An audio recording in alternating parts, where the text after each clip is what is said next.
Penguin Audiobooks presents Assassin's Creed Forsaken by Oliver Bowden, read by Gunnar Corthery. Prologue. I never knew him. Not really. I thought I had, but it wasn't until I read his journal that I realized I hadn't really known him at all. And it's too late now. Too late to tell him I misjudged him. Too late to tell him I'm sorry. Part 1. Extracts from the Journal of Haytham Kenway. 6th of December, 1735. 1.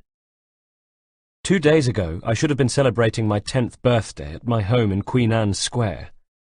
Instead, my birthday has gone unremarked. There are no celebrations, only funerals, and our burnt-out house is like a blackened, rotted tooth among the tall white brick mansions of Queen Anne's Square. For the time being, we're staying in one of Father's properties in Bloomsbury. It's a nice house, and though the family is devastated and our lives torn apart, there is that to be thankful for at least. Here we'll stay, shocked, in limbo, like troubled ghosts, until our future is decided. The blaze ate my journals, so beginning this feels like starting anew. That being the case, I should probably begin with my name, which is Haytham, an Arabic name for an English boy whose home is London, and who from birth until 2 days ago lived an idyllic life, sheltered from the worst of the filth that exists elsewhere in the city. From Queen Anne's Square we could see the fog and smoke that hung over the river, and like everybody else we were bothered by the stink, which I can only describe as wet horse, but we didn't have to tread through the rivers of stinking waste from tanneries, butchers' shops, and the backsides of animals and people, the rancid streams of effluent that hasten the passage of disease, dysentery, cholera, polio. "You must wrap up, Master Haytham, or the lurg will get you." On walks across the fields to Hampstead, my nurses used to steer me away from the poor unfortunates racked with coughs, and shielded my eyes from children with deformities. More than anything, they feared disease. I suppose because you cannot reason with disease. You can't bribe it or take arms against it, and it respects neither wealth nor standing. It is an implacable foe. And of course it attacks without warning. So every evening they checked me for signs of measles or the pox, then reported on my good health to Mother, who came to kiss me good night. I was one of the lucky ones, you see, who had a mother to kiss me good night, and a father who did too, who loved me and my half-sister Jenny, who told me about rich and poor, who instilled in me my good fortune and urged me always to think of others, and who employed tutors and nursemaids to look after and educate me, so that I should grow up to be a man of good values and of worth to the world. One of the lucky ones. Not like the children who have to work in fields and in factories and up chimneys. I wondered sometimes, though, did they have friends, those other children? If they did, then, while of course I knew better than to envy them their lives when mine was so much more comfortable, I envied them that one thing, their friends. Me? I had none, with no brothers or sisters close to my age either, and as for making them, well, I was shy. Besides, there was another problem, something that had come to light when I was just 5 years old. It happened one afternoon. The mansions of Queen Anne's Square were built close together, so we'd often see our neighbours either in the square itself or in their grounds at the rear. On one side of us lived a family who had 4 girls, 2 around my age. They spent what seemed like hours skipping or playing blind man's buff in their garden, and I used to hear them as I sat in the schoolroom under the watchful eye of my tutor, old Mr. Failing, who had bushy grey eyebrows and a habit of picking his nose, carefully studying whatever it was that he dug from the recesses of his nostrils, then surreptitiously eating it. This particular afternoon, old Mr. Failing left the room, and I waited until his footsteps had receded before getting up from my sums, going to the window, and gazing out at the grounds of the mansion next door.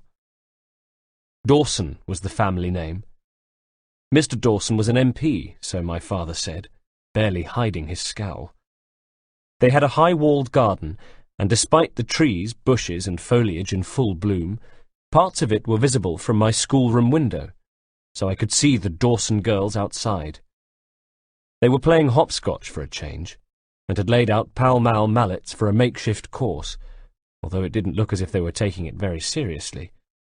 Probably the two older ones were trying to teach the two younger ones the finer points of the game. A blur of pigtails and pink, crinkly dresses, they were calling and laughing, and occasionally I'd hear the sound of an adult voice, a nursemaid probably, hidden from my sight beneath a low canopy of trees.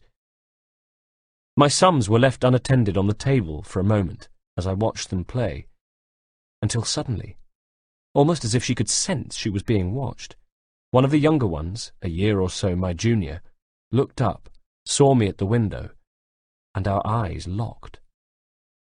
I gulped, then very hesitantly raised a hand to wave. To my surprise, she beamed back.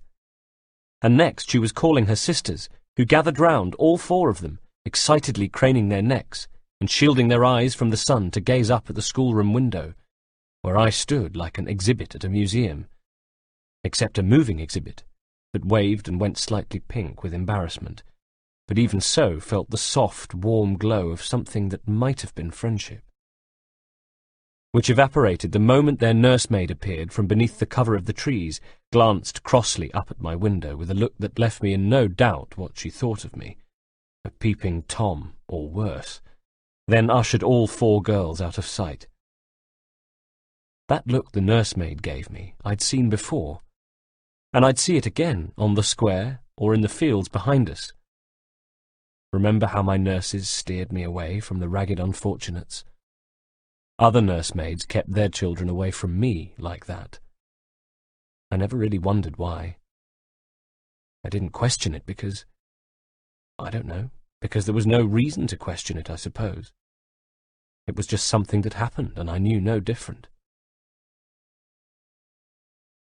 2. When I was 6, Edith presented me with a bundle of pressed clothes and a pair of silver-buckled shoes. I emerged from behind the screen wearing my new shiny-buckled shoes, a waistcoat and a jacket, and Edith called one of the maids who said I looked the spitting image of my father, which, of course, was the idea.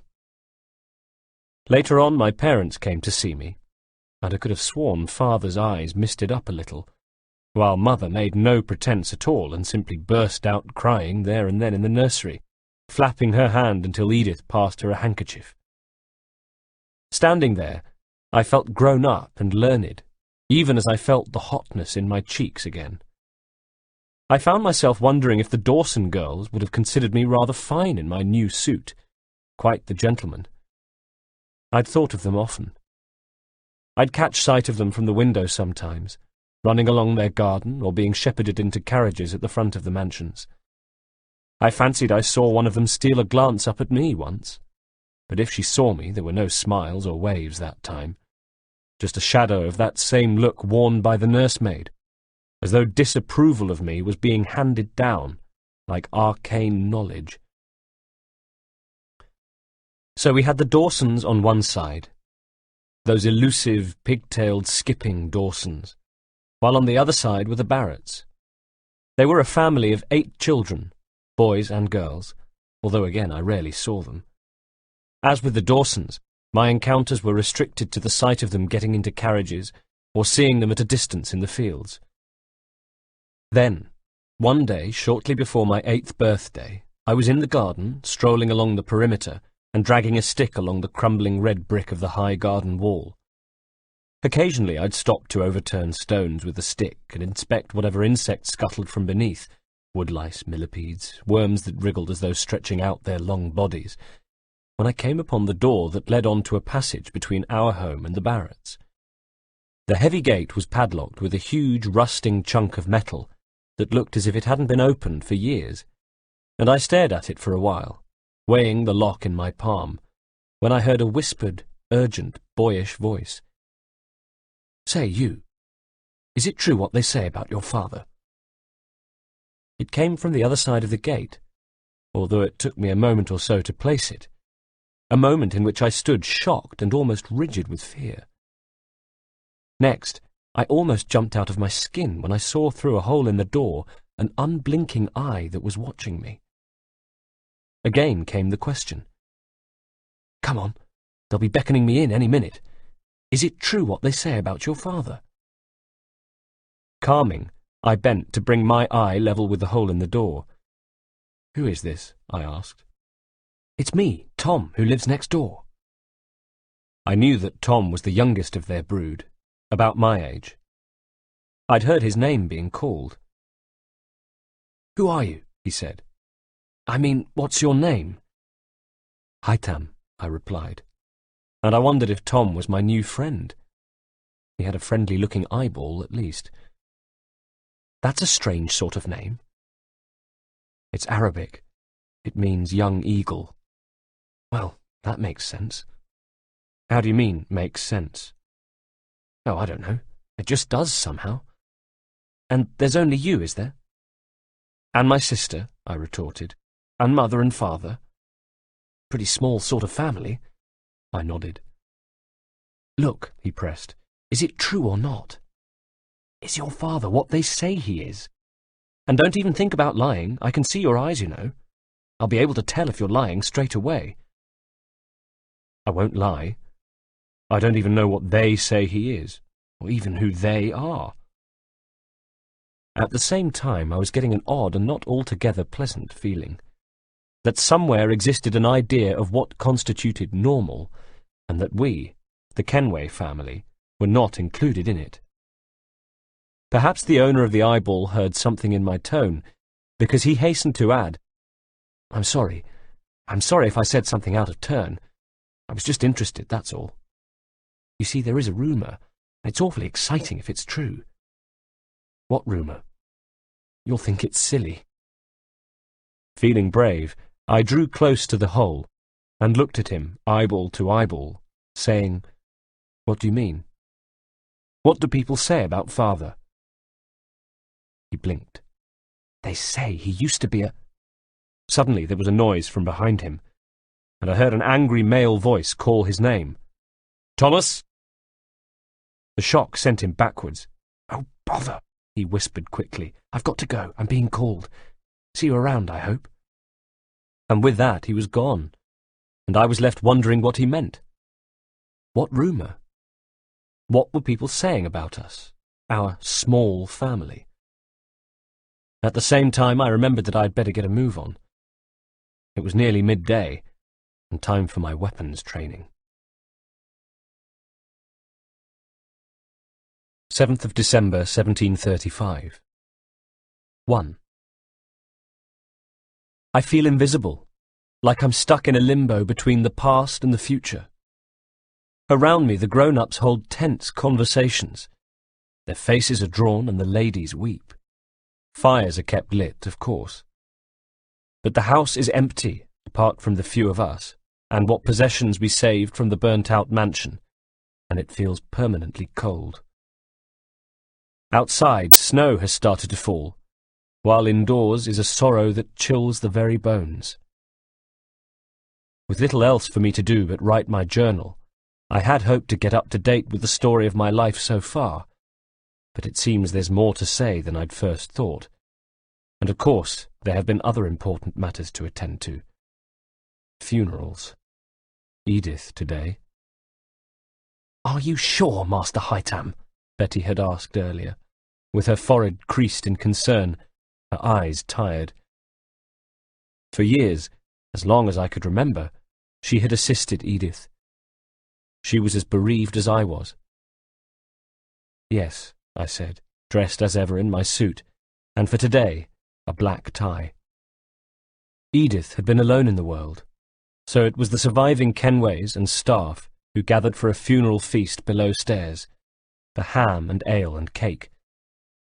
When that was over, the men from the funeral company, who were already quite drunk, loaded her body into the hearse for taking to the chapel. Behind it, we took our seats in mourning carriages.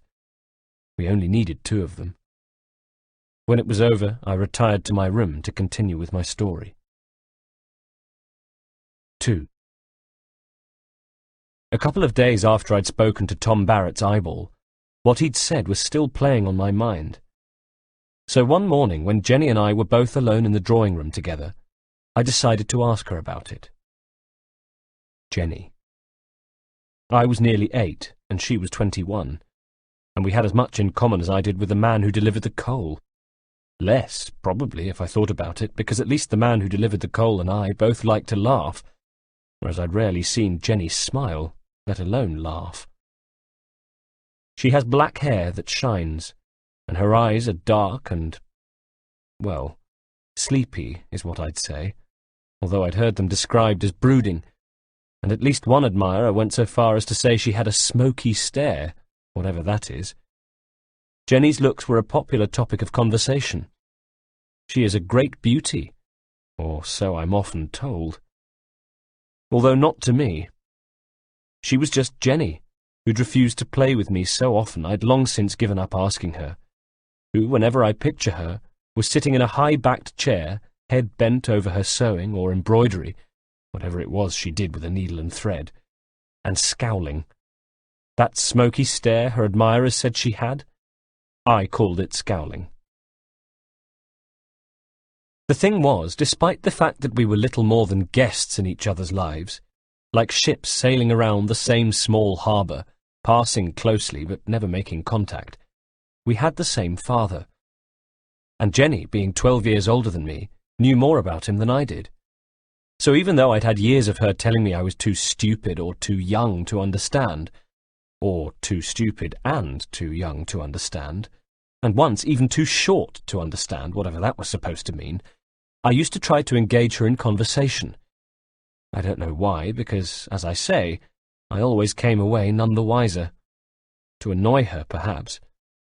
But on this particular occasion, a couple of days or so after my conversation with Tom's eyeball, it was because I was genuinely curious to find out what Tom had meant. So I asked her, "What do people say about us?" She sighed theatrically and looked up from her needlework. "What do you mean, Squirt?" she asked. "Just that. What do people say about us?" "Are you talking about gossip?" "If you like. And what would you care about gossip? Aren't you a bit too—" "I care," I interrupted, before we got on to the subject of me being too young, too stupid, or too short. "Do you? Why?" "Somebody said something, that's all." She put down her work, tucking it by the chair cushion at the side of her leg, and pursed her lips. "Who? Who said it, and what did they say?" "A boy at the gate in the grounds. He said our family was strange and that father was a—" "What?" "I never found out." She smiled and picked up her needlework. "And that's what set you thinking, is it?" "Well, wouldn't it you?" "I already know everything I need to know," she said haughtily. "And I tell you this, I couldn't give 2 figs what they say about us in the house next door." "Well, tell me then," I said. "What did father do before I was born?" Jenny did smile, sometimes. She smiled when she had the upper hand, when she could exert a little power over someone, especially if that someone was me. "You'll find out," she said. "When? All in good time? After all, you are his male heir." There was a long pause. "How do you mean, male heir?" I asked. "What's the difference between that and what you are?" She sighed. "Well, at the moment, not much, although you have weapons training and I don't." "You don't?"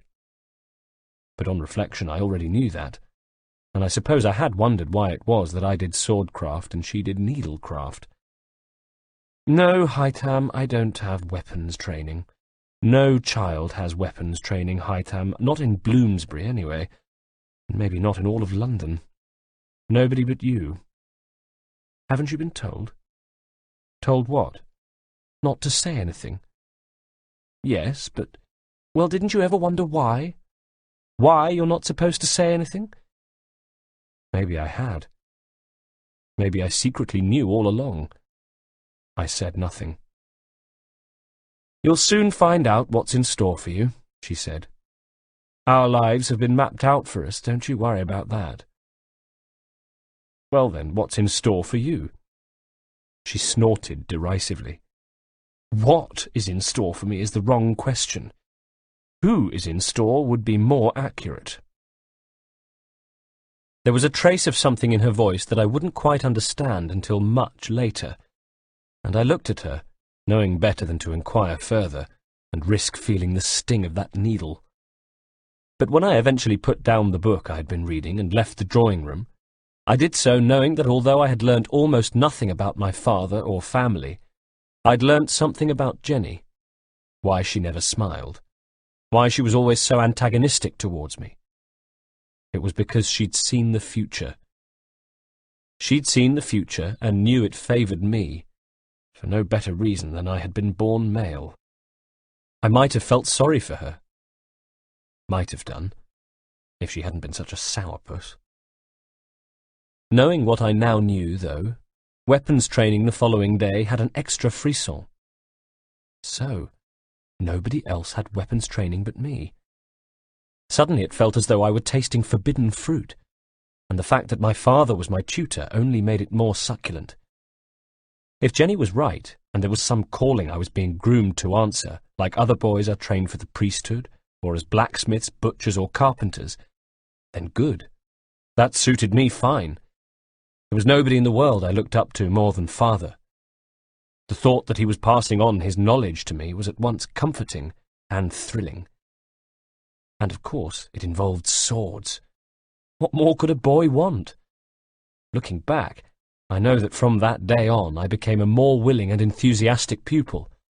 Every day, either at midday or after evening meal, depending on father's diary, we convened in what we called the training room, but was actually the games room, and it was there that my sword skills began to improve. I haven't trained since the attack. I haven't had the heart to pick up a blade at all, but I know that when I do I'll picture that room, with its dark oak-panelled walls, bookshelves, and the covered billiard table which had been moved aside to make space. And in it my father, his bright eyes, sharp but kindly, and always smiling, always encouraging me. Block, parry, footwork, balance, awareness, anticipation.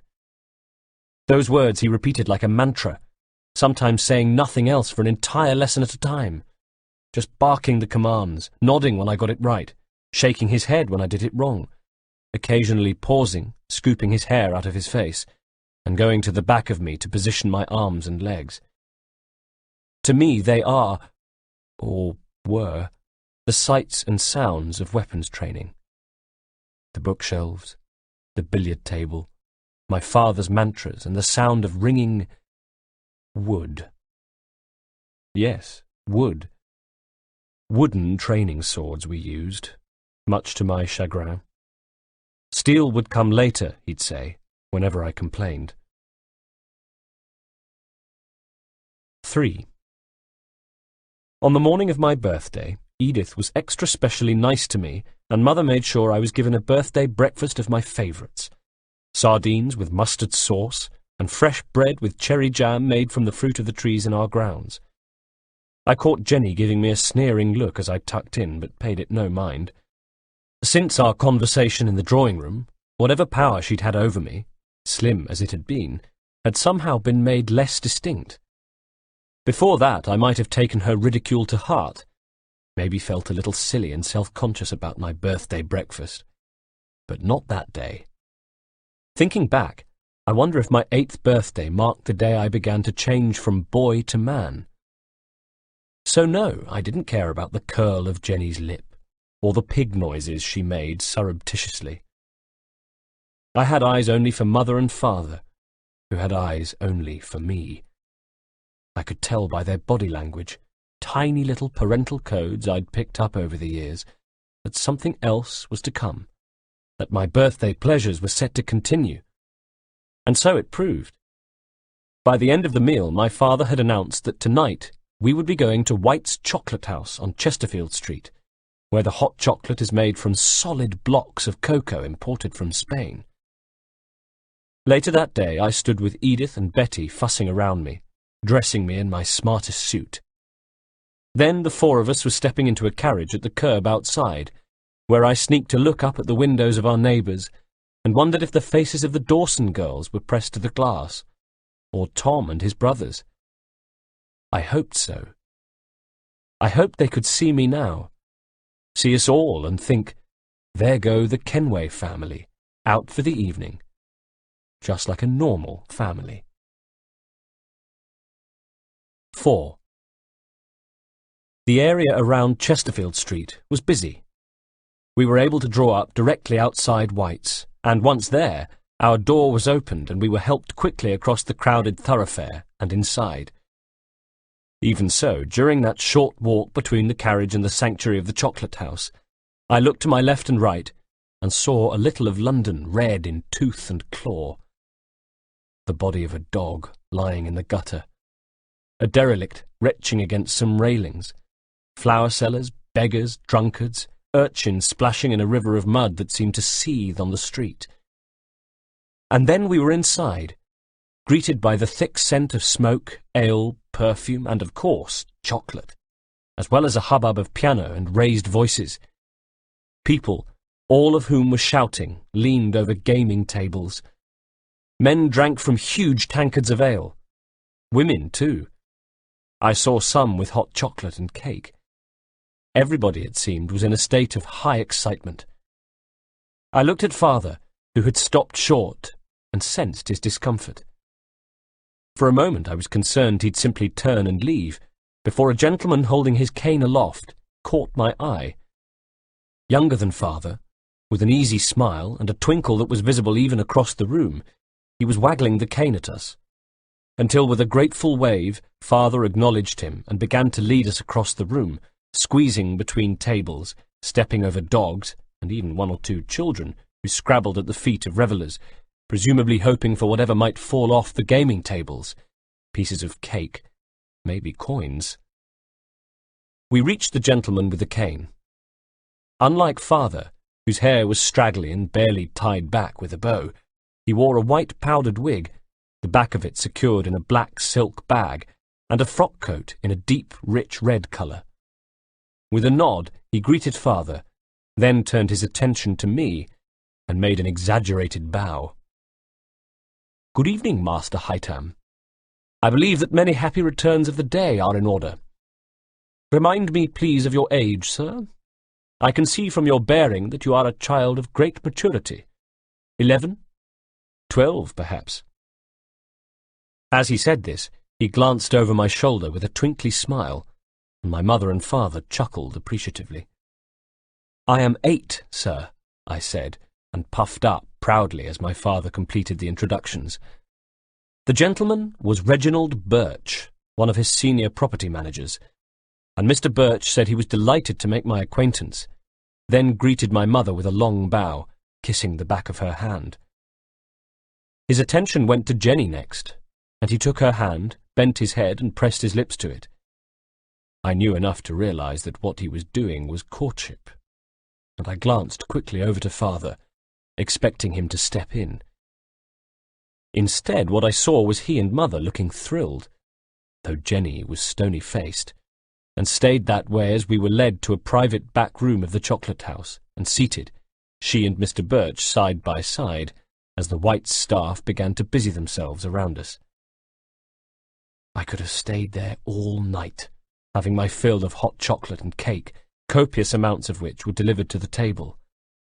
Both Father and Mr. Birch seemed to enjoy the ale, so in the end it was Mother who insisted we leave, before I was sick, or they were, and we stepped out into the night, which if anything had become even busier in the intervening hours.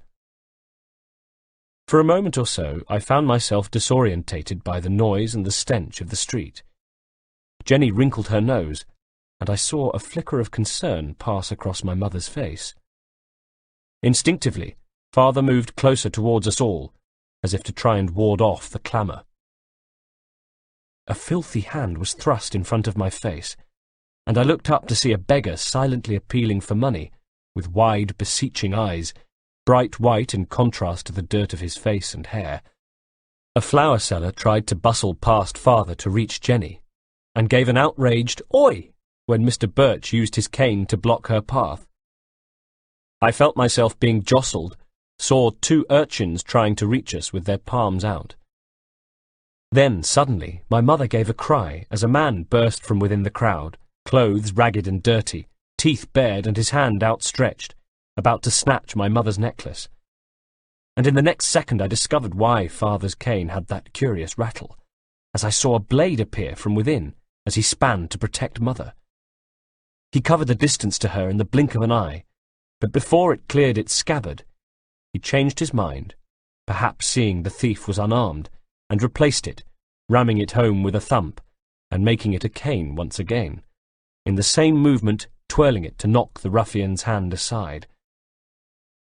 The thief shrieked in pain and surprise, and backed straight into Mr. Birch, who hurled him to the street, and pounced on him, his knees on the man's chest, and a dagger at his throat. I caught my breath. I saw mother's eyes widen over father's shoulder. "Reginald," called father, "stop." "He tried to rob you, Edward," said Mr. Birch, without turning. The thief snivelled. The tendons on Mr. Birch's hands stood out, and his knuckles were white on the handle of the dagger. "No, Reginald, this is not the way," said my father calmly. He stood with his arms around mother, who had buried her face in his chest and was whimpering softly. Jenny stood close by at one side, me at another. Around us a crowd had gathered, the same vagrants and beggars who had been bothering us now keeping a respectful distance. A respectful, frightened distance. "I mean it, Reginald," said father. "Put the dagger away. Let him go." "Don't make me look foolish like this, Edward," said Birch. "Not in front of everybody like this, please. We both know this man deserves to pay, if not with his life, then perhaps with a finger or 2. I caught my breath. "No," commanded father. "There will be no bloodshed, Reginald. Any association between us will end if you do not do as I say this very moment." A hush seemed to fall on everybody around us. I could hear the thief gibbering, saying over and over again, "Please, sir, please, sir, please, sir." His arms were pinned to his sides, his legs kicking and scraping uselessly on the filth-covered cobbles as he lay trapped. Until at last Mr. Birch seemed to decide, and the dagger withdrew, leaving a small bleeding nick behind.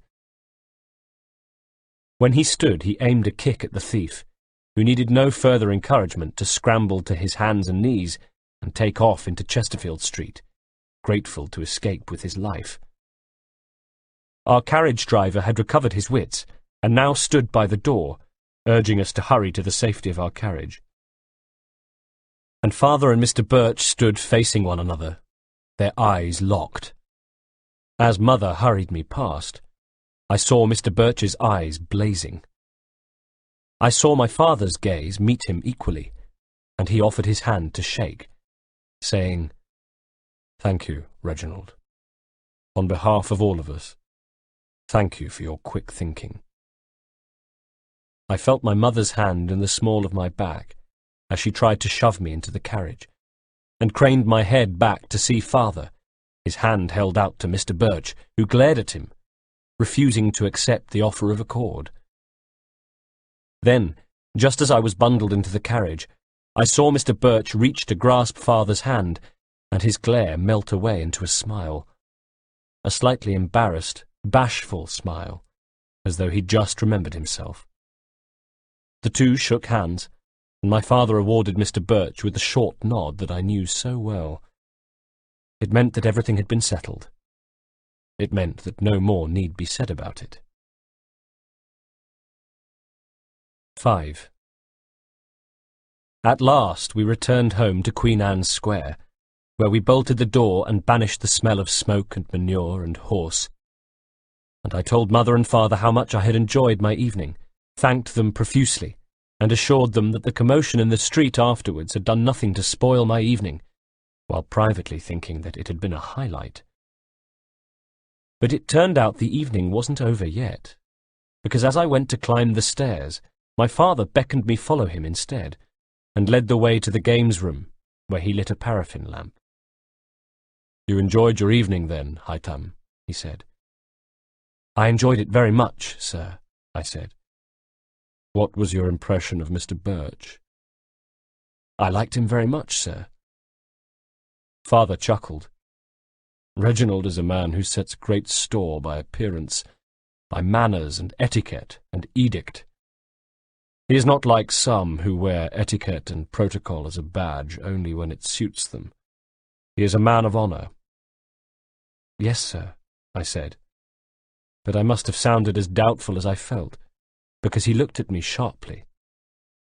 "Ah," he said, "you're thinking about what happened afterwards?" "Yes, sir." "Well, what about it?" He beckoned me over to one of the bookshelves. He seemed to want me closer to the light, and his eyes to stare at my face. The lamplight played across his features, and his dark hair shone. His eyes were always kindly, but they could also be intense, as they were now. I noticed one of his scars, which seemed to shine more brightly in the light. "Well, it was very exciting, sir," I replied, adding quickly, "though I was most concerned for Mother. Your speed in saving her. I've never seen anybody move so quickly." He laughed. "Love will do that to a man. You'll find that out for yourself one day. But what of Mr. Birch? His response? What did you make of it, Haytham?" "Sir?" "Mr. Birch seemed about to administer severe punishment to the scoundrel, Haytham. Did you think it was deserved?" I considered it before answering. I could tell from the look on Father's face, sharp and watchful, that my answer was important. And in the heat of the moment, I suppose I had thought the thief deserved a harsh response. There had been an instant, brief as it was, when some primal anger wished him harm for the attack on my mother. Now, though, in the soft glow of the lamp, with Father looking kindly upon me, I felt differently. "Tell me honestly, Haytham," prompted Father, as though reading my thoughts. "Reginald has a keen sense of justice, or what he describes as justice. It's somewhat biblical. But what did you think?" "At first I felt an urge for revenge, sir, but it soon passed, and I was pleased to see the man granted clemency," I said. Father smiled and nodded, and then abruptly turned to the bookshelves, where with a flick of his wrist he operated a switch, causing a portion of books to slide across, to reveal a secret compartment. My heart skipped a beat as he took something from it, a box, which he handed to me and, nodding, bade me open. "A birthday present, Haytham," he said. I knelt and placed the box on the floor, opened it to reveal a leather belt that I plucked quickly away, knowing that beneath would be a sword, and not a wooden play sword, but a shimmering steel sword with an ornate handle. I took it from the box and held it in my hands.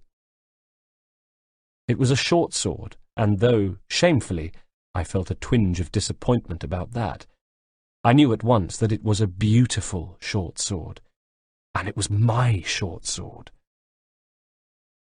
I decided at once that it would never leave my side, and was already reaching for the belt when Father stopped me. "No, Haytham," he said. "It stays in here, and is not to be removed or even used without my permission. Is that clear?" He had collected the sword from me, and already replaced it in the box, placing the belt on top and closing it. "Soon you will begin to train with this sword," he continued. "There is much for you to learn, Haytham, not only about the steel you hold in your hands, but also the steel in your heart."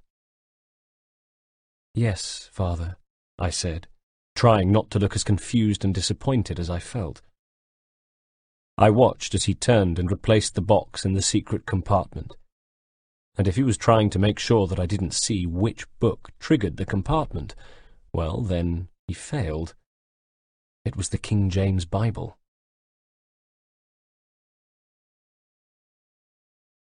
December 8th, 1735. 1. There were 2 more funerals today, of the 2 soldiers who had been stationed in the grounds.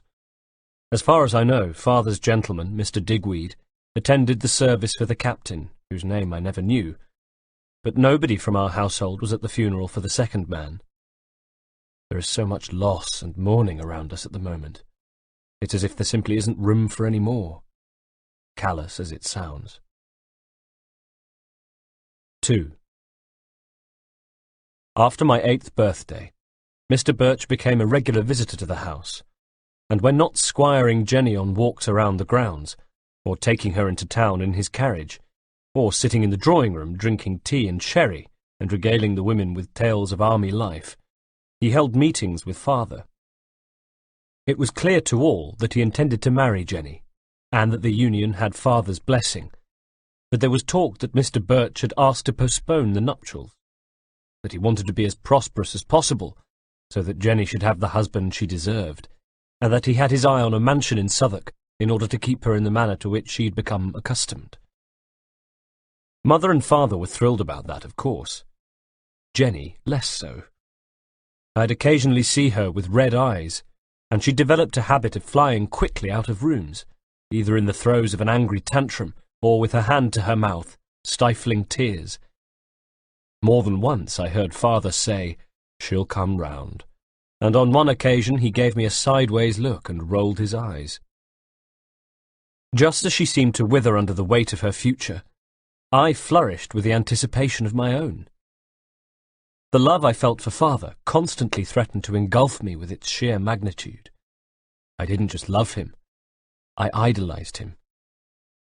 At times it was as if the 2 of us shared a knowledge that was secret from the rest of the world. For example, he'd often ask me what my tutors had been teaching me, listen intently, and then say, "Why?" Whenever he asked me something, whether it was about religion, ethics, or morality, he would know if I gave the answer by rote or repeated it parrot fashion, and he'd say, "Well, you've just told me what old Mr. Failing thinks," or, "We know what a centuries-old writer thinks, but what does it say in here, Haytham?" And he'd place a hand to my chest. I realize now what he was doing. Old Mr. Failing was teaching me facts and absolutes. Father was asking me to question them. This knowledge I was being given by old Mr. Failing. Where did it originate? Who wielded the quill? And why should I trust that man? Father used to say, "To see differently, we must first think differently." And it sounds stupid, and you might laugh, or I might look back on this in years to come and laugh myself, but at times it felt as though I could feel my brain actually expand to look at the world in Father's way. He had a way of looking at the world that nobody else had, so it seemed. A way of looking at the world that challenged the very idea of truth. Of course, I questioned old Mr. Failing. I challenged him one day during scriptures and earned myself a whack across the knuckles with his cane, along with the promise that he would be informing my father, which he did. Later, Father took me into his study and after closing the door, grinned and tapped the side of his nose. "It's often best, Haytham, to keep your thoughts to yourself. Hide in plain sight." So I did. And I found myself looking at the people around me, trying to look inside them as though I might be able somehow to divine how they looked at the world, the old Mr. Failing way or the Father way. Writing this now, of course, I can see I was getting too big for my boots. I was feeling grown up beyond my years, which would be as unattractive now at 10 as it would have been at 8, then 9. Probably I was unbearably supercilious. Probably I felt like the little man of the household.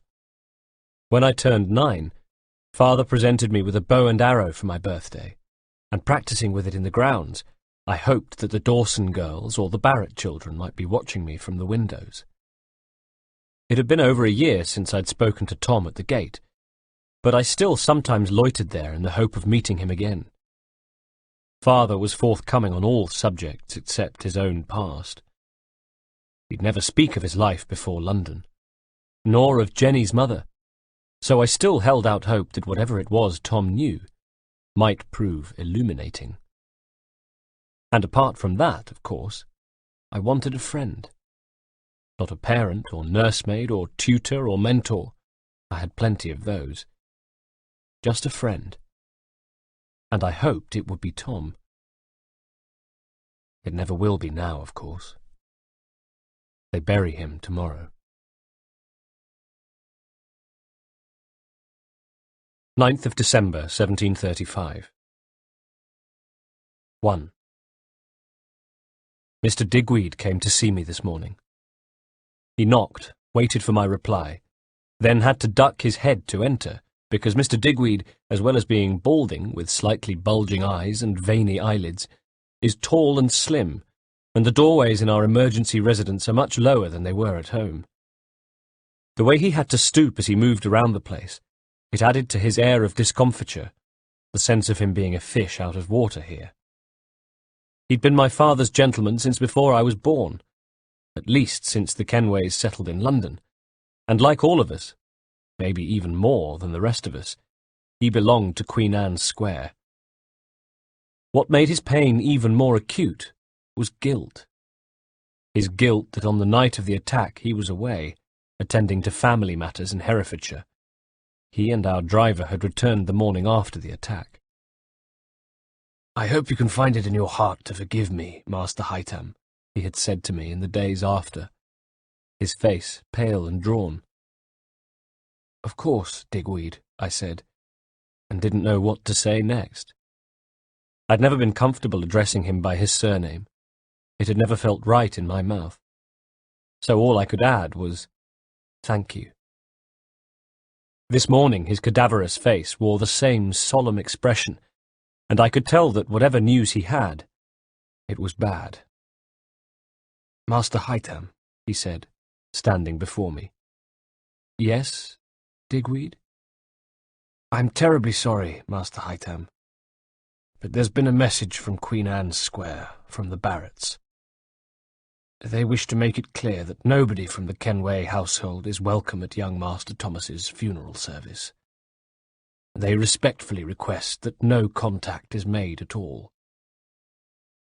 "Thank you, Digweed," I said, and watched as he gave a short, sorrowful bow, then dipped his head to avoid the low beam of the doorway as he left. I stood there for some time, gazing emptily at the space where he'd stood, until Betty returned to help me out of my funeral suit and into my everyday one.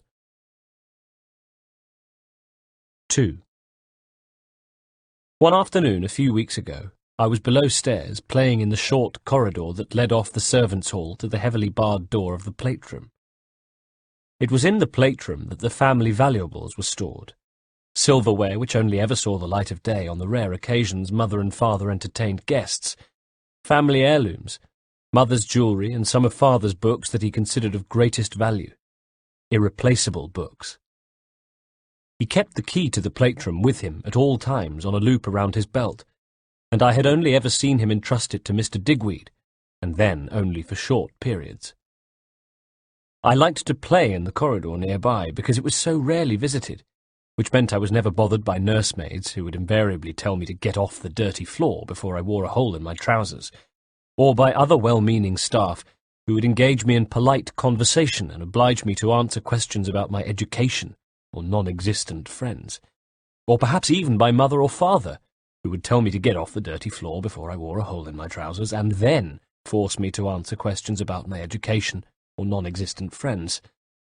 Or worse than any of them, by Jenny, who would sneer at whatever game I was playing, and if it was toy soldiers, make a malicious effort to kick over each and every tin man of them. No.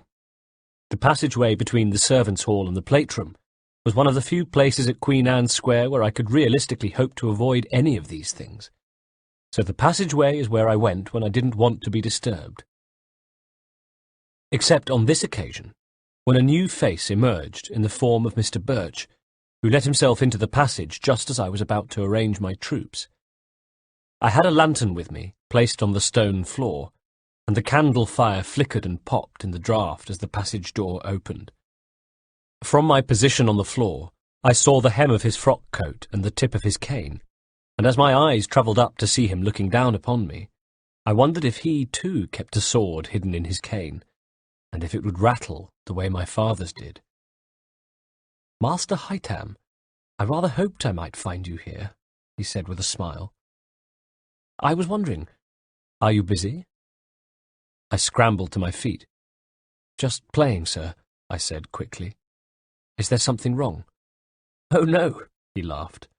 "In fact, the last thing I want to do is disturb your playtime, though there is something I was hoping to discuss with you." "Of course," I said, nodding, my heart sinking at the thought of yet another round of questions concerning my prowess at arithmetic. Yes, I enjoyed my sums. Yes, I enjoyed writing. Yes, I one day hoped to be as clever as my father. Yes, I one day hoped to follow him into the family business. But with a wave of his hand, Mr. Birch bade me back to my game, and even set aside his cane and hitched up his trousers in order to crouch beside me. "And what do we have here?" he asked, indicating the small tin figurines. "Just a game, sir," I replied. "These are your soldiers, are they?" he inquired. "And which one is the commander?" "There is no commander, sir," I said. He gave a dry laugh. "Your men need a leader, Haytham. How else will they know the best course of action? How else will they be instilled with a sense of discipline and purpose?" "I don't know, sir," I said. "Here," said Mr. Birch. He reached to remove one of the tiny men from the pack, buffed him up on his sleeve, and placed him to one side. "Perhaps we should make this gentleman here the leader. What do you think?" "If it pleases you, sir." "Master Haytham," smiled Mr. Birch, "this is your game. I am merely an interloper, somebody hoping you can show me how it is played." "Yes, sir. Then a leader would be fine in the circumstances." Suddenly the door to the passageway opened again, and I looked up, this time to see Mr. Digweed enter. In the flickering lamplight, I saw he and Mr. Birch share a look. "Can your business here wait, Digweed?" said Mr. Birch tautly. "Certainly, sir," said Mr. Digweed, bowing and retreating, the door closing behind him. "Very good," continued Mr. Birch, his attention returning to the game. "Then let us move this gentleman here to be the unit's leader, in order to inspire his men to great deeds, to lead them by example and teach them the virtues of order and discipline and loyalty. What do you think, Master Haytham?" "Yes, sir," I said obediently. "Here's something else, Master Haytham," said Mr. Birch, reaching between his feet to move another of the tin soldiers from the pack, then placing him next to the nominal commander. "A leader needs trusted lieutenants, does he not?" "Yes, sir," I agreed. There was a long pause, during which I watched Mr. Birch take inordinate care placing 2 more lieutenants next to the leader. A pause that became more and more uncomfortable as the moments passed, until I said, more to break the awkward silence than because I wanted to discuss the inevitable, "Sir, did you want to speak to me about my sister, sir?" "Why, you can see right through me, Master Haytham," laughed Mr. Birch loudly. "Your father is a fine teacher. I see he has taught you guile and cunning. Among other things, no doubt." I wasn't sure what he meant, so kept quiet. "How is weapons training going, may I inquire?" asked Mr. Birch. "Very well, sir. I continue to improve each day, so father says," I said proudly. "Excellent, excellent. And has your father ever indicated to you the purpose of your training?" he asked. "Father says my real training is to begin on the day of my 10th birthday," I replied. "Well, I wonder what it is that he has to tell you," he said with furrowed brow. "You really have no idea? Not even a tantalizing clue?" "No, sir, I don't," I said. "Only that he will provide me with a path to follow, a creed." "I see. How very exciting." "And he's never given you any indication as to what this creed might be?" "No, sir." "How fascinating. I'll wager you cannot wait. And in the meantime, has your father given you a man's sword with which to learn your craft? Or are you still using the wooden practice batons?" I bridled. "I have my own sword, sir. I should very much like to see it." "It is kept in the games room, sir, in a safe place that only my father and I have access to." "Only your father and you? You mean you have access to it too?" I coloured, grateful for the dim light in the passageway, so that Mr. Birch couldn't see the embarrassment on my face. "All I mean is that I know where the sword is kept, sir. Not that I would know how to access it," I clarified. "I see," grinned Mr. Birch. "A secret place, is it? A hidden cavity within the bookcase?" My face must have said it all. He laughed. "Don't worry, Master Haytham. Your secret is safe with me." I looked at him. "Thank you, sir." "That's quite all right." He stood, reached to pick up his cane, brushed some dirt, real or imaginary, from his trousers, and turned towards the door. "My sister, sir," I said. "You never asked me about her." He stopped, chuckled softly, and reached to ruffle my hair, a gesture I quite liked, perhaps because it was something my father did too. "Ah, but I don't need to. You've told me everything I need to know, young Master Haytham," he said. "You know as little about the beautiful Jennifer as I do, and perhaps that is how it must be in the proper way of things. Women should be a mystery to us, don't you think, Master Haytham?" I hadn't the faintest idea what he was talking about, but smiled anyway, and breathed a sigh of relief when I once again had the plate-room corridor to myself. 3. Not long after that talk with Mr. Birch, I was in another part of the house and making my way towards my bedroom, when as I passed Father's study, I heard raised voices from inside. Father and Mr. Birch. The fear of a good hiding meant I stayed too far away to hear what was being said, and I was glad I'd kept my distance, because in the next moment the door to the study was flung open, and out hurried Mr. Birch. He was in a fury. His anger was plain to see in the colour of his cheeks and blazing eyes, but the sight of me in the hallway brought him up short, even though he remained agitated. "I tried, Master Haytham," he said, as he gathered himself and began to button his coat ready to leave. "I tried to warn him." And with that he placed his tricorn on his head and stalked off. My father had appeared at the door of his office and glared after Mr. Birch, and though it was clearly an unpleasant encounter, it was grown-up stuff, and I didn't concern myself with it. There was more to think about. Just a day or so later came the attack. 4. It happened on the night before my birthday. The attack, I mean. I was awake, perhaps because I was excited about the next day, but also because I was in the habit of getting up after Edith had left the room to sit on my windowsill and gaze out of my bedroom window. From my vantage point I'd see cats and dogs, or even foxes, passing across the moon-painted grass. Or, if not watching out for wildlife, then just watching the night, looking at the moon, the watery grey colour it gave the grass and trees. At first I thought what I was seeing in the distance were fireflies. I'd heard all about fireflies, but never seen them. All I knew was that they gathered in clouds and emitted a dull glow. However, I soon realised the light wasn't a dull glow at all, but in fact was going on, then off, then on again. I was seeing a signal. My breath caught in my throat. The flashing light seemed to come from close to the old wooden door in the wall, the one where I'd seen Tom that day, and my first thought was that he was trying to contact me.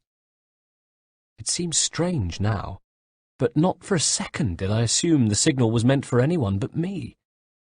I was too busy dragging on a pair of trousers, tucking my nightshirt into the waistband, then hooking my braces over my shoulders.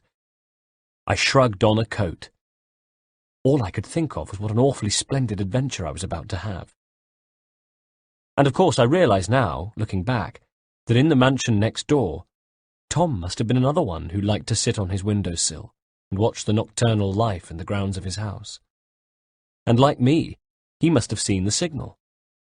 And perhaps Tom even had the mirror image thought to mine, that it was me signalling him, and in response did the same as I did. He scrambled from his perch and pulled on some clothes to investigate. 2 new faces had appeared at the house on Queen Anne's Square, a pair of hard-faced former soldiers employed by father.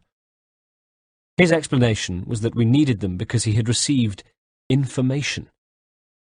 Just that. Information. That's all he'd say. And I wondered then, as I wonder now, what he meant, and whether it had anything to do with the heated conversation I'd overheard between him and Mr. Birch. Whatever it was, I'd seen little of the 2 soldiers. All I really knew was that one was stationed in the drawing-room at the front of the mansion, while the other stayed close to the fire in the servants' hall, supposedly to guard the plate-room. Both were easy to avoid as I crept down the steps to below stairs and slid into the silent moonlit kitchen, which I had never seen so dark and empty and still. And cold. My breath plumed, and straight away I shivered, uncomfortably aware how chilly it was compared to what I'd thought was the meagre heat of my room. Close by the door was a candle, which I lit, and, with my hand cupped over its flame, held to light the way as I let myself out into the stable yard. And if I'd thought it was cold in the kitchen, then, well, outside it was the kind of cold where it felt as if the world around you was brittle and about to break. Cold enough to take my cloudy breath away, to give me second thoughts as I stood there and wondered whether or not I could bear to continue.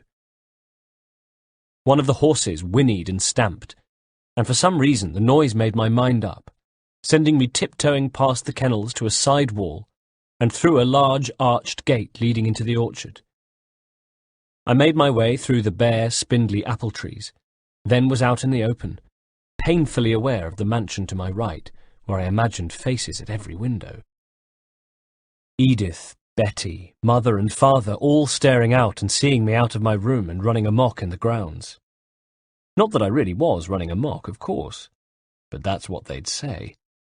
That's what Edith would say as she scolded me, and what father would say when he gave me the cane for my troubles. But if I was expecting a shout from the house, then none came. Instead, I made my way to the perimeter wall, began to run quickly along it towards the door. I was still shivering, but as my excitement grew, I wondered if Tom would have brought food for a midnight feast. Ham, cake, and biscuits. Oh, and a hot toddy would be most welcome too. A dog began barking. Thatch, father's Irish bloodhound, from his kennel in the stable yard. The noise stopped me in my tracks, and I crouched beneath the bare, low-hanging branches of a willow until it ceased as suddenly as it had started. Later, of course, I'd understand why it stopped so abruptly. But I didn't think anything of it at the time, because I had no reason to suspect that Thatch had had his throat cut by an invader. We now think there were 5 of them altogether, who crept up on us with knives and swords. 5 men making their way to the mansion, and me in the grounds, oblivious to it all. But how was I to know? I was a silly boy whose head buzzed with adventure and derring-do, not to mention the thought of ham and cake, and I continued along the perimeter wall until I came to the gate, which was open. What had I expected? I suppose for the gate to be shut and for Tom to be on the other side of it. Perhaps one of us would have climbed the wall. Perhaps we planned to trade gossip with the door between us. All I knew was that the gate was open, and I began to get the feeling that something was wrong.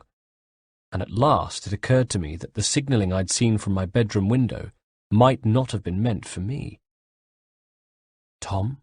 I whispered. There was no sound. The night was completely still. No birds, no animals, nothing. Nervous now, I was about to turn and leave, return to the house and to the safety of my warm bed, when I saw something. A foot. I edged further out of the gate, where the passageway was bathed in dirty white moonlight, which gave everything a soft, grubby glow, including the flesh of the boy sprawled on the ground. He half lay, half sat, propped up against the opposite wall, dressed almost exactly as I was, with a pair of trousers and a nightshirt, only he hadn't bothered to tuck his in, and it was twisted around his legs, which lay at strange, unnatural angles on the hard, rutted mud of the walkway. It was Tom, of course. Tom, whose dead eyes stared sightlessly at me from beneath the brim of his hat, skew-whiff on his head.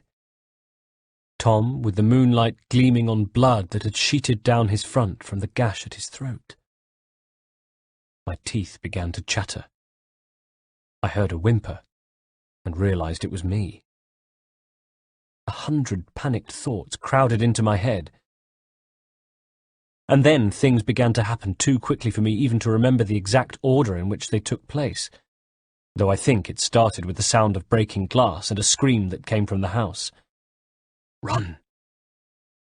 I'm ashamed to admit that the voices, the thoughts jostling in my head, all cried that one word together.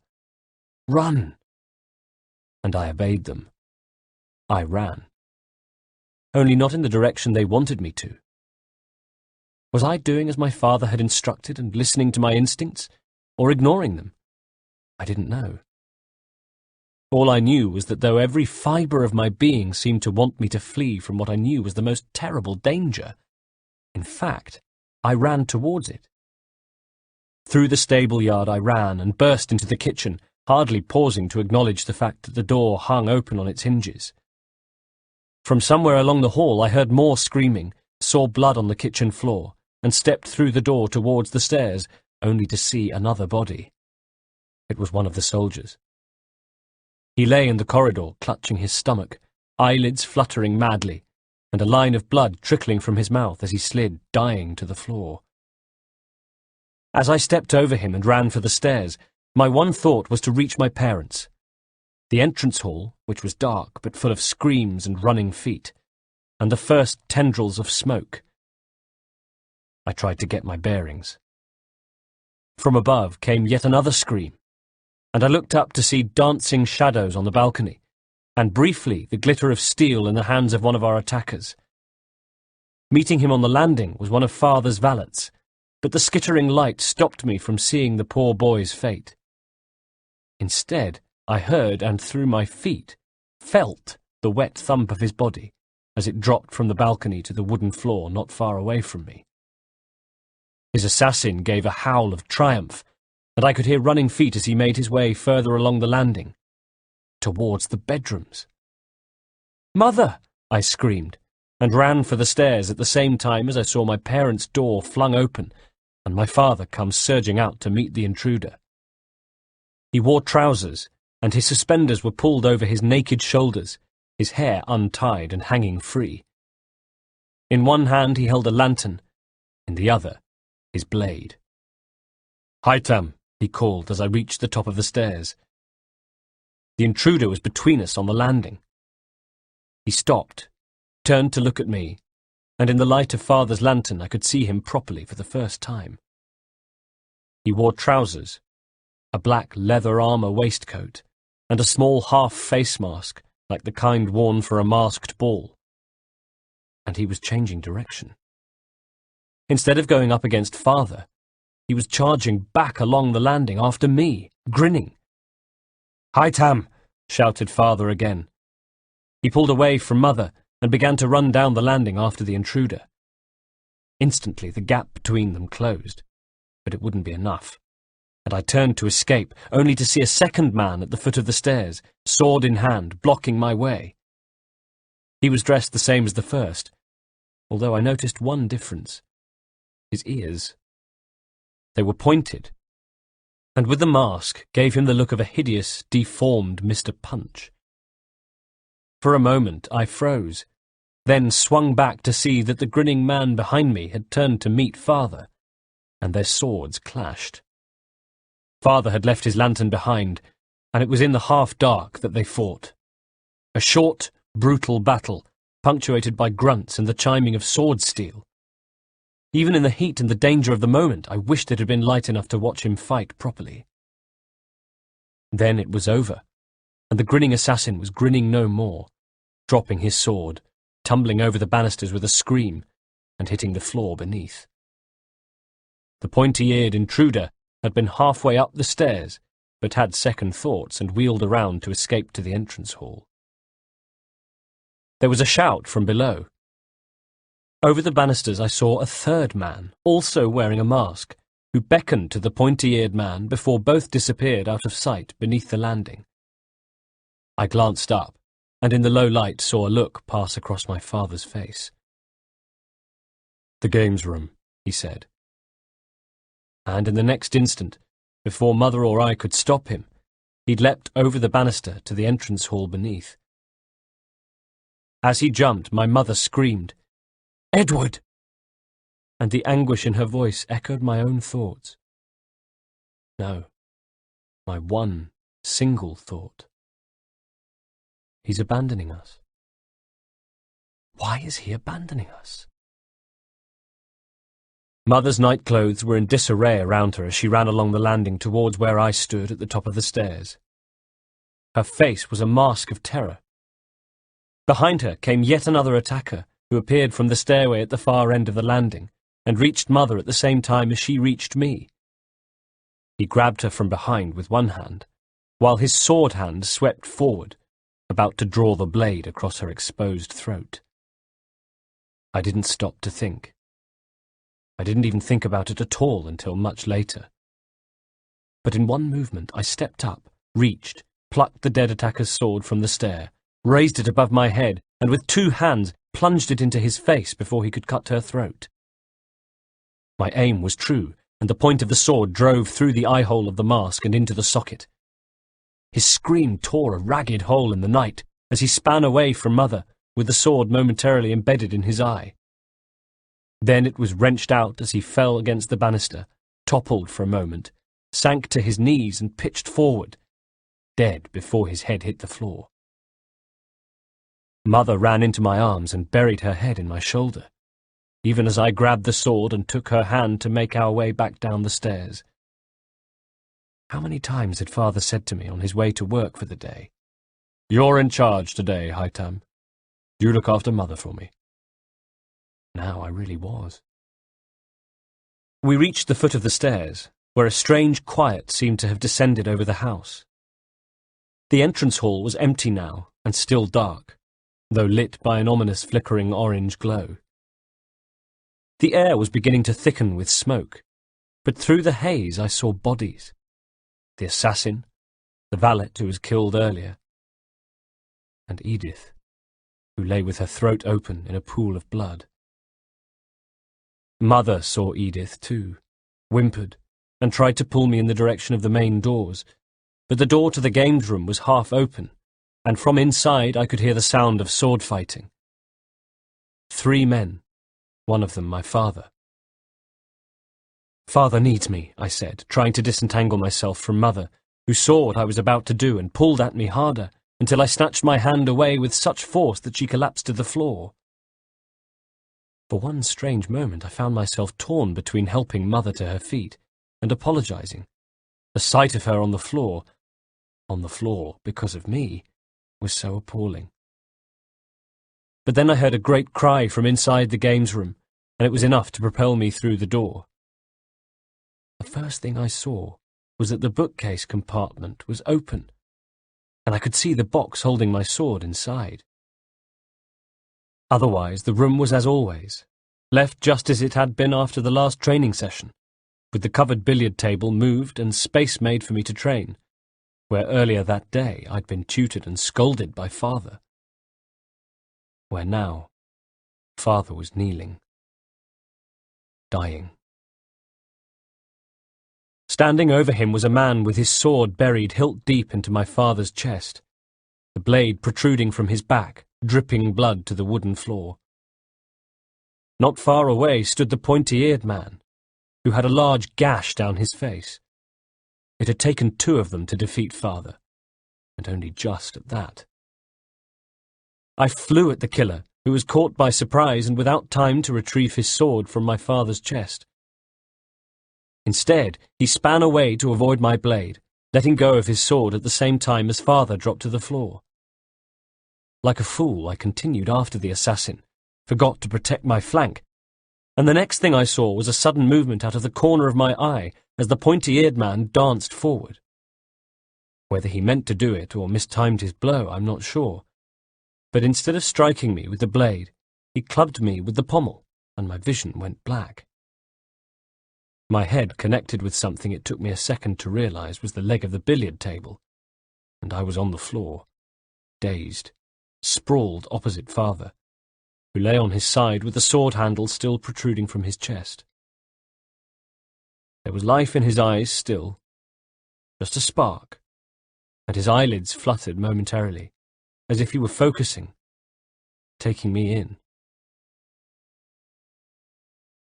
For a moment or so we lay opposite one another, 2 wounded men.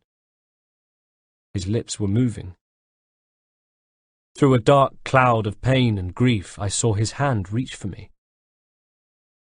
"Father," I said. Then in the next instant, the killer had strode over, and without pausing bent and pulled his blade from Father's body. Father jerked. His body arched with one last spasm of pain as his lips pulled away from bloodied teeth. And he died.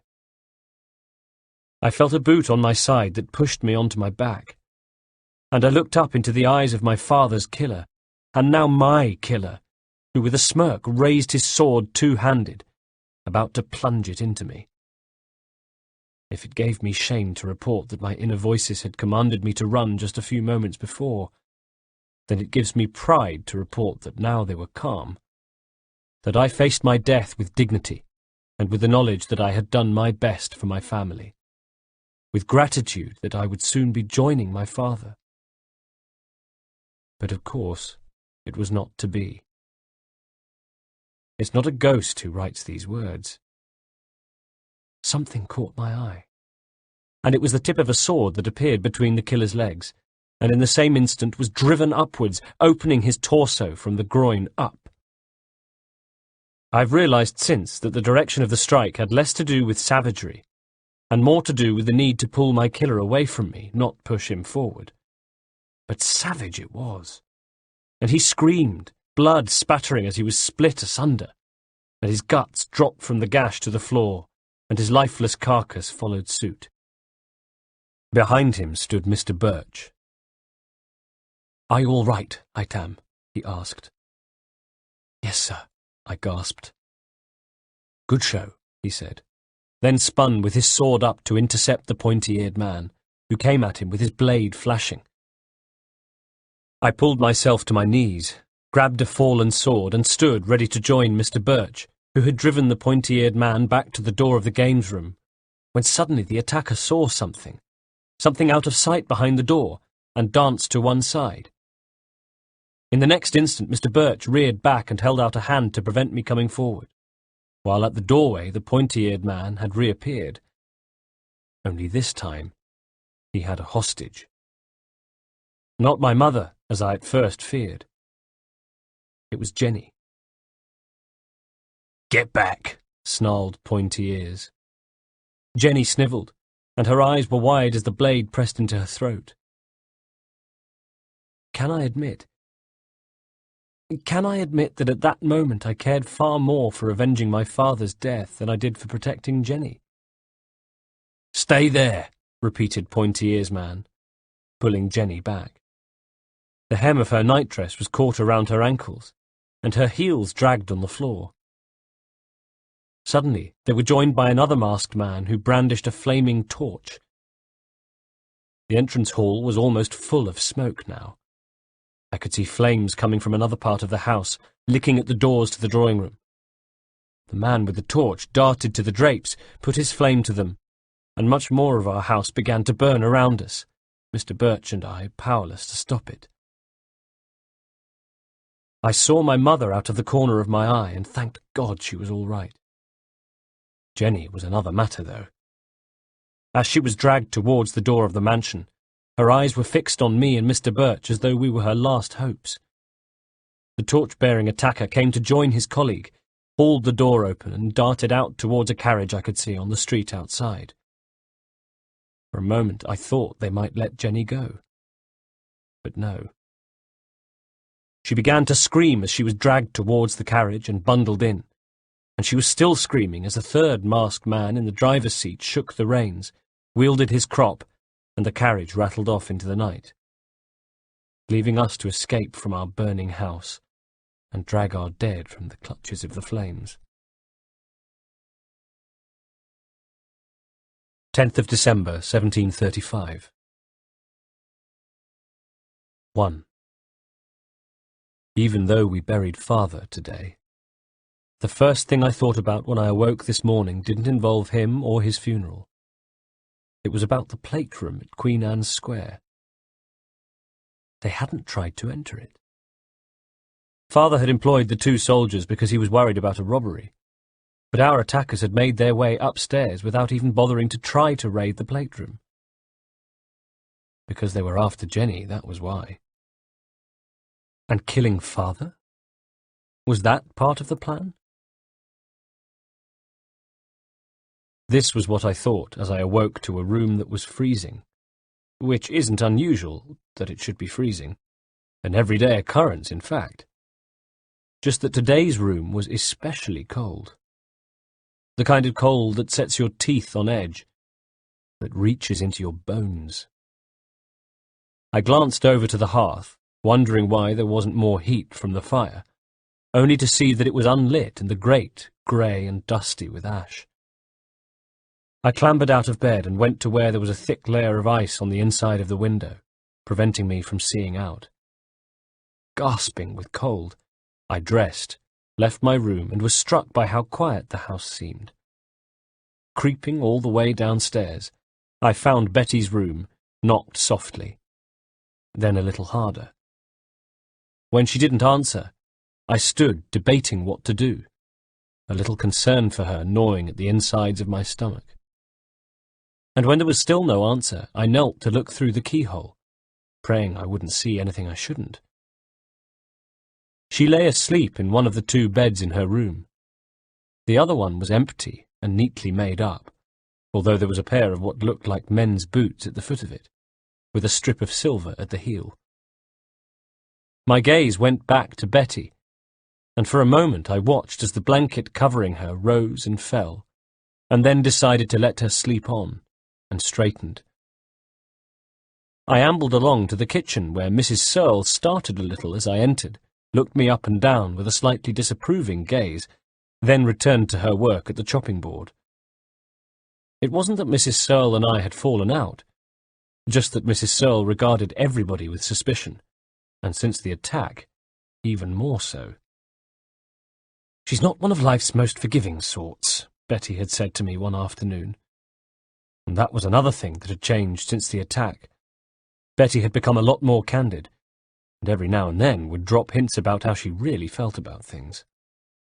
I had never realized that she and Mrs. Searle didn't see eye to eye, for example, nor had I any idea that Betty regarded Mr. Birch with suspicion. She did, though. "I don't know why he's making decisions on behalf of the Kenways," she had muttered darkly yesterday. "He's not a member of the family. Doubt he ever will be." Somehow, knowing that Betty didn't think much of Mrs. Searle made the housekeeper less forbidding in my eyes, and while before I would have thought twice about wandering into the kitchen unannounced and requesting food, I now had no such qualms. "Good morning, Mrs. Searle," I said. She gave a small curtsy. The kitchen was cold, just her in it. At Queen Anne's Square, Mrs. Searle had at least 3 helpers, not to mention sundry other staff who flitted in and out through the great double doors of the kitchen. But that was before the attack, when we had a full complement, and there's nothing like an invasion of sword-wielding masked men for driving the servants away. Most hadn't even returned the following day. Now there was just Mrs. Searle, Betty, Mr. Digweed, a chambermaid called Emily, and Miss Davy, who was Mother's lady's maid. They were the last of the staff who looked after the Kenways. Or the remaining Kenways, I should say. Just me and Mother left now. When I left the kitchen, it was with a piece of cake wrapped in cloth, handed to me with a sour look by Mrs. Searle, who no doubt disapproved of me wandering about the house so early in the morning, scavenging for food ahead of the breakfast she was in the process of preparing. I like Mrs. Searle, and since she's one of the few members of staff to have stayed with us after that terrible night, I like her even more. But even so, there are other things to worry about now. Father's funeral. And Mother, of course. And then I found myself in the entrance hall, looking at the inside of the front door, and before I knew it I was opening the door, and without thinking too much anyway, letting myself out onto the steps and out into a world clouded with frost. 2. Now, what in the blazes do you plan to do on such a cold morning, Master Haytham? A carriage had just drawn up outside the house, and at the window was Mr. Birch. He wore a hat that was heavier than usual, and a scarf pulled up over his nose, so that at first glance he looked like a highwayman. Just looking, sir, I said, from the steps. He pulled his scarf down, trying to smile. Before, when he'd smiled, it had set his eyes twinkling. Now it was like the dwindling, cooling ashes of the fire, trying but unable to generate any warmth, as strained and tired as his voice when he spoke. I think perhaps I know what you're looking for, Master Haytham. What's that, sir? The way home? I thought about it and realized he was right. The trouble was, I had lived the first 10 years of my life being shepherded around by parents and the nursemaids. Though I knew that Queen Anne's Square was near, and even within walking distance, I had no idea how to get there. And were you planning on a visit? He asked. I shrugged, but the truth of it was that, yes, I had pictured myself in the shell of my old home. In the games room there, I'd pictured myself retrieving... Your sword? I nodded. It's too dangerous to go in the house, I'm afraid. Would you like to take a trip over there anyway? You can see it, at least. Come inside. It's as cold as a greyhound's nostril out there. And I saw no reason not to, especially when he produced a hat and a cape from within the depths of the carriage. When we pulled up at the house some moments later, it didn't look at all as I'd imagined it. No, it was far, far worse. As though a giant godlike fist had pounded into it from above, smashing through the roof and the floors beneath, gouging a huge, ragged hole into the house. It wasn't so much a house now as a cutaway of one. Through broken windows we could see into the entrance hall and up, through smashed floors to the hallway 3 flights up, all of them blackened with soot. I could see furniture that I recognized, blackened and charred, burnt portraits hanging lopsided on the walls. I'm sorry. It really is too dangerous to go inside, Master Haytham, said Mr. Birch. After a moment he led me back into the carriage, tapped the ceiling twice with his cane, and we pulled away. However, said Mr. Birch, I took the liberty of retrieving your sword yesterday. And reaching beneath his seat, he produced the box. It, too, was dusty with soot, but when he pulled it to his lap and opened the lid, the sword lay inside as gleaming as it had been the day Father gave it to me. "Thank you, Mr. Birch," was all I could say, as he closed the box and placed it on the seat between us. "It's a handsome sword, Haytham. I've no doubt you'll treasure it." "I will, sir." "And when, I wonder, will it first taste blood?" "I don't know, sir." There was a pause. Mr. Birch clasped his cane between his knees. "The night of the attack, you killed a man," he said, turning his head to look out of the window. We passed houses that were only just visible, floating through a haze of smoke and freezing air. It was still early. The streets were quiet. "How did that feel, Haytham?" "I was protecting Mother," I said. "That was the only possible option, Haytham," he agreed, nodding. "And you did the right thing. Don't for a moment think otherwise. But it being the only option doesn't change the fact that it's no small matter to kill a man. For anybody. Not for your father, not for me. But especially not for a boy of such tender years." I felt no sadness at what I did. I just acted. "And have you thought about it since?" "No, sir. I've thought only of Father and Mother." "And Jenny?" said Mr. Birch. "Oh, yes, sir." There was a pause, and when he next spoke, his voice was flat and solemn. "We need to find her, Haytham," he said. I kept quiet. "I intend to leave for Europe, where we believe she is being held." "How do you know she's in Europe, sir?" "Haytham, I am a member of an influential and important organization. A kind of club or society. One of the many advantages to membership is that we have eyes and ears everywhere." "What is it called, sir?" I asked. "The Templars, Master Haytham. I am a Templar knight." "A knight?" I said, looking at him sharply. He gave a short laugh. "Perhaps not exactly the kind of knight you're thinking of, Haytham, a relic of the Middle Ages, but our ideals remain the same.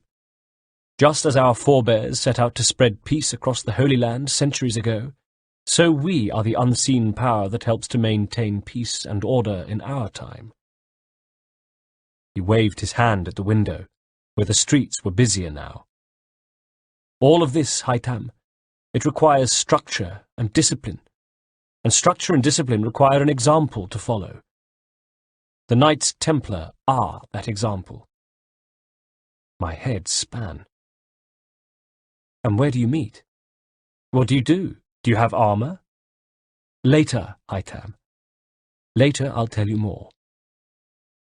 "Was Father a member, though? Was he a knight?" My heart leapt. Was he training me to become one? "No, Master Haytham, he was not. And I'm afraid that as far as I'm aware, he was merely training you in swordsmanship in order that— Well, the fact that your mother lives proves the worth of your lessons. No, my relationship with your father was not built on my membership of the Order. I'm pleased to say that I was employed by him for my skill at property management rather than any hidden connections. Nevertheless, he knew that I was a knight. After all, the Templars have powerful and wealthy connections, and these could sometimes be of use in our business. Your father may not have been a member, but he was shrewd enough to see the worth of the connections. A friendly word, the passing on of useful information." He took a deep breath. "One of which was the tip-off about the attack at Queen Anne's Square. I told him, of course. I asked him why it might be that he had been targeted, but he scoffed at the very idea. Disingenuously, perhaps. We clashed over it, Haytham. Voices were raised, but I only wish now I'd been even more insistent." "Was that the argument I heard?" I asked. He looked sideways at me. "So you did hear, did you?" "Not eavesdropping," I hope. The tone in his voice made me more than thankful I hadn't been. No, Mr. Birch, sir. I heard raised voices, and that was all. He looked hard at me. Satisfied I was telling the truth, he faced forward. Your father was as stubborn as he was inscrutable. But he didn't ignore the warnings, sir. He employed the soldiers, after all. Mr. Birch sighed. Your father didn't take the threat seriously, and would have done nothing. When he wouldn't listen to me, I took the step of informing your mother. It was at her insistence that he employed the soldiers.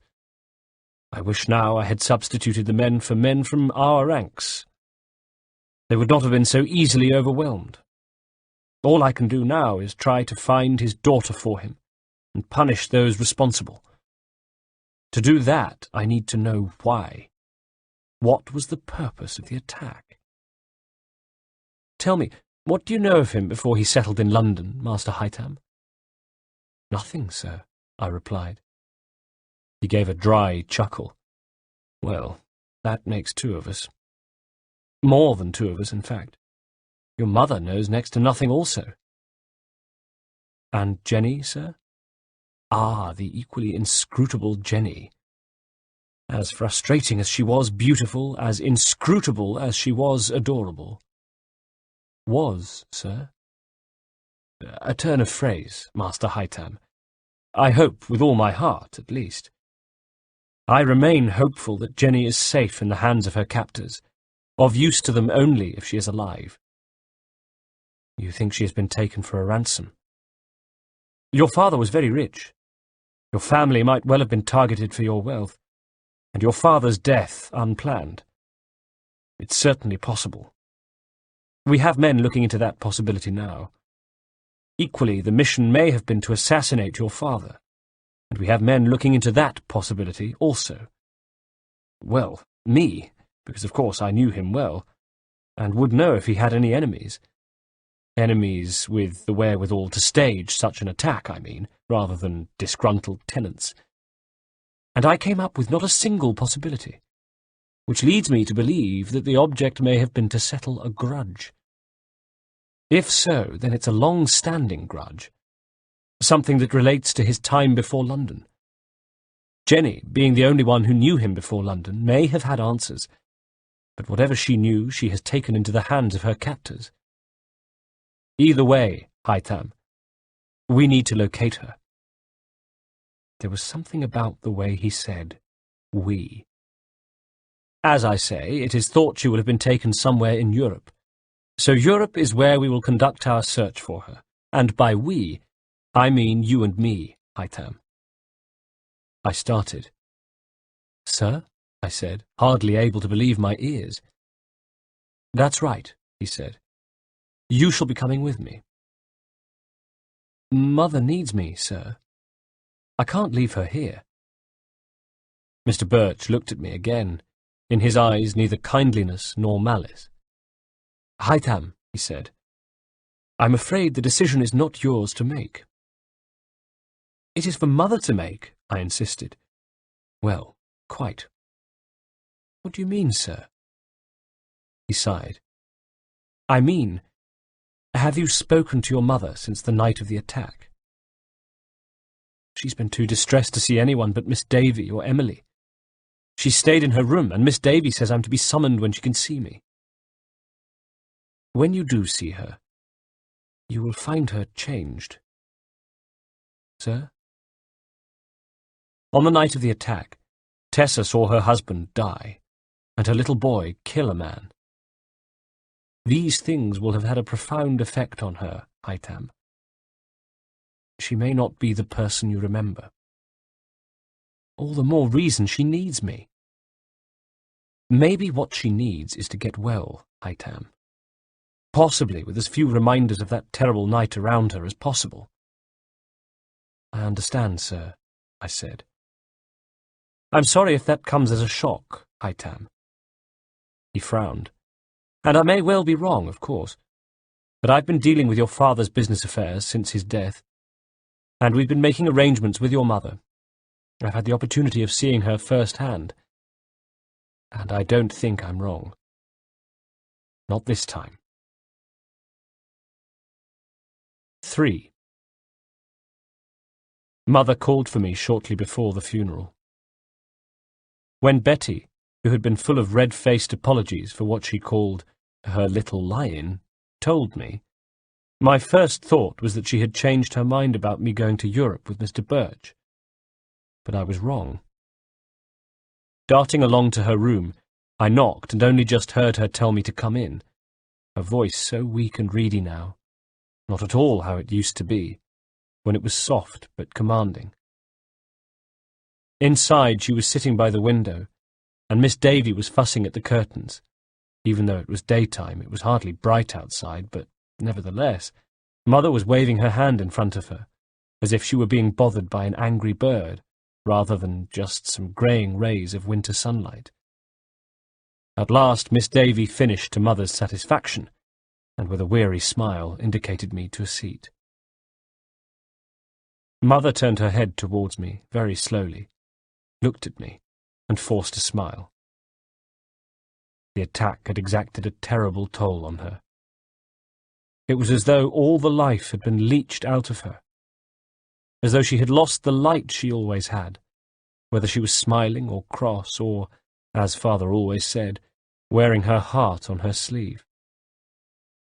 Now the smile slowly slid from her lips, which settled back into a blank frown, as though she'd tried but no longer had the strength to keep up any pretense. "You know I'm not going to the funeral, Haytham," she said blankly. "Yes, Mother. I'm sorry. I'm sorry, Haytham, I really am. But I'm not strong enough." She never usually called me Haytham. She called me darling. "Yes, Mother," I said, knowing that she was. She was strong enough. "Your mother has more pluck than any man I've ever met, Haytham," Father used to say. They had met shortly after they moved to London, and she had pursued him. Like a lioness in pursuit of her prey, Father had joked, a sight as blood-curdling as it was awe-inspiring, and earned himself a clout for that particular joke, the kind of joke you thought might have had an element of truth to it. She didn't like to talk about her family. Well-to-do was all I knew. And Jenny had hinted once that they had disowned her because of her association with Father. Why, of course, I never found out. On the odd occasion I'd pestered Mother about Father's life before London, she'd smiled mysteriously. He'd tell me when he was ready. Sitting in her room, I realized that at least part of the grief I felt was the pain of knowing that I'd never hear whatever it was Father was planning to tell me on my birthday. Although it's just a tiny part of the grief, I should make clear, insignificant compared to the grief of losing Father, and the pain of seeing Mother like this, so reduced, so lacking in that pluck Father spoke of. Perhaps it had turned out that the source of her strength was him. Perhaps the carnage of that terrible evening had simply been too much for her to take. They say it happens to soldiers. They get soldiers' heart and become shadows of their former selves. The bloodshed changes them somehow. Was that the case with Mother, I wondered? "I'm sorry, Haytham," she added. "It's all right, Mother." "No. I mean you are to go to Europe with Mr. Birch." "But I'm needed here, with you, to look after you." She gave an airy laugh. "Mamma's little soldier, huh?" and fixed me with a strange, searching look. I knew exactly where her mind was going. Back to what had happened on the stairs. She was seeing me thrust a blade into the eye socket of the masked attacker. And then she tore her eyes away, leaving me feeling almost breathless with the raw emotion of her gaze. I have Miss Davy and Emily to look after me, Haytham. When the repairs are made to Queen Anne's Square, we'll be able to move back and I can employ more staff. No, it is me who should be looking after you. And I have appointed Mr. Birch the family comptroller and your guardian, so that you can be looked after properly. It's what your father would have wanted. She looked at the curtain quizzically, as if she was trying to recall why it was drawn. I understand Mr. Birch was going to speak to you about leaving for Europe straight away. He did, yes, but good. She regarded me. Again, there was something discomforting about the look. She was no longer the mother I knew, I realized. Or was I no longer the son she knew? It's for the best, Haytham. But mother! She looked at me, then away again quickly. You're going, and that's the end of it, she said firmly, her stare returning to the curtains.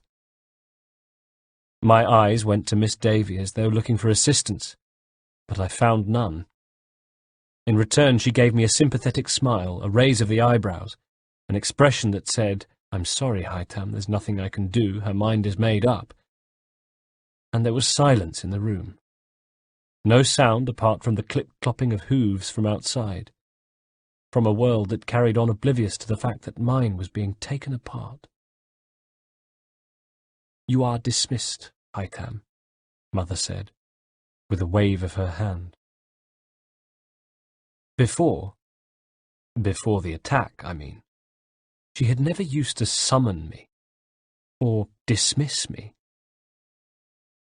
Before, she had never let me leave her side without at least a kiss on the cheek, and she'd told me she loved me at least once a day. As I stood, it occurred to me that she hadn't said anything about what had happened on the stairs that night. She had never thanked me for saving her life. At the door I paused and turned to look at her, and wondered whether she wished the outcome had been different. 4. Mr. Birch accompanied me to the funeral, a small, informal service at the same chapel we had used for Edith, with almost the same number in attendance. The household, old Mr. Failing, and a few members of staff from Father's work, whom Mr. Birch spoke to afterwards. He introduced me to one of them, Mr. Simpkin, a man I judged to be in his mid-30s, who I was told would be handling the family's affairs.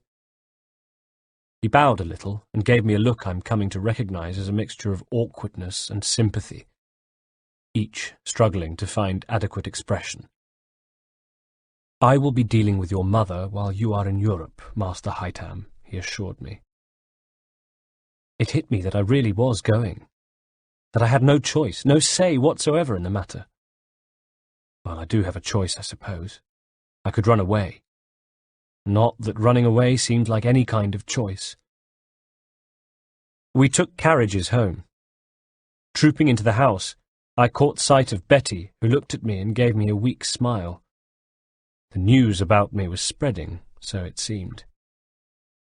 When I asked her what she planned to do, she told me that Mr. Digweed had found her alternative employment. When she looked at me, her eyes shone with tears, and when she left the room, I sat at my desk to write my journal with a heavy heart. 11th of December, 1735. 1. We depart for Europe tomorrow morning. It strikes me how few preparations are needed. It is as though the fire had already severed all my ties with my old life. What few things I had left were only enough to fill 2 trunks, which were taken away this morning. Today I am to write letters, and also to see Mr. Birch in order to tell him about something that occurred last night, after I'd gone to bed. I was almost asleep when I heard a soft knocking at the door, sat up and said, "Come in," fully expecting it to be Betty. It wasn't. I saw the figure of a girl who stepped quickly into the room and shut the door behind her. She raised a candle so I could see her face and the finger she held to her lips. It was Emily, blonde-haired Emily, the chambermaid. "Master Haytham," she said, "I have something I need to tell you, which has been preying on my mind, sir."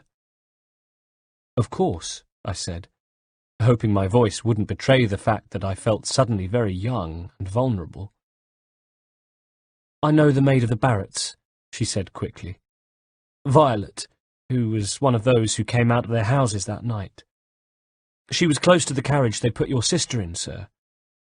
As they bundled Miss Jenny past her in the carriage, Miss Jenny caught Violet's eye and told her something quickly, which Violet has told me." "What was it?" I said. "It was very quick, sir, and there was plenty of noise, and before she could say any more, they bundled her into the carriage. But what Violet thinks she heard was, 'traitor.' Next day, a man paid Violet a visit, a man with a West Country accent, or so she said, who wanted to know what she'd heard. But Violet said she'd heard nothing, even when the gentleman threatened her. He showed her an evil-looking knife, sir, out of his belt, but even then she said nothing." "But she told you?" "Violet's my sister, sir. She worries for me." "Have you told anyone else?" "No, sir." "I shall tell Mr. Birch in the morning," I said. "But, sir—" "What?" "What if the traitor is Mr. Birch?" I gave a short laugh and shook my head. "It isn't possible. He saved my life. He was there fighting the—" Something struck me. There is someone who wasn't there, though. 2. Of course I sent word to Mr. Birch at the first opportunity this morning, and he reached the same conclusion I had. An hour later, another man arrived, who was shown into the study. He was about the same age my father had been, and had a craggy face, scars, and the cold, staring eyes of some species of sea life. He was taller than Mr. Birch, and broader, and seemed to fill the room with his presence. A dark presence. And he looked at me. Down his nose at me.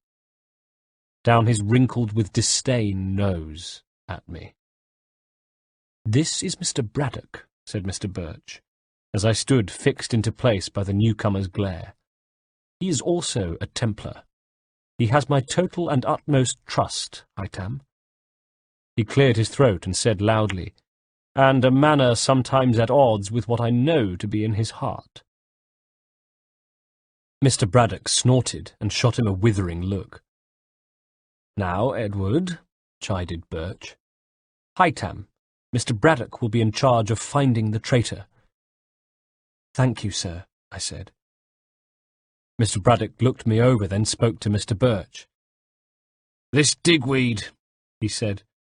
"Perhaps you can show me his quarters." When I moved to follow them, Mr. Braddock glared at Mr. Birch, who nodded almost imperceptibly, then turned to me, smiling, with a look in his eyes that begged my forbearance. "Haytham," he said, "perhaps you should attend to other matters. Your preparations for leaving, perhaps." And I was compelled to return to my room, where I surveyed my already packed cases, then retrieved my journal in which to write the events of the day. Moments ago, Mr. Birch came to me with the news. "Digweed has escaped," he told me, his face grave. "However, they will find him," he assured me. "The Templars always catch their man, and in the meantime, nothing changes. We still depart for Europe. It strikes me this will be my last entry at home here in London. These are the last words of my old life, before my new one begins." Part 2. 1747. 12 years later. 10th of June, 1747. 1. I watched the traitor today as he moved around the bazaar. Wearing a plumed hat, colourful buckles and garters, he strutted from stall to stall and twinkled in the bright white Spanish sun. With some of the stall holders he joked and laughed, With others he exchanged cross words. He was neither friend nor despot, it seemed, and indeed the impression I formed of him, albeit one I formed at a distance, was of a fair man, benevolent even. But then again, it's not those people he was betraying. It is his order. It is us. His guards stayed with him during his rounds, and they were diligent men, I could tell. Their eyes never stopped moving around the market, and when one of the stall-holders gave him a hearty clap on the back and pressed on him a gift of bread from his stall, he waved to the taller of the two guards, who took it with his left hand, keeping his sword hand free. Good. Good man. Templar trained. Moments later a small boy darted out from the crowds, and straight away my eyes went to the guards, saw them tense, assess the danger, and then relax? Laugh at themselves for being jumpy? No. They stayed tense. Stayed watchful, because they're not fools, and they knew the boy might have been a decoy. They were good men. I wondered if they had been corrupted by the teachings of their employer, a man who pledged allegiance to one cause while promoting the ideals of another. I hoped not, because I'd already decided to let them live. And if it appears to be somewhat convenient that I've decided to let them live, and that maybe the truth has more to do with my apprehension of going into combat with two such competent men, then that appearance is false. They may be vigilant. Undoubtedly they would be expert swordsmen. They would be skilled in the business of death. But then I am vigilant. I am an expert swordsman, and I am skilled in the business of death. I have a natural aptitude for it. Although unlike theology, philosophy, classics, and my languages, particularly Spanish, which is so good that I'm able to pass as a Spaniard here in Altea, albeit a somewhat reticent one, I take no pleasure in my skill at death. Simply, I am good at it.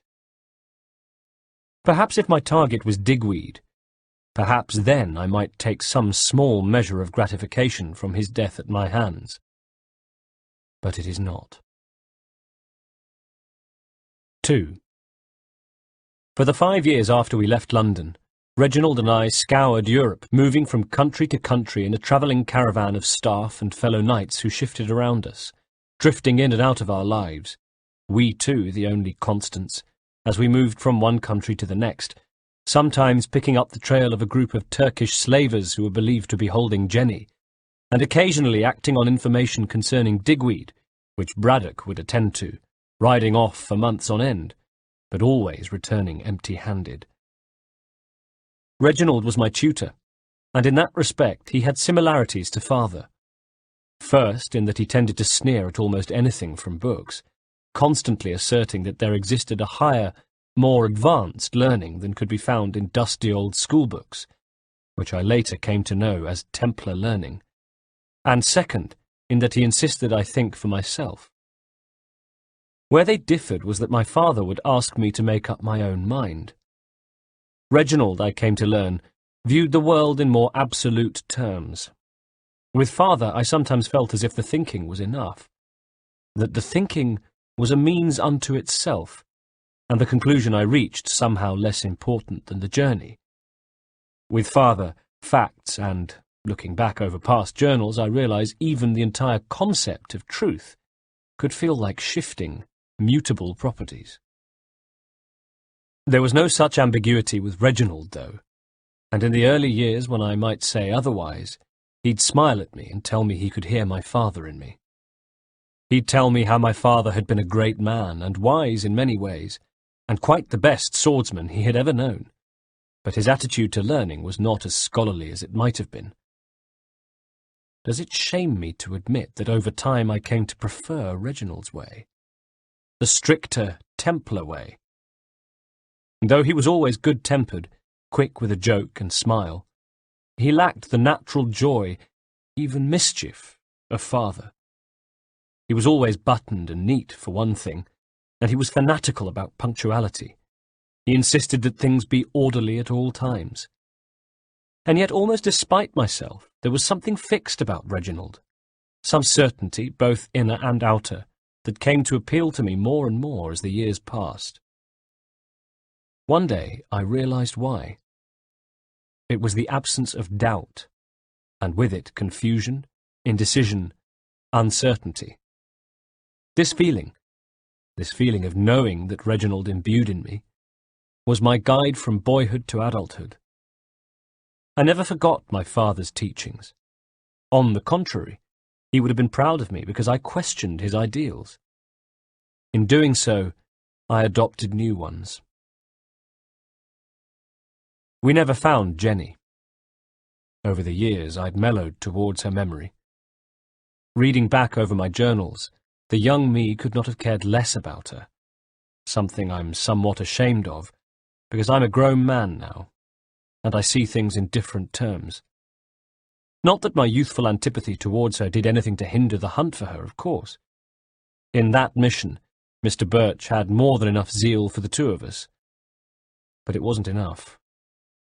The funds we received from Mr. Simpkin in London were handsome, but they weren't without end.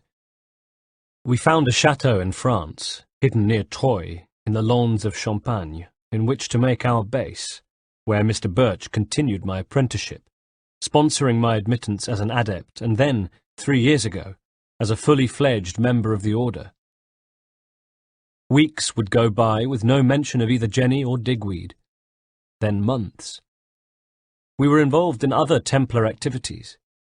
The War of the Austrian Succession had seemed to gobble the whole of Europe into its greedy maw, and we were needed to help protect Templar interests. My aptitude, my skill at death, became apparent, and Reginald was quick to see its benefits. The first to die, not my first kill, of course, my first assassination, I should say, was a greedy merchant in Liverpool. My second was an Austrian prince.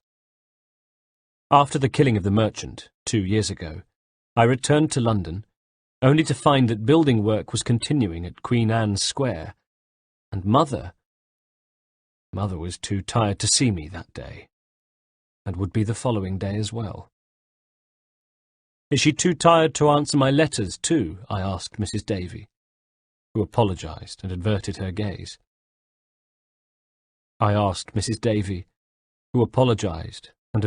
gaze.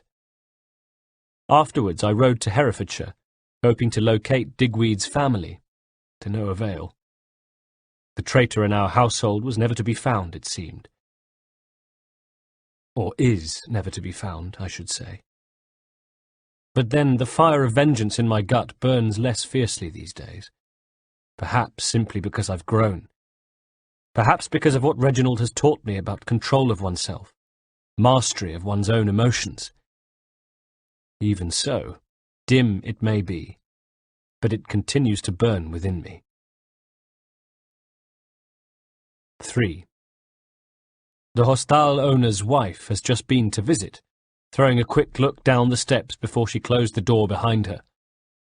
A messenger arrived while I was out, she said, and handed his missive to me with a lascivious look that I might have been tempted to act upon, if I hadn't had other things on my mind. The events of last night, for example. So instead I ushered her out of my room and sat down to decode the message. It told me that as soon as I was finished in Altea, I was to travel not home, to France, but to Prague, where I would meet Reginald in the cellar rooms of the house in Chaletna Lane, the Templar headquarters. He has an urgent matter to discuss with me. In the meantime, I have my cheese. Tonight, the traitor meets his end. 11th of June, 1747. 1. It is done. The kill, I mean.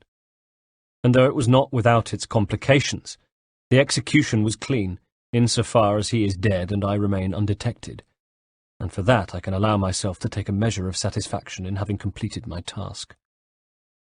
His name was Juan Vedomir, and supposedly his job was to protect our interests in Altea. That he had used the opportunity to build an empire of his own was tolerated. The information we had was that he controlled the port and market with a benign hand, and certainly on the evidence of earlier that day he seemed to enjoy some support, even if the constant presence of his guards proved that wasn't always the case. Was he too benign, though? Reginald thought so, had investigated, and eventually found that Vedomir's abandonment of Templar ideologies was so complete as to amount to treachery. We are intolerant of traitors in the Order. I was dispatched to Altea. I watched him, and last night I took my cheese and left my hostel for the last time, making my way along cobbled streets to his villa. "Yes," said the guard who opened his door. "I have cheese," I said. "I can smell it from here," he replied. "I hope to convince Senor Vedomir to allow me to trade at the bazaar." His nose wrinkled some more. "Senor Vedomir is in the business of attracting patrons to the market, not driving them away." "Perhaps those with a more refined palate might disagree, Senor." The guard squinted. "Your accent. Where are you from?" He was the first to question my Spanish citizenship. "Originally from the Republic of Genoa," I said, smiling, "where cheese is one of our finest exports." "Your cheese will have to go a long way to beat Varela's cheese." I continued to smile. "I am confident that it does. I am confident that Senor Vedomir will think so." He looked doubtful, but stood aside and let me into a wide entrance hall, which, though the night was warm, was cool, almost cold, as well as being sparse, with just 2 chairs and a table, on which were some cards. I glanced at them. A game of piquet, I was pleased to see, because piquet is a 2-player game, which meant there were no more guards hiding in the woodwork. The first guard indicated for me to place the wrapped cheese on the card table, and I did as I was told. The second man stood back, one hand on the hilt of his sword, as his partner checked me for weapons, patting my clothes thoroughly, and next searching the bag I wore around my shoulder, in which were a few coins and my journal, but nothing more. I had no blade. "He's not armed," said the first guard, and the second man nodded. The first guard indicated my cheese. "You want Senor Vedomir to taste this, I take it?" I nodded enthusiastically. "Perhaps I should taste it first," said the first guard, watching me closely. "I had hoped to save it all for Senor Vedomir," I replied with an obsequious smile. The guard gave a snort. "You have more than enough. Perhaps you should taste it." I began to protest. "But I had hoped to save it for—" He put his hand to the hilt of his sword. "Taste it," he insisted. I nodded. "Of course, Senor," I said, and unwrapped a piece, picked off a chunk and ate it. Next he indicated I should try another piece, which I did, making a face to show how heavenly it tasted. "And now that it's been opened," I said, proffering the wrapping, "you might as well have a taste." The 2 guards exchanged a look, then at last the first smiled, went to a thick wooden door at the end of the passageway, knocked and entered. Then they appeared again and beckoned me forward into Vedomir's chamber. Inside it was dark and heavily perfumed. Silk billowed gently on the low ceiling as we entered. Vedomir sat with his back to us, his long black hair loose, wearing a nightshirt and writing by the light of a candle at his desk. "Would you have me stay, Senor Vedomir?" asked the guard. Vedomir didn't turn around. "I take it our guest isn't armed?" "No, Senor," said the guard, "although the smell of his cheese is enough to fell an army." "To me the scent is a perfume, Christian," laughed Vedomir. "Please show our guest to a seat, and I shall be over in a moment." I sat on a low stool by an empty hearth as he blotted the book, then came over, stopping to pick up a small knife from a side table as he came. "Cheese, then." His smile split a thin moustache as he lifted his nightshirt to sit on another low stool opposite. "Yes, Senor," I said. He looked at me. "Oh, I was told you were from the Republic of Genoa, but I can hear from your voice that you are English." I started with shock. but the big grin he wore told me I had nothing to worry about. Not yet, at least. And there I was, thinking me so clever to hide my nationality all this time, I said, impressed. But you have found me out, senor.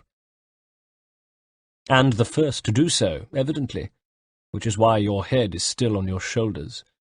Our two countries are at war, are they not? The whole of Europe is at war, senor. I sometimes wonder if anybody knows who is fighting whom. Vedomir chuckled, and his eyes danced. You're being disingenuous, my friend. I think we all know your King George's allegiances, as well as his ambitions.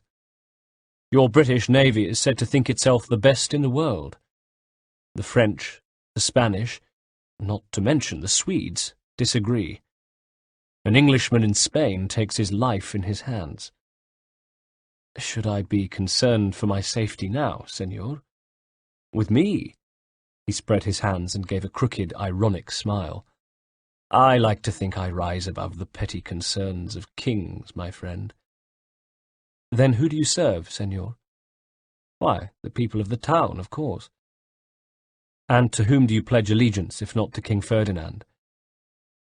To a higher power, senor, smiled Vedomir, closing the subject firmly and turning his attention to the wrappings of cheese I'd placed by the hearth. Now, he went on, you'll have to forgive my confusion. This cheese, is it from the Republic of Genoa, or is it English cheese? It is my cheese, senor. My cheeses are the best wherever one plants one's flag. Good enough to usurp Varela? Perhaps to trade alongside him. And what then? Then I have an unhappy Varela. Yes, senor. Such a state of affairs might be of no concern to you, senor, but these are the matters that vex me daily. Now, let me taste this cheese before it melts, eh?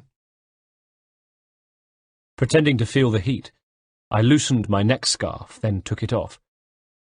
Surreptitiously, I reached into my shoulder bag and palmed a doubloon. When he turned his attention to the cheese, I dropped the doubloon into the scarf. The knife glittered in the candlelight as Vedomir cut off a chunk of the first cheese, holding the piece with his thumb and sniffing at it. Hardly necessary. I could smell it from where I sat. Then popped it into his mouth. He ate thoughtfully, looked at me, then cut off a second chunk. He said after some moments. You are wrong, senor. This is not superior to Varela's cheese. It is in fact exactly the same as Varela's cheese. His smile had faded, and his face had darkened. I realized I had been found out. In fact, this is Varela's cheese. His mouth was opening to shout for help as I dropped the doubloon into the scarf, twirled the silk into a garrote with a flick of my wrists, and leapt forward with crossed arms, dropping it over his head and around his neck. His knife hand arced up, but he was too slow and caught unawares, and the knife thrashed wildly at the silk above our heads as I secured my rumal, the coin pressing in on his windpipe, cutting off any noise. Holding the garrote with one hand, I disarmed him, tossed the knife to a cushion, then used both hands to tighten the rumal. My name is Haytham Kenway, I said dispassionately, leaning forward to look into his wide-open, bulging eyes. You have betrayed the Templar Order. For this, you have been sentenced to execution. His arm rose in a futile attempt to claw at my eyes, but I moved my head and watched the silk flutter gently as the life left him. When it was over, I carried his body to the bed, then went to his desk to take his journal, as I had been instructed. It was open, and my eye fell upon some writing. Para ver de manera diferente, primero debemos pensar diferente. I read it again, translating it carefully, as though I were learning a new language. To see differently, we must first think differently. I stared at it for some moments, deep in thought, then snapped the book shut and stowed it in my bag, returning my mind to the job at hand. Vedomir's death would not be discovered until morning, by which time I would be long gone, on my way to Prague, where I now had something to ask Reginald. 18th of June, 1747. 1. It's about your mother, Haytham. He stood before me in the basement of the headquarters on Chiletna Lane. He had made no effort to dress for Prague. He wore his Englishness like a badge of honour, neat and tidy white stockings, black breeches, and of course his wig, which was white and had shed most of its powder on the shoulders of his frock-coat.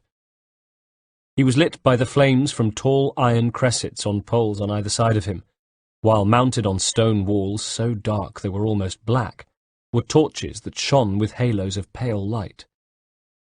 Normally he stood relaxed, with his hands behind his back, and leaning on his cane.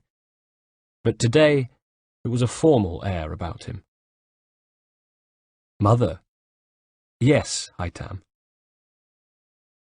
She's ill, was my first thought, and I instantly felt a hot wave of guilt so intense I was almost giddy with it.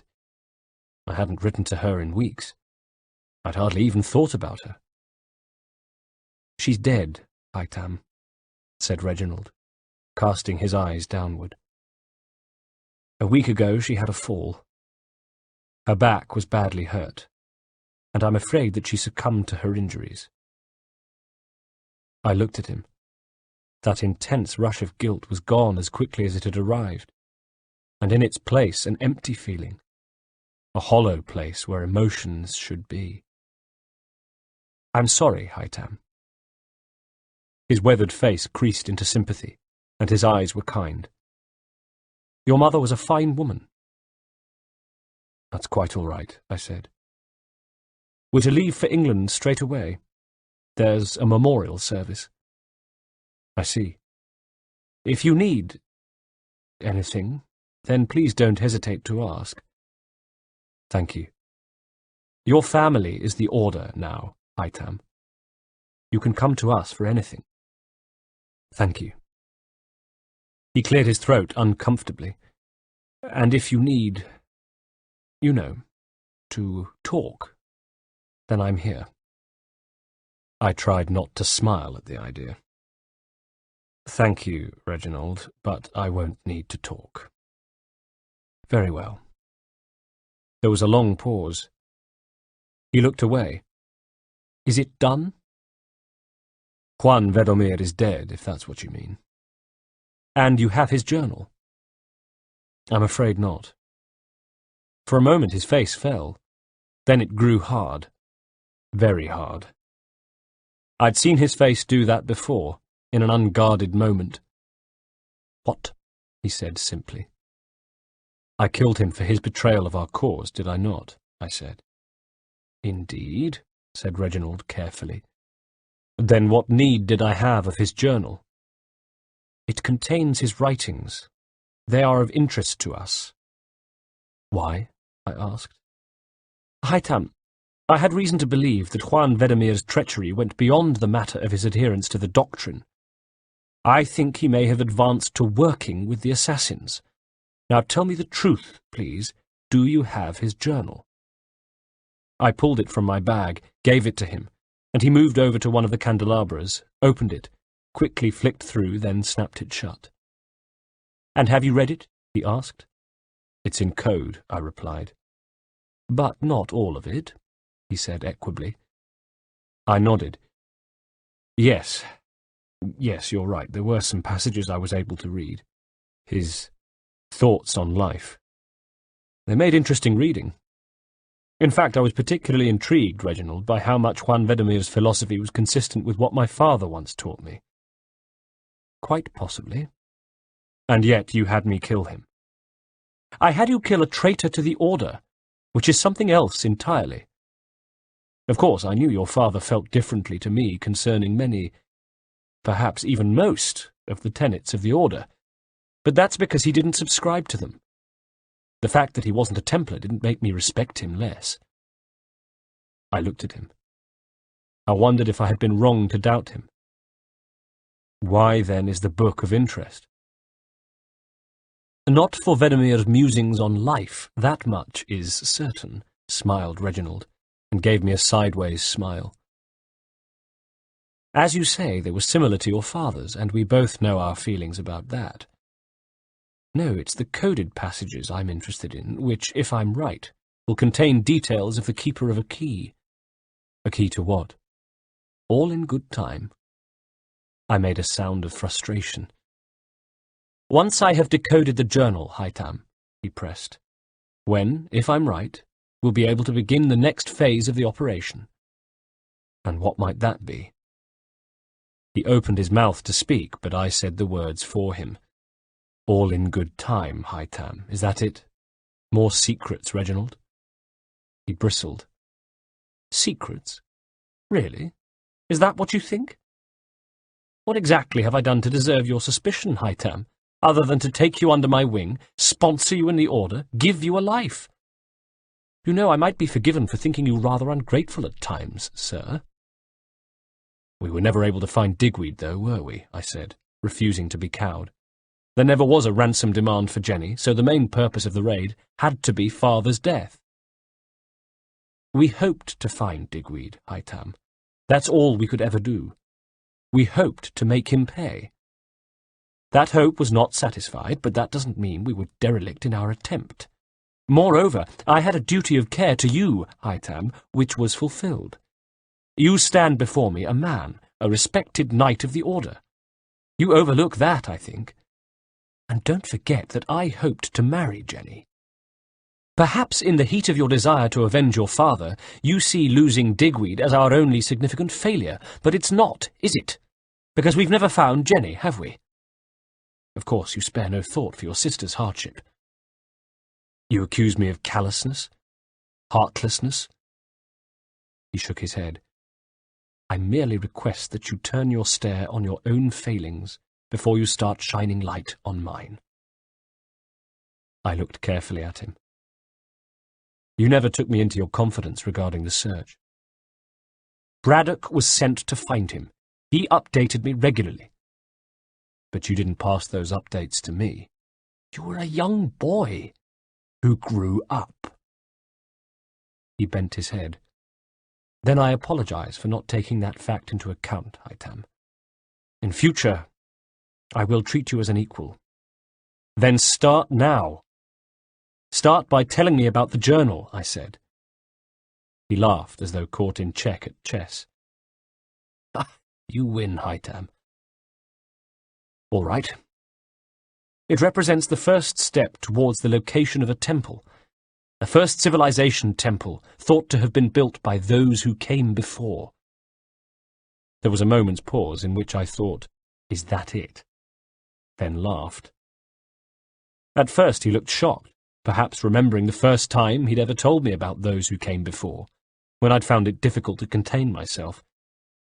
Those who came before what? I'd scoffed. Before us, he'd replied tightly. Before man. A previous civilization. He frowned at me now. You're still finding it amusing, Haytham? I shook my head. Not amusing so much, no. More... I struggled to find the words. Hard to fathom, Reginald. A race of beings who existed before man. Gods. Not gods, Haytham. First civilization humans who controlled humanity. They left us artifacts, Haytham, of immense power, such that we can only dream of. I believe that whoever can possess those artifacts can ultimately control all of human destiny. My laugh dwindled when I saw how serious he had become. It's a very grand claim, Reginald. Indeed. If it was a modest claim, then we would not be so interested, no? The assassins would not be interested. His eyes gleamed. The flames from the cressets shone and danced in them. I'd seen that look in his eyes before, but only on rare occasions.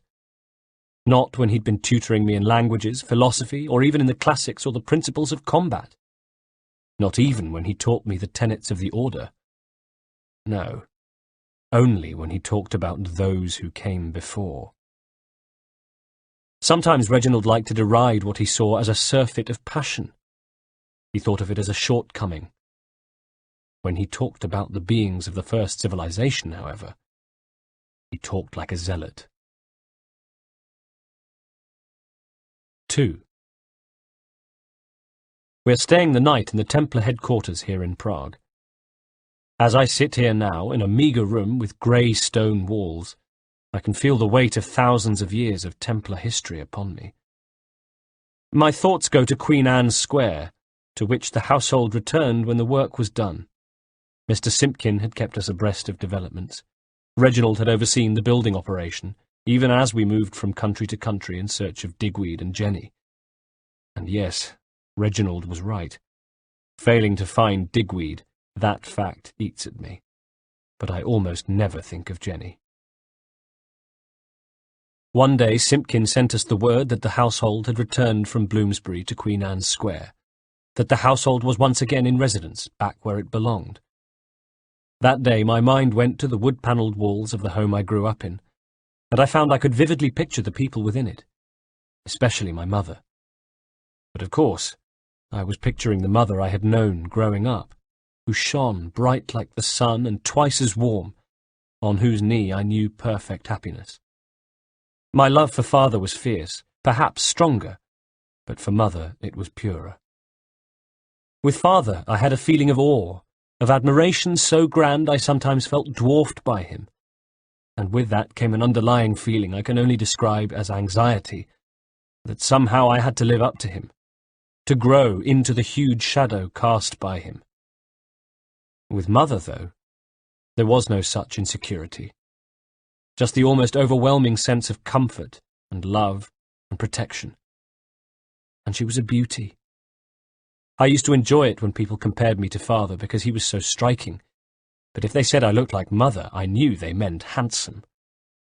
Of Jenny, people would say, she'll break a few hearts, she'll have men fighting over her.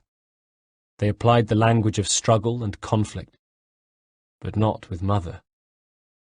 Her beauty was a gentle, maternal, nurturing thing, to be spoken of not with the wariness Jenny's looks inspired, but with warmth and admiration. Of course, I had never known Jenny's mother, Caroline Scott, but I had formed an opinion of her, that she was a Jenny, and that my father had been captivated by her looks just as Jenny's suitors were captivated by hers. Mother, though, I imagined to be an entirely different sort of person altogether. She was plain old Tessa Stevenson Oakley when she met my father. That's what she had always said, anyway. Plain old Tessa Stevenson Oakley. Which didn't sound at all plain to me, but never mind.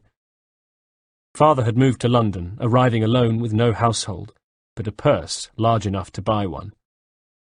When he had rented a London home from a wealthy landowner, the daughter had offered to help my father find permanent accommodation, as well as employing the household to run it. The daughter, of course, was plain old Tessa Stevenson Oakley. She had all but hinted that her family wasn't happy about the liaison. Indeed, we never saw her side of the family. She devoted her energies to us, and until that dreadful night, the person who had her undivided attention, her unending affection, her unconditional love, was me. But the last time I had seen her, there was no sign of that person. When I think back to our final meeting now, what I remember is the suspicion in her eyes, which I realize was contempt. When I killed the man about to kill her, I changed in her eyes. I was no longer the boy who had sat on her knee. I was a killer. 20th of June, 1747. En route to London, I reread an old journal. Why? Some instinct, perhaps. Some subconscious nagging doubt, I suppose. Whatever it was, when I reread the entry of 10th of December, 1735, I all of a sudden knew exactly what I had to do when I reached England. 2nd to 3rd of July, 1747. Today was the service, and also, well, I shall explain.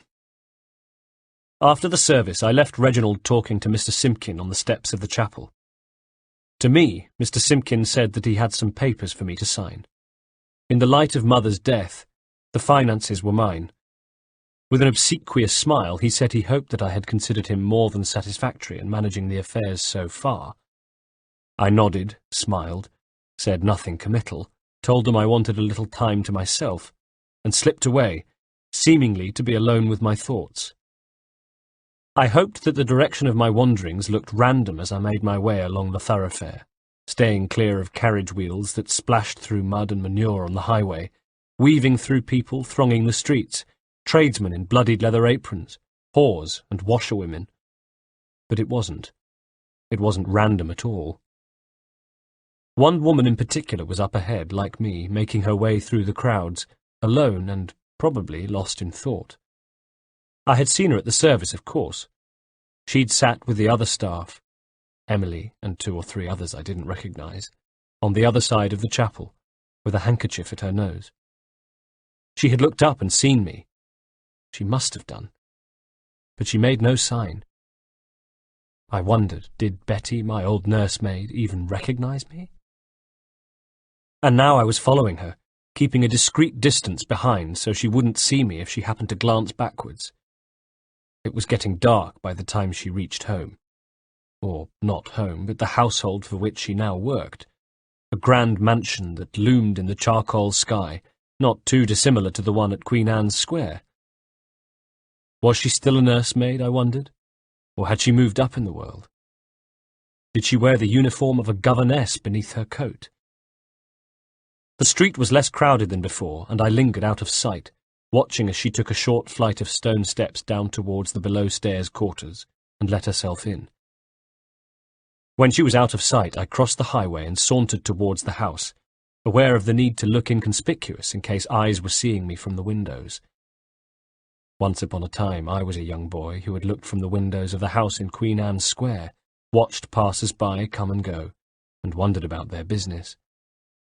Was there a little boy in this household watching me now, wondering who is this man? Where has he come from? Where is he going? So I wandered along the railings at the front of the mansion, and glanced down to see the lit windows of what I assumed were the servants' quarters, only to be rewarded with the unmistakable silhouette of Betty appearing at the glass and drawing a curtain. I had the information I'd come for. I returned after midnight, when the drapes at the windows of the mansion were shut, the street was dark, and the only lights were those fixed to the occasional passing carriage. Once again I made my way to the front of the house, and with a quick look left and right, scaled the railings and dropped silently down into the gully on the other side. I scuttled along it until I found Betty's window, where I stopped and very carefully placed my ear to the glass, listening for some moments until I was satisfied that there was no movement from within. And then, with infinite patience, I applied my fingertips to the bottom of the sash window and lifted, praying it wouldn't squeak and, when my prayers were answered, letting myself in and closing the window behind me. In the bed she stirred slightly, at the breath of air from the open window, perhaps. Some unconscious sensing of my presence? Like a statue I stood and waited for her deep breathing to resume, and felt the air around me settle, my incursion absorbed into the room, so that after a few moments it was as though I were a part of it, as though I had always been a part of it, like a ghost. And then I took out my sword. It was fitting, ironic, perhaps, that it should have been the sword given to me by my father. These days I rarely go anywhere without it. Years ago, Reginald asked me when I expected it to taste blood, and it has, of course, many times. And if I was right about Betty, then it would once again. I sat on the bed and put the blade of the sword close to her throat, then clamped my hand over her mouth. She woke. Immediately her eyes were wide with terror. Her mouth moved and my palm tickled and vibrated as she tried to scream. I held her thrashing body still and said nothing, just allowed her eyes to adjust until she could see me, and she must have recognized me. How could she not? when she nursed me for 10 years, was like a mother to me. How can she not have recognized Master Haytham? When she had finished struggling, I whispered, "Hello, Betty," with my hand still over her mouth. "I have something I need to ask you. To answer, you will need to speak. For you to speak, I'll need to take my hand from your mouth, and you may be tempted to scream. But if you scream—" I applied the tip of the sword to her throat to make my point. And then, very gently, I lifted my hand from her mouth. Her eyes were hard, like granite.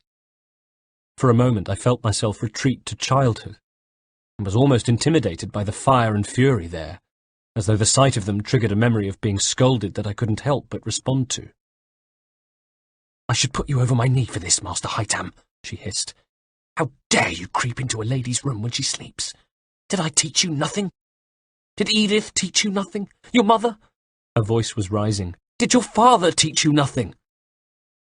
That childhood feeling stayed with me, and I had to reach into myself to find resolve, fighting an urge simply to put away my sword and say, "Sorry, Nurse Betty, promise never to do it again, that I will be a good boy from now on." The thought of my father gave me that resolve. "It's true you were like a mother to me once, Betty," I said to her. "It's true that what I'm doing is a terrible, unforgivable thing to do. Believe me, I'm not here lightly. But what you've done is terrible and unforgivable too." Her eyes narrowed. "What do you mean?" With my other hand I reached inside my frock coat and retrieved a folded piece of paper, which I held for her to see in the near dark of the room. "You remember Laura, the kitchen maid?" Cautious, she nodded. "She sent me a letter," I went on. "A letter that told me all about your relationship with Digweed. For how long was Father's gentleman your fancy man, Betty?" There was no such letter. The piece of paper I held contained nothing more revelatory than the address of my lodgings for the night, and I was relying on the low light to fool her. The truth was that when I'd reread my old journals, I'd been taken back to that moment many, many years ago, when I'd gone to look for Betty. She had been having her little lie-in that cold morning, and when I peered through her keyhole, I'd seen a pair of men's boots in her room. I hadn't realized at the time because I was too young. I'd seen them with the eyes of a 9-year-old and thought nothing of them.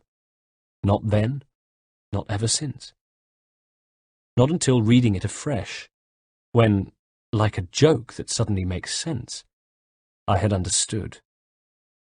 The boots had belonged to her lover. Of course they had. What I was less certain of was that her lover was Digweed. I remember that she used to speak of him with great affection, but then so did everyone. He had fooled us all. But when I left for Europe in the care of Reginald, Digweed had found alternative employment for Betty. Even so, it was a guess that they were lovers. A considered, educated guess, but risky, with terrible consequences if I was wrong. "Do you remember the day you had a little lie-in, Betty?" I asked. "A little lie-in. Do you remember?" She nodded her head warily. "I came to see where you were," I continued. "I was cold, you see. And in the passage outside your room, well, I don't like to admit it, but I knelt down and I looked through your keyhole." I felt myself colour slightly, despite everything. She'd been staring balefully up at me, but now her eyes went flinty and her lips pursed crossly, almost as though this ancient intrusion were as bad as the current one. "I didn't see anything," I clarified quickly. "Not unless you count you slumbering in bed, and also a pair of men's boots that I recognized as belonging to Digweed. Were you having an affair with him? Is that it?" "Oh, Master Haytham," she whispered, shaking her head and with sad eyes, "what has become of you? What sort of man has that birch turned you into? That you should be holding a knife to the throat of a lady of my advancing years is bad enough. Oh, that's bad enough. But look at you now. You're ladling hurt on hurt, accusing me of having an affair, being a home-wrecker. It was no affair. Mr. Digweed had children, that's true, who were looked after by his sister in Herefordshire. But his wife died many years before he even joined the household. Ours was not an affair the way you're thinking with your dirty mind. We were in love. And shame on you thinking otherwise. Shame on you. She shook her head again. Feeling my hand tighten on the handle of the sword, I squeezed my eyes shut. No, it's not me who should be made to feel at fault here.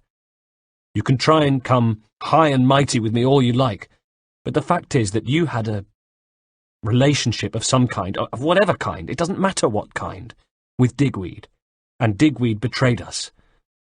Without that betrayal, my father would be alive. Mother would be alive, and I would not be sitting here with a knife to your throat, so don't blame me for your current predicament, Betty. Blame him. She took a deep breath and composed herself. He had no choice, she said at last. Jack didn't. Oh, that was his name, by the way. Jack. Did you know that? I'll read it on his gravestone, I hissed. And knowing it makes not a blind bit of difference, because he did have a choice, Betty. Whether it was a choice between the devil and the deep blue sea, I don't care. He had a choice. No. The man threatened Jack's children. Man? What man? I don't know. A man who first spoke to Jack in town. Did you ever see him? No. What did Digweed say about him? Was he from the West Country? Jack said he had the accent, sir, yes. Why? When the men kidnapped Jenny, she was screaming about a traitor. Violet from next door heard her, but the following day a man with a West Country accent came to speak to her, to warn her not to tell anyone what she'd heard. West Country. Betty had blanched, I saw. What? I snapped. What have I said? It's Violet, sir, she gasped. Not long after you left for Europe. It could even have been the day after. She met her end in a street robbery. They came good on their word, I said. I looked at her. Tell me about the man giving Digweed his orders, I said. Nothing. Jack never said anything about him. That he meant business. That if Jack didn't do as they told him, then they would find his children and kill them. They said that if he told the master, then they'd find his boys, cut them and kill them slowly, all of that. They told him what they were planning to do to the house, but on my life, Master Haytham, they told him that nobody would be hurt, that it would all happen at the dead of night. Something occurred to me. Why did they even need him? She looked perplexed. He wasn't even there on the night of the attack, I continued. It wasn't as if they required help getting in. They took Jenny, killed father. Why was Digweed needed for that? I don't know, Master Haytham, she said. I really don't. When I looked down at her, it was with a kind of numbness. Before, when I'd been waiting for darkness to fall, anger had been simmering, bubbling within me. The idea of Digweed's treachery lighting a fire beneath my fury. The idea that Betty had colluded, or even known, adding fuel to it. I'd wanted her to be innocent. Most of all, I'd wanted her dalliance to be with another member of the household.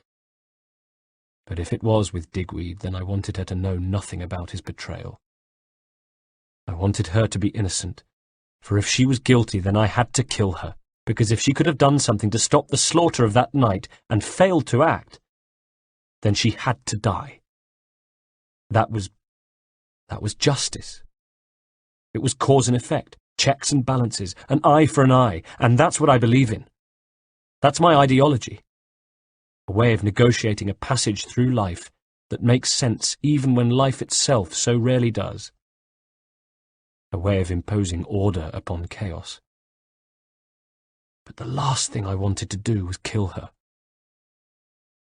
Where is he now? I asked softly. I don't know, Master Haytham. Her voice quavered with fear.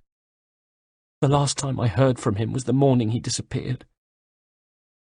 Who else knew you and he were lovers? Nobody, she replied. We were always so careful. apart from leaving his boots in view. They were moved sharpish, her eyes hardened, and most folk weren't in the habit of peering through the keyhole. There was a pause. "What happens now, Master Haytham?" she said, a catch in her voice. "I should kill you, Betty," I said simply, and looking into her eyes I saw the realization dawn on her that I could if I wanted to, that I was capable of doing it. She whimpered. I stood. "But I won't. There's already been too much death as a result of that night. We will not meet again. For your years of service and nurture, I award you your life and leave you with your shame. Goodbye." 14th of July, 1747. 1. After neglecting my journal for almost 2 weeks, I have much to tell, and should recap, going right back to the night I visited Betty.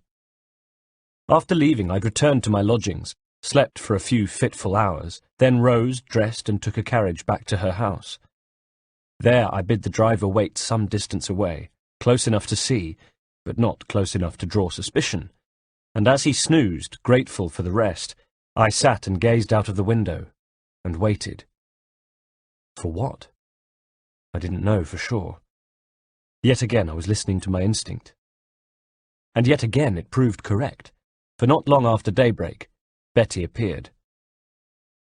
I dismissed the driver, followed her on foot, and sure enough, she made her way to the General Post Office on Lombard Street, went in, reappeared some minutes later, and then made her way back along the street until she was swallowed up by the crowds.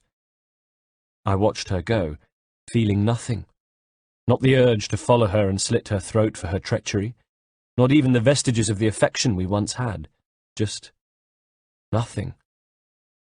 Instead, I took up position in a doorway and watched the world go by, flicking beggars and street sellers away with my cane as I waited for perhaps an hour until... Yes, there he was. The letter carrier, carrying his bell and case full of mail. I pushed myself out of the doorway and, twirling my cane, followed him, closer and closer until he moved on to a side road, where there were fewer pedestrians, and I spotted my chance.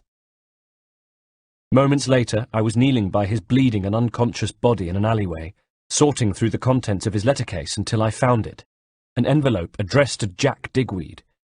I read it. It said that she loved him, and that I had found out about their relationship. Nothing in there I didn't already know. But it wasn't the content of the letter I was interested in so much as the destination. And there it was on the front of the envelope, which was bound for the Black Forest, for a small town called St. Peter, not far from Freiburg. Almost 2 weeks of journeying later, Reginald and I came within sight of St. Peter in the distance, a cluster of buildings nestled at the bottom of a valley, otherwise rich with verdant fields and patches of forest. That was this morning.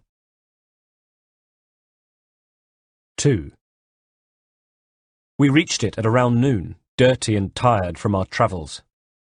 Trotting slowly through narrow, labyrinthine streets, I saw the upturned faces of the residents, glimpsed either from pathways or turning quickly away from windows, closing doors and drawing curtains. We had death on our minds, and at the time I thought they somehow knew this, or perhaps were easily spooked. What I didn't know was that we weren't the first strangers to ride into town that morning. The townspeople were already spooked. The letter had been addressed care of the St. Peter General Store. We came to a small plaza with a fountain shaded by chestnut trees and asked for directions from a nervous townswoman. Others gave us a wide berth as she pointed the way, then sidled off, staring at her shoes. Moments later we were tethering our horses outside the store and walking in, only for the sole customer to take a look at us and decide to stock up on provisions another time. Reginald and I exchanged a confused look. Then I cast an eye over the store.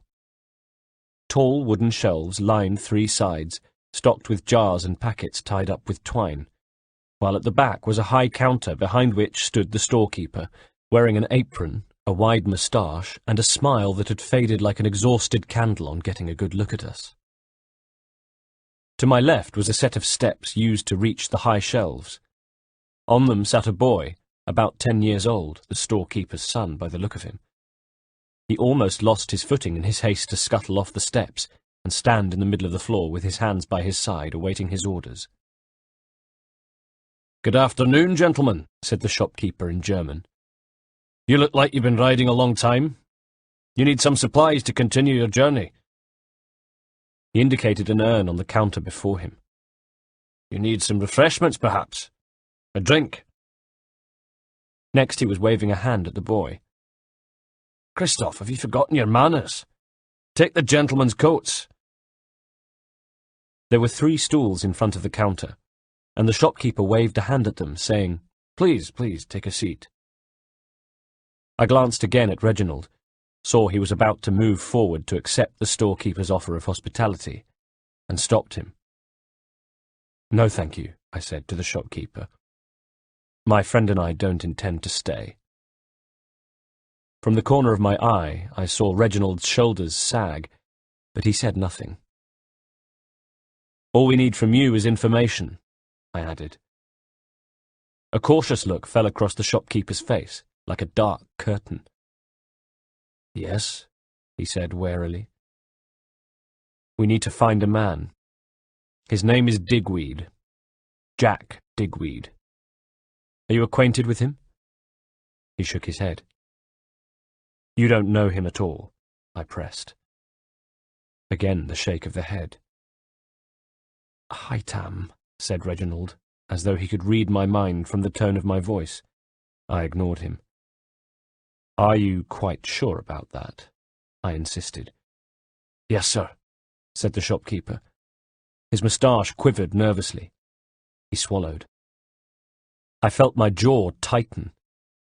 Then, before anybody had a chance to react, I'd drawn my sword and with my outstretched arm tucked the blade beneath Christoph's chin. The boy gasped, raised himself on his tiptoes, and his eyes darted as the blade pressed into his throat. I hadn't taken my eyes off the shopkeeper. "Haytham," said Reginald again. "Let me handle this, please, Reginald," I said, and addressed the storekeeper. "Digweed's letters are sent care of this address," I said. "Let me ask you again. Where is he?" "Sir," pleaded the shopkeeper. His eyes darted from me to Christoph, who was making a series of low noises as though he were finding it difficult to swallow. "Please don't hurt my son." His pleas fell on deaf ears. "Where is he?" I repeated. "Sir," pleaded the owner. His hands implored. "I cannot say." With a tiny flick of the wrist, I increased the pressure of my blade on Christoph's throat, and was rewarded with a whimper. From the corner of my eye, I saw the boy rise even higher on his tiptoes, and felt, but did not see, Reginald's discomfort to the other side of me. All the time, my eyes never left those of the shopkeeper. Please, sir, he said quickly, those imploring hands waving in the air, as though he were trying to juggle an invisible glass. "I can't say. I was warned not to." "Aha," I said. Who warned you? Was it him? Was it Digweed?" "No, sir," insisted the shopkeeper. "I haven't seen Master Digweed for some weeks. This was someone else. But I can't tell you. I can't tell you who. These men, they were serious." "But I think we know that I, too, am serious," I said with a smile. "And the difference between them and me is that I am here and they are not. Now tell me, how many men, who were they, and what did they want to know?" His eyes flicked from me to Christoph, who, though brave and stoic and displaying the kind of fortitude under duress that I'd hoped for my own son, whimpered again none the less, which must have made up the storekeeper's mind, because his moustache trembled a little more. Then he spoke, quickly, the words tumbling from him. "They were here, sir," he said. "Just an hour or so ago, 2 men with long black coats over the red tunic of the British Army, who came into the store just as you did and asked the whereabouts of Master Digweed. When I told them, thinking little of it, they became very grave, sir, and told me that some more men might arrive looking for Master Digweed, and if they did, then I was to deny all knowledge of him on pain of death, and not to say that they had been here." "Where is he?" "A cabin, 15 miles north of here in the woods." Neither Reginald nor I said a word. We both knew we didn't have a minute to spare, and without pausing to make more threats or to say goodbye, or perhaps even apologize to Christophe for frightening him half to death, we both dashed out of the door, untethered and mounted our steeds, and spurred them on with yells. We rode as hard as we dared for over half an hour, until we had covered maybe 8 miles of pasture, all of it uphill, our horses now becoming tired. We came to a tree line only to discover that it was a narrow band of pine, and we arrived on the other side to see a ribbon of trees stretching around the summit of a hill on either side. Meanwhile, in front of us the ground sloped down into more woodland, then away, undulating like a huge blanket of green, patched with forestry, grass and fields. We pulled up, and I called for the spyglass. Our horses snorted, and I scanned the area in front of us, swinging the spyglass from left to right, crazily at first, with the emergency getting the better of me, panic making me indiscriminate. In the end, I had to force myself to calm down, taking deep breaths and screwing up my eyes tight, then starting again, this time moving the spyglass slowly and methodically across the landscape.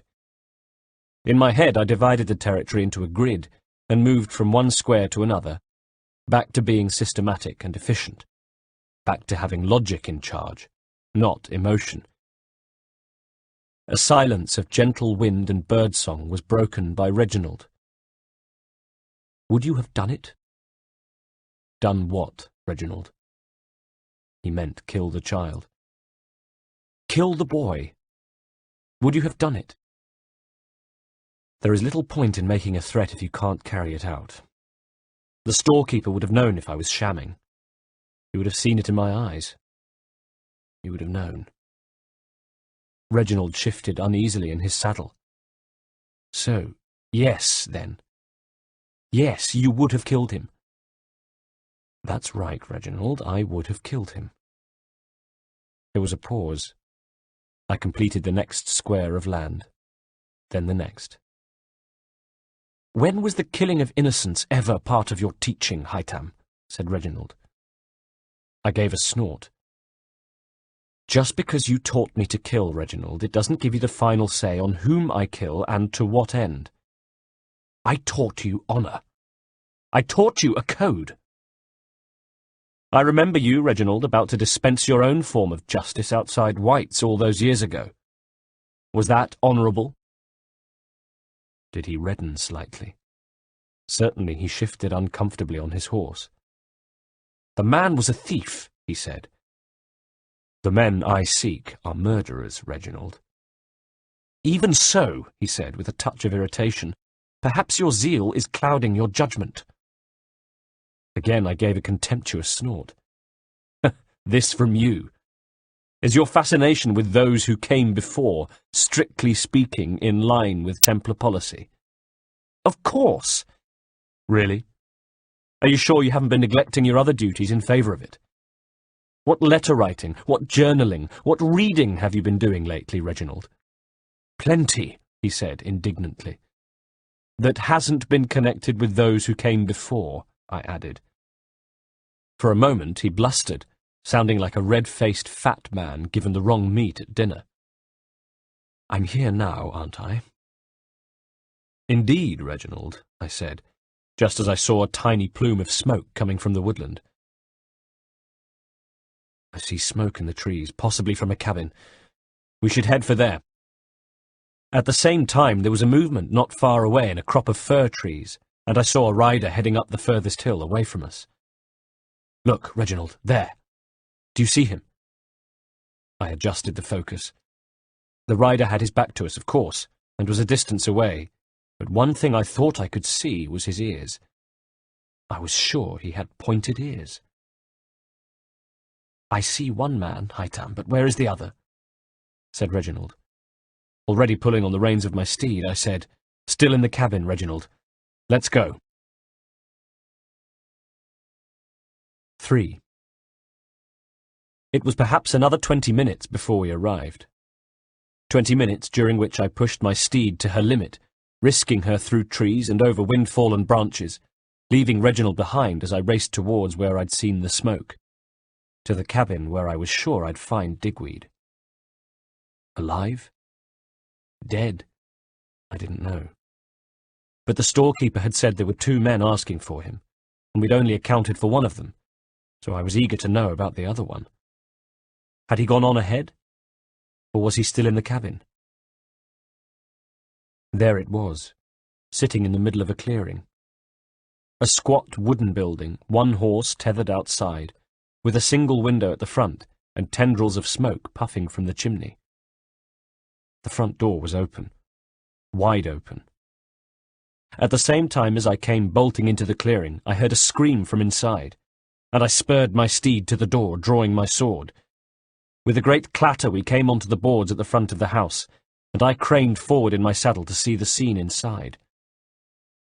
Digweed was tied to a chair, shoulders sagging, head tilted. His face was a mask of blood, but I could see that his lips were moving. He was alive, and standing over him was the second man, holding a blood-stained knife, a knife with a curved, serrated blade, and about to finish the job. About to slit Digweed's throat. I'd never used my sword as a spear before, and take it from me, it's a far from ideal use for it. But at that exact moment my priority was keeping Digweed alive. I needed to speak to him, and besides, nobody was going to kill Digweed but me. So I threw it. It was all I had time to do. And though my throw had as little power as it did aim, it hit the knife man's arm just as the blade arced down, and it was enough. Enough to send him staggering back with a howl of pain, at the same time as I threw myself off the horse, landed on the boards inside of the cabin, rolled forward, and snatched out my short sword at the same time. And it had been enough to save Digweed. I landed right by him. Blood-stained rope kept his arms and legs tied to the chair. His clothes were torn and black with blood, his face swollen and bleeding. His lips still moved. His eyes slid lazily over to see me, and I wondered what he thought in the brief moment that he took me in. Did he recognize me? Did he feel a bolt of guilt, or a flash of hope? Then my eyes went to a back window, only to see the knife man's legs disappearing through it, as he squeezed himself out and fell with a thump to the ground outside. To follow through the window meant putting myself in a vulnerable position. I didn't fancy being stuck in the frame while the knife man had all the time in the world to plunge his blade into me. So instead, I ran to the front door and back into the clearing to give chase. Reginald was just arriving. He'd seen the knife man, had a better view of him than I did, and was already taking aim with his bow. "Don't kill him!" I roared, just as he fired, and he howled in displeasure as the arrow went wide. "Damn you, man, I had him!" he shouted. "He's in the trees now!" I'd rounded the front of the cabin in time, feet kicking up a carpet of dead and dry pine needles just in time to see the knife man disappear into the tree line. "I need him alive, Reginald," I shouted back at him. "Digweed's in the cabin. Keep him safe until I return." And with that I burst into the trees, leaves and branches whipping my face as I thundered on, short sword in hand. Ahead of me I saw a dark shape in the foliage, crashing through it with as little grace as I was. Or perhaps less grace, because I was gaining on him. "Were you there?" I shouted at him. "Were you there the night they killed my father?" "I didn't have that pleasure, boy," he called back over his shoulder. "How I wish I had been. I did my bit, though. I was the fixer." Of course. He had a West Country accent. Now, who had been described as having a West Country accent? The man who had blackmailed Digweed. The man who had threatened Violet and shown her an evil-looking knife. "Stand and face me," I shouted. "You're so keen for Kenway blood? Let's see if you can't spill mine. I was nimbler than he was, faster and closer now. I'd heard the wheeze in his voice when he spoke to me, and it was only a matter of time before I caught him. He knew it, and rather than tire himself further, he decided to turn and fight, hurdling one final wind-fallen branch, which brought him into a small clearing, spinning about, the curved blade in his hand. The curved, serrated, evil-looking blade. His face was grizzled and terribly pockmarked, as though scarred from some childhood disease. He breathed heavily as he wiped the back of his hand across his mouth. He'd lost his hat in the chase, revealing close-cropped, greying hair, and his coat, dark just as the storekeeper had described it, was torn, fluttering open to reveal his red army tunic. "You're a British soldier," I said. "That's the uniform I wear," he sneered. "But my allegiances lie elsewhere." "Indeed, do they? To whom do you swear loyalty, then?" I asked. "Are you an assassin?" He shook his head. "I'm my own man, boy. Something you can only dream of being." "It's a long time since anybody's called me boy," I said. "You think you've made a name for yourself, Haytham Kenway? The killer? The Templar blade man? Because you killed a couple of fat merchants? But to me, you're a boy. You're a boy because a man faces his targets man to man. He doesn't steal up behind them in the dead of night like a snake." He paused. "Like an assassin." He began to swap his knife from one hand to the other. The effect was almost hypnotic, or at least that's what I let him believe. "You think I can't fight?" I said. "You're yet to prove it." "Here's as good a place as any." He spat and beckoned me forward with one hand, rolling the blade in the other. "Come on," he goaded me. "Come be a warrior for the first time. Come see what it feels like. Come on, boy, be a man." It was supposed to anger me, but instead it made me focus. I needed him alive. I needed him to talk. I leapt over the branch and into the clearing, swinging a little wildly to push him back, but recovering my stance quickly before he could press forward with a counter-attack of his own. For some moments we circled one another, each waiting for the other to launch his next attack. I broke the stalemate by lunging forward, slashing, then instantly retreating to my guard. For a second he thought I'd missed. Then he felt the blood begin to trickle down his cheek and touched a hand to his face, his eyes widening in surprise. First blood to me. "You've underestimated me," I said. His smile was a little more strained this time. "There won't be a second time." "There will be," I replied, and came forward again, feinting towards the left, then going right when his body was already committed to the wrong line of defence. A gash opened up in his free arm. Blood stained his tattered sleeve and began dripping to the forest floor, bright red on brown and green needles. "I'm better than you know," I said.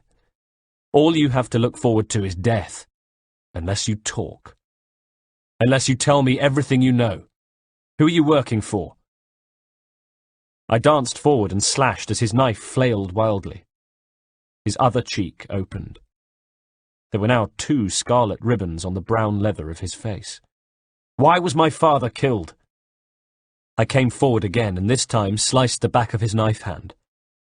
If I'd been hoping he'd drop the knife, then I was disappointed. If I'd been hoping to give him a demonstration of my skills, then that's exactly what I'd done, and it showed on his face. His now bloody face. He wasn't grinning anymore. But he still had fight in him, and when he came forward it was fast and smooth, and he swapped his knife from one hand to the other to try to misdirect me, and almost made contact. Almost. He might even have done it, if he hadn't already showed me that particular trick, if he hadn't been slowed down by the injuries I'd inflicted on him. As it was, I ducked easily beneath his blade and struck upwards, burying my own in his flank. Immediately I was cursing, though. I'd hit him too hard and in the kidney. He was dead. The internal bleeding would kill him in around 30 minutes, but he could pass out straight away. Whether he knew it himself or not, I don't know, for he was coming at me again, his teeth bared. They were coated with blood now, I noticed, and I swung easily away, took hold of his arm, twisted into his body, and broke it at the elbow. The sound he made wasn't a scream so much as an anguished inhalation, and as I crunched the bones in his arm, more for effect than for any useful purpose, his knife dropped to the forest floor with a soft thump, and he followed it, sinking to his knees.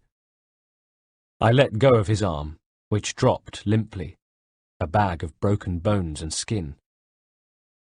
Looking down, I could see the blood had already drained from his face, and around his midriff was a spreading black stain.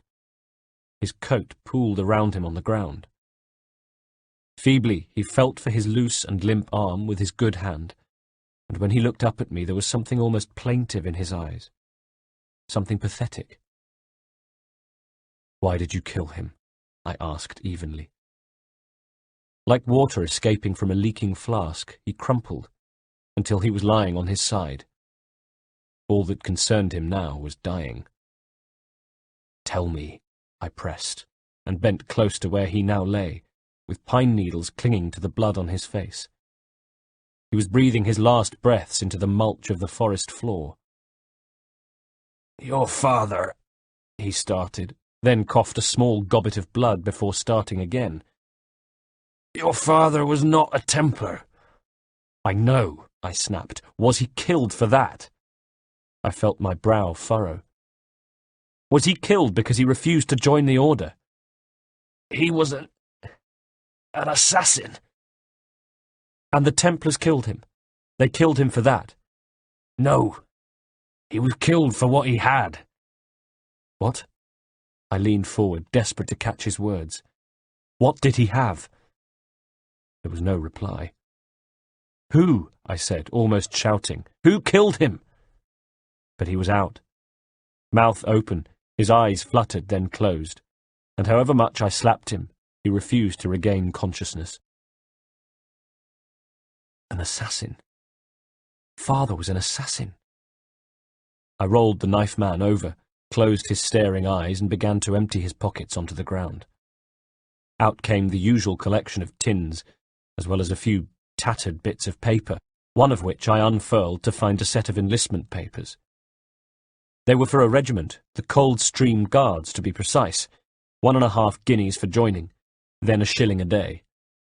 The paymaster's name was on the enlistment papers. It was Lieutenant Colonel Edward Braddock. And Braddock was with his army in the Dutch Republic, taking arms against the French.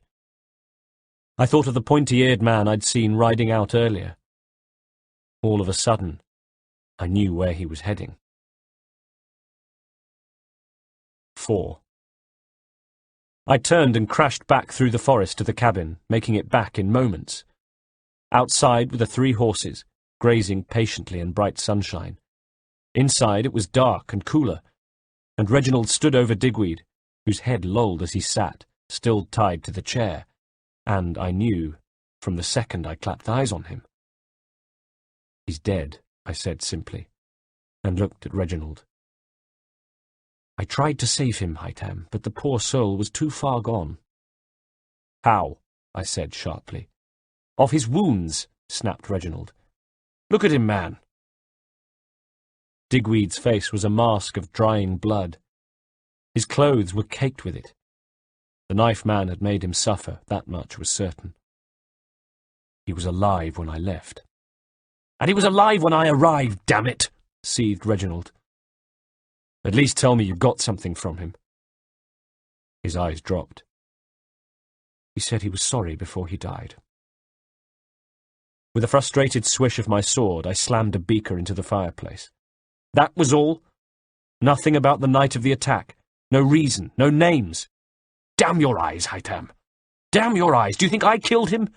Do you think I came all this way, neglected my other duties, just to see Digweed dead? I wanted to find him as much as you did.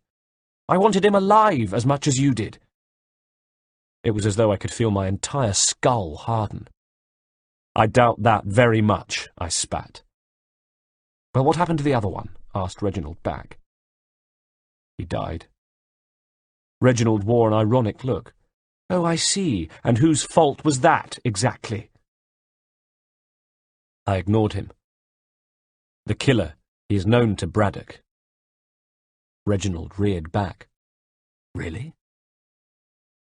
Back at the clearing, I'd stuffed the papers into my coat, and I brought them out now in a handful, like the head of a cauliflower. "Here, his enlistment papers. He's in the Coldstream Guards under Braddock's command." "Hardly the same thing, Haytham. Edward has a force 1,500 strong, many of them enlisted in the country. I'm sure every single man has an unsavoury past, and I'm sure Edward knows very little about it." "Even so, a coincidence, don't you think? The storekeeper said they both wore the uniform of the British Army, and my guess is the rider we saw is on his way to them now.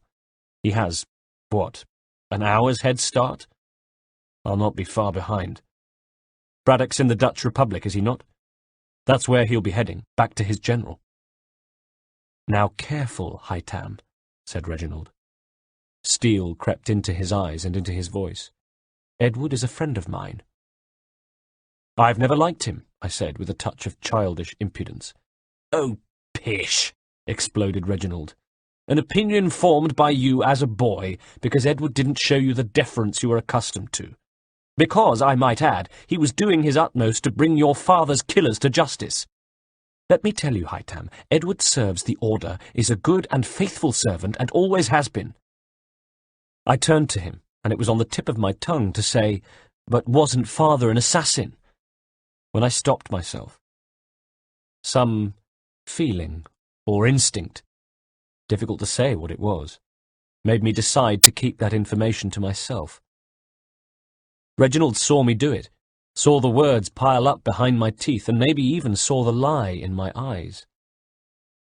"The killer," he pressed. "Did he say anything else at all?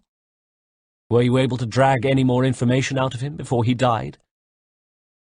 "Only as much as you could get from Digweed," I replied. There was a small stove at one end of the cabin, and by it a chopping block where I found part of a loaf which I stuffed into my pocket. "What are you doing?" said Reginald. "Getting what provisions I can for my ride, Reginald. There was a bowl of apples, too.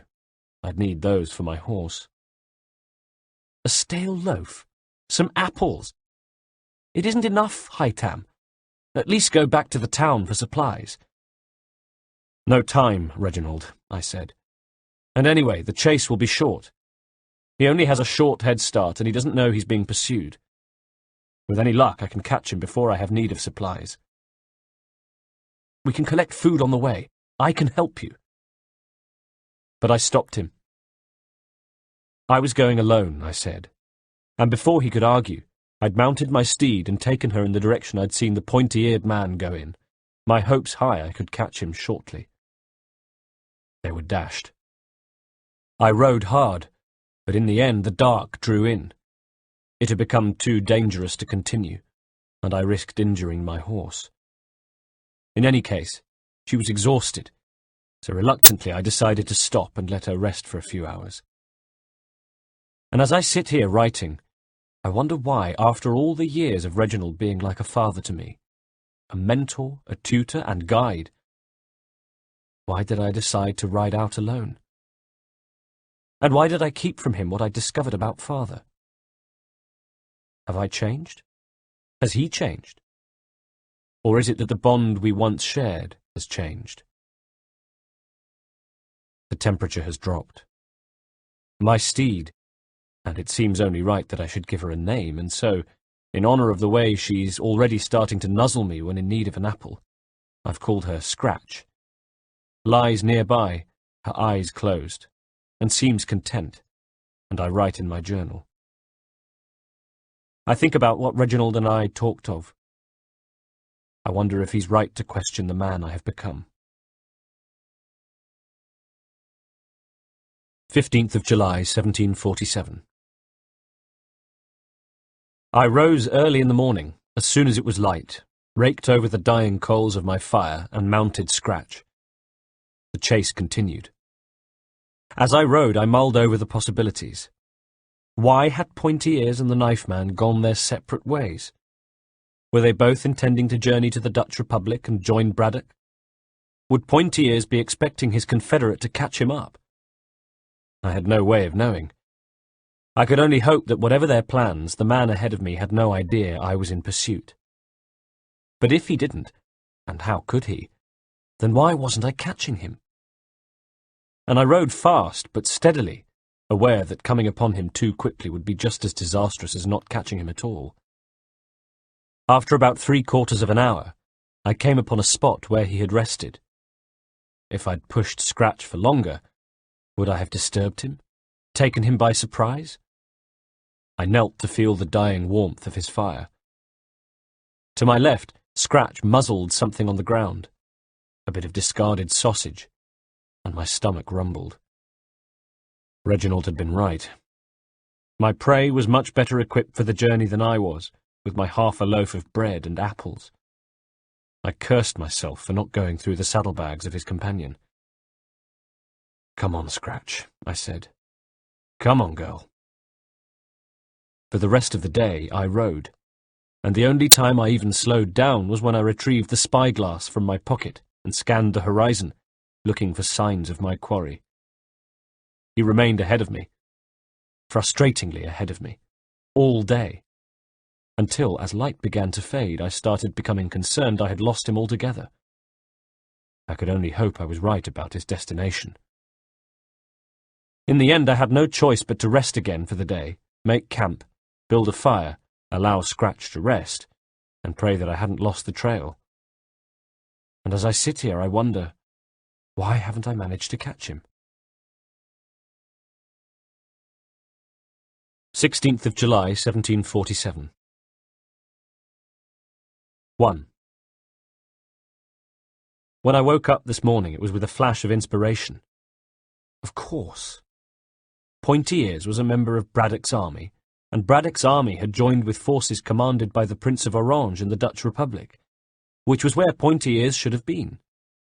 The reason he was hurrying was because he had absconded and was rushing to get back, presumably before his absence was discovered, which meant that his presence in the Black Forest wasn't officially sanctioned, which meant that Braddock, as his lieutenant colonel, didn't know about it.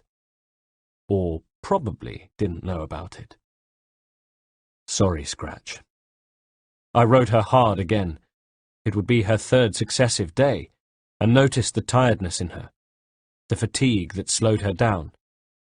Even so, it was only around half an hour before we came upon the remains of Pointy Ears' camp, and this time, instead of stopping to test the embers, I urged Scratch on and only let her rest at the next hilltop, where we stopped as we pulled out the spyglass and scanned the area ahead of us, square by square, inch by inch, until I saw him. There he was, a tiny speck riding up the hill opposite, swallowed up by a clump of trees as I watched. Where were we? I didn't know whether or not we had passed over the border into the Dutch Republic. I hadn't seen another soul for 2 days, had heard nothing but the sound of Scratch and my own breathing. That was soon to change. I spurred Scratch, and some 20 minutes later was entering the same band of trees I'd seen my quarry disappear into. The first thing I saw was an abandoned cart. Nearby, with flies crawling over sightless eyes, was the body of a horse, the sight of which made Scratch rear slightly, startled.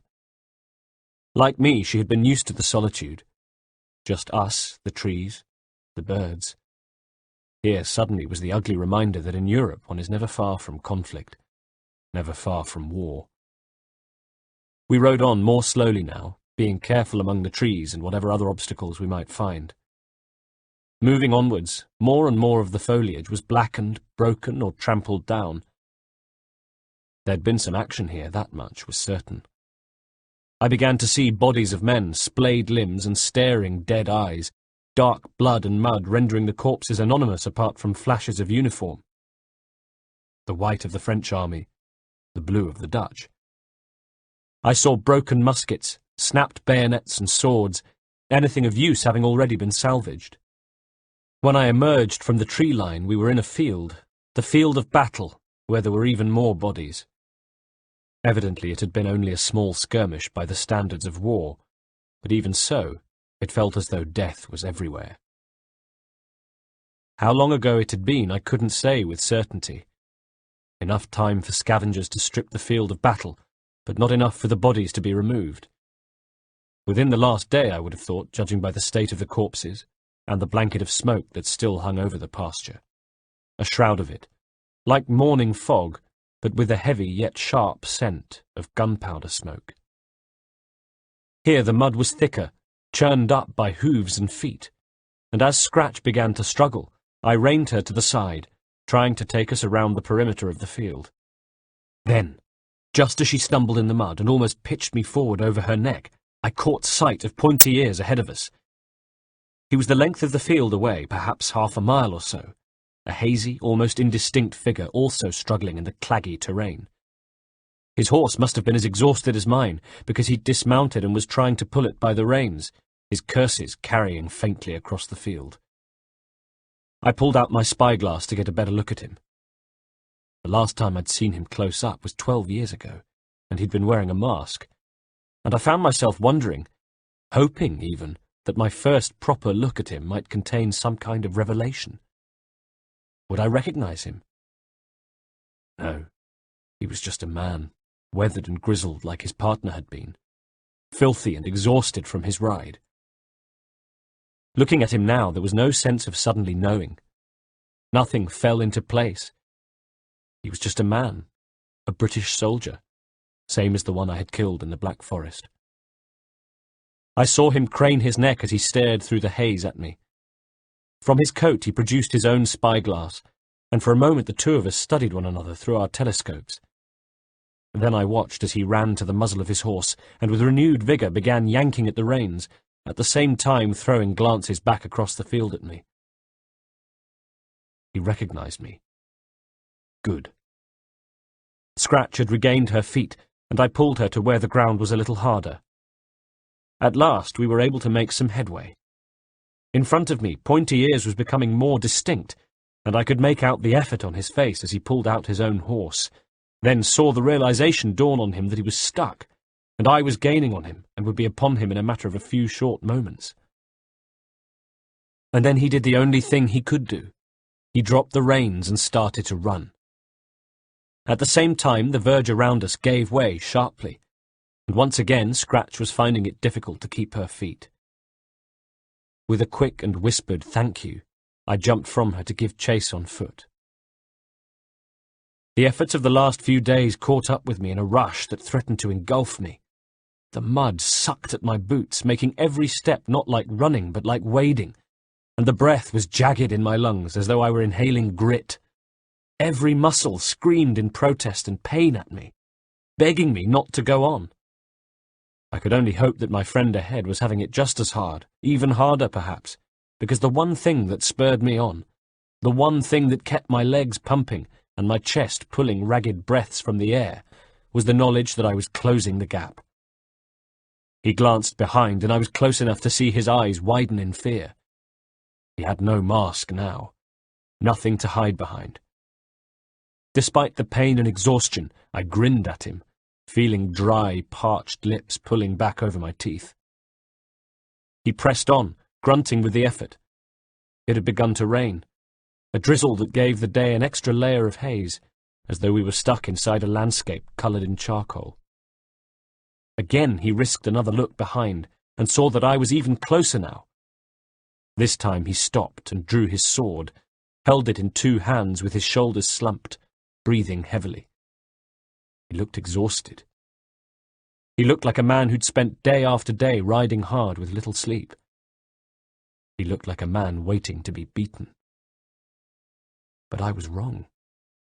He was luring me forward, and like a fool I fell for it, and in the next instant was stumbling forward, literally falling as the ground gave way, and I waded straight into a vast pool of thick, oozing mud that stopped me in my tracks. "Oh, God," I said. My feet disappeared, then my ankles, and before I knew it I was in up to my knees, desperately yanking at my legs, trying to pull them free, while at the same time bracing myself with one hand on the firmer ground around me, trying to keep my sword raised with the other. My eyes went to Pointy Ears, and it was his turn to grin now, as he came forward and brought his sword down in a chopping two-handed blow that had plenty of force, but was clumsy. With a grunt of effort and a ring of steel, I met it and parried, sending him back a couple of steps. Then, as he was off balance, I pulled one of my feet clear of the mud and my boot, saw my white stocking, filthy as it was, bright compared to the dirt around it. Seeing his advantage being squandered, Pointy Ears pressed forward again, this time stabbing forward with his sword, and I defended once and then twice. For a second there was only the sound of clashing steel, of grunts and the rain, harder now, slapping into the mud, me silently thanking God his reserves of cunning were exhausted. Or were they? At last he realized I would be beaten more easily if he moved to the rear of me. But I saw what was on his mind and lashed out with my sword, catching him at the knee just above his boot, and sending him crashing back, howling in agony. With a cry of pain and indignity he got to his feet, driven on perhaps by outrage that his victory wasn't being given to him more easily, and kicked out with his good foot. I caught it with my other hand and twisted it as hard as I could, hard enough to send him spinning and sprawling face first to the mud. He tried to roll away, but was too slow or too dazed, and I stabbed downwards with my sword, driving it through the back of his thigh, straight into the ground and spearing him there.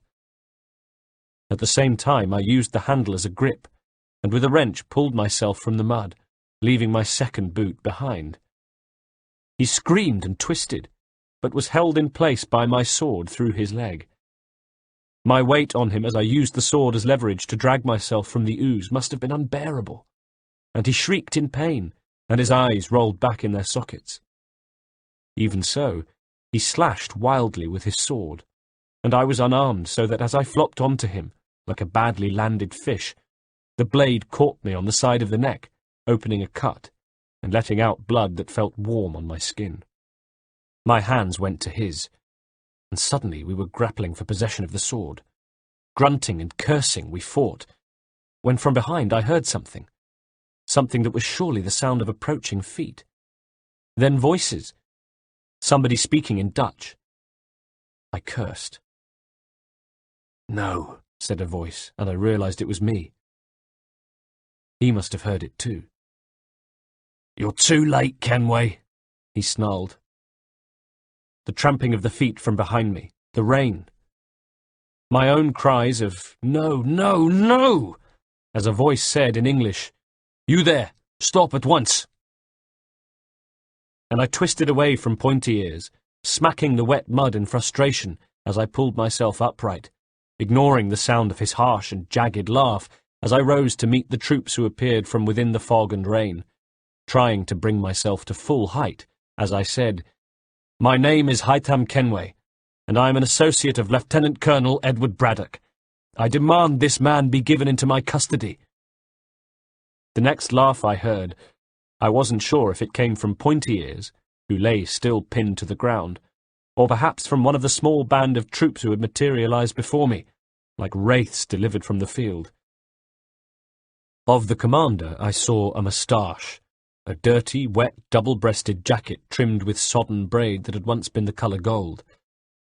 I saw him raising something that seemed to flash across my eyeline, and realized he was striking me with the hilt of the sword an instant before he made contact, and I lost consciousness. 2. They don't put unconscious men to death. That would not be noble. Not even in an army commanded by Lieutenant Colonel Edward Braddock. And so the next thing I felt was cold water slapping into my face. Or was it an open palm on my face? Either way, I was being rudely awakened, and as my senses returned, I spent a moment wondering who I was, where I was, and why I had a noose around my neck, and why my arms were tied behind my back. I was at one end of a platform. To my left were 4 men, also like me, with their necks in nooses. As I watched, the man on the far left jerked and juddered, his feet kicking at empty air.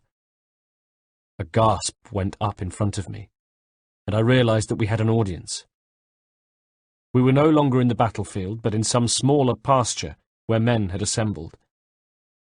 They wore the colours of the British Army and the bearskin hats of the Coldstream Guards, and their faces were ashen. They were here under sufferance, it was clear, forced to watch as the poor unfortunate at the end of the line kicked his last, his mouth open, and the tip of his tongue, bleeding from having been bitten, protruding, his jaw working in to try and gulp air. He continued to twitch and kick, his body shaking the scaffold, which ran the length of the platform above our heads. I looked up and saw my own noose tied to it, cast my eyes downwards to the wooden stool on which I stood, and saw my feet, my stockinged feet. There was a hush. Just the sound of the hanged man dying, the creak of the rope, and the complaint of the scaffold. "That's what happens when you're a thief!" screeched the executioner, pointing at him, then striding down the platform towards the second man, calling out to the stock-still crowd, "You meet your maker at the end of a rope! Orders of Lieutenant Colonel Braddock!" "I know Braddock," I shouted suddenly. "Where is he? Bring him here!" "Shut your mouth, you!" bawled the executioner, his finger pointed, while at the same time his assistant, the man who'd thrown water in my face, came from my right and slapped me again, only this time not to bring me to my senses, but to silence me. I snarled and struggled with the rope tying my hands, but not too vigorously, not enough so that I would overbalance and fall from the stool on which I was so perilously perched. "My name is Haytham Kenway," I called, the rope digging into my neck. "I said, shut your mouth!" the executioner roared a second time, and again his assistant struck me, hard enough so that he almost toppled me from the stool. For the first time I caught sight of the soldier strung up to my immediate left, and realized who it was. It was Pointy Ears. He had a bandage that was black with blood around his thigh. He regarded me with cloudy, hooded eyes, a slow, sloppy smile on his face. By now the executioner had reached the second man in the line. "This man is a deserter," he screeched. "He left his comrades to die. Men like you. He left you to die. Tell me, what should his punishment be?" Without much enthusiasm, the men called back, "Hang him." "If you say so," smirked the executioner, and he stepped back, planted his foot in the small of the condemned man's back, and pushed, savouring the revolted reaction of the watching men. I shook the pain of the assistant's blow from my head, and continued to struggle just as the executioner reached the next man, asking the crowd the same question, receiving the same muted, dutiful reply, then pushing the poor wretch to his death. The platform quaked and shook as the three men jerked on the end of the ropes. Above my head the scaffold creaked and groaned, and glancing up I saw joints briefly part before coming back together again. Next the executioner reached Pointy Ears. This man enjoyed a small sojourn in the Black Forest, and thought he could sneak back undetected. But he is wrong. Tell me, how should he be punished?" "Hang him," mumbled the crowd unenthusiastically. "Do you think he should die?" cried the executioner. "Yes," replied the crowd. But I saw some of them surreptitiously shaking their heads no, and there were others, drinking from leather flasks, who looked happier about the whole affair, the way you might if you were being bribed with ale. Indeed, did that account for Pointy Ears' apparent stupor? He was still smiling, even when the executioner moved behind him and planted his foot in the small of his back.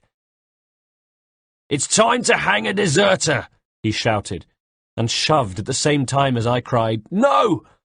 and thrashed at my bonds, desperately trying to break free. "No! He must be kept alive! Where is Braddock? Where is Lieutenant Colonel Edward Braddock?" The executioner's assistant appeared before my eyes, grinning through a scratchy beard with hardly a tooth in his mouth. "Didn't you hear the man?" he said. "Shut your mouth!" And he pulled back his fist to punch me. He didn't get the chance. My legs shot out, knocked the stool away, and in the next instant were locked around the assistant's neck, crossed at the ankle, and tightening. He yelled, I squeezed harder. His yell became a strangulated choke, and his face began to flush as his hands went to my calves, trying to prise them apart. I wrenched from side to side, shaking him like a dog with prey in its jaws, almost taking him off his feet, straining my thigh muscles at the same time as I tried to keep the weight off the noose at my neck. Still at my side, pointy ears thrashed on the end of his rope. His tongue poked from between his lips, and his milky eyes bulged as if about to burst from his skull. The executioner had moved to the other end of the platform, where he was pulling on the legs of the hanged men to make sure they were dead, but the commotion at the other end caught his attention, and he looked up to see his assistant trapped in the vice grip of my legs, then came dashing up the platform towards us, cursing at the same time as he reached to draw his sword. With a shout of effort, I twisted my body and wrenched my legs, pulling the assistant with me, and by some miracle timing it just right so that his body slammed into the executioner as he arrived. With a shout, the executioner tumbled messily from the platform. In front of us, the men were standing, open-mouthed with shock, none moving to get involved. I squeezed my legs even more tightly together, and was rewarded with a cracking, crunching sound that came from the assistant's neck. Blood began pouring from his nose. His grip on my arms began to slacken. Again I twisted. Again I shouted as my muscles protested, and I wrenched him, this time to the other side, where I slammed him into the scaffold. The shaking, creaking, coming apart scaffold. It creaked and complained some more.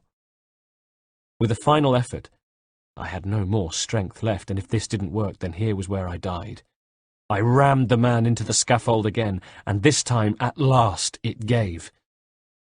At the same time as I began to feel myself black out, as though a dark veil were being brought across my mind, I felt the pressure at my neck suddenly relax as the support crashed to the ground in front of the platform.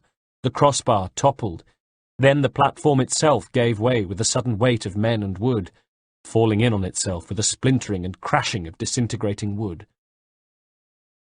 My last thought before I lost consciousness was, "Please let him be alive."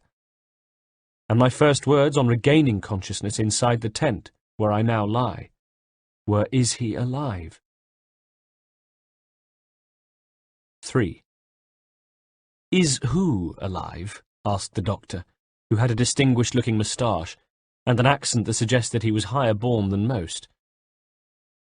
"The pointy-eared man," I said, and tried to raise myself upright, only to find his hand on my chest, guiding me back down to a lying position.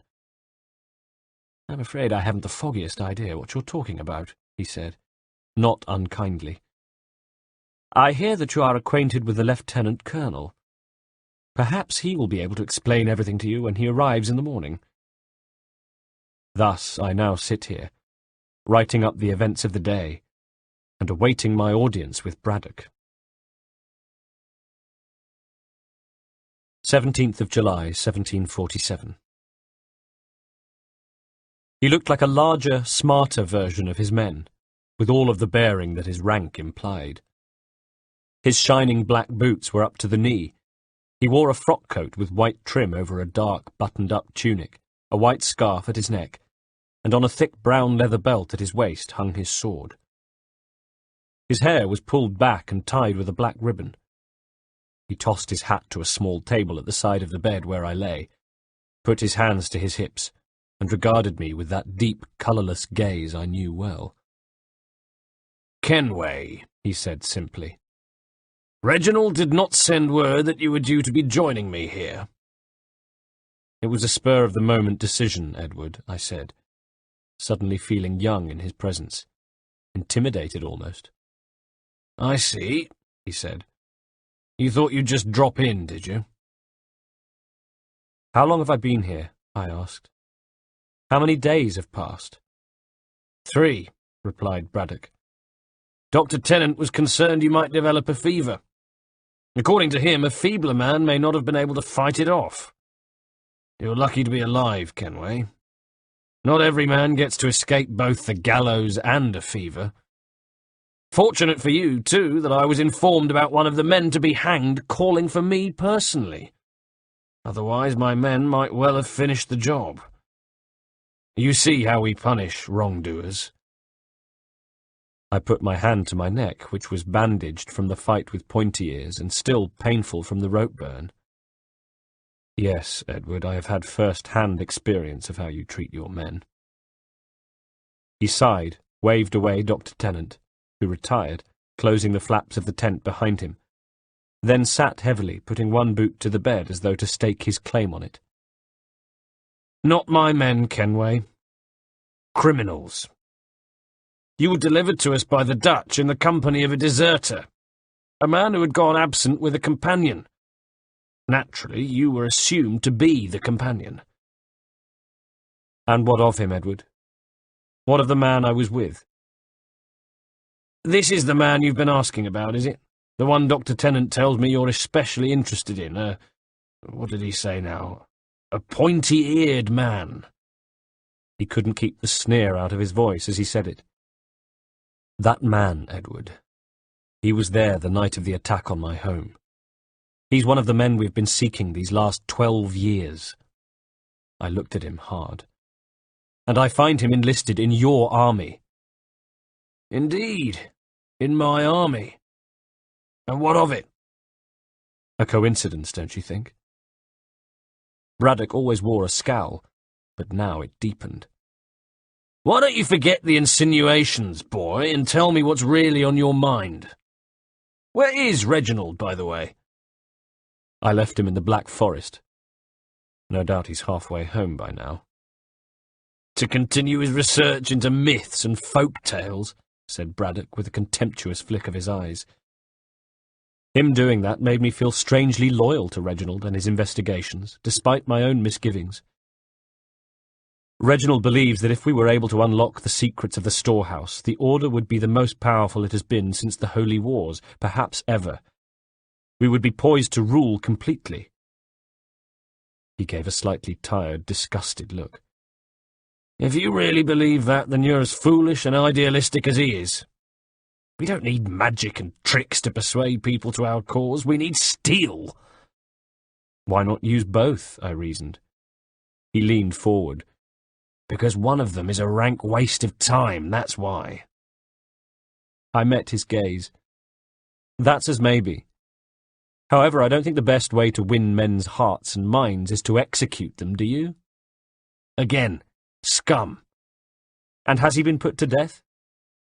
"Your friend with, sorry, what was it? Pointy ears?" "Your ridicule means nothing to me, Edward. Your ridicule means as much to me as your respect, which is nothing. You may think you tolerate me only because of Reginald. Well, I can assure you the feeling is entirely mutual. Now tell me, the pointy-eared man, is he dead?" "He died on the scaffold, Kenway. He died the death he deserved." I closed my eyes and for a second lay there aware of nothing but my own... what? Some evil, boiling broth of grief, anger and frustration, of mistrust and doubt. Aware also of Braddock's foot on my bed, and wishing I could lash out with a sword and purge him from my life forever. That was his way, though, wasn't it? It wasn't my way. "So he was there that night, was he?" asked Braddock. And did he have a slightly mocking tone in his voice? "He was one of those responsible for killing your father. And all of this time he's been among us, and we never knew. A bitter irony, wouldn't you say, Haytham?"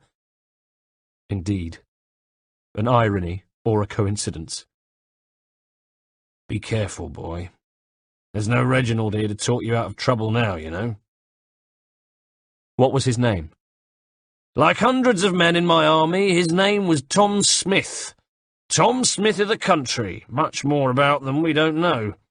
On the run, probably from the magistrates, or perhaps having killed his landlord's son in a duel, or deflowered a landowner's daughter, or perhaps romped with his wife. Who's to say?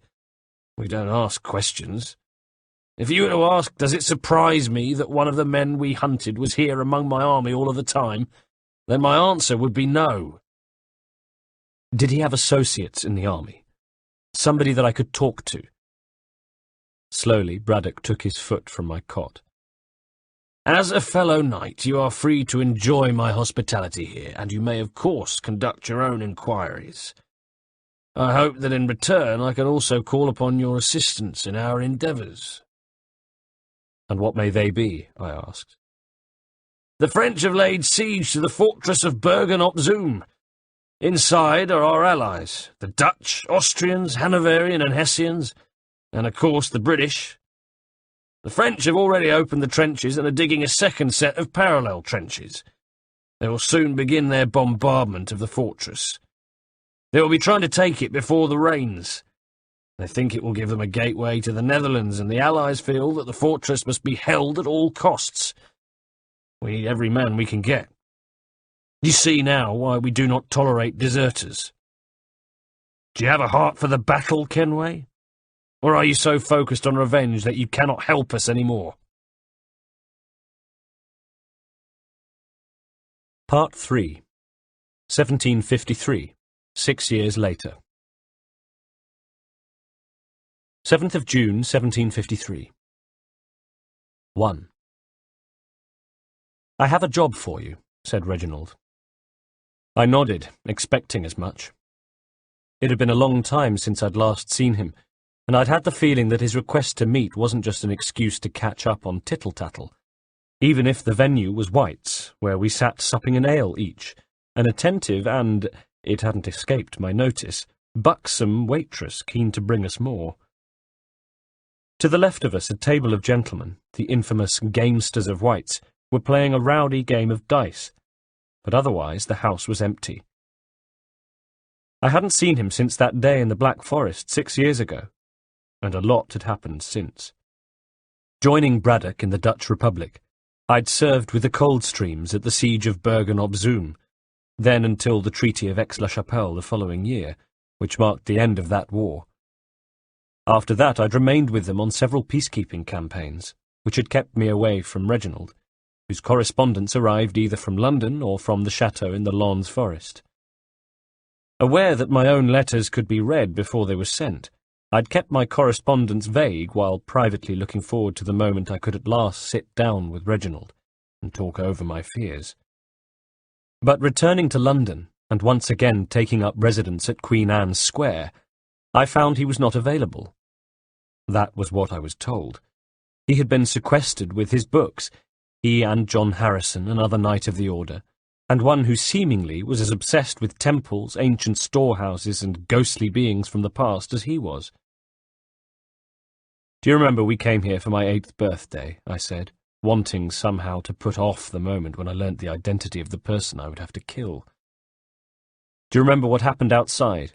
The hot-headed suitor prepared to dispense summary justice on the street. He nodded. People change, Haytham. Indeed, you have. You've been mainly preoccupied with your investigations into the first civilization, I said. I'm so close now, Haytham, he said, as if the thought of it shrugged off a weary shroud he'd been wearing. Were you ever able to decode Vedomir's journal? He frowned. No, worse luck. And not for want of trying, I can tell you. Or should I say, not yet. Because there is a code-breaker, an Italian assassin affiliate. A woman, would you believe? We have her at the French chateau, deep within the forest, but she says she needs her son to help her decode the book, and her son has been missing these past few years. Personally, I doubt what she says and think she could very well decode the journal herself if she chose. I think she's using us to help reunite her with her son. But she has agreed to work on the journal if we locate him, and, finally, we have. Where? Where you will soon be going to recover him. Corsica. So I'd been wrong. Not an assassination. A babysitting job. What? He said at the look on my face. You think it below you? Quite the opposite, Haytham. This is the most important task I have ever given you. No, Reginald, I sighed, it's not. It simply appears that way in your thinking. Oh? What are you saying? That perhaps your interest in this has meant you have neglected affairs elsewhere. Perhaps you have let certain other matters become out of control. Perplexed, he said, "What matters?" "Edward Braddock."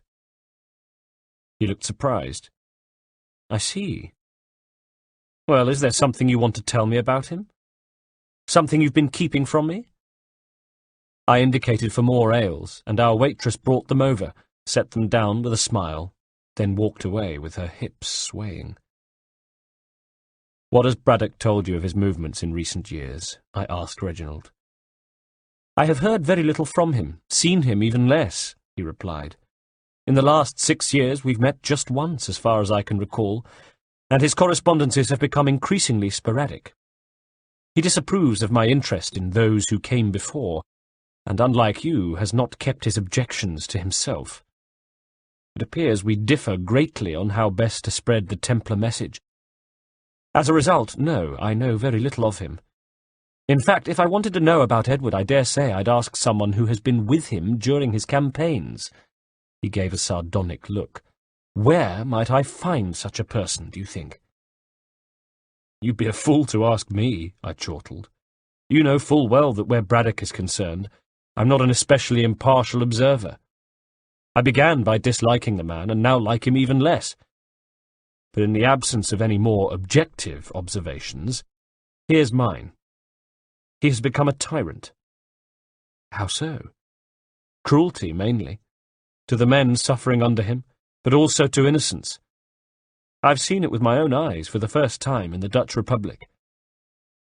"How Edward treats his men is his business," said Reginald with a shrug. "Men respond to discipline, Haytham, you know that." I shook my head. "There was one particular incident, Reginald, on the last day of the siege." Reginald settled back to listen. "Go on," as I continued. "We were retreating. Dutch soldiers were shaking their fists at us, cursing King George for not sending more of his men to help relieve the fortress. Why more men had not arrived, I don't know. Would they have even made any difference? Again, I don't know. I'm not sure any of us who were stationed within those pentagonal walls knew how to contend with a French onslaught that was as committed as it was brutal, and as ruthless as it was sustained. Braddock had been right. The French had dug their parallel trench lines and begun their bombardment of the city, pressing close to the fortress walls, and they were on them by September, when they dug mines beneath the fortifications and destroyed them. We made attacks outside the walls to try to break the siege, all to no avail, until, on 18th of September, the French broke through, at 4 in the morning, if memory serves. They caught the Allied forces quite literally napping, and we were overrun before we knew it. The French were slaughtering the entire garrison. We know, of course, that eventually they broke free of their command, and inflicted even worse damage on the poor inhabitants of that town. But the carnage had already begun. Edward had secured a skiff at the port, and had long since decided that were a day to come when the French broke through, he would use it to evacuate his men. That day had arrived. A band of us made our way to the port, where we began to oversee the loading of men and supplies onto the skiff.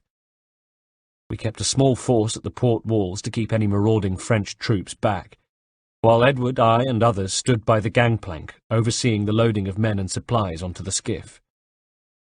We took some 1,400 men to the fortress at Bergen-op-Zoom, but the months of fighting had depleted numbers by about half. There was room on the skiff. Not lots of it. It wasn't as though we could have taken a great many passengers. Certainly not the numbers who needed to evacuate from the fortress. But there was space. I looked hard at Reginald. We could have taken them, is what I'm saying. Could have taken whom, Haytham? I took a long pull on my ale. There was a family who approached us on the port. Included in their number was an old man who could barely walk, as well as children. From among them came a young man who approached us and asked me if we had room on the boat. I nodded yes. I saw no reason why not, and indicated to Braddock. But instead of waving them aboard, as I expected, he held up a hand and ordered them off the port, beckoning his men to board the boat more quickly. The young man was as surprised as I was, and I opened my mouth to protest, but he got there before me. His face darkened, and he said something to Braddock that I didn't catch. It was obviously an insult of some kind. Braddock told me later that the insult was craven. Hardly the most insulting affront, certainly not worth what happened next, which was that Braddock drew his sword and plunged it into the young man where he stood. Braddock kept a small party of the men nearby at most times. His two regular companions were the executioner, Slater, and his assistant. His new assistant, I should say. I killed the old one. These men, you might almost have called them bodyguards. Certainly they were much closer to him than I was. Whether or not they had his ear, I couldn't say, but they were fiercely loyal and protective, and were rushing forward even as the young man's body fell. They set about the family, Reginald, Braddock and these two of his men, and cut them down, every single one of them. The two men, an older woman, a younger woman, and of course the children. One of them an infant. One of them a babe in arms. I felt my jaw clench. It was a bloodbath, Reginald. The worst atrocity of war I have seen. I'm afraid I've seen a great many. He nodded gravely. I see. Naturally, this hardened your heart against Edward.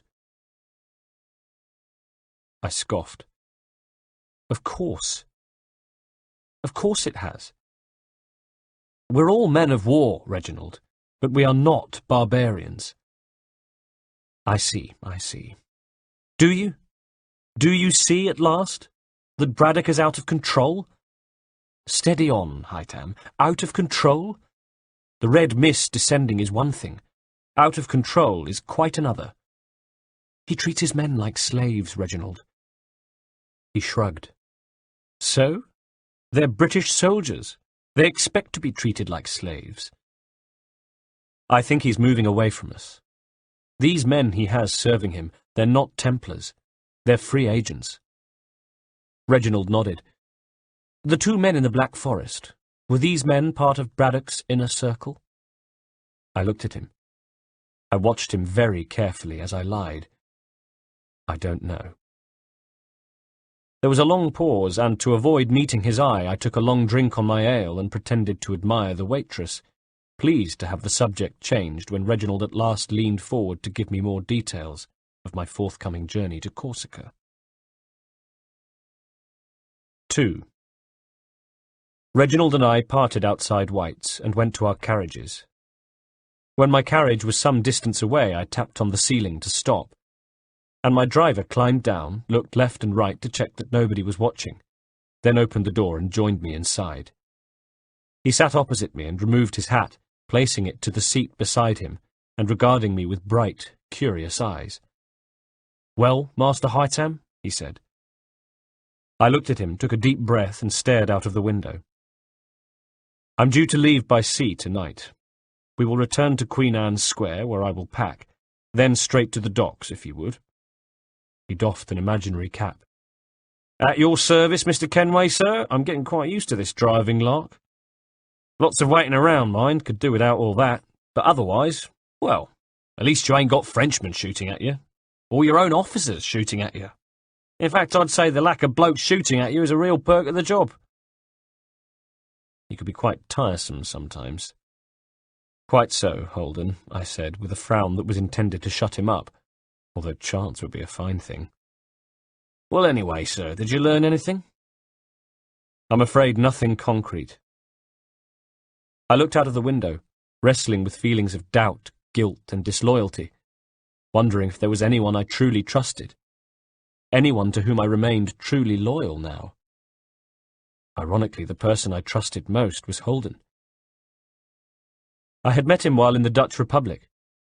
Braddock had been as good as his word and allowed me to move among his men, asking them if they knew anything of the Tom Smith who had met his end on the scaffold. But I wasn't surprised when my investigations proved fruitless. No man I asked would even admit to knowing this Smith, if indeed Smith was his name, until one night I heard a movement at the door of my tent, and sat up in my cot in time to see a figure appear. He was young, in his late 20s, with close-cropped, gingery hair and an easy, impish smile. This, it would turn out, was Private Jim Holden, a London man, a good man who wanted to see justice done. His brother had been one of those who had been hanged the same day I almost met my own end. He had been executed for the crime of stealing stew. That was all he had done, steal a bowlful of stew because he was starving. A flogging offence at worst, but they hanged him. His biggest mistake, it seemed, had been to steal the stew from one of Braddock's own men, one of his private mercenary force. This was what Holden had told me, that the 1,500-strong force of Coldstream Guards was made up mainly of British Army soldiers like himself, but that there was within that a smaller cadre of men personally selected by Braddock. Mercenaries. These mercenaries included Slater and his assistant, and, more worryingly, the 2 men who had ridden to the Black Forest. None of these men wore the ring of the order. They were thugs, strong-arms. I wondered why. Why Braddock chose men of this stripe for his inner circle and not Templar knights. The more time I'd spent with him, the more I thought I had my answer. He was moving away from the order. I looked back at Holden now. I had protested that night, but he was a man who had glimpsed the corruption at the heart of Braddock's organisation. He was a man who wanted to see justice for his brother, and as a result, no amount of my protesting made the slightest bit of difference. He was going to help me whether I liked it or not. I had agreed, but on the understanding that his assistance was kept secret at all times. In the hope of hoodwinking those who always seemed one step ahead of me, I needed it to appear as though I'd dropped the matter of finding my father's killers, so that they might no longer be one step ahead of me. Thus, when we left the Dutch Republic, Holden took on the title of my gentleman's gentleman, my driver, and to all intents and purposes, as far as the outside world was concerned, that's exactly what he was. Nobody knew that in fact he was carrying out investigations on my behalf. Not even Reginald knew that. Perhaps especially not Reginald. Holden saw the guilt written across my face. "Sir, it ain't lies you're telling Mr. Birch. All you're doing is what he's been doing, which is withholding certain bits of information, just until you've satisfied yourself that his name is clear. I'm sure it will be, sir. I'm sure it will be, in being your oldest friend, sir." I wish I could share your optimism on the matter, Holden, I really do. Come, we should move on. My errand awaits. "Certainly, sir. And where is that errand taking you, may I ask?" "Corsica," I said. "I'm going to Corsica." "Ah, in the midst of a revolution, so I hear." "Quite right, Holden. A place of conflict is a perfect place to hide." "And what will you be doing there, sir?" "I'm afraid I can't tell you. Suffice to say, it has nothing to do with finding my father's killers, and is, therefore, of only peripheral interest to me. It's a job, a duty, nothing more. I hope that while I'm away you will continue your own investigations." "Oh, certainly, sir." "Excellent. And see to it that they remain covert." "Don't you be worrying about that, sir. As far as anybody is concerned, Master Kenway has long since abandoned his quest for justice. Whoever it is, sir, their guard will drop, eventually." 25th of June, 1753. 1. It was hot on Corsica during the day, but at night the temperature dropped. Not too much, not freezing, but enough to make lying on a rock-strewn hillside with no blanket an uncomfortable experience. Cold as it was, though, there were even more pressing matters to attend to, such as the squad of Genoese soldiers moving up the hill, who I'd like to have said were moving stealthily. I'd like to have said that, but couldn't. At the top of the hill, on a plateau, was the farmhouse.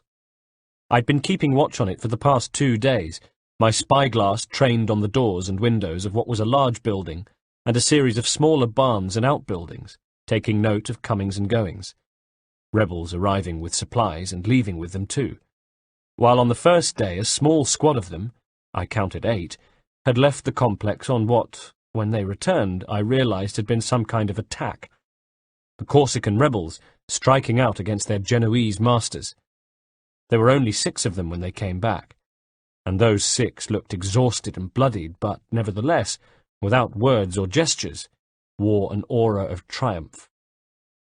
Women arrived with supplies not long afterwards, and there was celebration far into the night. This morning, more rebels had arrived, with muskets wrapped in blankets. They were well equipped and had support, it seemed. It was no wonder the Genoese wanted to wipe this stronghold off the map. I had spent the 2 days moving around the hill so as to avoid being seen. The terrain was rocky, and I kept a safe distance away from the buildings. On the morning of the 2nd day, however, I realized I had company. There was another man on the hill, another watcher.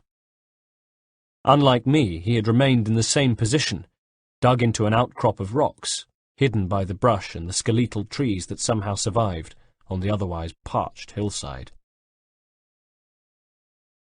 2. Lucio was the name of my target, and the rebels were hiding him. Whether they, too, were affiliates of the assassins, I had no idea, and it didn't matter anyway. He was the one I was after. A 21-year-old boy who was the key to solving a puzzle that has tormented poor Reginald for 6 years.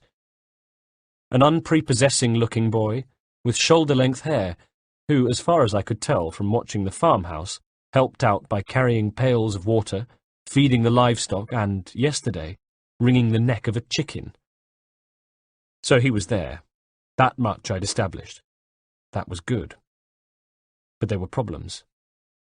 Firstly, he had a bodyguard. Never far away from him was a man who wore the gowns and cowl of an assassin. His gaze would often sweep the hillside while Lucio fetched water or scattered chicken feed. At his waist was a sword, and the fingers of his right hand would flex. Did he wear the famous hidden blade of the assassins, I wondered? No doubt he would. I'd have to beware of him, that much was for certain, not to mention the rebels who were based at the farmhouse. The compound seemed to be crawling with them. One other thing to take into account. They were clearly planning to leave soon.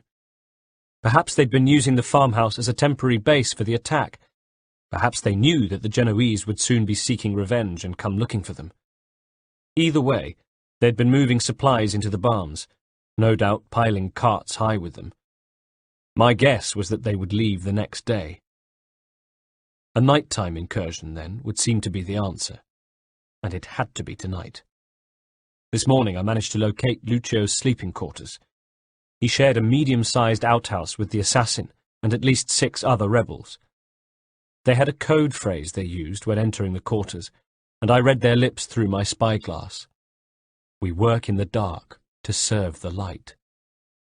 So, an operation that required some forethought, but no sooner was I preparing to retire from the hillside in order to concoct my plans than I saw the 2nd man, and my plans changed. Edging closer to him, I had managed to identify him as a Genoese soldier. If I was right, that meant he was the forward party of men who would be attempting to take the stronghold. The rest would be along. When? Sooner, I thought, rather than later. They would want to exact swift revenge for the previous day's raid. Not only that, but they would want to be seen to be reacting quickly to the rebels. Tonight, then. So I left him. I let him continue his surveillance, and instead of withdrawing, stayed on the hillside concocting a different plan. My new plan involved Genoese troops.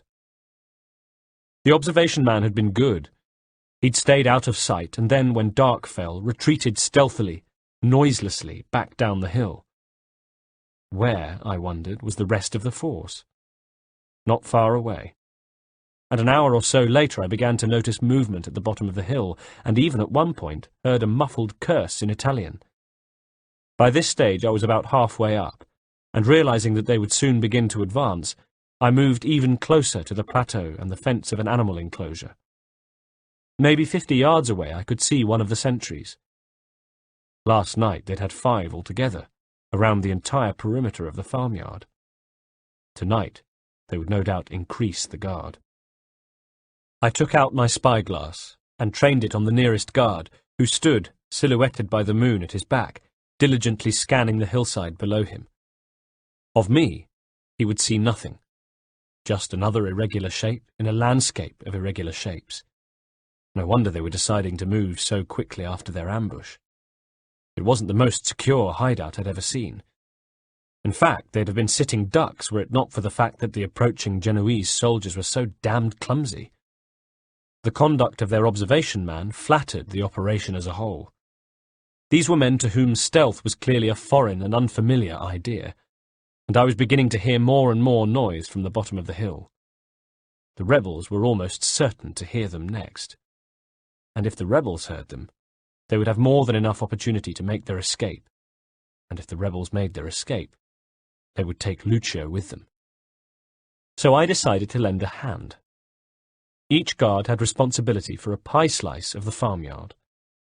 Thus, the one nearest to me would move slowly back and forth across a distance of about 25 yards. He was good. He made sure that even while he was scanning one section of his area, the rest of it was never fully out of sight.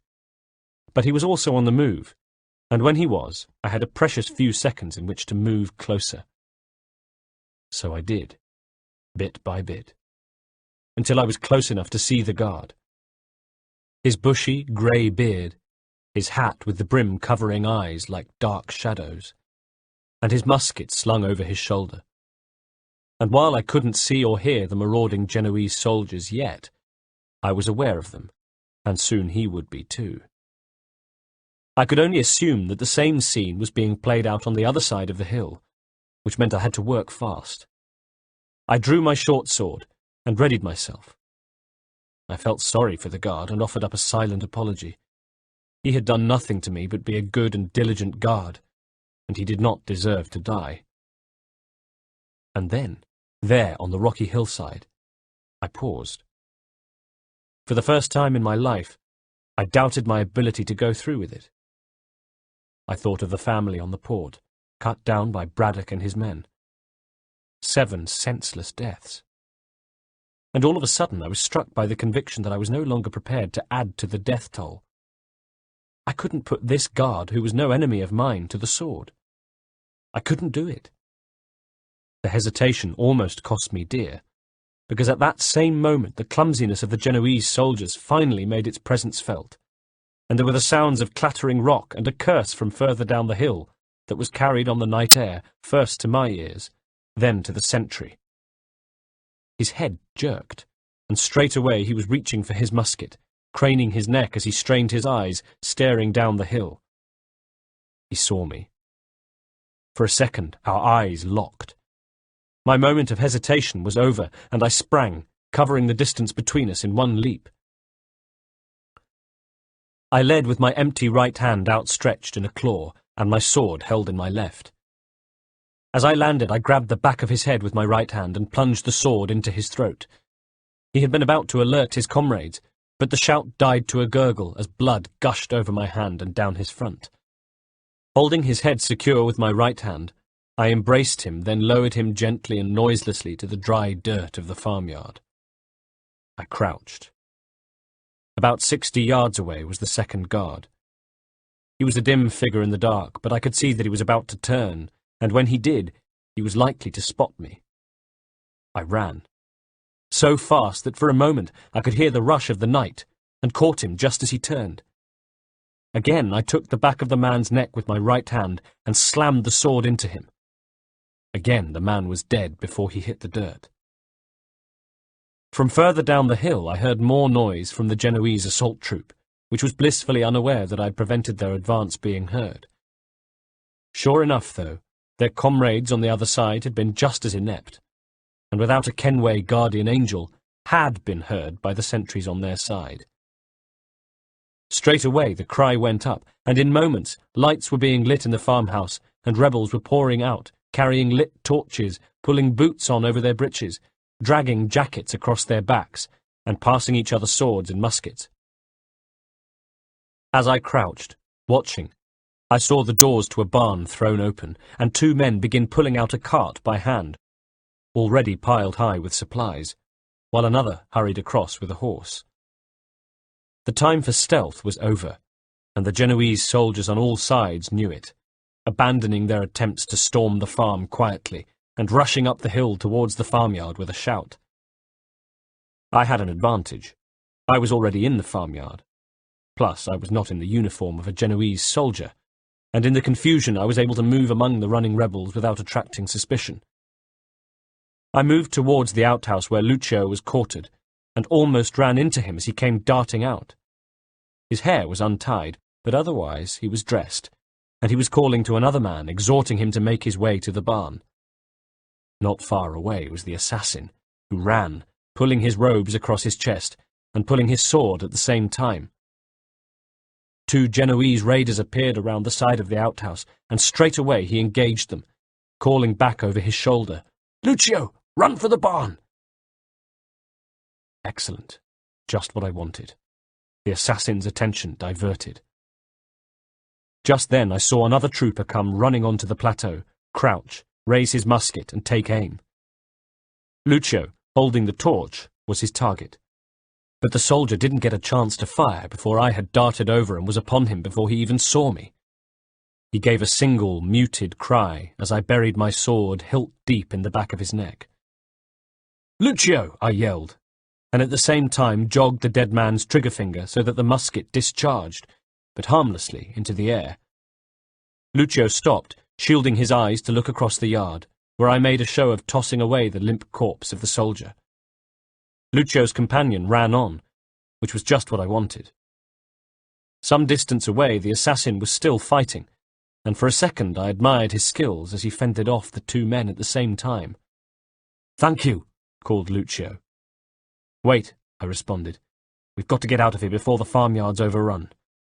He shook his head. "I need to make my way to the cart," he called. "Thank you again, friend." Then he turned and darted off. Damn. I cursed and took off in the direction of the barn, running parallel to him, but out of sight in the shadows. To my right I saw a Genoese raider about to come off the hillside and into the yard, and was close enough to see his eyes widen as our gaze met. Before he could react, I'd grabbed his arm, span, and thrust my sword into his armpit, just above his chest plate, and let him fall screaming backwards to the rock, snatching his torch at the same time. I kept going, staying parallel with Lucio, making sure he was out of danger. I reached the barn just ahead of him. As I passed by, still in the shadows, I could see inside the still open front doors, where 2 rebels were tethering a horse to the cart while 2 stood guard, one firing his musket, while the other reloaded, then knelt to fire. I continued running, then darted close to the wall of the barn, where I found a Genoese soldier about to let himself in through a side door. I thrust the sword blade upwards at the base of his spine. For a second he writhed in agony, impaled on the blade, and I shoved his body through the door ahead of me, tossed the lit torch into the back of the cart, and stayed back in the shadows. "Get them!" I called, in what I hoped was an approximation of the voice and accent of a Genoese soldier. "Get the rebel scum!" Then, "The cart's ablaze!" I shouted, this time in what I hoped was an approximation of the voice and accent of a Corsican rebel. And at the same time I moved forward out of the shadows, clasping my Genoese corpse, and let him drop as though he were a fresh kill. "The cart's ablaze!" I repeated, and now turned my attention to Lucio, who had just arrived at the barn. "We've got to get out of here. Lucio, come with me." I saw 2 of the rebels exchange a confused look, each wondering who I was, and what I wanted with Lucio. There was the report of musket fire, and wood splintered around us. One of the rebels fell, a musket ball embedded in his eye, and I dived on the other one, pretending to shield him from the musket fire, but punching the knife blade into his heart at the same time. It was Lucio's companion, I realized, as he died. "He's gone," I said to Lucio, rising. "No!" he shouted, tearful already. No wonder they'd considered him fit only for feeding livestock, I thought, if he was going to dissolve into tears the first time a comrade was killed in action. By now the barn was ablaze around us. The other 2 rebels, seeing that there was nothing they could salvage, made their escape and ran pell-mell across the yard towards the hillside, melting into the dark. Other rebels were making their escape, and across the yard I saw that Genoese soldiers had put torches to farm buildings as well. "I must wait for Miko," called Lucio. I gambled that Miko was his assassin bodyguard. "He's otherwise engaged. He asked me, a fellow member of the Brotherhood, to take care of you." "Are you sure?" "A good assassin questions everything," I said. "Miko has taught you well. But now is not the time for lessons in the tenets of our creed. We must go." He shook his head. "Tell me the code phrase," he said firmly. "Freedom to choose."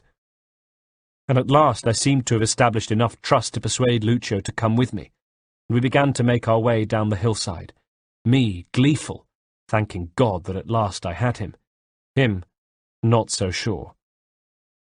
Suddenly he stopped. "No," he said, shaking his head. "I can't do it. I can't leave Miko." Great, I thought. "He said to go," I replied, "and to meet him at the bottom of the ravine where our horses are tethered."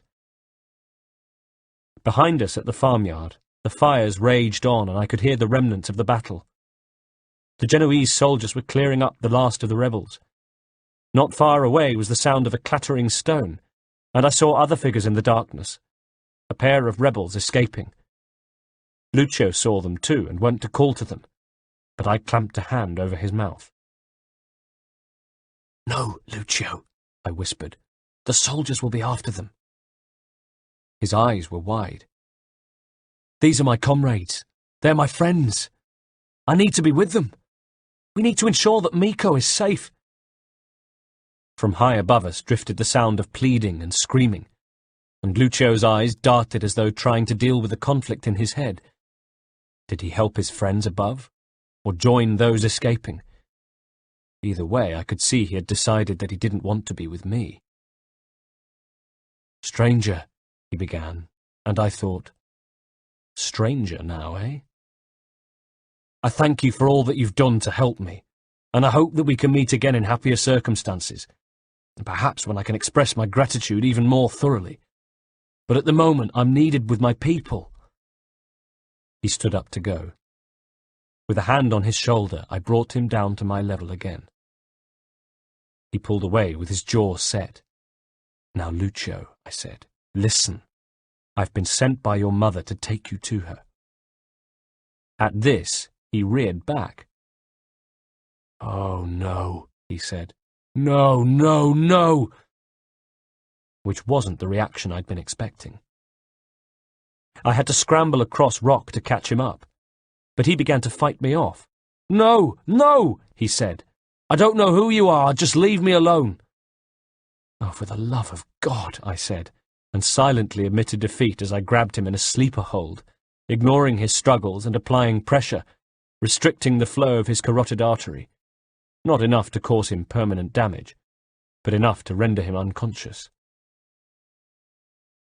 And as I threw him over my shoulder, a tiny slip of a thing he was, and carried him down the hill, careful to avoid the last pockets of rebels fleeing the Genoese attack, I wondered why I hadn't simply knocked him out in the first place. 3.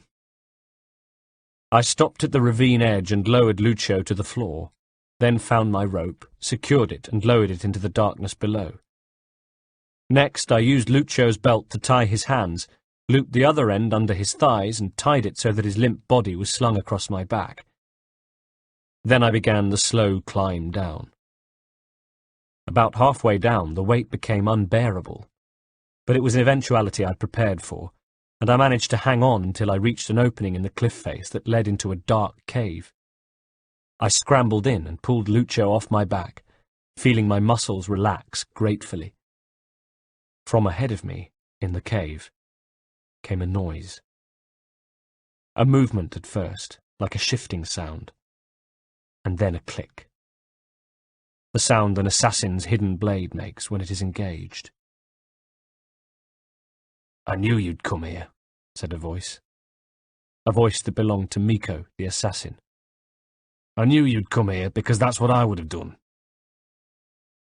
And then he struck, came shooting forward from within the cave, using my shock and surprise against me. I was already drawing my short sword and had it out as we clashed, his blade slicing at me like a claw, and meeting my sword with such force that it was knocked out of my hand, sent skittering to the lip of the cave, and into the blackness below. My sword. My father's sword. But there was no time to mourn it, for the assassin was coming at me a second time, and he was good. Very good.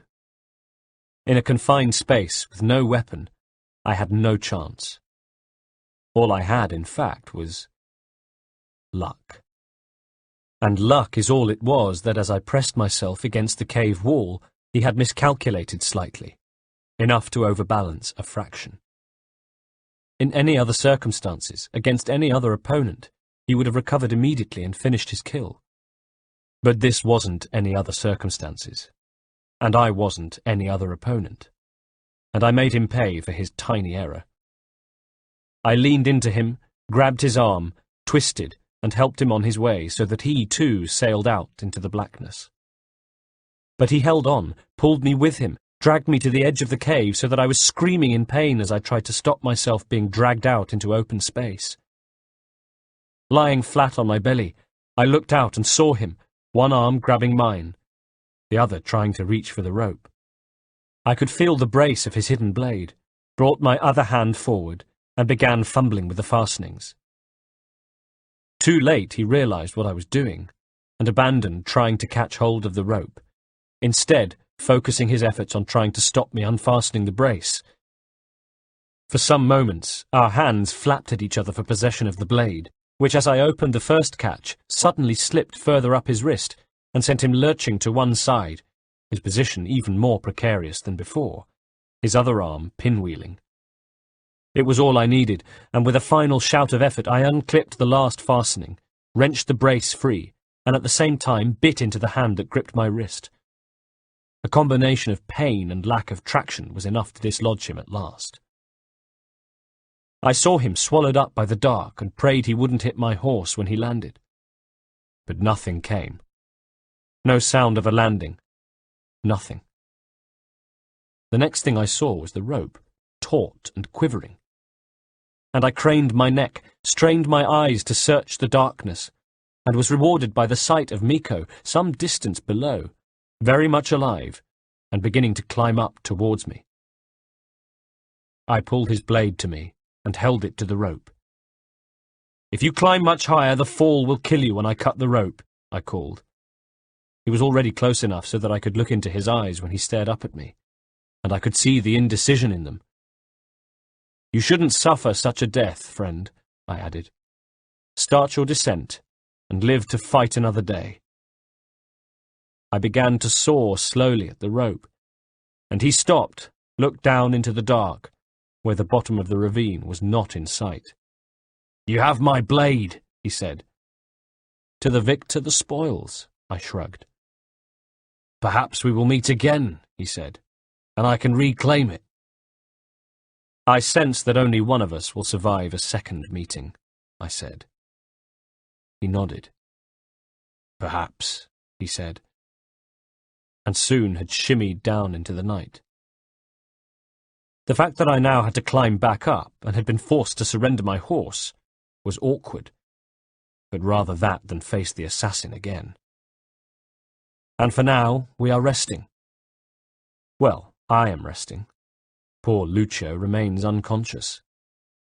Later, I will hand him over to associates of Reginald, who will take him in a covered wagon, make the passage across the Mediterranean to the south of France, and then to the chateau, where Lucio will be reunited with his mother, the codebreaker. Then I'll charter a ship to Italy, being sure to be seen doing it, referring to my young companion once or twice. If and when the assassins come looking for Lucio, that's where they'll concentrate their efforts. Reginald says I'm no longer needed after that. I am to melt away in Italy, leave no trace, no trail to follow. 12th of August, 1753. 1. I began the day in France, having doubled back from Italy, No small undertaking. It's all very well writing it down, but one doesn't simply double back from Italy to France. My reason for being in Italy was to misdirect the assassins when they came looking for Lucio. So, by returning to France, to the very place where we were holding Lucio and his mother, I was endangering not just my recently accomplished mission, but everything Reginald had been working for these past years. It was risky. It was so risky, in fact, that if I thought about it, the risk took my breath away. It made me wonder, was I stupid? What kind of fool would take such a risk? And the answer was, a fool with doubt in his heart. 2. 100 yards or so from the gate, I came upon a lone patrol, a guard dressed as a peasant, with a musket slung across his back, who looked sleepy, but was alert and watchful. As we drew up to him, our eyes met for a moment. His flickered briefly as he recognized me, and he jerked his head slightly to let me know I was free to pass. There would be another patrol, I knew, on the other side of the chateau. We came out of the forest and followed the tall perimeter wall until we came to a large, arched wooden gate, inset with a smaller wicket gate, where a guard stood, a man I recognized from my years spent at the chateau. "Well, well," he said, "if it isn't Master Haytham, all grown up." He grinned and took the reins of my horses as I dismounted, before opening the wicket gate, which I stepped through, blinking in the sudden sunlight after the comparative gloom of the forest. Ahead of me stretched the chateau lawn, and walking across it I felt a strange crawling sensation in my belly that I knew to be nostalgia for the time I had spent at this chateau in my youth, when Reginald had continued my father's teachings? He'd said so. But of course I now know he'd been misleading me about that. In the ways of combat and stealth, perhaps he had done so, but Reginald had raised me in the ways of the Templar order, and taught me that the way of the Templar was the only way, and that those who believed in another way were at best misguided, at worst evil. But I'd since learnt that father was one of those misguided, evil people, and who's to say what he would have taught me as I grew up? Who's to say? The grass was straggly and overgrown, despite the presence of 2 gardeners, both of whom wore short swords at their waists, hands going to the hilts as I made my way towards the front door of the chateau. I came close to one of them, who, when he saw who I was, nodded his head. "An honour finally to meet you, Master Kenway," he said. "I trust your mission was successful." "It was, thank you, yes," I replied to the guard, or gardener, whatever he was. To him I was a knight, one of the most celebrated in the order. Could I really hate Reginald when his stewardship had brought me such acclaim? And after all, had I ever doubted his teachings? The answer was no. Had I been forced to follow them? Again, no. I'd always had the option to choose my own path, but had stayed with the order because I believed in the code. Even so, he has lied to me. No, not lied to me. How had Holden put it? Withheld the truth. Why? And more immediately, why had Lucio reacted that way when I told him he was to see his mother? At the mention of my name, the second gardener looked at me more sharply. Then he too was genuflecting as I made my way past, acknowledging him with a nod, feeling taller all of a sudden, and all but puffing out my chest as I approached the front door that I knew so well. I turned before I knocked, to look back across the lawn, where the 2 guards stood watching me. I had trained on that lawn, spent countless hours honing my sword skills. I knocked, and the door was opened by yet another similarly attired man who also wore a short sword at his waist. The chateau had never been this fully staffed when I had lived there. But then again, when I lived there, we never had a guest as important as the code-breaker. The first familiar face I saw belonged to John Harrison, who looked at me, then did a double-take. "Haytham," he blustered. "What the hell are you doing here?" "Hello, John," I said equably. "Is Reginald here?" "Well, yes, Haytham, but Reginald is supposed to be here." "What are you doing here?" I came to check on Lucio. You what? Harrison was becoming somewhat red-faced. You came to check on Lucio. He was having trouble finding his words now. What? Why? What on earth do you think you're doing? John, I said gently, please calm yourself. I was not followed from Italy. Nobody knows I'm here. Well, I should bloody well hope not. Where's Reginald? Below stairs with the prisoners. Oh? Prisoners? Monica and Lucio. I see. I had no idea they were considered prisoners. But a door had opened beneath the stairs, and Reginald appeared. I knew that door. It led down to the cellar, which, when I lived there, was a dank, low-ceilinged room with mouldering, mainly empty wine racks along one side, and a dark, damp wall along the other. "Hello, Haytham," said Reginald, tight-lipped. "You were not expected." Not far away lingered one of the guards, and now he was joined by another. I looked from them back to Reginald and John, who stood like a pair of concerned clergymen. Neither was armed, but even if they had been, I thought I could probably take all four. If it came to it. "Indeed," I said.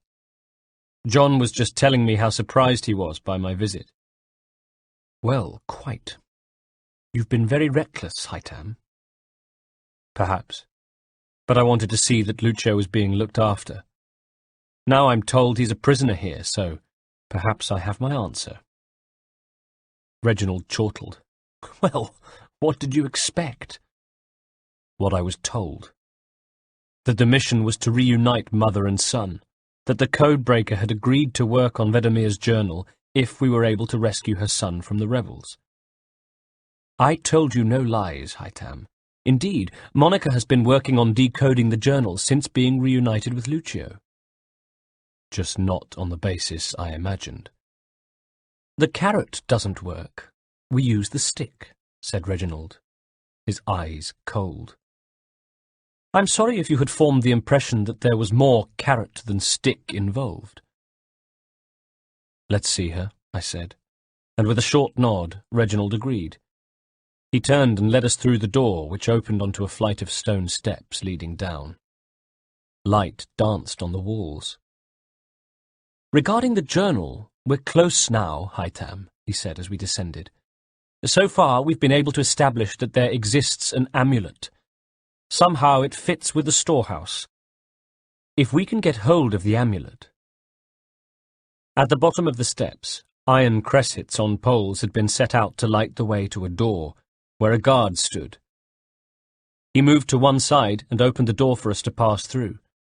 Inside, the cellar was as I remembered it, lit by the flickering light of torches. At one end was a desk. It was bolted to the floor, and Lucio was manacled to it. And beside him was his mother, who was an incongruous sight. She sat on a chair that looked as though it had been brought into the cellar from upstairs, especially for the purpose. She was wearing long skirts and a buttoned-up blouse, and would have looked like a churchgoer were it not for the rusting iron restraints around her wrists and the arms of the chair, and especially the scold's bridle around her head. Lucio swiveled in his seat, saw me, and his eyes burned with hatred. Then he turned back to his work. I had stopped in the middle of the floor, halfway between the door and the codebreakers. "Reginald, what is the meaning of this?" I said, pointing at Lucio's mother, who regarded me balefully from within the scold's bridle. "The branks is temporary, Haytham. Monica has been somewhat vocal in her condemnation of our tactics this morning. Hence we have moved them here for the day." He raised his voice to address the codebreakers. "I'm sure they can return to their usual residence tomorrow when they have recovered their manners." "This is not right, Reginald." "Their usual quarters are much more pleasant, Haytham," he assured me, testily. "Even so, they should not be treated this way." "Neither should the poor child in the Black Forest have been scared half to death with your blade at his throat," snapped Reginald. I started, my mouth working but lost for words. That was different? Because it involved your quest to find your father's killers. Haytham. He took my elbow and led me out of the cellar, and back out into the corridor, and we began to climb the steps again.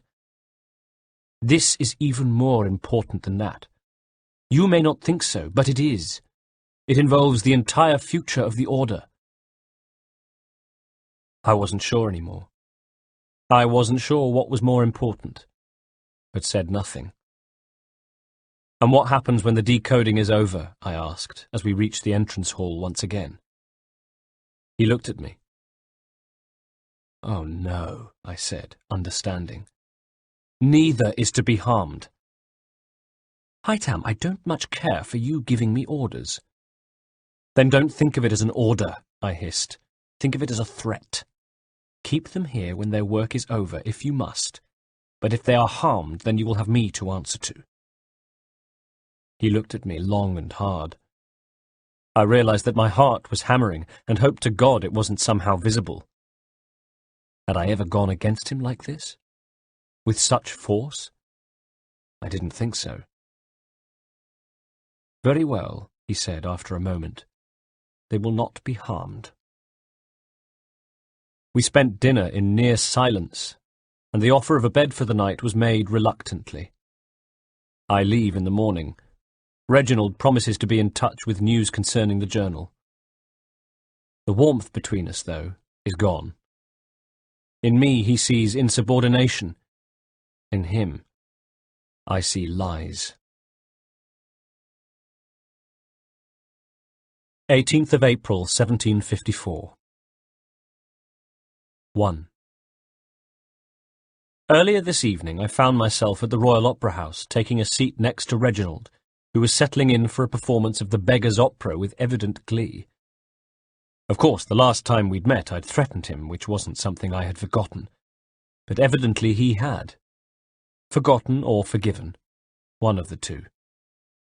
Either way, it was as though the confrontation had never taken place, the slate wiped clean either by his anticipation of the night's forthcoming entertainment, or by the fact that he believed the amulet to be near. It was inside the opera house, in fact, around the neck of an assassin who had been named in Vedemir's journal, then tracked down by Templar agents. An assassin. He was my next target. My first job since rescuing Lucio in Corsica, and the first to feel the bite of my new weapon, my hidden blade. As I took the opera glasses and looked at the man across the hall, my target, the irony of it suddenly struck me. My target was Miko.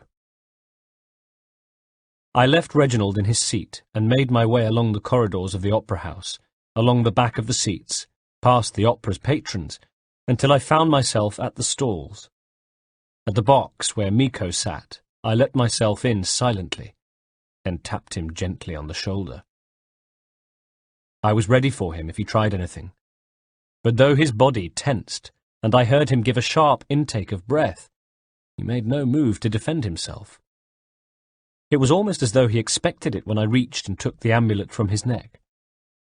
And did I sense a feeling of relief? As though he were grateful to relinquish the responsibility, pleased no longer to be its custodian. "You should have come to me," he sighed.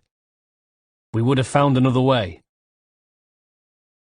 "Yes, but then you would have known," I replied. There was a click as I engaged the blade, and I saw him smile, knowing it was the one I had taken from him in Corsica.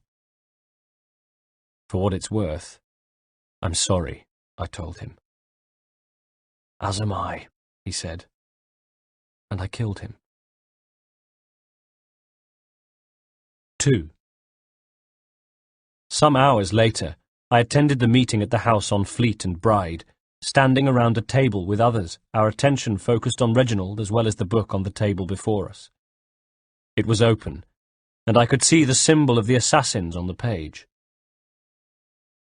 "Gentlemen," said Reginald. His eyes were shining, as though he were close to tears. "I hold in my hand a key. And if this book is to be believed, it will open the doors of a storehouse built by those who came before. I contained myself. Ah, our dear friends who ruled, ruined, and then vanished from the world, I said. Do you know what it is we'll find within? If Reginald picked up on my sarcasm, then he made no sign. Instead, he reached for the amulet, held it up, and basked in the hush from those assembled as it began to glow in his hand. It was impressive, even I had to admit, and Reginald looked over at me. "It could contain knowledge," he replied. "Perhaps a weapon, or something as of yet unknown, unfathomable in its construction and purpose. It could be any of these things, or none of them. They are still an enigma, these precursors. But of one thing I am certain. Whatever waits behind those doors shall prove a great boon to us." "Or our enemies," I said, "should they find it first." He smiled. Was I beginning to believe at last? "They won't. You've seen to that." Mika had died wanting to find another way. What had he meant? An accord of assassin and Templar? My thoughts went to my father. "I assume you know where this storehouse is," I said, after a pause. "Mr. Harrison?" said Reginald, and John stepped forward with a map, unfurling it. "How fare your calculations?" said Reginald, as John circled an area of the map which, leaning closer, I saw contained New York and Massachusetts. "I believe the site lays somewhere within this region," he said. "That's a lot of ground to cover," I frowned. "My apologies. Would that I could be more accurate." "That's all right," said Reginald. "It suffices for a start. And this is why we've called you here, Master Kenway. We'd like for you to travel to America, locate the storehouse, and take possession of its contents." "I am yours to command," I said. To myself, I cursed him and his folly, and wished I could be left alone to continue my own investigations, then added, "Although a job of this magnitude will require more than just myself." "Of course," said Reginald, and handed me a piece of paper.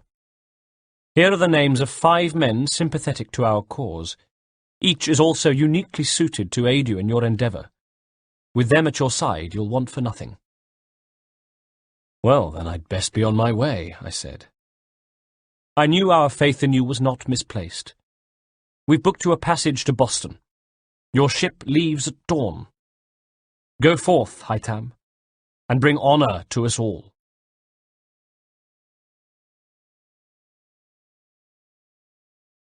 July 8th, 1754.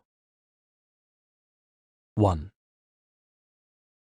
Boston twinkled in the sun. A squawking gull circled overhead, water slapped noisily at the harbour wall, and the gangplank banged like a drum as we disembarked from the Providence, weary and disorientated by over a month at sea, but weak with happiness at finally reaching land.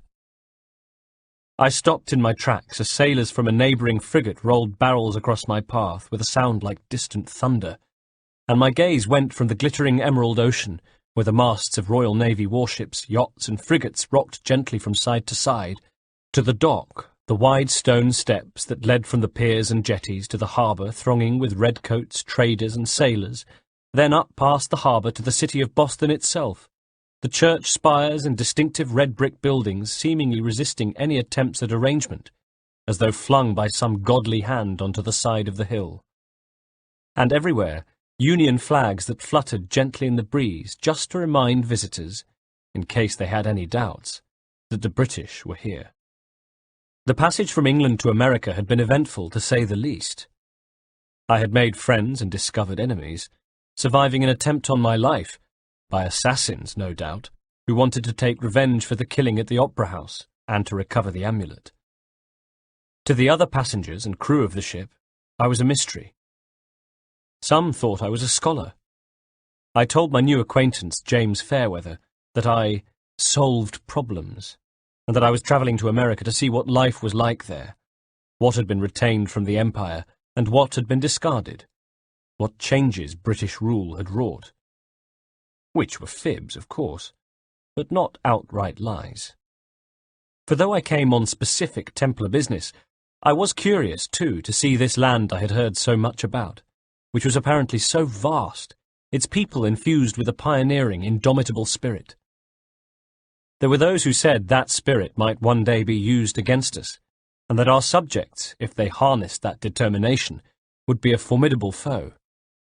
And there were others who said America was simply too big to be governed by us, that it was a powder keg ready to go off, that its people would grow tired of the taxes imposed upon them, so that a country thousands of miles away could fight wars with other countries thousands of miles away, and that when it did go off, we might not have the resources to protect our interests. All of this I hoped to be able to judge for myself, but only as an adjunct to my main mission, though, which, well, I think it's fair to say that for me, the mission has changed en route. I'd stepped on the Providence holding a particular set of beliefs, and stepped off, having had them first challenged, then shaken, and finally changed.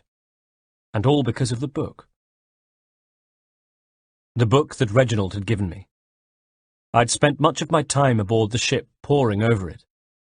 I must have read it no fewer than 24 times, and still I'm not sure I've made sense of it. One thing I do know, though, whereas before I'd thought of those who came before with doubt, as would a skeptic, an unbeliever, and considered Reginald's obsession with them to be at best an irritation, at worst a preoccupation that threatened to derail the very workings of our order, I no longer did. I believed. The book seemed to have been written, or should I say written, illustrated, decorated, scrawled, by a man, or maybe several of them. Several lunatics who had filled page after page with what at first I took to be wild and outlandish claims, fit only for scoffing at, then ignoring. Yet somehow, the more I read, the more I came to see the truth. Over the years, Reginald had told me, I used to say bored me with, his theories concerning a race of beings that predated our own. He'd always asserted that we were born of their struggles, and thus obliged to serve them, that our ancestors had fought to secure their own freedom in a long and bloody war. What I discovered during my passage was that all of this originated from the book, which, as I read it, was having what I can only describe as a profound effect upon me. Suddenly I knew why Reginald had become so obsessed with this race. I'd sneered at him, remember? But reading the book, I felt no desire to sneer at all, just a sense of wonderment, a feeling of lightness inside me that at times made me feel almost giddy with an excitement and a sense of what I can describe as insignificance, of realizing my own place in the world. It was as though I had peered through a keyhole expecting to see another room on the other side, but had seen a whole new world instead. And what had become of those who came before? What had they left behind, and how could it benefit us? That I didn't know.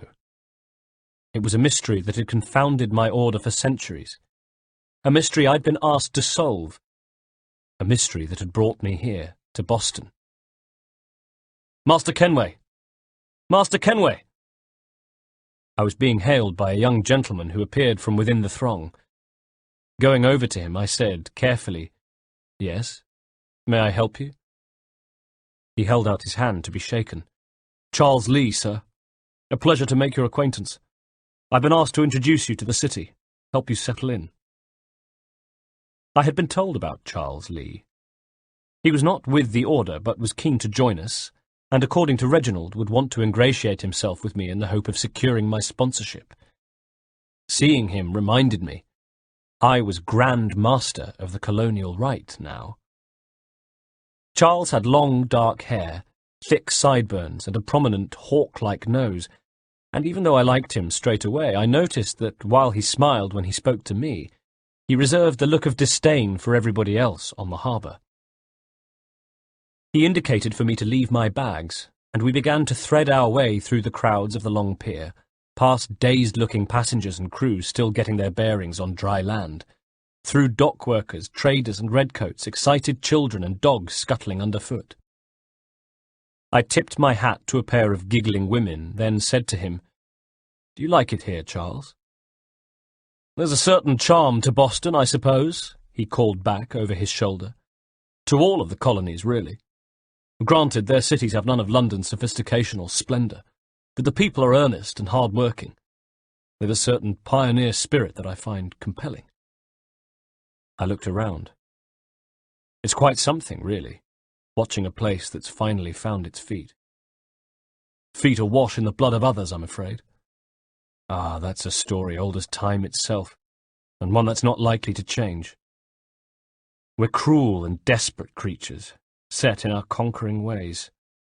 The Saxons and the Franks, the Ottomans and Safavids. I could go on for hours. The whole of human history is but a series of subjugations. "I pray one day we rise above it," replied Charles earnestly. "While you pray, I'll act. We'll see who finds success first, It was an expression, he said, with a wounded edge to his voice. "Aye, and a dangerous one. Words have power. Wield them wisely." We lapsed into silence. "Your commission is with Edward Braddock, is it not?" I said, as we passed a cart laden with fruit. "Aye, but he's yet to reach America, and I figured I might, well, at least until he arrives, I thought." I stepped nimbly to the side to avoid a small girl in pigtails. "Out with it," I said. "Forgive me, sir. I had hoped that I might study under you. If I am to serve the order, I can imagine no better mentor than yourself." I felt a small surge of satisfaction. "Kind of you to say, but I think you overestimate me." "Impossible, sir." Not far away, a red-faced paperboy wearing a cap yelled out news of the battle at Fort Necessity. "French forces declare victory following Washington's retreat," he bawled. "In response, the Duke of Newcastle pledges more troops to counter the foreign menace." The foreign menace, I thought. The French, in other words. This conflict they were calling the French and Indian War was set to escalate, if the rumours were to be believed. There was not an Englishman alive who didn't detest the French, but I knew one Englishman in particular who hated them with a vein-bulging passion, and that was Edward Braddock. When he did arrive in America, that's where he'd be heading, leaving me to go about my own business, or so I hoped. I waved away the paperboy when he tried to extort sixpence from me for the broadsheet. I had no desire to read about more French victories. Meanwhile, as we reached our horses and Charles told me that we were to ride for the Green Dragon Tavern, I wondered what the other men would be like. "Have you been told why it is I've come to Boston?" I asked. "No. Master Birch said I should know only as much as you saw fit to share. He sent me a list of names and bade me ensure you could find them." "And have you had any luck with that?" "Aye. William Johnson waits for us at the Green Dragon." "How well do you know him?" "Not well. But he saw the order's mark and did not hesitate to come." "Prove yourself loyal to our cause, and you may yet know our plans as well," I said. He beamed. "I should like nothing more, sir." 2.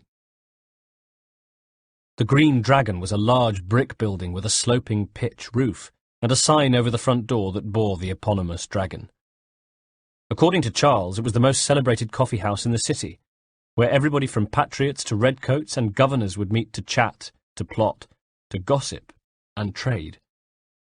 Anything that happened in Boston, the chances were it originated here, on Union Street. Not that Union Street itself was at all prepossessing. Little more than a river of mud, it slowed our pace as we approached the tavern, being sure not to splash any of the groups of gentlemen who stood outside, leaning on canes and chattering intently. Avoiding carts and giving curt nods to soldiers on horseback, we reached a low wooden stables building where we left our horses, then made our way carefully across the streams of muck to the tavern. Inside, we immediately became acquainted with the owners. Catherine Kerr, who was, without wishing to be ungentlemanly, a little on the large side, and Cornelius Douglas, whose first words I heard upon entering were, "Kiss my ass, you wench!" Fortunately, he wasn't talking either to me or to Charles, but to Catherine. When the two of them saw us, their demeanours instantly changed from warlike to servile, and they saw to it that my bags were taken up to my room. Charles was right. William Johnson was already there, and in a room upstairs we were introduced. An older man, similarly attired to Charles, but with a certain weariness to him, an experience that was etched into the lines on his face. He stood from studying maps to shake my hand. "A pleasure," he said, and then, as Charles left to stand guard, leaned forward and said to me, "A good lad, if a bit earnest." I kept any feelings I had on Charles to myself, indicating with my eyes that he should continue. "I'm told you're putting together an expedition," he said. "We believe there is a precursor site in the region," I said, choosing my words carefully, then adding, "I require your knowledge of the land and its people to find it." He pulled a face. "Sadly, a chest containing my research has been stolen. Without it, I'm of no use to you." I knew from experience that nothing was ever easy. "Then we'll find it," I sighed. "Have you any leads?" "My associate Thomas Hickey has been making the rounds. He's quite good at loosening tongues." "And tell me where I can find him, and I'll see about speeding things along." "We've heard rumours of bandits operating from a compound southwest of here," said William. "You'll likely find him there." 3. Outside the city, corn in a field waved in a light nighttime breeze. Not far away was the high fencing of a compound that belonged to the bandits, and from inside came the sound of raucous festivities. Why not, I thought. Every day you've avoided death by the hangman's noose or on the end of a redcoat's bayonet is a cause for celebration when you lived life as a bandit. At the gates there were various guards and hangers-on milling around, some of them drinking, some attempting to stand guard, and all of them in a constant state of argument. To the left of the compound, the cornfield rose to a small hill peak, and on it sat a lookout tending to a small fire. Sitting tending a fire isn't quite the desired position for a lookout, but otherwise he was one of the few on this side of the compound who seemed to be taking his job seriously. Certainly they'd failed to post any scouting parties, or if they had, then the scouting parties were lounging under a tree somewhere, blind drunk, because there was nobody to see Charles and I as we crept closer, approaching a man who was crouching by a crumbling stone wall, keeping watch on the compound. It was him, Thomas Hickey, a round-faced man, a little shabby and probably too fond of the grog himself, if my guess was correct. This was the man who, according to William, was good at loosening tongues. He looked like he'd have problems loosening his own drawers. Perhaps arrogantly, my distaste for him was fed by the fact that he was the first contact I'd met since arriving in Boston, to whom my name meant nothing. But if that annoyed me, it was nothing compared to the effect it had on Charles, who drew his sword. "Show some respect, boy," he snarled. I laid a restraining hand on him. "Peace, Charles," I said, then addressed Thomas. "William Johnson sent us in the hopes we might expedite your search." "Don't need no expediting," drawled Thomas. "Don't need none of your fancy London speak, neither. I've found the men done the theft." Beside me, Charles bristled. "Then why are you just lazing around?" "Figuring out how to deal with those varlets," said Thomas, indicated the compound, then turned to us with expectant eyes and an impudent grin. I sighed. Time to go to work. "Right, I'll kill the lookout and take a position behind the guards. You two approach from the front. When I open fire on a group, you charge in. We'll have the element of surprise on our side. Half will fall before they've even realized what's happening." I took my musket, left my two comrades and crept to the edge of the cornfield, where I crouched and took aim at the lookout. He was warming his hands with his rifle between his legs, and probably wouldn't have seen or heard me if I'd approached riding a camel. It felt almost cowardly to squeeze the trigger, but squeeze it I did. I cursed as he pitched forward, sending up a shower of sparks. He'd start to burn soon, and if nothing else, the smell was going to alert his compatriots. Hurrying now, I returned to Charles and Thomas, who drew closer to the bandit compound, while I took up position not far away, pushed my rifle butt into my shoulder, and squinted along the sights at one of the bandits, who stood, though swayed might have been more accurate, just outside the gates. As I watched, he began to move towards the cornfield, perhaps to relieve the sentry I'd already shot, who even now was roasting on his own fire. I waited until he was at the edge of the cornfield, pausing as there was a sudden lull in the merriment from inside the compound, and then as a roar went up, squeezing the trigger. He dropped to his knees, then keeled over to one side, part of his skull missing, and my gaze went straight to the compound entrance to see if the shot had been heard. No, was the answer. Instead, the rabble at the gate had turned their attention on Charles and Thomas, drawn their swords and pistols, and began to shout at them, "Clear off!" Charles and Thomas loitered just as I'd told them. I could see their hands itching to draw their own weapons, but they bided their time. Good men, waiting for me to take the first shot. The time was now. I drew a bead on one of the men whom I took to be the ringleader. I pulled the trigger and saw blood spray from the back of his head, and he lurched back. This time my shot was heard, but it didn't matter, because at the same time Charles and Thomas drew their blades and struck, and two more of the guards keeled over with blood fountaining from neck wounds. The gate was in disarray, and the battle began in earnest. I managed to pick off two more of the bandits before abandoning my musket, drawing my sword and running forward, leaping into the fray and standing side by side with Charles and Thomas. I enjoyed fighting with companions for once, and felled three of the thugs, who died screaming even as their companions made for the gates and barricaded themselves inside. In no time at all, the only men left standing were me, Charles, and Thomas, all three of us breathing hard and flicking the blood from our steel. I regarded Thomas with a new respect. He'd acquitted himself well, with a speed and skill that belied his looks. Charles, too, was looking at him, though with rather more distaste, as though Thomas's proficiency in battle had annoyed him. Now we had a new problem, though. We'd taken the outside of the compound, but the door had been blocked by those retreating. It was Thomas who suggested we shoot the powder keg, another good idea from the man I'd previously dismissed as a drunk. So I did, blowing a hole in the wall, through which we poured, stepping over the torn and ragged corpses littering the hallway on the other side. We ran on. Thick, deep carpets and rugs were on the floor, while exquisite tapestries had been hung at the windows. The whole place was in semi-darkness. There was screaming, male and female, and running feet as we made our way through quickly, me with a sword in one hand and a pistol in the other, using both, slaying any man in my way.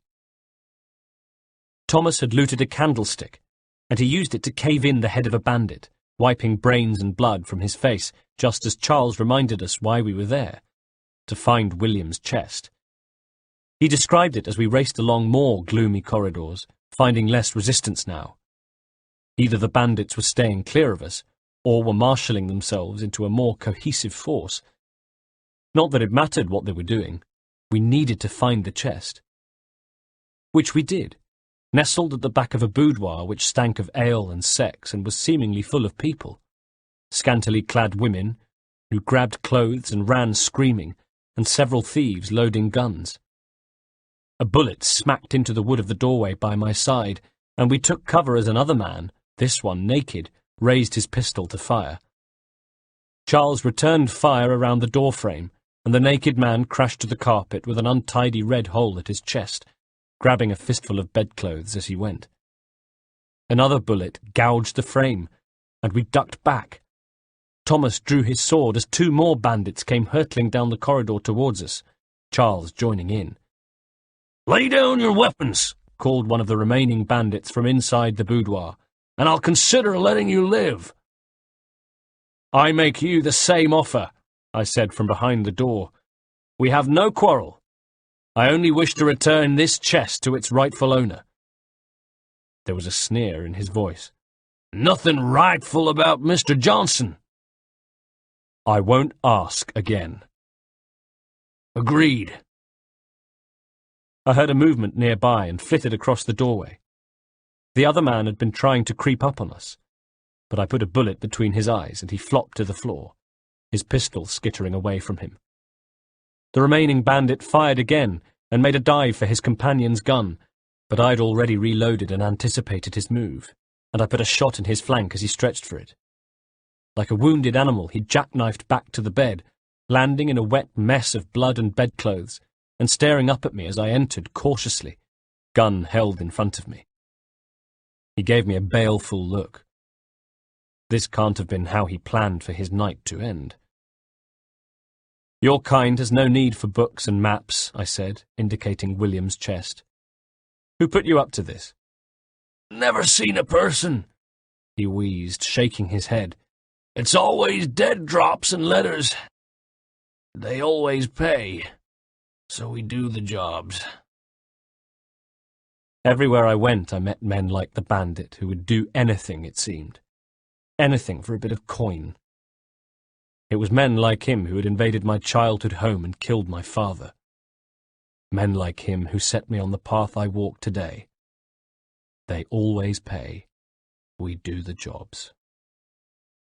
Somehow, through a veil of disgust, I managed to resist the urge to kill him. "Well, those days are done. Tell your masters I said as much." He raised himself slightly, perhaps realizing I planned to let him live. "Who do I say you are?" "You don't. They'll know," I said, and let him go. Thomas began grabbing more loot while Charles and I took the chest, and we made our way out of the compound. Retreating was easier, most of the bandits having decided that discretion was the better part of valor and staying out of our way, and we made it outside to our horses and galloped away. 4. At the Green Dragon, William Johnson was once again poring over his maps. Straight away he was digging through the chest when we returned it to him, checking his maps and scrolls were there. "My thanks, Master Kenway," he said, sitting back at his table, satisfied that everything was in order. "Now tell me what it is you need." Around my neck was the amulet. I'd found myself taking it off and admiring it. Was it my imagination, or did it seem to glow? It hadn't. Not on the night I took it from Miko at the Opera House. The first time I had seen it glow was when Reginald held it up at Fleet and Bride. Now, though, it seemed to do in my hand what it had done in his, as though it were powered, how ridiculous it seemed, by belief. I looked at him, then reached my hands to my neck, removed the amulet from over my head, and handed it across the table. He held my gaze as he took it, sensing its importance, then squinted at it, studying it carefully as I said, "The images on this amulet, are they familiar to you? Perhaps one of the tribes has shown you something similar." "It appears Kanyent Kahaka in origin," said William. "The Mohawk." My pulse quickened. "Can you trace it to a specific location?" I said. "I need to know where it came from." "With my research returned, perhaps. Let me see what I can do." I nodded my thanks. "First, though, I'd like to know a little more about you, William. Tell me about yourself." "What's to tell? I was born in Ireland to Catholic parents, which I learned early in life severely limited my opportunities. So I converted to Protestantism and journeyed here at the behest of my uncle. But I fear my Uncle Peter was not the sharpest of tools. He sought to open trade with the Mohawk, but chose to build his settlement away from the trade routes instead of on them. I tried to reason with the man, but—" he sighed. "As I said, not the sharpest. So I took what little money I'd earned and bought my own plot of land. I built a home, a farm, a store and a mill. Humble beginnings, but well situated, which made all the difference. So this is how you came to know the Mohawk? Indeed. And it has proved a valuable relationship. But you've heard nothing of the precursor's site? No hidden temple or ancient constructs? Yes and no. Which is to say, they have their fair share of sacred sites, but none matching what you describe. Earthen mounds, forest clearings, hidden caves. All are natural, though. No strange metal. No odd glows. It is well hidden, I said. Even to them, it seems. He smiled. But cheer up, my friend. You'll have your precursor treasure, I swear it. I raised my glass. To our success, then. And soon. I smiled. We were four now. We were a team. 10th of July, 1754. 1. We now have our room at the Green Dragon pub, a base, if you like, and it was this I entered to find Thomas, Charles and William. Thomas drinking, Charles looking perturbed, and William studying his charts and maps. I greeted them, only to be rewarded with a belch from Thomas. Charming, spat Charles. I grinned. Cheer up, Charles, he'll grow on you, I said, and sat next to Thomas, who gave me a grateful look. Any news? I said. He shook his head. Whispers of things, nothing solid at the moment. I know you're looking for word of anything out the ordinary, dealing with temples and spirits and ancient times and whatnot, but so far, can't say my boys have heard much. No trinkets or artifacts being moved through your shadow market? Nothing new. Couple ill-gotten weapons, some jewelry likely lifted from a living thing. But you said to listen for talk of glows and hums and look out for strange sights, right? And I ain't heard nothing about that. Keep at it, I asked. Oh, I will. You done me a great service, mister, and I fully intend to repay my debt. Thricefold, if it pleases. Thank you, Thomas. Place to sleep and meal to eat is thanks enough, don't you worry. I'll get you sorted soon. He raised his tankard only to find it was empty, and I laughed, clapped him on the back, and watched as he stood and lurched off in search of ale from elsewhere. Then I turned my attention to William, moving over to his lectern and pulling up a chair to sit down beside him. How fares your search? He frowned up at me. Maps and maths aren't cutting it. Nothing is ever simple, I rued. What of your local contacts? I asked him, taking a seat opposite. Thomas had bustled back in with the tankard of foaming ale in his fist, and a red mark on his face from where he'd been very recently slapped, just in time to hear William say, "We'll need to earn their trust before they'll share what they know." I have an idea on how we might be effecting that, slurred Thomas, and we turned to look at him with varying degrees of interest. Charles, in the way he usually regarded Thomas, with a look as though he'd just trodden in dog mess, William with bemusement, and me with a genuine interest. Thomas, drunk or sober, was a sharper customer than either Charles or William gave him credit for. He went on now. There's a man who was taken to enslaving natives. Rescue him and they'll owe us. Natives, I thought.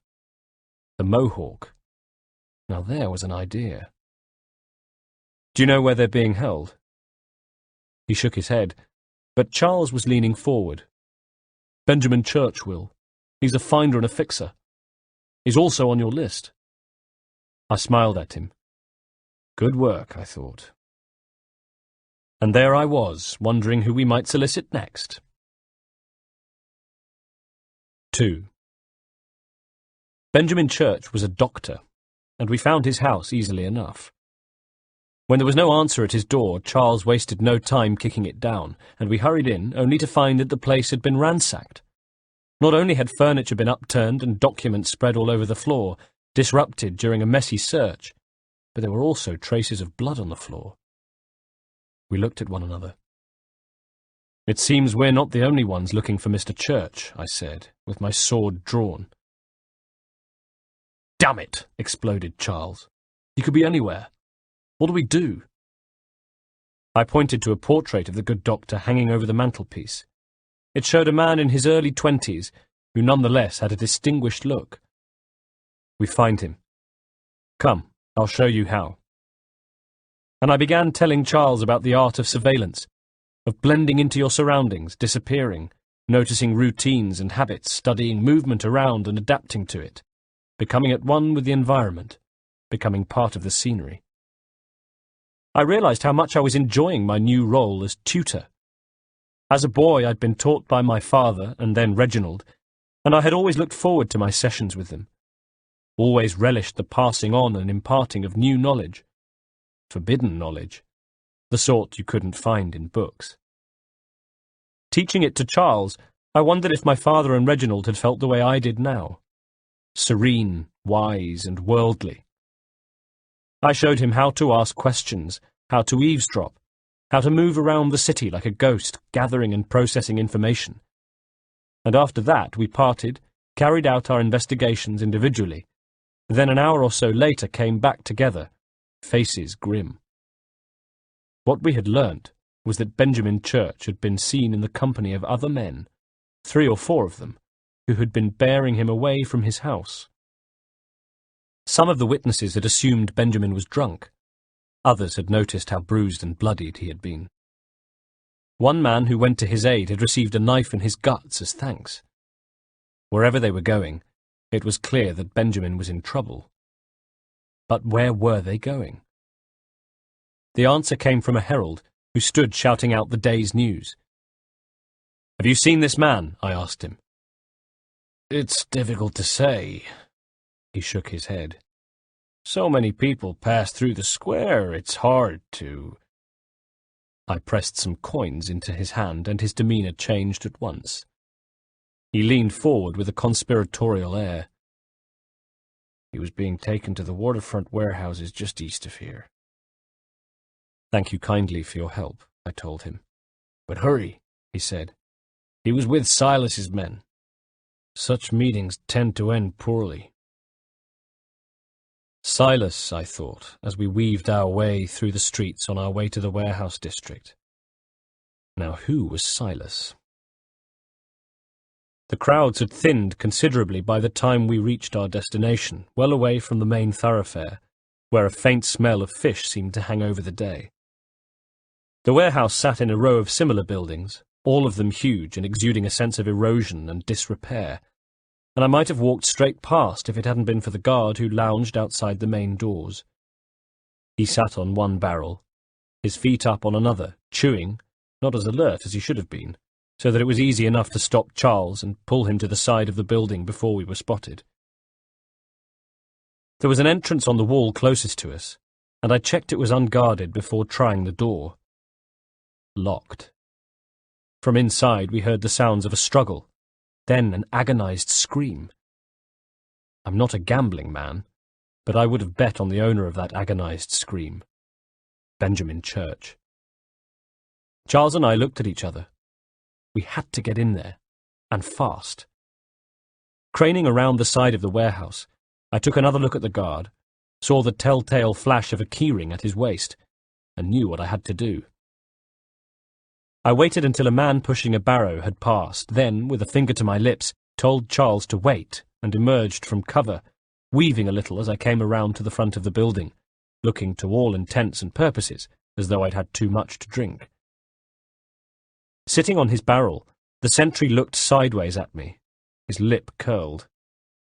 He began to withdraw his sword from its sheath, showing a little of its gleaming blade. Staggering, I straightened, held up a hand to acknowledge the warning, and made as though to move away before stumbling a little and brushing into him. "Oi!" he protested and shoved me away, so hard that I lost my footing and fell into the street. I picked myself up and with another wave of apology was on my way. What he didn't know was that I left in possession of the keyring, which I had lifted from his waist. Back at the side of the warehouse, we tried a couple of the keys before, to our great relief, finding one that opened the door. Wincing at every phantom creak and squeak, we eased it open, then crept through into the dark and damp-smelling warehouse.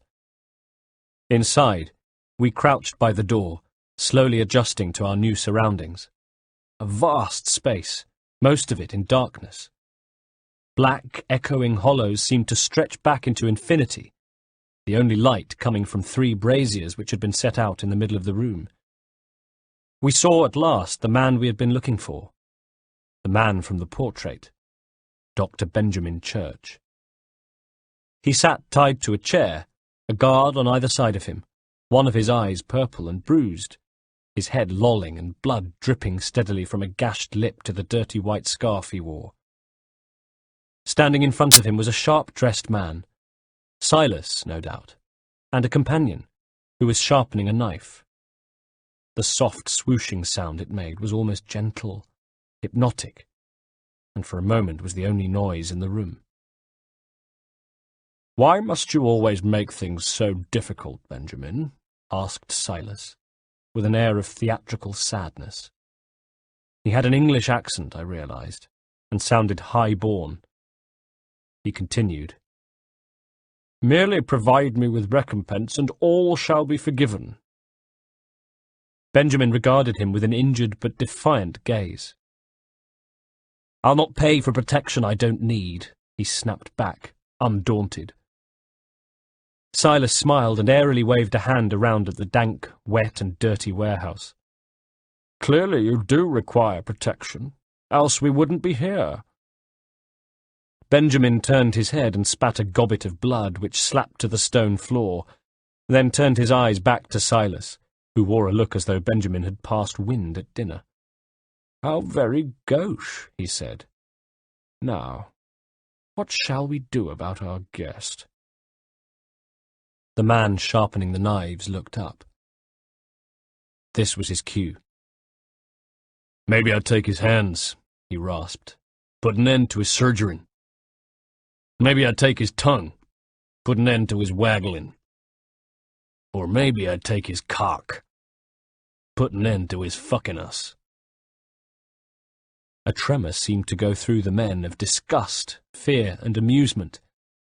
Silas reacted. "So many options I can't possibly decide." He looked at the knife man and pretended to be lost in indecision, then added, "Take all 3. "Now hold on a moment," said Benjamin quickly. "Perhaps I was hasty in refusing you earlier." "I'm so very sorry, Benjamin, but that door has closed," said Silas sadly. "Be reasonable," started Benjamin, a pleading note in his voice. Silas tilted his head to one side, and his eyebrows knitted together in false concern. "I rather think I was. But you took advantage of my generosity. I won't be made a fool of a second time." The torturer moved forward, holding the knife point up to his own eyeball, bugging his eyes and grinning maniacally. "I fear I lack the constitution to bear witness to such barbarism," said Silas, with the air of an easily offended old woman. "Come and find me when you've finished, Cutter." Silas went to leave as Benjamin Church screamed, "You'll regret this, Silas! You hear me? I'll have your head!" At the door, Silas stopped, turned, and looked at him. "No," he said, with the beginnings of a giggle. "No, I rather think you won't." Then Benjamin's screams began, as Cutter began his work, snickering slightly as he began to wield the knife like an artist making his first painterly strokes, as though at the onset of a much larger project. Poor old Dr. Church was the canvas, and Cutter was painting his masterpiece. I whispered to Charles what needed to be done, and he moved away, scuttling through the dark to the rear of the warehouse, where I saw him put a hand to his mouth to call, "Over here, you bastards!" then immediately move away, quick and silent. Cutter's head jerked up, and he waved the two guards over, glancing warily around the warehouse at the same time as his men drew their swords and moved carefully towards the back, where the noise had come from, even as there was another call, this time from a different pocket of blackness, an almost whispered, "Over here!" The two guards swallowed, exchanged a nervous glance, while Cutter's gaze roamed the shadows of the building, his jaw set half in fear, half in frustration. I could see his mind working. Was it his own men playing a prank? Kids messing about? No, it was enemy action. "What's going on?" snarled one of the heavies. Both craned their necks to stare into the dark spaces of the warehouse. "Get a torch!" the first snapped at his companion, and the second man darted back into the middle of the room, gingerly lifted one of the braziers, and then was bent over with the weight of it as he tried to move it over. Suddenly there was a yelp from within the shadows, and Cutter was shouting, "What? What the hell is going on?" The man with the brazier set it down, then peered into the gloom. "It's Greg," he called back over his shoulder. "He ain't there no more, boss." Cutter bridled. "What do you mean, he ain't there? He was there before." "Greg?" called the second man. "Greg?" There was no reply. "I'm telling you, boss, he ain't there no more." And just at that moment, as though to emphasize the point, a sword came flying from the dark recesses, skittered across the stone floor, and stopped to rest by Cutter's feet. The blade was stained with blood. "That's Greg's sword," said the first man nervily. "They got Greg." "Who got Greg?" snapped Cutter. "I don't know, but they got him." "Whoever you are, you better show your face," shouted Cutter. His eyes darted to Benjamin, and I could see his brain working, the conclusion he came to, that they were being attacked by friends of the doctor, that it was a rescue operation. The first thug remained where he was by the safety of the brazier, the tip of his sword glinting in the firelight as he trembled. Charles stayed in the shadows, a silent menace. I knew it was only Charles, but to Cutter and his pal he was an avenging demon, as silent and implacable as death itself. "You better get out here before I finish your buddy," rasped Cutter. He moved closer to Benjamin, about to hold the blade to his throat, and, his back to me, I saw my chance, and crept out of my hiding place, stealthily moving towards him. At the same time, his pal turned, saw me, yelped, "Boss, behind you!" and Cutter wheeled. I leapt and at the same time engaged the hidden blade. Cutter panicked, and I saw his knife hand tauten, about to finish Benjamin. At full stretch, I managed to knock his hand away and send him flying back, but I too was off balance, and he had the chance to draw his sword and meet me one-on-one, sword in one hand, torture knife in the other. Over his shoulder I saw that Charles hadn't wasted his opportunity, had come flying out at the guard, and there was the chime of steel as their blades met. In seconds, Cutter and I were fighting too, but it swiftly became clear he was out of his depth. Good with a knife he may have been, but he wasn't used to opponents who fought back. He was a torture master, not a warrior. And while his hands moved quickly and his blades flicked across my vision, all he showed me were tricks, sleight of hand, moves that might terrify a man tied to a chair, but not me. What I saw was a sadist. A frightened sadist. And if there's one thing more loathsome and pathetic than a sadist, it's a frightened one.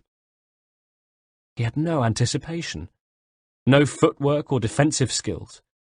Behind him, the fight was over. The second thug dropped to his knees with a groan, and Charles planted a foot to his chest and withdrew his sword, letting him fall to the stone.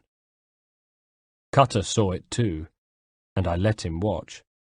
Stood back and allowed him to see his companion, the last of his protection, die. There was a thumping on the door. The guard from outside had at last discovered the theft of his keys and was trying and failing to get in. Cutter's eyes swiveled in that direction, looking for salvation, finding none. Those frightened eyes came back to me, and I grinned, then moved forward and began some cutting of my own. I took no pleasure in it. I merely gave him the treatment he deserved. And when he at last folded to the floor with a bright red gash open in his throat and blood sheeting down his front, I felt nothing besides a detached sense of gratification, of justice having been served. No one else would suffer by his blade. I'd forgotten about the banging at the door until it stopped, and in the sudden silence I glanced at Charles, who came to the same conclusion I did. The guard had gone for help. Benjamin groaned, and I went to him, sliced through his bindings with 2 slashes of my blade, then caught him as he fell forward from the chair. Straight away my hands were slick with his blood, but he seemed to be breathing steadily, and though his eyes occasionally squeezed shut as he flinched with pain, they were open. He'd live. His wounds were painful, but they weren't deep. He looked at me. Who are you?" he managed. I tipped my hat. "Haytham Kenway, at your service." There were the beginnings of a smile on his face as he said, "Thank you. Thank you. But I don't understand. Why are you here?" "You are a Templar knight, are you not?" I said to him. He nodded. "As am I. And we don't make a habit of leaving fellow knights at the mercy of knife-wielding madmen. That, and the fact I need your help." "You have it," he said. "Just tell me what you need." I helped him to his feet and waved Charles over. Together we helped him to the side door of the warehouse and let ourselves out, savouring the cool, fresh air after the dank smell of blood and death inside. And as we began to make our way back to Union Street and the sanctuary of the Green Dragon, I told Dr. Benjamin Church about the list. 13th of July, 1754. 1. We were gathered in the Green Dragon beneath the low, dark beams of the back room that we now called our own, and which we were rapidly expanding to fill, stuffing ourselves into the dusty eaves. Thomas, who liked to lounge in a horizontal position whenever he wasn't hoisting tankards of ale or bothering our hosts for more. William, whose frown lines deepened as he laboured over charts and maps spread out over a table, moving from that to his lectern and occasionally letting out a frustrated gasp, waving Thomas and his ale-slopping tankard away whenever he lurched too close. Charles, my right-hand man, who took a seat beside me whenever I was in the room, and whose devotion I felt sometimes as a burden, at other times as a great source of strength. And now, of course, Dr. Church, who had spent the last couple of days recuperating from his injuries in a bed that had been begrudgingly provided for him by Cornelius. We had left Benjamin to it. He had dressed his own wounds, and when he at last rose, he assured us that none of the injuries to his face were likely to be permanent. I had spoken to him 2 days before, when I interrupted him in the process of dressing the worst of his wounds, certainly the most painful-looking, a flap of skin that Cutter had removed. "So, a question for you," I said, still feeling I hadn't quite got the measure of the man. "Why medicine?" He smiled grimly. "I'm supposed to tell you I care for my fellow man, right? That I chose this path because it allows me to accomplish a greater good?" "Are these things not true?" "Perhaps. But that's not what guided me. No, for me it was a less abstract thing. I like money." "There are other paths to fortune," I said. "Aye. But what better ware to peddle than life? Nothing else is as precious, nor so desperately craved.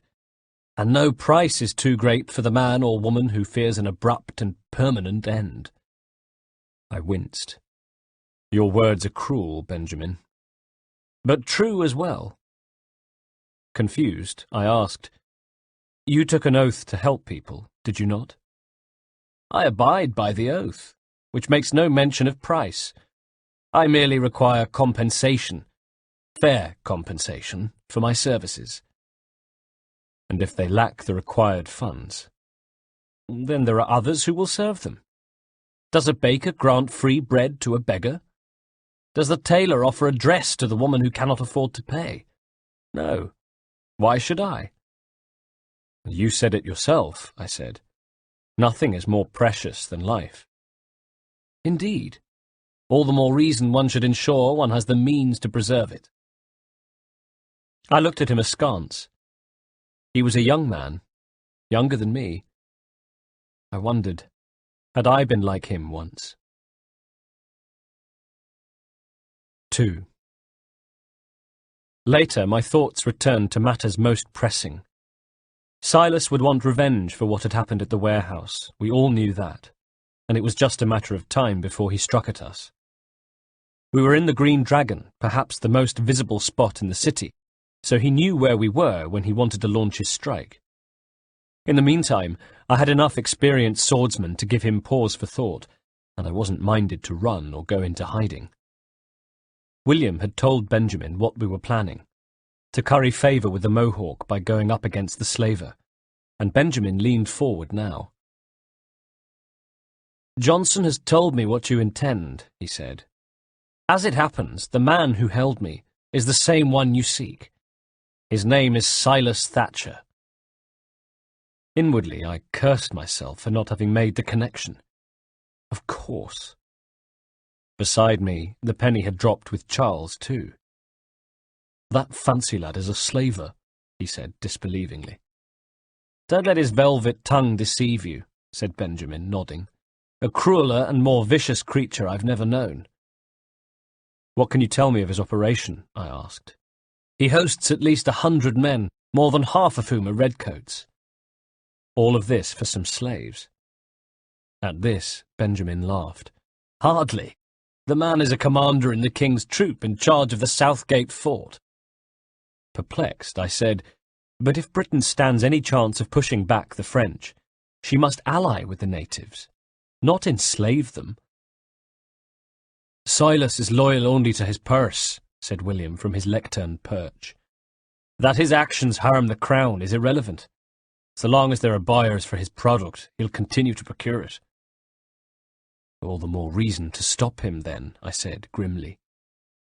My days are spent in Congress with the locals, attempting to convince them that we're the ones they should trust, added William. That the French are merely using them as tools, to be abandoned once they've won. Your words must lose their strength when held against the reality of Silas's actions, I sighed. I've tried to explain that he does not represent us, he said with a rueful look. But he wears the red coat. He commands a fort. I must appear to them either a liar or a fool. Likely both. Take heart, brother, I assured him. When we deliver them his head, they will know your words were true. Firstly, we need to find a way inside the fort. Let me think on it. In the meantime, I'll attend to our final recruit. At this, Charles perked up. John Pitcairn's our man. I'll take you to him. 3. We found ourselves at a military encampment outside the city, where redcoats diligently checked those entering and leaving. These were Braddock's men, and I wondered if I'd recognize any from my campaigns all those years ago. I doubted it. His regime was too brutal, his men mercenaries, ex-convicts, men on the run who never stayed in one place for long. One stepped forward now, looking unshaven and shabby despite his redcoat uniform. "State your business," he said, as his eyes ranged over us, not much liking what he saw. I was about to answer when Charles stepped forward, indicated me, and said to the guard, "New recruit." The sentry stood to one side. "More kindling for the pyre, eh?" he smirked. "Go on, then." We moved through the gates into the camp. "How did you manage that?" I said to Charles. "Did you forget, sir? My commission is with General Braddock, when I'm not attending to you, of course." A cart on its way out of the camp trundled past, led by a man in a wide-brimmed hat, and we stepped aside for a group of washerwomen who crossed our path. Tents were dotted around the site, over which hung a low blanket of smoke from fires around the campsite, tended to by men and children, camp followers whose job it was to brew coffee and make food for their imperial masters.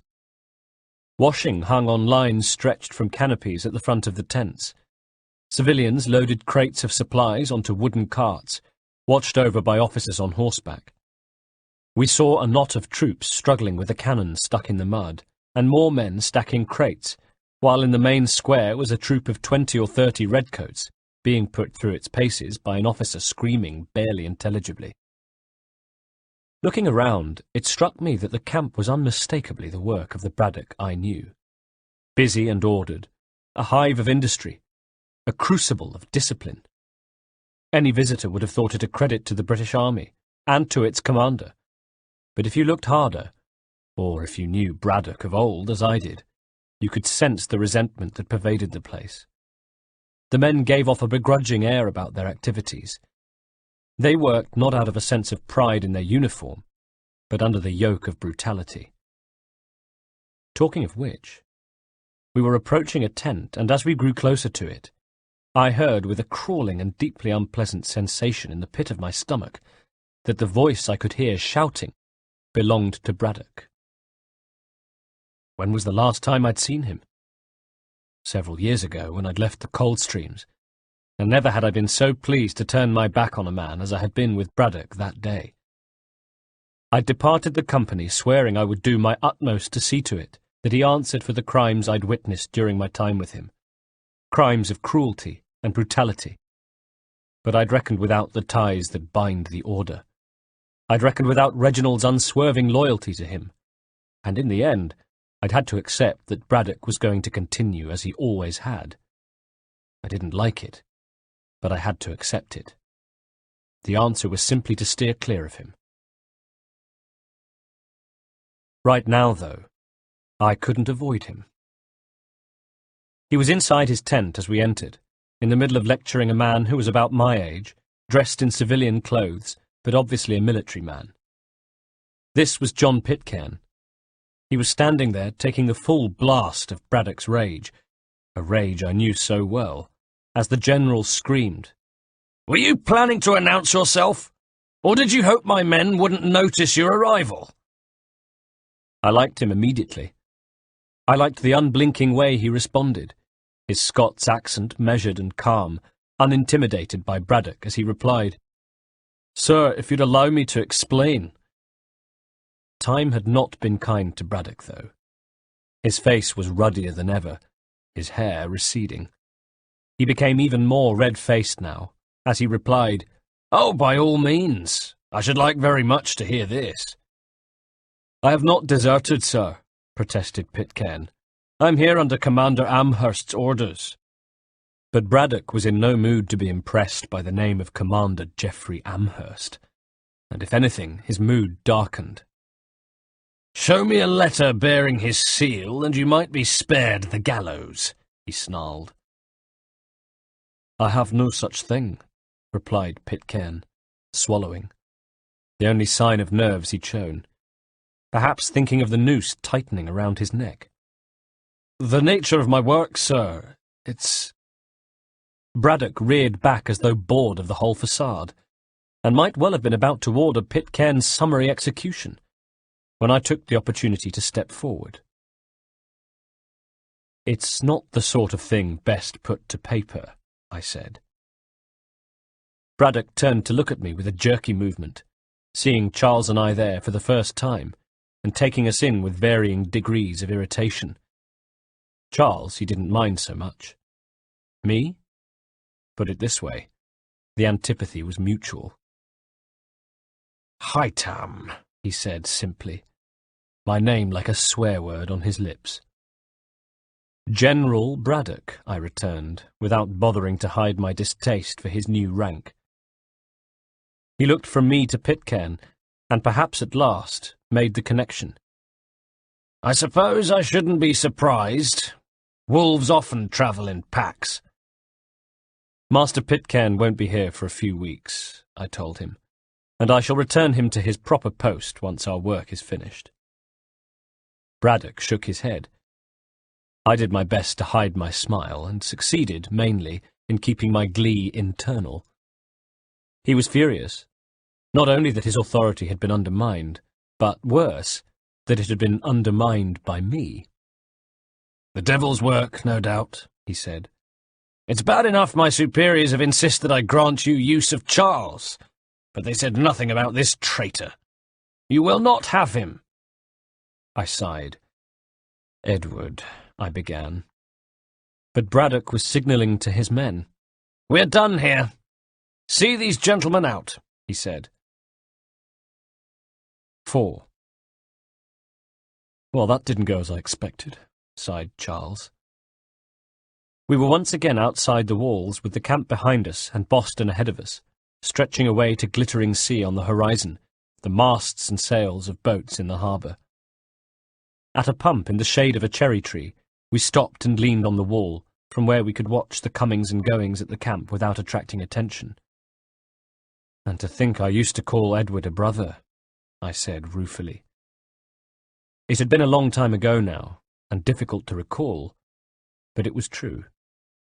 There was a time when I'd looked up to Braddock, thought of him and Reginald as my friends and confederates. Now, I actively despised Braddock. And Reginald? I still wasn't sure about him. "What now?" asked Charles. "They'll chase us off if we try and return." Gazing into the camp, I could see Braddock striding out of his tent, shouting as usual, gesticulating at an officer, one of his hand-picked mercenaries, no doubt, who came scuttling over. In his wake came John. He was still alive, at least. Braddock's temper had been either abated or directed somewhere else. Towards me, probably. As we watched, the officer gathered the troops we'd seen drilling on the barracks square and organised them into a patrol, then, with Braddock at their head, began leading them out of the camp. Other troops and followers scurried out of their way, and the gate, which had previously been thronged with people, promptly cleared to allow the marchers through. They passed us by, 100 yards or so away, and we watched them between the low-hanging branches of the cherry tree, as they made their way down the hill and towards the outskirts of the city, proudly bearing the Union flag. A strange kind of peace descended in their wake, and I pushed myself off the wall and said to Charles, "Come along." We stayed more than 200 yards behind, and even then we could hear the sound of Braddock's voice, which, if anything, began to increase in volume as we made our way into the city. Even on the move he had the air of someone who was holding court, but what quickly became clear was that this was a recruitment mission. Braddock began by approaching a blacksmith, ordering the squad to watch and learn. All signs of his former fury were gone, and he wore a warm smile to address the man, more in the manner of a concerned uncle than of the heartless tyrant he really was. "You seem in low spirits, my friend," he said, heartily. "What's wrong?" Charles and I stayed some distance away. Charles, in particular, kept his head low and remained out of sight, from fear of being recognised. I strained my ears to hear the blacksmith's reply. "Business has been poor as of late," he said. "I've lost my stall and wares both." Braddock threw up his hands as though this were an easily solved problem because, "What if I told you I could wipe your troubles away?" he said. "I'd be wary, for one." "Fair enough. But hear me out. The French and their savage companions lay waste to the countryside. The king has commissioned men such as me to raise an army that we might force them back. Join my expedition and you will be richly compensated. Just a few weeks of your time and you'll return loaded with coin and able to open a new store, bigger and better." As they were talking, I noticed officers ordering members of the patrol to approach other citizens and start the same patter. Meanwhile, the blacksmith was saying, "Truly?" Braddock was already handing him commission papers, which he'd fished from his jacket. "See for yourself," he said, proudly, as though he were handing the man gold, rather than papers to enlist in the most brutal and dehumanizing army I had ever known. "Oh, do it," said the poor, gullible blacksmith. "Only tell me where to sign." Braddock walked on, leading us to a public square where he stood to deliver a short speech, and more of his men began wandering off. "Hear me out, good people of Boston," he announced, in the tone of an avuncular gent about to impart great news. "The King's army has need of strong and loyal men. Dark forces gather to the north, desirous of our land and its great bounty. I come before you today with a request. If you value your possessions, your families, your very lives, then join us. Take up arms in service to God and country both, that we might defend all we have created here." Some of the townspeople shrugged their shoulders and moved on. Others conferred with their friends. Still others approached the redcoats, presumably keen to lend their services and earn some money. I couldn't help but notice a definite correlation between how poor they looked and how likely they were to be moved by Braddock's speech. Sure enough, I overheard him talking to his officer. "Where shall we head next?"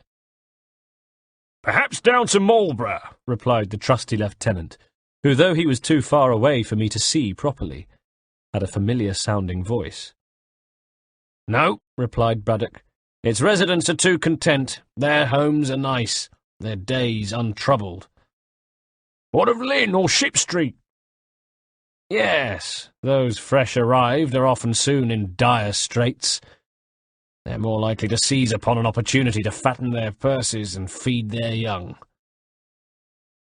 Not far away stood John Pitcairn. I wanted to get closer to him. Looking at the surrounding redcoats, I realized that what I needed was a uniform. Pity the poor soul who peeled off from the group to relieve himself. It was Braddock's lieutenant. He sauntered away from the group, shouldered his way past two well-dressed women in bonnets, and snarled when they tutted his way, doing a great job of winning local hearts and minds in the name of His Majesty.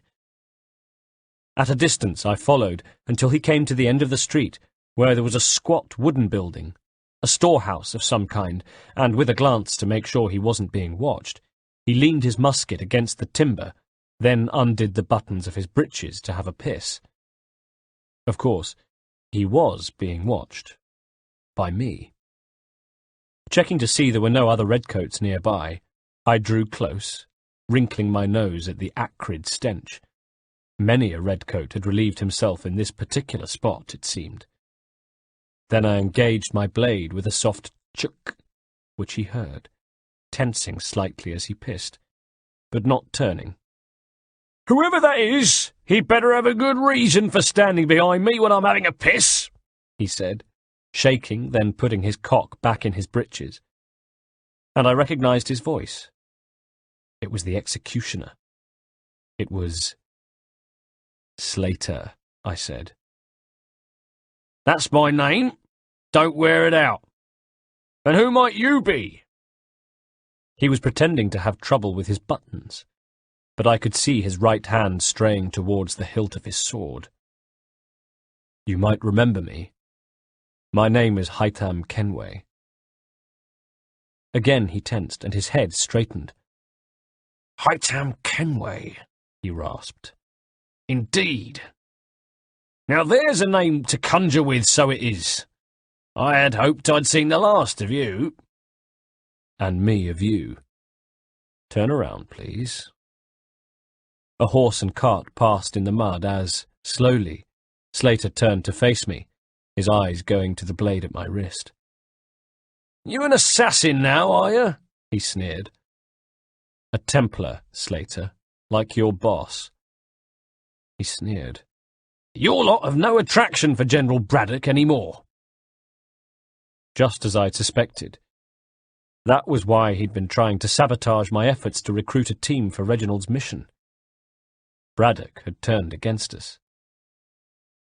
"Go for your sword," I told Slater. His eyes flickered. "You'll run me through if I do." I nodded. "I can't kill you in cold blood. I'm not your general." "No," he said. "You're a fraction of the man he is." And he went for his sword. A second later, the man who had once tried to hang me, whom I had watched help slaughter a whole family at the siege of Bergen-op-Zoom, lay dead at my feet. and I looked down at his still twitching corpse, thinking only that I needed to take his uniform before he bled all over it. I took it, and rejoined Charles, who looked at me with raised eyebrows. "Well, you certainly look the part," he said. I gave him an ironic smile. "Now to make Pitcairn aware of our plans. When I give you the signal, you're to cause a fracas. We'll use the distraction to slip away." Meanwhile, Braddock was issuing orders.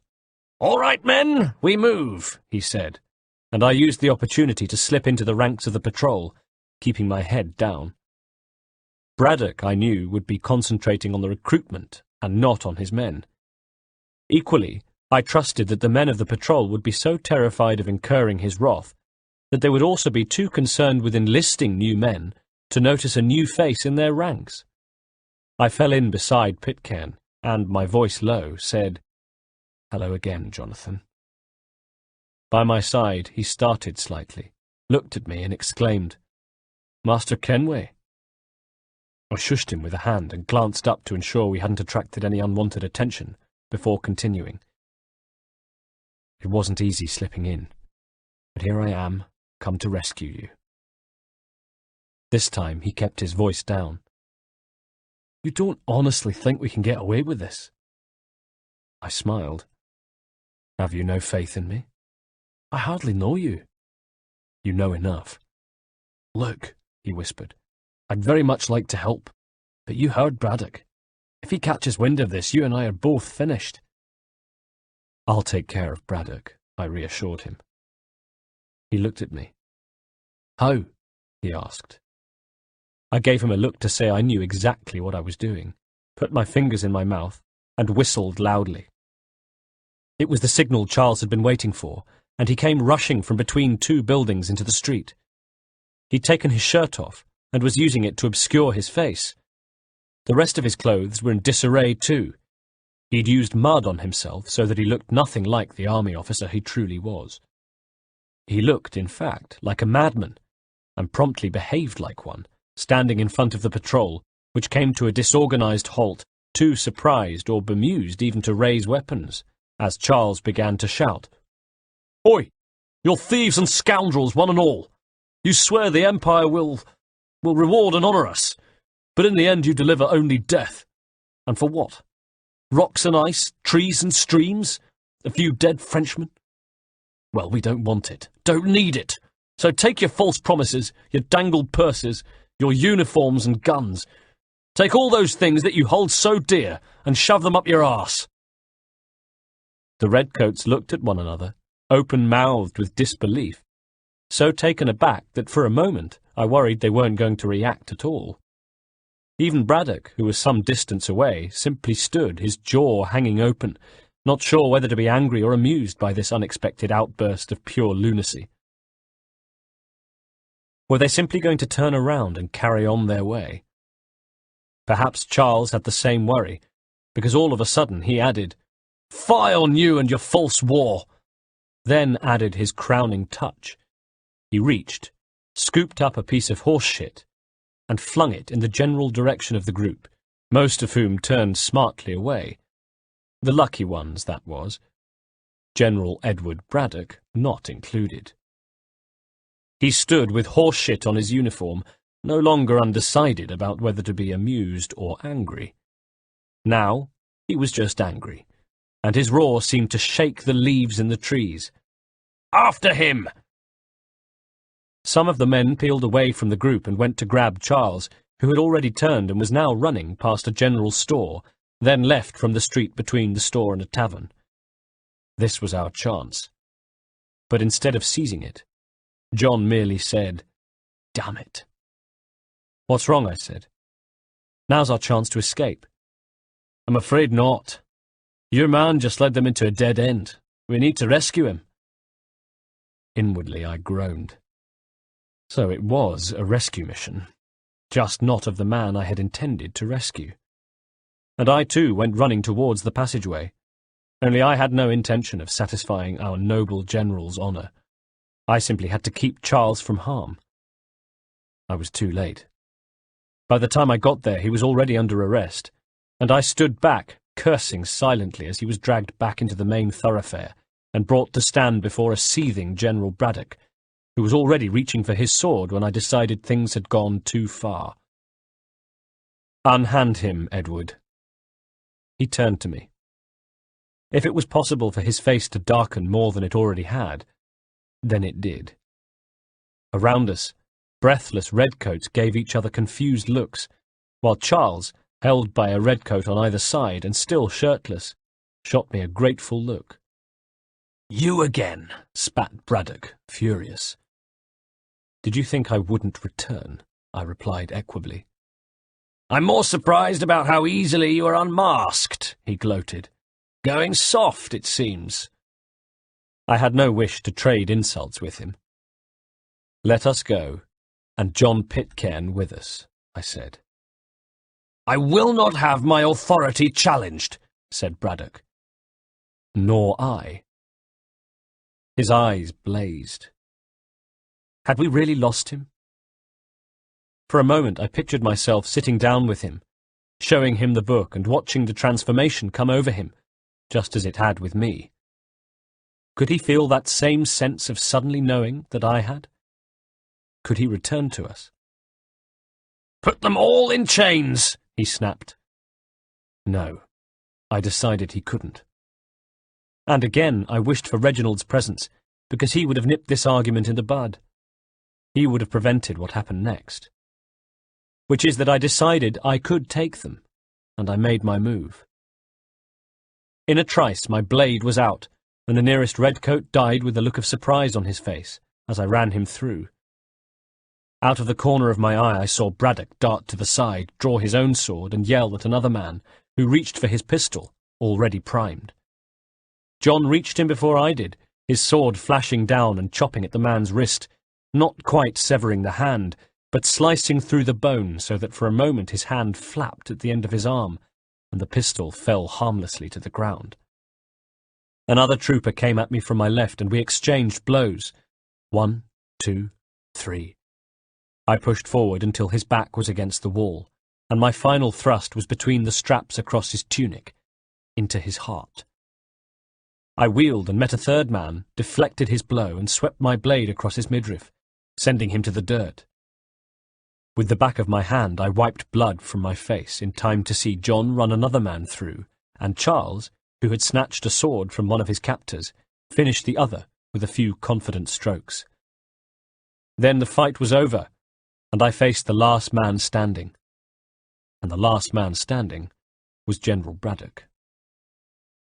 It would have been so easy to have ended this here. His eyes told me that he knew. He knew that I had it in my heart to kill him. Perhaps for the first time, he realized that any ties that had once bound us, those of the Templar or mutual respect for Reginald, no longer existed. I let the moment hang, then dropped my sword. "I stay my hand today because you were once my brother," I told him, "and a better man than this. But should we cross paths again, all debts will be forgotten." I turned to John. "You're free now, John."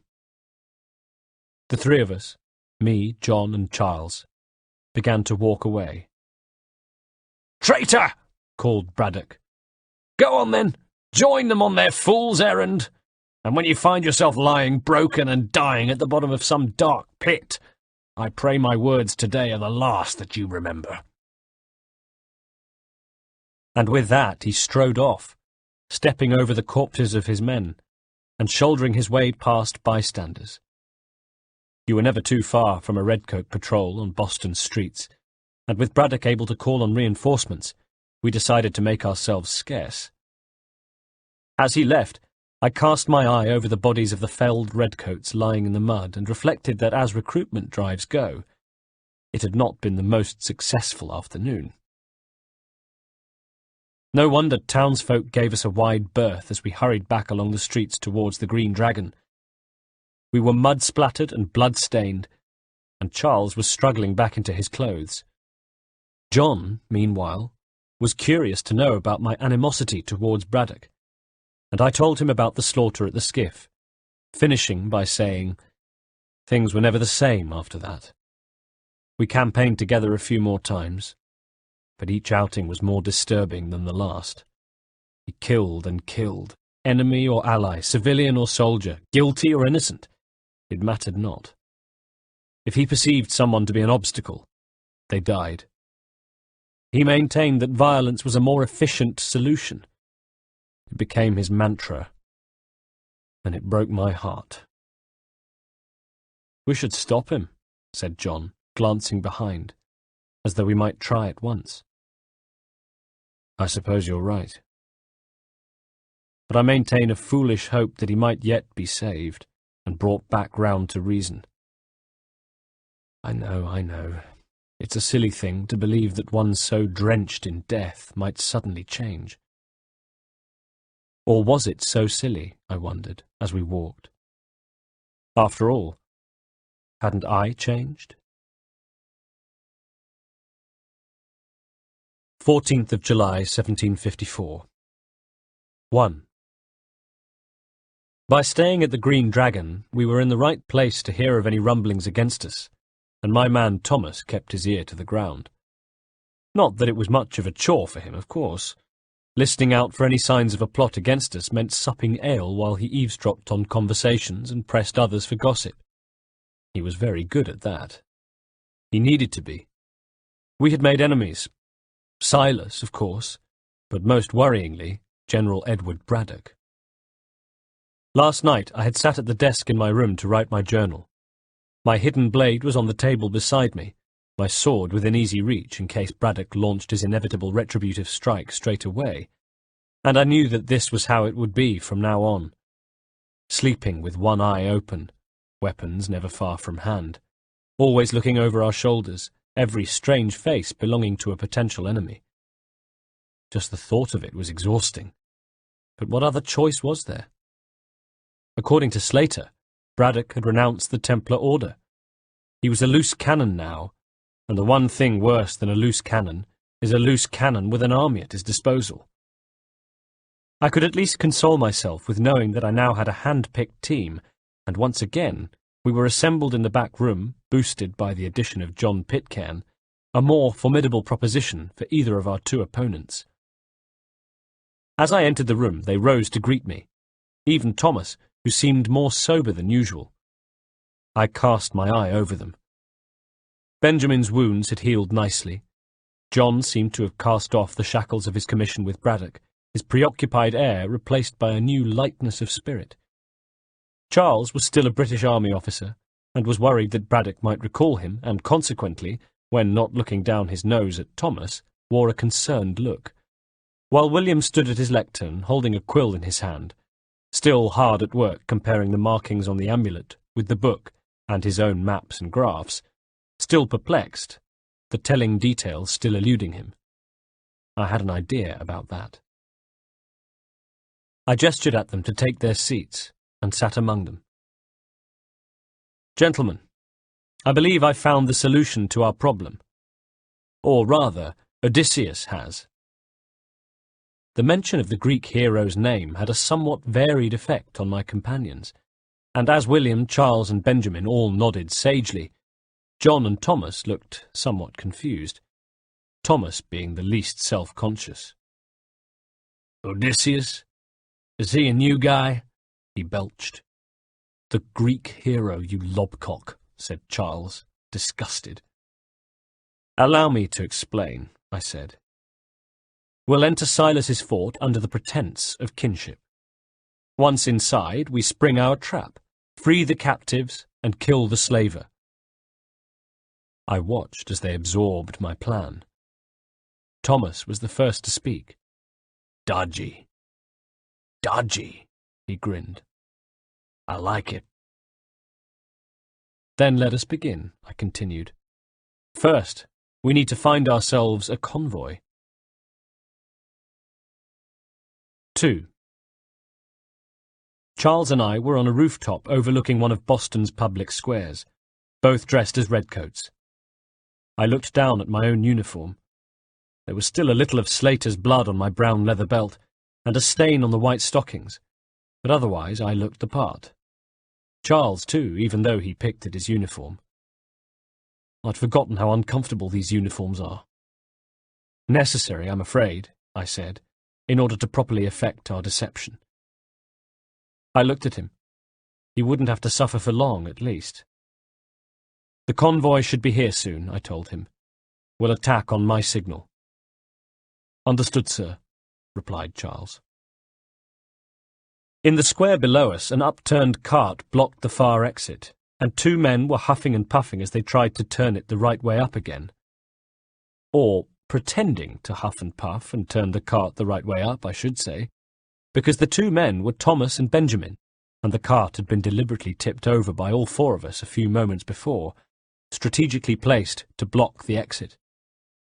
Not far away from it were John and William, who waited in the shadows of a nearby blacksmith's hut, sitting on upturned buckets with their hats pulled down low over their eyes, a couple of smithies taking a break, lazing the day away, watching the world go by.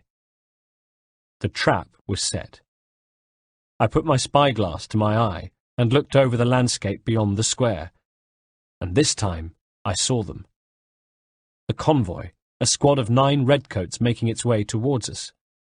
One of them was driving a hay cart, and beside him on the board was... I adjusted the focus. It was a Mohawk woman. A beautiful Mohawk woman, who, despite the fact that she was chained in place, wore a proud, defiant expression, and sat straight, in marked contrast to the redcoat who sat beside her driving, whose shoulders were hunched, and who had a long-stemmed pipe in his mouth. She had a bruise on her face, I realized, and was surprised to feel a surge of anger at the sight of it. I wondered how long ago they'd caught her, and how, indeed, they'd managed it. Evidently she'd put up a fight. "Sir," said Charles from by my side, prompting me, "hadn't you better give the signal?" I cleared my throat. "Of course, Charles," I said, and put my fingers in my mouth and gave a low whistle, watching as my comrades below exchanged "ready" signals, and Thomas and Benjamin kept up the pretense of trying to upturn the cart. We waited. We waited until the redcoats marched into the square and found the cart blocking their way. "What the hell is this?" said one of the front guards. "1,000 pardons, sirs. Seems we've had ourselves an unhappy little accident," said Thomas, with open hands and an ingratiating smile. The lead redcoat took note of Thomas's accent and at once assumed a contemptuous look. He went a shade of purple, not quite angry enough to match the colour of his tunic, but deep enough. "Get it sorted, and quickly," he snapped, and Thomas touched a servile hand to his forelock before turning back to help Benjamin with the cart. "Course, my lord, at once," he said. Charles and I, now on our bellies, watched. John and William sat with their faces hidden, but they, too, watched the scene as the redcoats, rather than simply marching around the cart or even, God forbid, helping Thomas and Benjamin to put the cart straight, stood and looked on as the lead guard became more and more furious, until his temper finally snapped. "Look, either get your cart right or we're riding through it." "Please don't." I saw Thomas's eyes dart up to the rooftop where we lay, then across to where William and John sat ready, their hands now on the hilts of their swords, and he spoke the action phrase, which was, "We're nearly finished." In one movement, Benjamin had drawn his sword and run through the nearest man, while before the lead guard had a chance to react, Thomas had done the same, a dagger appearing from within his sleeve, which was just as quickly embedded into the lead guard's eye. At the same time, William and John burst from cover, and 3 men fell beneath their blades, while Charles and I jumped from above, catching those nearest by surprise. 4 men died. We didn't even give them the dignity of breathing their last breath with dignity. Worried about getting their clothes stained with blood, we were already stripping the dying men of their uniforms. In moments we had pulled the bodies into some stables, shut and bolted the door, and we then stood in the square, 6 redcoats who had taken the place of 9. A new convoy. I looked around. The square had not been busy before, but now it was deserted. We had no idea who might have been a witness to the ambush. Colonials who hated the British and were glad to see them fall. British Army sympathisers who even now were on their way to Southgate Fort to warn Silas about what had happened. We had no time to lose. I jumped into the driver's seat, and the Mohawk woman pulled away slightly, as far as her manacles would allow anyway, and gave me a wary but mutinous look. "We're here to help you," I tried to reassure her, along with those held within Southgate Fort. "Free me, then," she said. Regretfully, I told her, "Not until we're inside. I can't chance an inspection at the gate going wrong," and was rewarded with a disgusted look, as though to say it was just as she'd expected.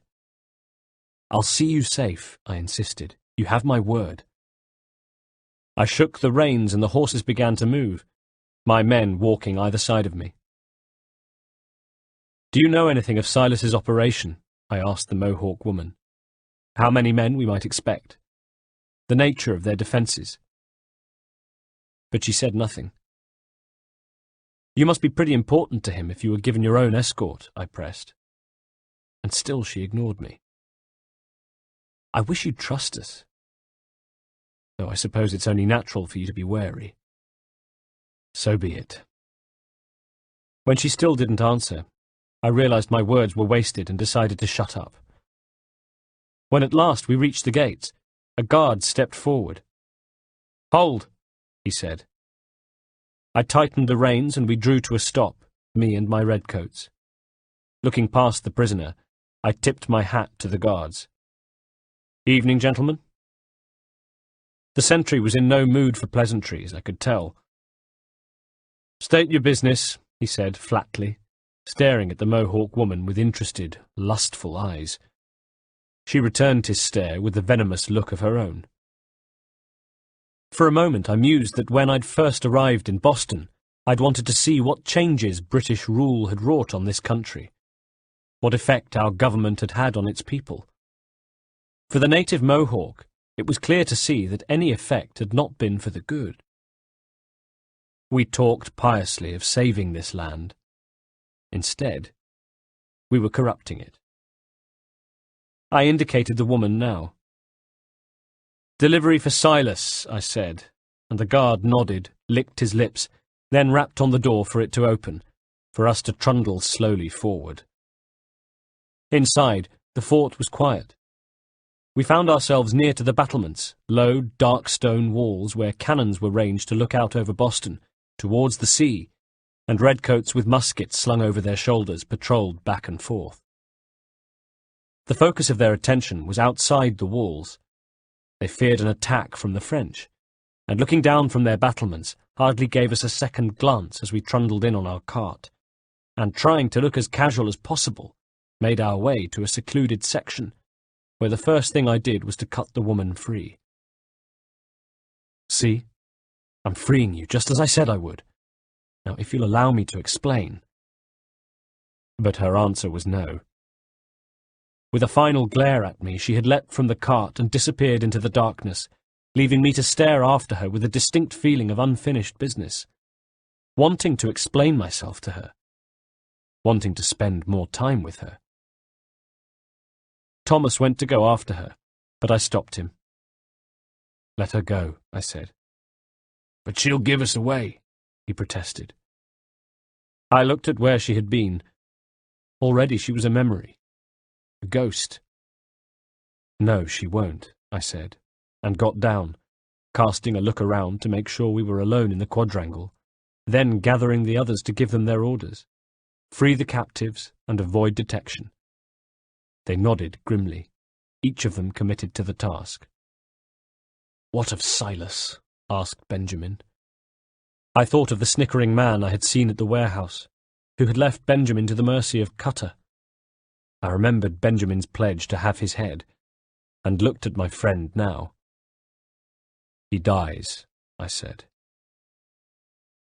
I watched as the men melted away into the night, and decided to keep a close watch on Charles, my pupil, and saw as he approached a group of redcoats and introduced himself. I glanced across the quadrangle to see that Thomas had inveigled himself with another of the patrols. William and John, meanwhile, were walking casually in the direction of a building I thought was probably the stockade, where the prisoners were kept, where a guard was even now shifting and moving to block their way. I looked to check that the other guards were being kept occupied by Charles and Thomas, and when I was satisfied, gave John a surreptitious thumbs up, then saw him exchange a quick word with William as they came to the guard. "Can I help you?" I heard the guard say, his voice drifting over the quad just as John kneed him in the bollocks. With a low groan like an animal in a trap, he dropped his pikestaff and fell to his knees. Straight away, John was feeling at his waist and retrieving a keyring. Then, with his back to the quad, he opened the door, grabbed a torch from a bracket outside, and disappeared inside. I glanced around. None of the guards had seen what was going on at the stockade. Those on the battlements were diligently staring out to sea. Those inside had their attention diverted by Charles and Thomas. Looking back at the door of the stockade, I saw John reappear, then usher out the first of the prisoners. And suddenly one of the troops on the battlements saw what was happening. "Oi, you there! What's your game?" he shouted, already levelling his musket, and the cry went up. Immediately I dashed over to the battlements where the first redcoat was about to pull the trigger, bounded up the stone steps, and was upon him, thrusting my blade under his jaw in one clean move. I dropped into a crouch and let his body fall over me, springing from beneath it to spear the next guard in his heart. A third man had his back to me, drawing a bead on William, but I whipped my blade across the backs of his legs, then delivered the coup de grace to the back of his neck when he fell. Not far away, William thanked me with a raised hand, then turned to meet another guard. His sword swung as a redcoat fell beneath the blade, and when he turned to meet a second man, his face was stained with blood. In moments, all of the guards were dead, but the door to one of the outbuildings had opened, and Silas had appeared, already angry. "An hour of quiet was all I asked," he roared. "Instead, I'm awakened not 10 minutes later by this cacophonous madness. I expect an explanation, and it had best be good." He was stopped in his tracks, his outburst dying on his lips as the colour drained from his face. All around the quad were the bodies of his men, and his head jerked as he looked across to the stockade, where the door hung open, natives pouring out, and John urging them to move more quickly. Silas drew his sword as more men appeared from behind him. "How?" he shrieked. "How did this happen? My precious merchandise set free. It's unacceptable. Rest assured I'll have the heads of those responsible. But first we clean up this mess." His guards were pulling on tunics, strapping swords to their waists, priming muskets. The quadrangle, empty but for corpses a moment ago, was suddenly filled with more troops eager for retribution. Silas was beside himself, screaming at them, frantically waving at the troops to take up their arms, calming himself as he continued. "Seal the fort! Kill any who try to escape!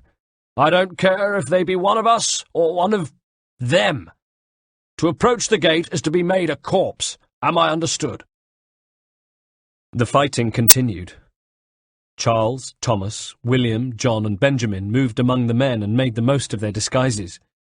The men they attacked were reduced to fighting among themselves, not sure which man in an army uniform was friend and which an enemy.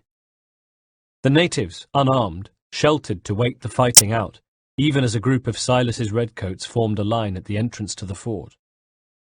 I saw my chance. Silas had positioned himself to one side of his troops and was exhorting them to be ruthless. Silas, it was clear, did not care who died as long as his precious merchandise was not allowed to escape, as long as his pride was not damaged in the process.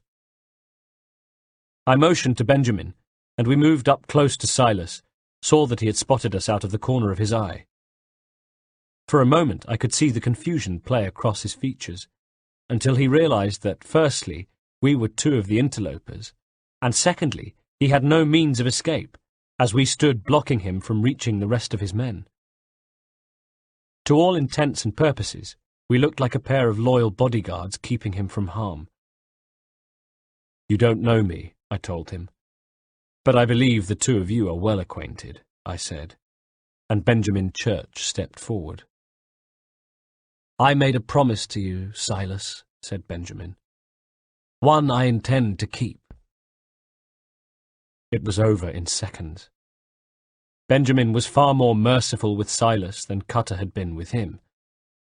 With their leader dead, the fort's defence broke up, the gates opened, and we allowed the rest of the redcoats to pour out.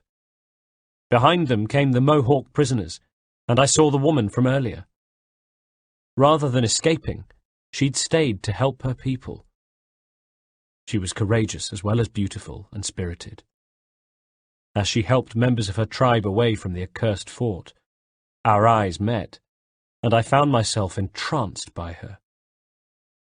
And then she was gone.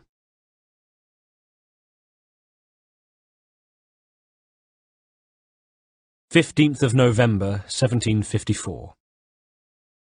1.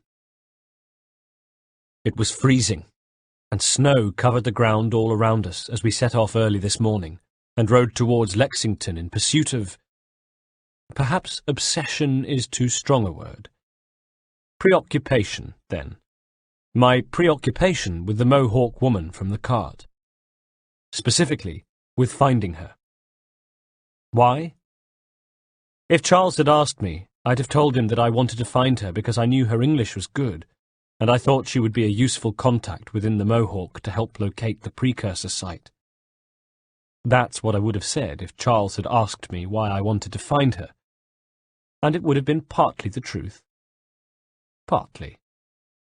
Anyway, Charles and I took one of my expeditions, this one out to Lexington, when he said, "I'm afraid I'll have some bad news, sir."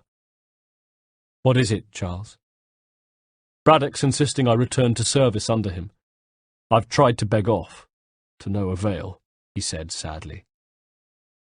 No doubt he's still angry about losing John. To say nothing of the shaming we gave him, I responded thoughtfully, wondering if I could have finished it then when I had the chance. "Do as he asks. In the meantime, I'll work on having you released." How? I wasn't sure. After all, there was a time when I could have relied on a stiff letter from Reginald to change Braddock's mind, but it had become clear that Braddock no longer had any affinity with our ways. "I'm sorry to trouble you," said Charles. "Not your fault," I replied. I was going to miss him. After all, he had already done a lot to locate my mystery woman, who, according to him, was to be found outside Boston in Lexington, where she was apparently stirring up trouble against the British, who were led by Braddock. Who could blame her, after seeing her people imprisoned by Silas? So Lexington was where we were, at a recently vacated hunting camp. "She's not too far away," Charles told me. And did I imagine it? Or did I feel my pulse quicken a little? It had been a long time since any woman had made me feel this way. My life had been spent either in studying or moving around, and as for women in my bed, there had been nobody serious. The occasional washerwoman during my service with the Coldstreams, waitresses, landlords' daughters, women who had provided solace and comfort, physical and otherwise, but nobody I'd have described as at all special. This woman, though. I had seen something in her eyes, as if she was something of a kindred spirit. Another loner, another warrior, another bruised soul who looked at the world with weary eyes. I studied the camp. The fire's only just been snuffed, the snow recently disturbed. I looked up. She's close. I dismounted, but when I saw Charles was about to do the same, I stopped him. "Best you return to Braddock, Charles, before he grows suspicious. I can handle things from here." He nodded, reined his horse round, and I watched as they left, then turned my attention to the snow-covered ground around me, wondering about my real reason for sending him off, and knowing exactly what it was. 2. I crept through the trees. It had begun to snow again, and the forest was strangely silent, but for the sound of my own breathing, which billowed in vapours in front of me. I moved fast, but stealthily, and it wasn't long before I saw her, or at least the back of her. She was kneeling in the snow, a musket leaning against a tree as she examined a snare. I came closer, as quietly as I could, only to see her tense. She'd heard me. God, she was good. And in the next instant she had rolled to her side, snatched up the musket, thrown a look behind her, then taken off into the woods. I ran after her. "Please stop running," I called as we flew through the snow-blanketed woodland. "I only wish to talk. I'm not your enemy." But she kept on going. I dashed nimbly through the snow, moving fast and easily negotiating the terrain. But she was faster, and next she took to the trees, raising herself off the hard-to-negotiate snow and swinging from branch to branch wherever she was able. In the end, she took me further and further into the forest, and would have escaped were it not for a piece of bad fortune. She tripped on a tree root, stumbled, fell, and I was upon her at once. But not to attack, to come to her aid, and I held up a hand, breathing hard as I managed to say, "Me, Haytham, I come in peace." She looked at me as though she hadn't understood a word I'd said. I felt the beginnings of a panic. Maybe I'd been wrong about her in the cart. Maybe she couldn't speak English at all. Until suddenly she replied with, "Are you touched in the head?" Perfect English. "Oh, sorry." She gave a disgusted shake of her head. "What do you want?" "Well, your name, for one." My shoulders heaved as I gradually caught my breath, which was steaming in the freezing cold. And then, after a period of indecision, I could see it playing across her face, she said, "I am Kanyadzio." "Just call me Tio," she said, when I tried and failed to repeat her name back to her. "Now tell me why it is you're here." I reached around my neck and took off the amulet to show her. "Do you know what this is?" Without warning, she grabbed my arm. "You have one?" she asked. For a second I was confused, until I realized she was looking not at the amulet, but at my hidden blade. I watched her for a moment, feeling what I can only describe as a strange mixture of emotions. Pride, admiration, then trepidation, as accidentally she ejected the blade. To her credit, though, she didn't flinch, just looked up at me with wide brown eyes, and I felt myself fall a little deeper as she said, "I've seen your little secret." I smiled back, trying to look more confident than I felt, and raised the amulet, starting again. "This," I dangled it. "Do you know what it is?" Taking it in her hand, she gazed at it. "Where did you get it?" "From an old friend," I said, thinking of Miko, and offering a silent prayer for him. I wondered, should it have been him here instead of me? An assassin instead of a Templar? "I've only seen such markings in one other place," she said, and I felt an instant thrill. "Where?" It is forbidden for me to speak of it." I leaned towards her. I looked into her eyes, hoping to convince with the strength of my conviction. "I saved your people. Does this mean nothing to you?" She said nothing. "Look," I pressed, "I am not the enemy." And perhaps she thought of the risks we had taken at the fort, how we had freed so many of her people from Silas. And maybe she saw something in me she liked. Either way, she nodded, then replied, "Near here there is a hill. On top of it grows a mighty tree. Come, we'll see if you speak the truth." 3.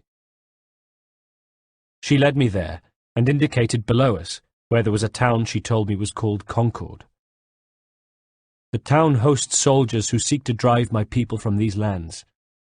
They are led by a man known as the Bulldog, she said. The realization dawned. Edward Braddock. She rounded on me. You know him? He's no friend of mine, I assured her, and never had I been more sincere. Every day more of my people are lost to men like him, she said fiercely. And I suggest we put a stop to it, together. She looked hard at me. There was doubt in her eyes, but I could see hope as well. What do you propose? Suddenly I knew. I knew exactly what had to be done. We have to kill Edward Braddock. I let the information sink in, then added, but first we have to find him. We began to head down the hill towards Concord. I don't trust you, she said flatly. I know. Yet you remain. That I might prove you wrong. It will not happen. Her jaw was set. She believed it. I had a long way to go with this mysterious, captivating woman. In town, we approached the tavern, where I stopped her. Wait here, I said. A Mohawk woman is likely to raise suspicions, if not muskets. She shook her head, instead pulling up her hood. This is hardly the first time I've been among your people, she said. I can handle myself. I hoped so. We entered to find groups of Braddock's men drinking with a ferocity that would have impressed Thomas Hickey, and we moved among them, eavesdropping on their conversations. What we discovered was that Braddock was on the move. The British planned to enlist the Mohawk to march further north and go against the French. Even the men seemed frightened of Braddock, I realized. All talk was of how merciless he could be, and how even his officers were scared of him. One name I overheard was George Washington. He was the only one brave enough to question the general, according to a pair of gossiping redcoats I eavesdropped upon. When I moved through to the back of the tavern, I found the selfsame George Washington sitting with another officer at a secluded table, and loitered close by in order to listen in to their conversation. "Tell me you've good news," said one. "General Braddock refused the offer. There will be no truce," said the other. "Damn it." "Why, George? What reason did he give?" The man he called George, whom I took to be George Washington, replied. He said a diplomatic solution was no solution at all, that allowing the French to retreat would only delay an inevitable conflict, one in which they now have the upper hand. There's merit in those words, much as I hate to admit it. Still, can't you see this is unwise? It doesn't sit well with me either. We're far from home, with forces divided. Worse, I fear private bloodlust makes Braddock careless. It puts the men at risk. I'd rather not be delivering grim news to mothers and widows because the Bulldog wanted to prove a point. Where is the general now? Rallying the troops. And then it's on to Fort Duquesne, I assume? Eventually. The march north will surely take time. At least this will be ended soon. I tried, John. I know, my friend. I know. Braddock has left to rally his troops, I told Zio outside the tavern. And they're marching on Fort Duquesne. It'll be a while yet until they're ready, which gives us time to form a plan. No need, she said. We'll ambush him near the river. Go and gather your allies. I will do the same. I'll send word when it's time to strike. 8th of July, 1755. It has been nearly 8 months since Zio told me to wait for her word. But at last it came, and we travelled to the Ohio country, where the British were about to begin a major campaign against the French forts. Braddock's expedition was aimed at overthrowing Fort Duquesne. We had all been busy in that time, and none more than Zio, I discovered, when we did eventually meet, and I saw that she had brought with her many troops, many of them natives. All these men are from many different tribes, united in their desire to see Braddock sent away, she said. The Abenaki, the Lenape, the Shawnee. And you? I said to her, when the introductions had been made. Who do you stand for? A thin smile. Myself. What would you have me do? I said at last. You will help the others to prepare. She wasn't joking. I put my men to work, and joined them building blockades, filling a cart with gunpowder in order to make a booby trap, until everything was in place, and I found myself grinning, saying to Zio, I can't wait to see the look on Braddock's face when the trap is finally sprung.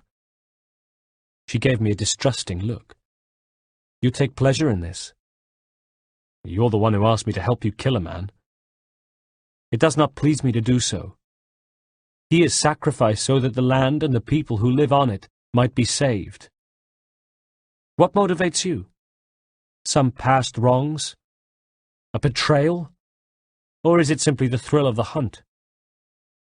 Mollified, I said, You misread me. She indicated through the trees, towards the Monongahela River. Braddock's men will be here soon, she said. We should prepare for their arrival. 9th of July, 1755. 1. A Mohawk scout on horseback quickly spoke some words I didn't understand, but as he gestured back down the valley towards the Monongahela, I could guess what he was saying, that Braddock's men had crossed the river and would soon be upon us. He left to inform the rest of the ambush, and Zio, lying by my side, confirmed what I already knew. They come, she said simply. I'd been enjoying lying next to her in our hiding place, the proximity of her. So it was with a measure of regret that I looked out from beneath a fringe of undergrowth to see the regiment emerge from the tree line at the bottom of the hill. I heard it at the same time. A distant rumble growing louder which heralded the arrival of not a patrol, not a scouting party, but an entire regiment of Braddock's men. First came the officers on horseback, then the drummers and bandsmen, then the troops marching, then porters and camp followers guarding the baggage train. The entire column stretched back almost as far as the eye could see. And at the head of the regiment, the general himself, who sat gently rocking with the rhythm of his horse, his freezing breath clouding the air ahead of him, and George Washington by his side. Behind the officers, the drummers kept up a steady beat, for which we were eternally grateful, because in the trees were French and Indian snipers. On the high ground were scores of men who lay on their bellies, the undergrowth pulled over them, waiting for the sign to attack. 100 or more men waiting to spring the ambush. 100 men who held their breath, as suddenly General Braddock held up his hand. An officer on his other side barked an order. The drums stopped, and the regiment came to a halt, horses whinnying and sneezing, pawing at the snowy, frozen ground, the column gradually descending into silence. An eerie calm settled around the men in the column. In the ambush, we held our breath, and I'm sure every man and woman, like me, wondered if we'd been discovered. George Washington looked at Braddock, then behind, where the rest of the column, officers, soldiers, and followers stood waiting expectantly, then back at Braddock. He cleared his throat. "Everything all right, sir?" he asked. Braddock took a deep breath. "Just savouring the moment," he replied, then took another deep breath and added, "No doubt many wonder why it is we've pushed so far west. These are wild lands, as yet untamed and unsettled. But it shall not always be so. In time, our holdings will no longer suffice, and that day is closer than you think. We must ensure that our people have ample room to grow and further prosper, which means we need more land. The French understand this, and endeavour to prevent such growth. They skirt around our territory, erecting forts and forging alliances, awaiting the day they may strangle us with the noose they've built. This must not come to pass. We must sever the cord and send them back. This is why we ride, to offer them one last chance. The French will leave, or they will die. By my side, Zio gave me a look, and I could see that there was nothing she would like better than to prick the man's pomposity straight away. Sure enough. "Now is the time to strike," she hissed. "Wait," I said. When I turned my head, I found she was looking at me, and our faces were just an inch or so apart. To scatter the expedition is not enough. We must ensure Braddock fails, else he is sure to try again. Kill him, I meant, and there would never be a better time to strike. I thought quickly, then, pointing at a small scouting convoy that had peeled away from the main regiment, said, "I'll disguise myself as one of his own, and make my way to his side. Your ambush will provide the perfect cover for me to deliver the killing blow." I made my way down towards the ground and stole towards the scouts. Silently, I engaged my blade, slid it into the neck of the nearest soldier, and was unbuttoning his jacket before he'd even hit the floor. The regiment, some 300 yards away now, began to move with a rumble like approaching thunder. The drums began again, and the Indians used the sudden noise as cover to begin moving in the trees, adjusting their positions, readying the ambush. I mounted the scout's horse and spent a moment or so calming the animal, letting her get used to me before taking her down a small incline towards the column. An officer, also on horseback, spotted me and ordered me back into position, so I waved an apology, then began to trot towards the head of the column, past the baggage train and camp followers, past the marching soldiers, who threw me resentful looks and talked about me behind my back, and past the band, until I came almost level with the front of the column. Close now, but also more vulnerable. Close enough to hear Braddock talking to one of his men, one of his inner circle, his mercenaries. "The French recognize they are weak in all things," he was saying, "and so they have allied themselves with the savages that inhabit these woods. Little more than animals, they sleep in trees, collect scalps, and even eat their own dead. Mercy is too kind for them. Spare no one." I didn't know whether to chuckle or not. Eat their own dead? Nobody still believed that, surely. The officer seemed to be thinking the same thing. "But, sir," he protested, "those are just stories. The natives I have known do nothing of the sort." In the saddle, Braddock rounded on him. "Are you calling me a liar?" he roared. "I misspoke, sir," said the mercenary, trembling. "I'm sorry. Truly, I am grateful to serve." "Have served, you mean?" snarled Braddock. "Sir?" said the man, frightened. "You are grateful to have served," repeated Braddock, drew his pistol, and shot the man.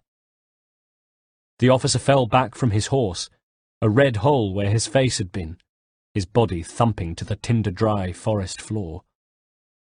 Meanwhile, the report of the gun had scared the birds from the trees, and the column suddenly drew to a halt, the men pulling muskets from shoulders, drawing weapons, believing they were under attack. For a few moments they remained at full alert, until the order came to stand down, and the word filtered back to them, a message delivered in hushed tones. The general had just shot an officer. I was near enough to the front of the column to see George Washington's shocked reaction, and he alone had the courage to stand up to Braddock. "General!" Braddock rounded on him, and perhaps there was a moment in which Washington wondered if he was to receive the same treatment. Until Braddock thundered, "I will not tolerate doubt among those I command, nor sympathy for the enemy. I've no time for insubordination." Bravely, George Washington countered, "None denied he erred, sir. Only, he paid for his treachery as all traitors must, If we are to win this war against the French, nay, when we win this war, it will be because men like you obeyed men like me, and did so without hesitation. We must have order in our ranks, and a clear chain of command, leaders and followers. Without such structure, there can be no victory. Am I understood?" Washington nodded, but quickly looked away, keeping his true feelings to himself. And then, as the column moved off once more, moved away from the front on the pretext of attending to business elsewhere, I saw my chance, and manoeuvred my way to behind Braddock, falling into position by his side, just slightly behind so that he wouldn't see me. Not yet. I waited, biding my time, until suddenly there was a commotion from behind us, and the officer on the other side of Braddock peeled away to investigate, leaving just the two of us up front, me and General Braddock. I drew my pistol. "Edward," I said, and enjoyed the moment as he swiveled in his saddle, and his eyes went from me to the barrel of my pistol, and then to me again. His mouth opened, about to do what, I wasn't sure. Call for help, probably. But I wasn't going to give him the chance. There was no escape for him now. "Not so fun on the other end of the barrel, is it?" I said, and squeezed the trigger. At exactly the same time as the regiment came under attack. Damn, the trap had been sprung too soon. My horse gave a start, and the shot went wide. Braddock's eyes flashed with hope and triumph as suddenly there were Frenchmen all around us, and arrows began raining down from the trees above us. Braddock pulled on the reins of his horse with a yell, and in the next moment was mounting the verge towards the trees, while I sat, my spent pistol in my hand, stunned by the abrupt turn of events. The hesitation almost cost me my life. I found myself in the path of a Frenchman, blue jacket, red breeches, his sword swinging and heading straight for me. It was too late to engage my blade. Too late to draw my sword.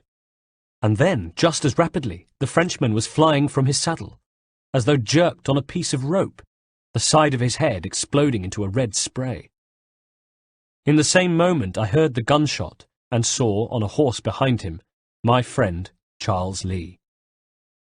I nodded my thanks, but would have to give him more effusive gratitude later, as I saw Braddock disappearing into the trees, his feet kicking at the flank of his steed, and casting a quick look behind him, seeing me about to give chase. 2. Yelling encouragement at my horse, I followed Braddock into the forest, passing Indians and Frenchmen who were rushing down the hill towards the column. Ahead of me, arrows rained down on Braddock, but none found its target. Now, too, the traps we had laid were being sprung. I saw the cart, primed with gunpowder, come trundling out of the trees and scatter a group of riflemen, before exploding and sending riderless horses scattering away from the column, while from above me, native snipers picked off frightened and disorientated soldiers. Braddock stayed frustratingly ahead of me, until at last the terrain was too much for his horse, which reared up and sent him falling to the ground. Howling in pain, Braddock rolled in the dirt and briefly fumbled for his pistol, before deciding against it, pulled himself to his feet, and began to run. For me, it was a simple matter to catch him up, and I spurred my horse on. "I never took you for a coward, Edward," I said as I reached him, and levelled my pistol. He stopped in his tracks, span around and met my gaze. There was the arrogance, the scorn I knew so well. "Come on, then," he sneered. I trotted closer, my gun held, when, suddenly, there was the sound of a gunshot, my steed fell dead beneath me, and I crashed to the forest floor. "Such arrogance!" I heard Braddock call. "I always knew it would be the end of you." Now at his side was George Washington, who raised his musket to aim at me. Instantly I had a fierce, bittersweet sense of consolation that at least it should be Washington, who clearly had a conscience and was nothing like the general, who was to end my life. and I closed my eyes, ready to accept death. I regretted that I had never seen my father's killers brought to justice, and that I had come tantalizingly close to discovering the secrets of those who came before, but never entered the storehouse. And I wished that I'd been able to see the ideals of my order spread throughout the world. In the end, I had not been able to change the world, but I had at least changed myself. I had not always been a good man, but I had tried to be a better one. But the shot never came, and when I opened my eyes, it was to see Washington knocked off his horse, and Braddock swinging round to see his officer on the deck, tussling with a figure that I recognized immediately as Zio, who had not only taken Washington by surprise, but had disarmed him and had her knife to his throat. Braddock used the opportunity to flee, and I scrambled to my feet, racing across the clearing to where Zio held Washington firm. "Hurry," she snapped at me, "before he gets away." I hesitated, not wanting to leave her alone with Washington, and more troops on the way, no doubt, but she struck him with the hilt of her knife, sending his eyes rolling, dazed, and I knew she could take care of herself. So I took off after Braddock once again, this time both of us on foot. He still had his pistol, and darted behind a huge tree trunk, spinning and raising his gun arm. I stopped and rolled into cover at the same time as he fired, heard the shot thump harmlessly into a tree to my left, and without pausing leapt out of my cover to continue the chase. He had already taken to his feet, hoping to outrun me, but I was 30 years younger than him. I hadn't spent the last 2 decades getting fat in charge of an army, and I hardly broke a sweat as he began to slow. He glanced behind, and his hat tumbled off as he misstepped and almost fell over the raised roots of a tree. I slowed, let him regain his balance and continue running, then chased after him, barely jogging now. Behind us, the sounds of gunshots, of screams, of men and animals in pain became fainter. The forest seemed to drown out the noise of battle, leaving just the sound of Braddock's ragged breathing and his footfalls on the soft forest floor. Again he glanced behind and saw me, saw that I was barely even running now, and finally he dropped, exhausted, to his knees. I flicked my finger, engaged the blade, and came close to him. Shoulders heaving as he fought for breath, he said, "Why, Haytham?" "Your death opens a door." "It's nothing personal," I said. I plunged the blade into him, and watched as blood bubbled up around the steel, and his body tautened and jerked with the agony of impalement. "Well, maybe it's a little bit personal," I said, as I lowered his dying body to the ground. "You've been a pain in my arse after all." "But we are brothers in arms," he said. His eyelids fluttered as death beckoned to him. "Once, perhaps. No longer. Do you think I've forgotten what you did? All those innocents slaughtered without a second thought? And for what? It does not engender peace to cut your way to resolution." His eyes focused, and he looked at me. "Wrong," he said, with a surprising and sudden inner strength. "Were we to apply the sword more liberally and more often, the world would be possessed of far fewer troubles than it is today." I thought. "In this instance, I concur," I said. I took his hand and pulled off the ring he wore that bore the Templar crest. "Farewell, Edward," I said, and stood waiting for him to die. At that moment, however, I heard the sound of a group of soldiers approaching, and saw I had no time to make my escape. Instead, I dropped to my belly and wormed my way beneath a fallen tree trunk, where I was suddenly at eye level with Braddock. His head turned to me, his eyes gleamed, and I knew he'd give me away if he could. Slowly, his hand stretched out, his crooked finger trying to point in my direction as the men arrived. Damn! I should have delivered the killing blow.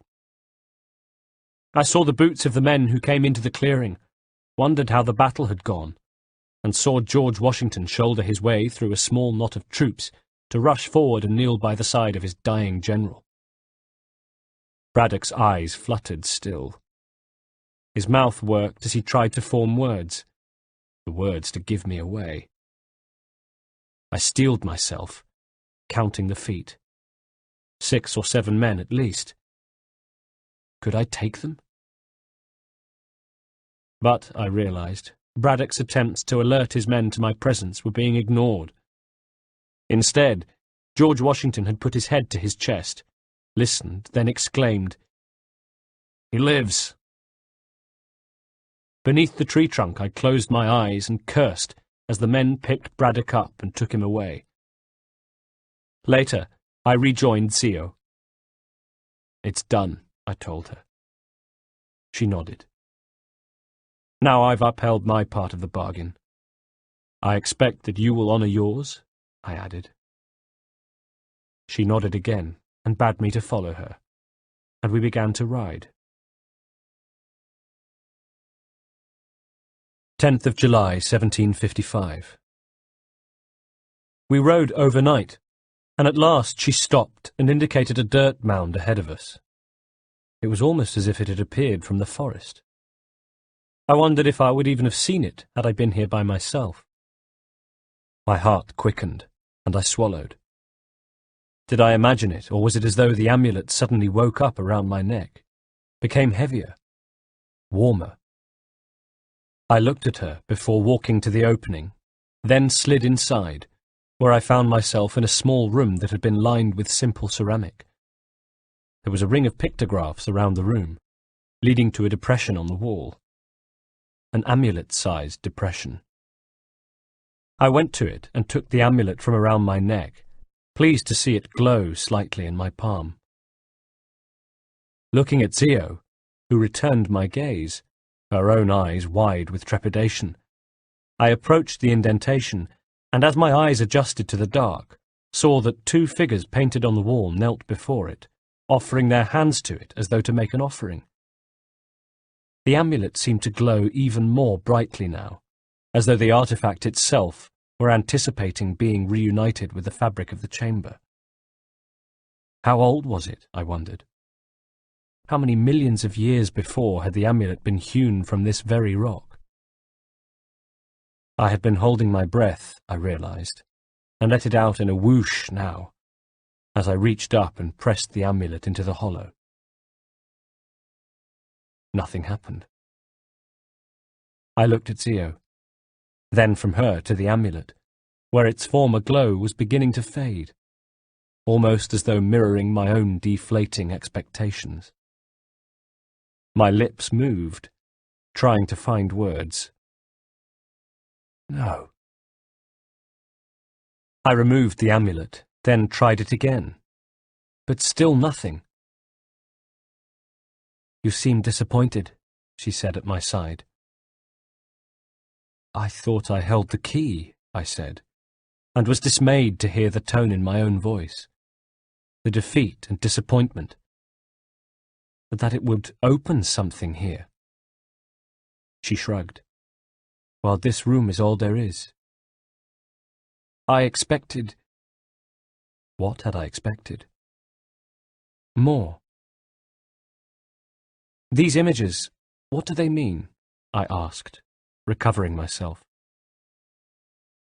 Zio went to the wall to gaze at them. One in particular seemed to catch her eye. It was a god or a goddess wearing an ancient, intricate headdress. "It tells the story of Iotsiti-son," she said intently, "who came into our world and shaped it, that life might come. Hers was a hard journey, fraught with loss and great peril. But she believed in the potential of her children and what they might achieve. Though she is long gone from the physical world, her eyes still watch over us. Her ears still hear our words. Her hands still guide us. Her love still gives us strength. You've showed me a great kindness, Zio. Thank you." When she looked back at me, her face was soft, I am sorry you did not find what you seek. I took her hand. I should go, I said, not wanting to go at all. And in the end she stopped me. She leaned forward and kissed me. 13th of July, 1755. Master Kenway, did you find it then? They were the first words Charles Lee said to me when I entered our room at the Green Dragon Tavern. My men were all assembled, and they looked at me with expectant eyes, then faces that dropped when I shook my head no. It was not the right place, I confirmed. I fear the temple was nothing more than a painted cave. Still, it contained precursor images and script, which means we are close. We must redouble our efforts, expand our order, and establish a permanent base here, I continued. Though the site eludes us, I am confident we will find it.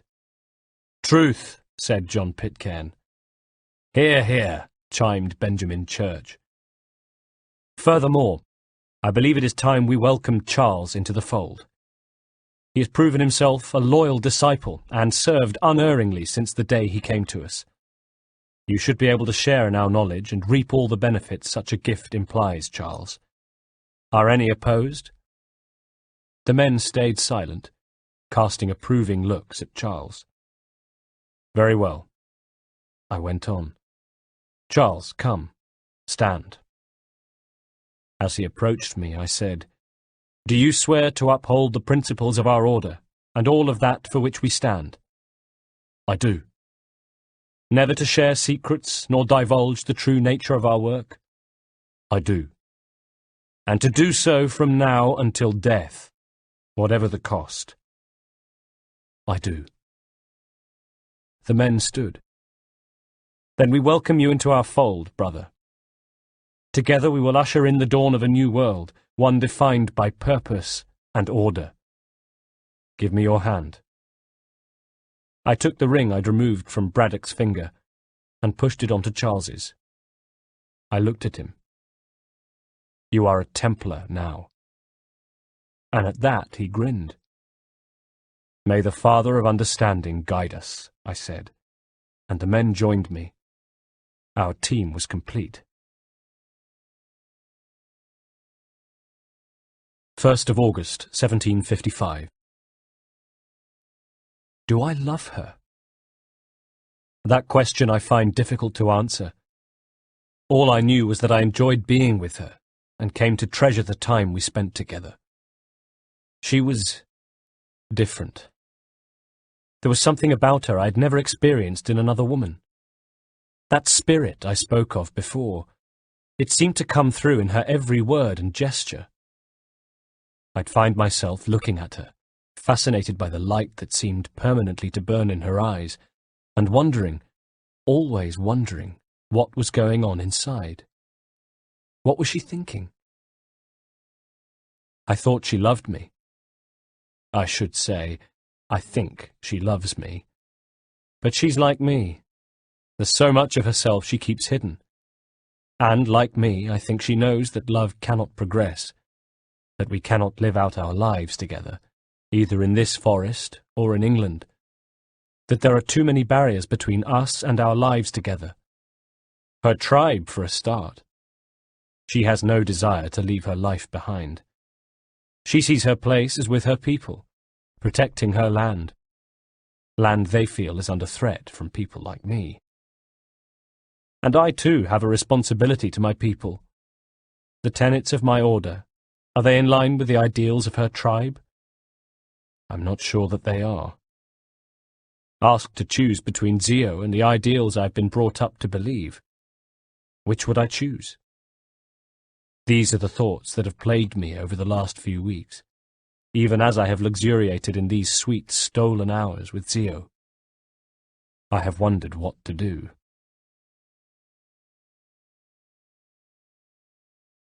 4th of August, 1755. My decision has been made for me because, this morning, we had a visitor. We were at camp about 5 miles from Lexington, where we hadn't seen anyone, not another human being, for several weeks. I heard him, of course, before I saw him. Or rather, I should say that I heard the disturbance he caused, a fluttering in the distance as the birds left the trees. No Mohawk would have caused them to behave in such a way, I knew, which meant it was another, a colonial, a patriot, a British soldier, perhaps even a French scout, a long way out of his way. Zio had left the camp almost an hour ago to hunt. Still, I knew her well enough to know that she would have seen the disturbed birds. She, too, would be reaching for her musket. I shimmied quickly up the lookout tree and scanned the area around us. There, in the distance, there he was, a lone rider trotting slowly through the forest. His musket was slung across his shoulder. He wore a tricorn hat and a dark buttoned-up coat. No military uniform. Reining his horse, he stopped, and I saw him reach into a knapsack, retrieve a spyglass, and put it to his eye. I watched as he angled the spyglass upwards, above the canopy of trees. Why upwards? Clever boy. He was looking for the telltale wisps of smoke, grey against the bright blue early morning sky. I glanced down at our campfire, saw the smoke that curled its way up to the heavens, then looked back at the rider, watching as he moved his spyglass around the skyline, almost as if... Yes, almost as if he had divided the search area into a grid, and was moving methodically across it square by square, exactly the same way that I did, or one of my pupils did. I allowed myself to relax slightly. It was one of my men, probably Charles, judging by his build and clothes. I watched as he saw the wisps of smoke from the fire, replaced his spyglass in his knapsack, and began trotting towards the camp. Now he was near, I saw that it was Charles, and I let myself down the tree and into camp, wondering about Zio. Back at ground level, I looked around and saw the camp through Charles's eyes. The campfire, the 2 tin plates, a canvas strung between trees, under which were the skins that Zio and I covered ourselves with for warmth at night. I flipped the canvas down so that the skins were obscured, then knelt by the fire and collected the tin plates. A few moments later, his horse came into the clearing. "Hello, Charles," I said, without looking at him. "You knew it was me." "I saw you were using your training. I was very impressed." "I was trained by the best," he said, and I heard the smile in his voice, looked up at last to see him gazing down at me. "We've missed you, Master Kenway," he said. I nodded. "And I you." His eyebrows lifted. "Really? You know where we are?" I pushed a stick into the fire and watched the tip of it glow. "I wanted to know that you're able to operate in my absence." He pursed his lips and nodded. "I think you know we can." "What's the real reason for your absence, Haytham?" I looked up sharply from the fire. "What might it be, Charles?" "Perhaps you are enjoying life here with your Indian woman, suspended between 2 worlds, responsible to neither. It must be nice to take such a holiday." "Careful, Charles," I warned. Suddenly aware that he looked down on me, I stood to meet his eye, to be on more equal terms. "Perhaps instead of concerning yourself with my activities, you should concentrate on your own. Tell me, how are matters in Boston?" "We've been taking care of those matters you would have us attend to, concerning the land." I nodded, thinking of Zio, wondering if there was another way. "Anything else?" I asked.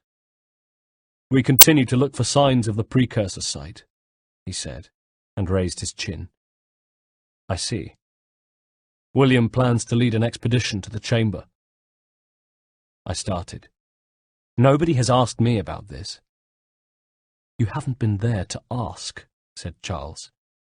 "William thought... Well, if we want to find the site, then that's the best place to start. We will enrage the natives if we begin setting up camp in their lands. Charles gave me a look as though I had taken leave of my senses. Of course. What did we, the Templars, care about upsetting a few natives? I've been thinking about the site, I said quickly. Somehow it seems less important now. I looked off into the distance. Something else you plan to neglect? He asked impertinently. I'm warning you, I said, and flexed my fingers. He cast a look around the camp. Where is she, anyway? Your Indian lover? Nowhere you need concern yourself with, Charles, and I would thank you to remove that tone from your voice when you speak of her in the future. Else I might find myself compelled to remove it forcibly. His eyes were cold when he looked at me. A letter has arrived, he said, reached into his knapsack and dropped it so that it landed at my feet. I glanced down to see my name on the front of the envelope and recognized the handwriting immediately. The letter came from Holden, and my heart quickened just to see it. A link with my old life, my other life in England, and my preoccupations there, finding my father's killers. I did or said nothing to betray my emotions on seeing the letter, adding, "Is there more?" "Yes," said Charles. "Some good news. General Braddock has succumbed to his injuries. He is dead at last." "When was this?"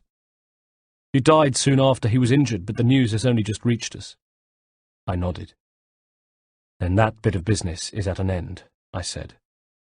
"Excellent," said Charles. "Then I shall return, shall I? Tell the men that you're enjoying life here in the wilds. We can only hope that you grace us with your presence sometime in the future." I thought of the letter from Holden. "Perhaps sooner than you think, Charles. I have a feeling I may soon be called away on a business.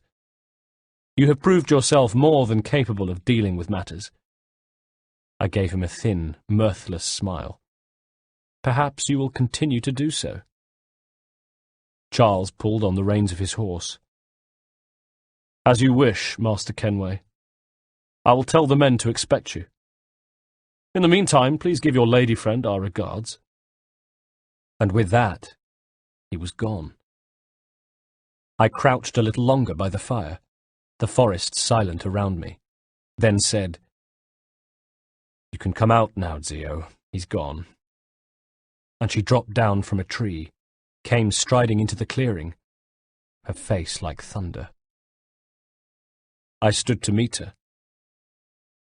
The necklace she always wore glinted in the morning sun, and her eyes flashed angrily. "He was alive," she said. "You lied to me." I swallowed. "But, Zio, You told me he was dead," she said, a voice rising. "You told me he was dead so that I would show you the temple." "Yes," I admitted. "I did do that. And for that I'm sorry." "And what's this about land?" she interrupted. "What was that man saying about this land? Are you trying to take it? Is that it?" "No," I said. "Liar!" she cried. "Wait, I can explain." But she had already drawn her sword. "I should kill you for what you've done." "You've every right to your anger, to curse my name and wish me gone. But the truth is not what you believe it to be," I started. "Leave," she said. "Leave this place and never return. For if you do, I will tear out your heart with my own 2 hands and feed it to the wolves." "Only listen to me, I swear it," she shouted. I hung my head. "As you wish." "Then we are finished," she said, then turned and left me to pack my things and return to Boston. 17th of September, 1757, 2 years later. 1. As the sun set, painting Damascus a golden-brown colour, I walked with my friend and companion Jim Holden in the shadow of the walls of Qasr al-Azm. and I thought about the 4 words that had brought me here. I have found her. They were the only words on the letter. But they told me everything I needed to know and were enough to transport me from America to England, where, before anything else could happen, I'd met with Reginald at White's to fill him in on events in Boston. He knew much of what had happened, of course, from letters, but even so I'd expected him to show an interest in the work of the Order, particularly where it concerned his old friend Edward Braddock. I was wrong. All he cared about was the precursor site, and when I told him I had new details regarding the location of the temple, and that they were to be found within the Ottoman Empire, he sighed and gave a beatific smile, like a laudanum addict savouring his syrup. Moments later he was asking, "Where is the book?" with a fidgety sound in his voice. "William Johnson has made a copy," I said, and reached to my bag in order to return the original, which I slid across the table towards him. It was wrapped in cloth, tied with twine, and he looked at me gratefully before reaching to untie the bow and flip open the covering to gaze upon his beloved tome, the aged brown leather cover, the stamp of the assassin on its front. "Are they conducting a thorough search of the chamber?" he asked as he wrapped up the book, retied the bow, then slipped it away covetously. "I should very much like to see this chamber for myself." "Indeed," I lied. "The men are to establish a camp there, but face daily attacks from the natives. It would be very hazardous for you, Reginald. You are Grand Master of the British Rite. Your time is best spent here." "I see," he nodded. "I see." I watched him carefully. For him to have insisted on visiting the chamber would have been an admission of neglect of his Grand Master duties, and obsessed as he was, Reginald wasn't ready to do that yet. "And the amulet?" he said. "I have it," I replied. We talked some more, but there was little warmth, and when we parted, I left wondering what lay in his heart and what lay in mine. I had begun to think of myself not so much as a Templar, but a man with assassin roots and Templar beliefs, whose heart had briefly been lost to a Mohawk woman. A man with a unique perspective, in other words. Accordingly, I had been less preoccupied with finding the temple and using its contents to establish Templar supremacy, and more with bringing together the 2 disciplines, assassin and Templar. I'd reflected on how my father's teachings had often dovetailed with those of Reginald, and I'd begun seeing the similarities between the 2 factions, rather than the differences. But first there was the unfinished business that had occupied my mind for so many years. Was it finding my father's killers, or finding Jenny that was more important now? Either way, I wanted freedom from this long, dark shadow that had loomed over me for so long. 2. And so it was that with those words, "I have found her," Holden began another odyssey. One that took us into the heart of the Ottoman Empire, where for the past 2 years, he and I had tracked Jenny. She was alive. That was his discovery. Alive and in the hands of slavers. As the world fought the 7 Years' War, we came close to discovering her exact location, but the slavers had moved on before we were able to mobilize. After that, we spent several months trying to find her, then discovered she'd been passed to the Ottoman court as a concubine at Topkapı Palace, and made our way there. Again, we were too late. She'd been moved to Damascus, and to the great palace built by the Ottoman governor in charge, Asad Pasha al-Azm. And so we came to Damascus, where I wore the outfit of a wealthy tradesman, a kaftan and a turban, as well as voluminous salwar trousers, feeling not a little self-conscious, truth be told, while beside me Holden wore simple robes. As we made our way through the gates of the city, and into its narrow, winding streets towards the palace, we noticed more guards than usual, and Holden, having done his homework, filled me in as we ambled slowly in the dust and heat. "The governor's nervous, sir," he explained. "Reckons the Grand Vizier Raghib Pasha in Istanbul has it in for him. I see. And is he right? Does the Grand Vizier have it in for him? The Grand Vizier called him the peasant son of a peasant. Sounds like he has got it in for him, then. Holden chuckled. That's right. So the governor fears being deposed, and as a result is increased security all over the city, and especially at the palace. You see all these people? He indicated a clamour of citizens not far away, hurrying across our path. Yes. Off to an execution. A palace spy, apparently. Assad Pasha al-Azm is seeing them everywhere. In a small square thronged with people, we watched a man beheaded. He died with dignity, and the crowd roared its approval as his severed head rolled to the blood-blackened boards of the scaffold. Above the square, the governor's platform was empty. He was staying at the palace, according to gossip, and didn't dare show his face. When it was over, Holden and I turned and strolled away, heading towards the palace, where we paced the walls, noting the 4 sentries at the main gate, and the others positioned by arched side gates. What's it like inside? I asked. 2 main wings, the Haramlik and the Salamlik. In the Salamlik is where you got your halls, reception areas and entertainment courtyards. But the Haramlik, that's where we'll find Miss Jenny. If she's in there. Oh, she's in there, sir. You're sure? As God is my witness. Why was she moved from Topkapi Palace? Do you know?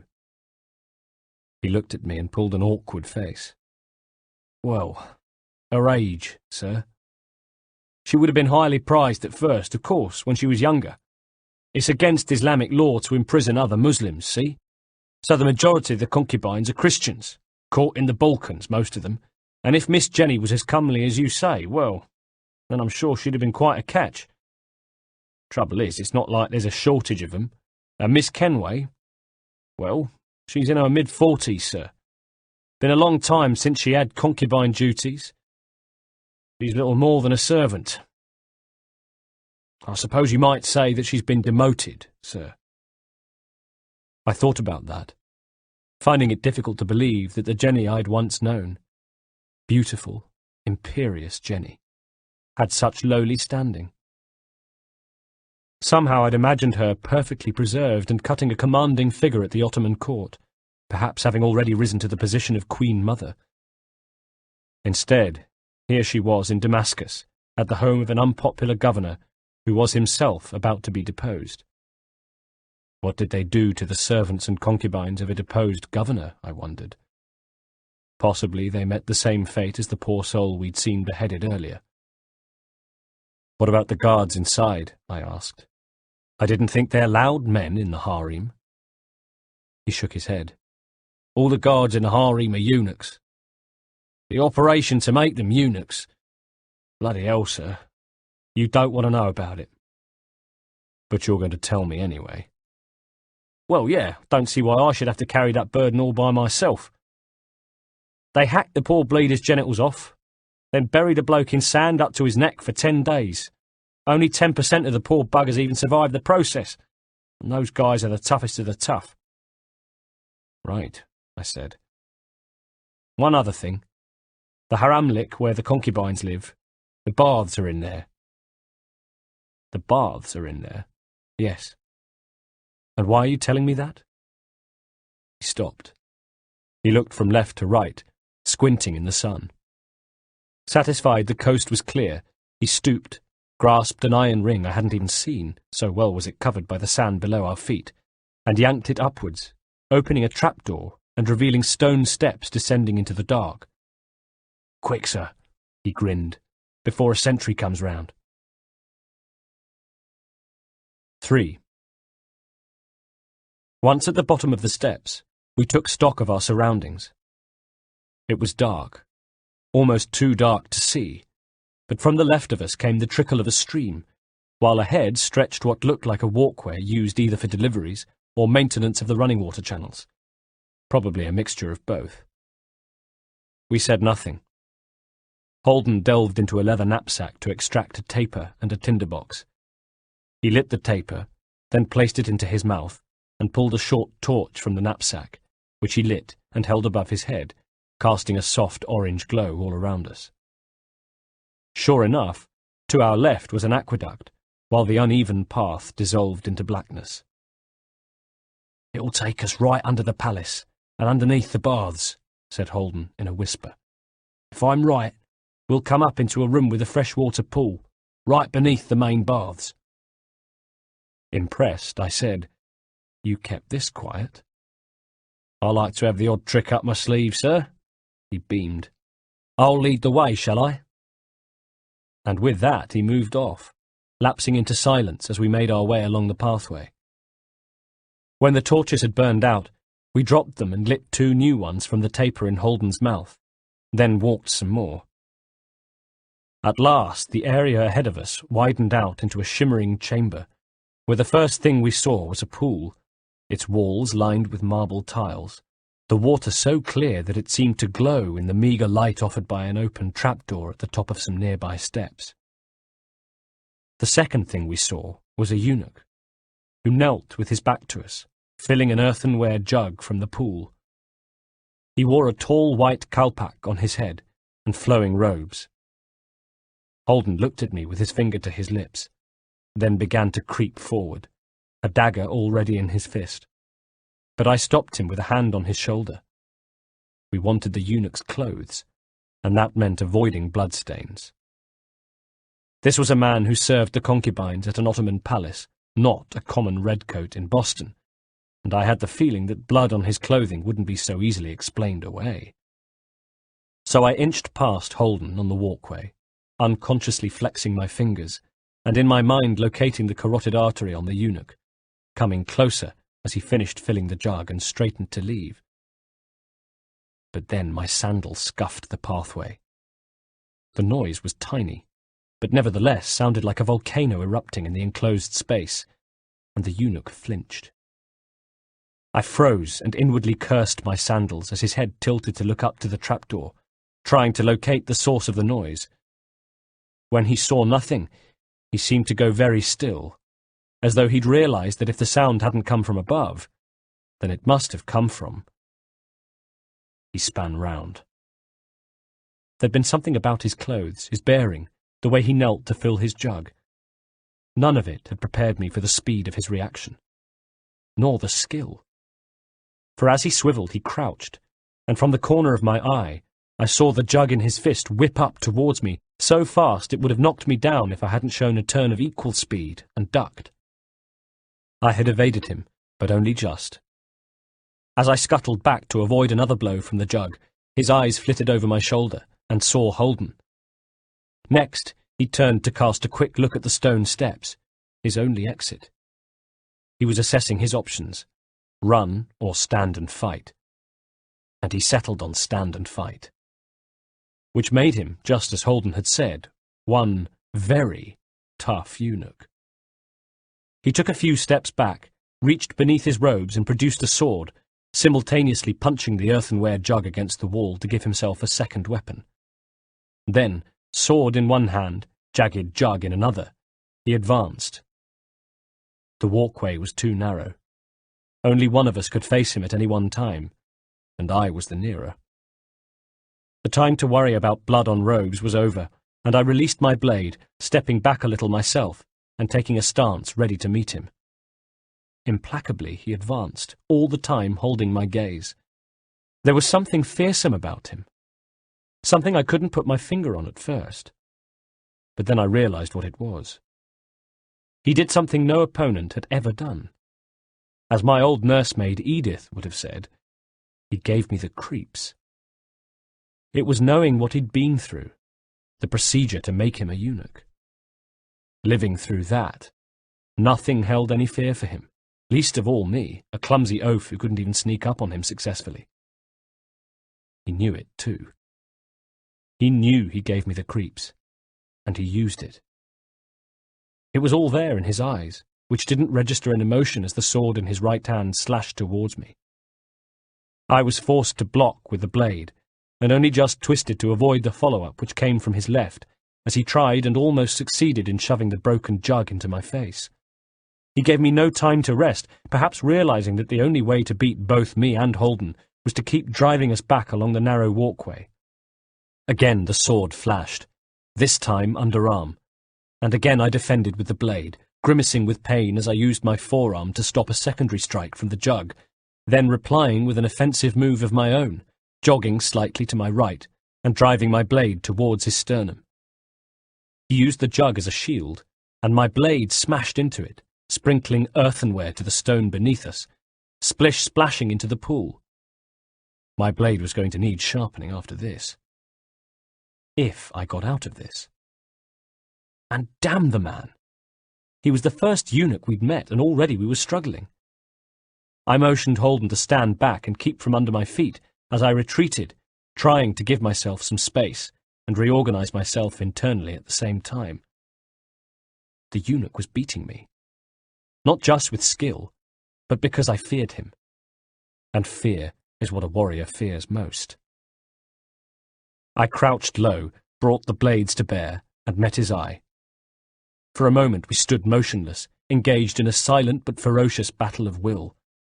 A battle I won.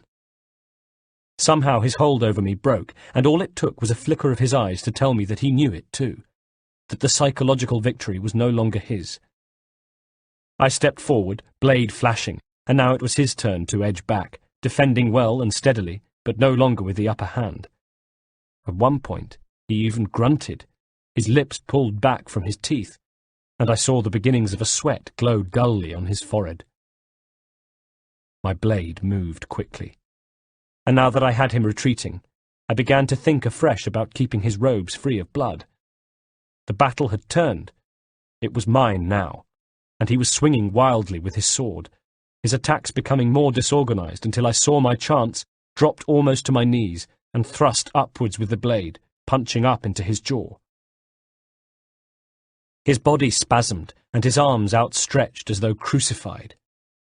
His sword dropped, and when his lips stretched wide in a silent scream, I saw the silver of my impaling blade inside his mouth. Then his body dropped. I'd driven him all the way back to the foot of the steps, and the hatch was open. Any moment now, another eunuch would be along to wonder where the jug of water had got to. Sure enough, I heard footsteps from above us, and a shadow passed across the hatch. I ducked back, grabbed at the ankles of the dead man, and dragged him with me, snatching off his hat and jamming it on my own head. The next thing I saw was the bare feet of a eunuch as he descended the steps and angled his head to peer down into the pool chamber. The sight of me in the white hat was enough to disorientate him for one precious second, and I lunged, grabbed his robes in my fists, and yanked him down the steps towards me, slamming my forehead into the bridge of his nose before he could scream. The bones crunched and broke, and I held his head up to stop blood leaking to his robes as his eyes rolled up, and he slouched, dazed, against the wall. In moments he'd recover his senses and shout for help, but I couldn't allow that. So I rammed the flat of my hand hard into his mashed nose, driving splinters of broken bone into his brain, and killing him instantly. Seconds later, I'd scampered up the steps and very carefully, very gently, closed the hatch, giving us at least a few moments of concealment before reinforcements arrived. Somewhere, presumably, a concubine was expecting a jug of water to be delivered. We said nothing, just slipped into the eunuch's robes and pulled on our kalpaks. How glad I was to get rid of those blasted sandals. And then we looked at one another. Holden had spots of blood on the front of his gown, from where I had smashed the nose of the robe's previous wearer. I scratched at it with a nail, but instead of it flaking off, as I'd hoped, it was still wet and smeared a little. In the end, using a complicated series of pained facial expressions and furious nods, we decided by mutual consent to leave the bloodstain and risk it. Next, I carefully opened the hatch and let myself out into the room above, which was empty. It was a dark, cool room, tiled in marble that seemed luminescent, thanks to a pool that covered most of the floor space, its surface smooth, silent, yet somehow alive. With the coast clear, I turned and motioned to Holden, who followed me through the hatch into the room. We stood there for a moment or so, taking in our surroundings, giving each other cautiously triumphant looks before moving to the door, opening it, and letting ourselves out into the courtyard beyond. 4. Not knowing what lay on the other side, I'd been flexing my fingers, ready to release my blade at a moment's notice, while Holden had no doubt been set to reach for his sword, both of us poised to fight should we be greeted by a squad of snarling eunuchs, a huddle of howling concubines. Instead, what we saw was a scene straight out of heaven, an afterlife filled with peace and serenity and beautiful women. It was a large courtyard paved in black and white stone, with a trickling fountain at its centre, and a surround of ornate columned porticos shaded by overhanging vines and trees. A restful place, devoted to beauty, serenity, tranquillity, and thought. The trickle and burble of the fountain was the only sound, despite all the people there. Concubines in flowing white silk either sat on stone benches, meditative or doing needlework, or crossed the courtyard, bare feet padding silently on the stone, impossibly proud and erect, nodding courteously to one another as they passed, while among them moved servant girls, dressed similarly but easy to spot because they were younger or older, or not as beautiful as the women they served. There was an equal number of men, most of whom stood around the edges of the courtyard, watchful and waiting to be called forward to serve. The eunuchs. None looked our way, I was relieved to see. The rules around eye contact were as elaborate as the mosaics. And as two unfamiliar-looking eunuchs trying to negotiate our way around a strange place, that suited us down to the ground. We stayed by the door of the baths, which was partly obscured by the columns and vines of the portico, and I unconsciously adopted the same pose as the other guards, back straight, my hands held together in front of me, as my gaze swept the courtyard in search of Jenny. And there she was. I didn't recognize her at first. My eyes almost went past her. But when I looked again, to where a concubine sat relaxing with her back to the fountain, having her feet massaged by her serving woman, I realized that the serving woman was my sister. Time had taken its toll on those looks, and though there was still a glimmer of the beauty she'd once been, her dark hair was flecked with grey, her face was drawn and lined, and her skin had sagged a little, revealing dark hollows beneath her eyes. Tired eyes. What an irony it was that I should recognize the look on the face of the girl she tended to, the vain and disdainful way she gazed down her nose. I'd grown up seeing it on my sister's face. Not that I took any pleasure in the irony, but I couldn't ignore it. As I stared, Jenny looked across the courtyard at me. For a second her eyebrows furrowed in confusion, and I wondered if, after all these years, she'd recognized me. But no, I was too far away. I was disguised as a eunuch. The jug. It had been meant for her. And maybe she was wondering why two eunuchs had walked into the baths, and two different ones had walked out. Still wearing a confused expression, she stood, genuflected to the concubine she served, then began to move over, weaving through silken-clothed concubines as she crossed the courtyards towards us. I slipped behind Holden just as she ducked her head to avoid the vines dangling from the portico, and was standing a foot or so away from us. She said nothing, of course. Talking was forbidden. But then again, she didn't need to. Lurking behind Holden's right shoulder, I risked a look at her face, and watched as her eyes slid from him to the bath chamber door, a meaning clear to see. Where is my water? On her face, as she exerted what little authority she had, I could see a reminder of the girl Jenny had been, a ghost of the haughtiness that had once been so familiar to me. Meanwhile, Holden, reacting to the furious gaze he received from Jenny, bowed his head and was about to turn towards the bath chamber. I prayed he'd had the same flash of inspiration as me, and that he had realized if he could somehow lure Jenny inside, then we could make our escape with hardly a ruffle caused. Sure enough, he was spreading his hands to indicate there'd been a problem, then gesturing at the door to the bath chamber, as though to say he needed assistance. But Jenny, far from being prepared to offer it, had instead noticed something about Holden's attire, and rather than accompanying him into the bathhouse, stopped him with an upraised finger which she first crooked at him, and then turned to indicate something on his chest. A bloodstain.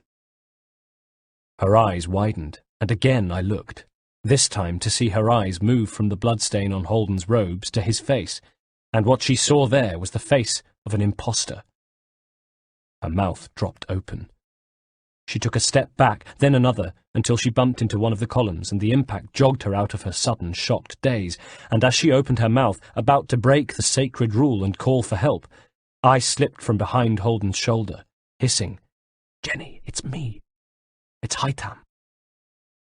As I said it, I glanced nervously out into the courtyard, where everyone continued as before, oblivious to what was happening beneath the portico.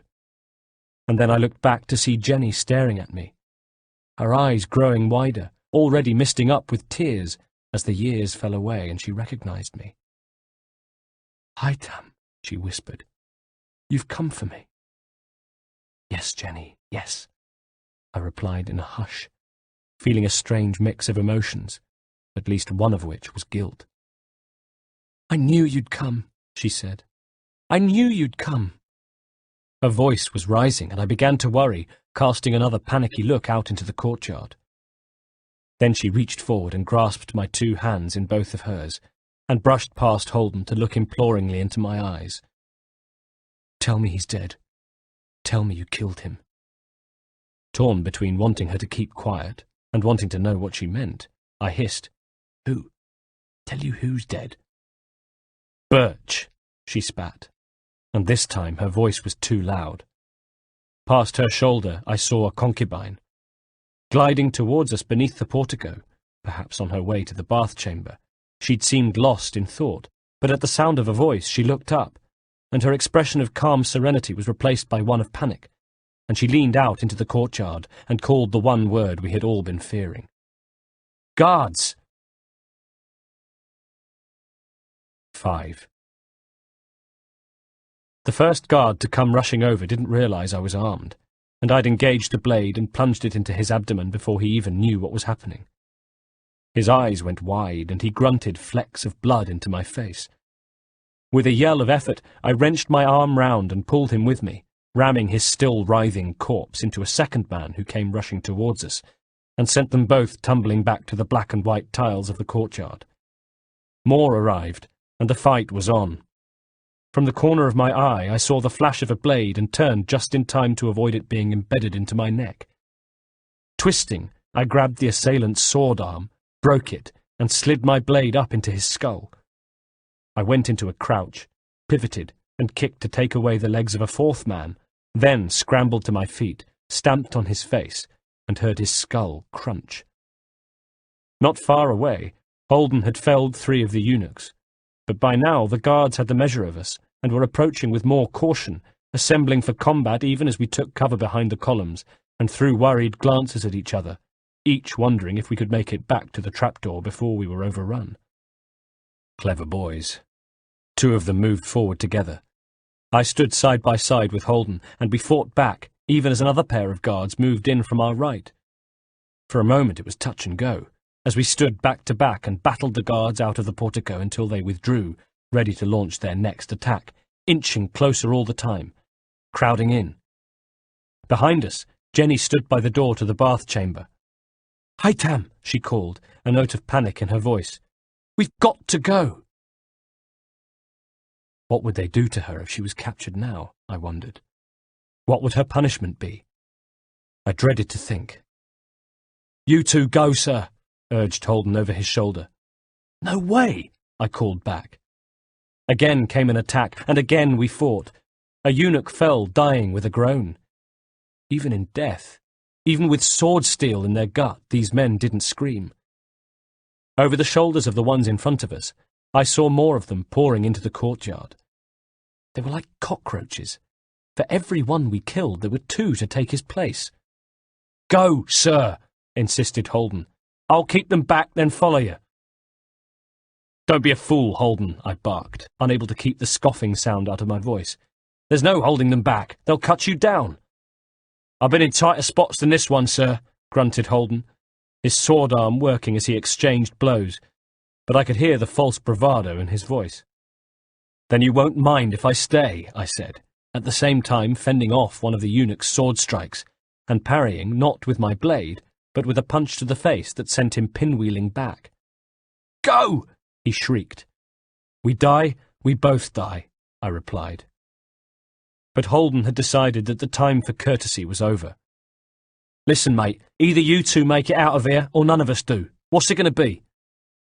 At the same time, Jenny was pulling on my hand, the door to the bath chamber open, and more men arriving from our left. But still I hesitated, until at last, with a shake of his head, Holden whipped round, yelled, "You'll have to excuse me, sir," and before I could react, had shoved me backwards through the door and slammed it shut. There was a moment of shocked silence in the bath chamber as I sprawled on the floor and tried to absorb what had happened. From the other side of the door I heard the sounds of battle. A strange, quiet, muted battle it was, too, and a thudding at the door. Next there was a shout that belonged to Holden, and I pulled myself to my feet, about to haul the door open and rush back out, when Jenny grasped hold of my arm. "You can't help him now, Haytham," she said softly, just as there came another yell from the courtyard, Holden shouting, "You bastards! You bloody prickless bastards!"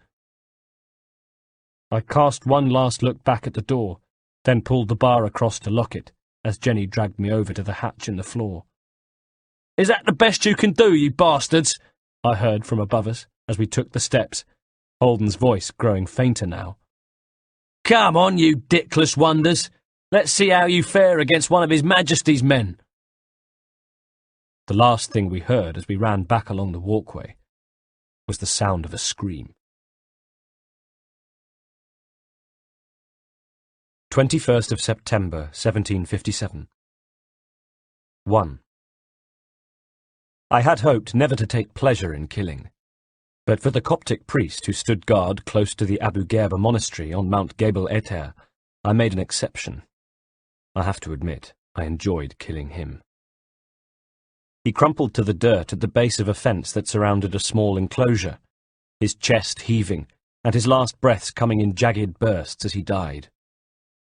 Overhead, a buzzard cawed, and I glanced to where the arches and spires of the sandstone monastery loomed on the horizon, saw the warm glow of life at the window. The dying guard gurgled at my feet, and for a second it occurred to me to finish him quickly. But then again, why show him mercy? However slowly he died, and however much pain he felt while it happened, it was nothing compared to the agony inflicted on those poor souls who had suffered within the enclosure. And one in particular, who was suffering in there now. I had learnt in the market in Damascus that Holden had not been killed, as I had thought, but captured and transported to Egypt and to the Coptic monastery at Abu Gherba, where they turned men into eunuchs. So that is where I came, praying I would not be too late, but in my heart of hearts, knowing I would be. And I was.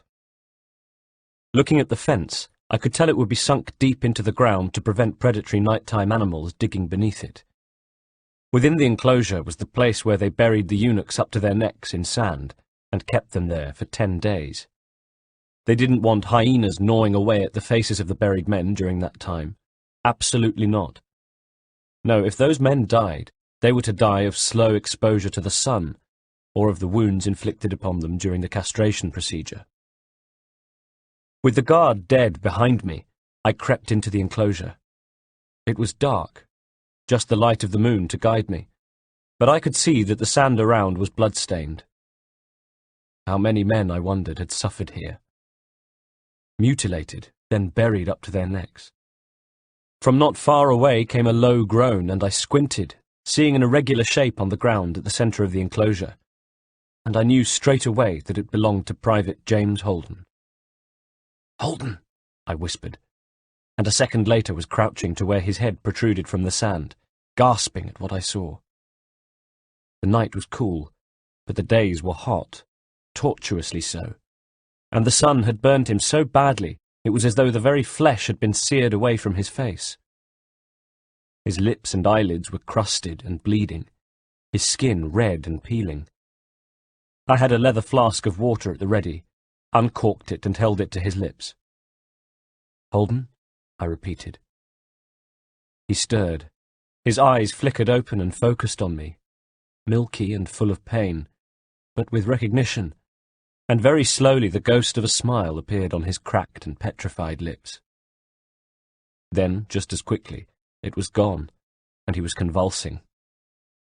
Whether he was trying to wrench himself out of the sand, or struck by a fit, I wasn't sure, but his head thrashed from side to side, his mouth yawned open, and I leaned forward, taking his face in both of my hands, to stop him hurting himself. "Holden," I said, keeping my voice down. "Holden, stop. Please." "Get me out of here, sir," he rasped, and his eyes gleamed wet in the moonlight. "Get me out." "Holden." "Get me out of here," he pleaded. "Get me out of here, sir. Please, sir. Now, sir." Again his head began jerking painfully left to right. Again I reached out to steady him, needing to stop him before he became hysterical. How long did I have before they posted a new guard? I offered the flask to his lips and let him sip more water, then pulled a shovel I had brought from my back and began scooping blood-soaked sand from around his head, talking to him at the same time as I exposed his bare shoulders and chest. "I'm so sorry, Holden. I'm so sorry. I should never have left you." "I told you to, sir," he managed. "I gave you a push. Remember?" As I dug down, the sand was even more black with blood. Oh, God, what have they done to you? But I already knew, and anyway, I had my proof moments later, when I reached his waist to find it swathed in bandages, also thick and black and crusted with blood. "Be careful down there, sir, please," he said, very, very quietly, and I could see that he was wincing, biting back the pain, which in the end was too much for him, and he lost consciousness. A blessing which allowed me to uncover him and take him from that accursed place and to our 2 horses, which were tethered to trees at the bottom of the hill. 2. I made Holden comfortable, then stood and looked up the hill towards the monastery. I checked the mechanism of my blade, strapped a sword to my waist, primed 2 pistols, and pushed them into my belt, then primed 2 muskets. Next I lit a taper and torch, and taking the muskets, made my way back up the hill, where I lit a 2nd and 3rd torch. I chased the horses out, then tossed the first torch into the stables, the hay going up with a satisfying whoomph. The 2nd torch I threw into the vestibule of the chapel, and when both that and the stables were nicely ablaze, I jogged across to the dormitory, lighting 2 more torches on the way, smashing rear windows and tossing the torches inside. And then I returned to the front door, where I'd leant the muskets against a tree. And I waited. Not for long. In moments the first priest appeared. I shot him down, tossed the first musket aside, picked up the 2nd, and used it on the 2nd priest. More began to pour out, and I emptied the pistols, then dashed up to the doorway and began attacking with my blade and sword. Bodies fell around me, 10, 11 or more, as the building burned, until I was slick with priest blood, my hands covered in it, trails of it running from my face. I let the wounded scream in agony as the remaining priests inside cowered, not wanting to burn, too terrified to run out and face death. Some chanced it, of course, and came charging out wielding swords, only to be cut down.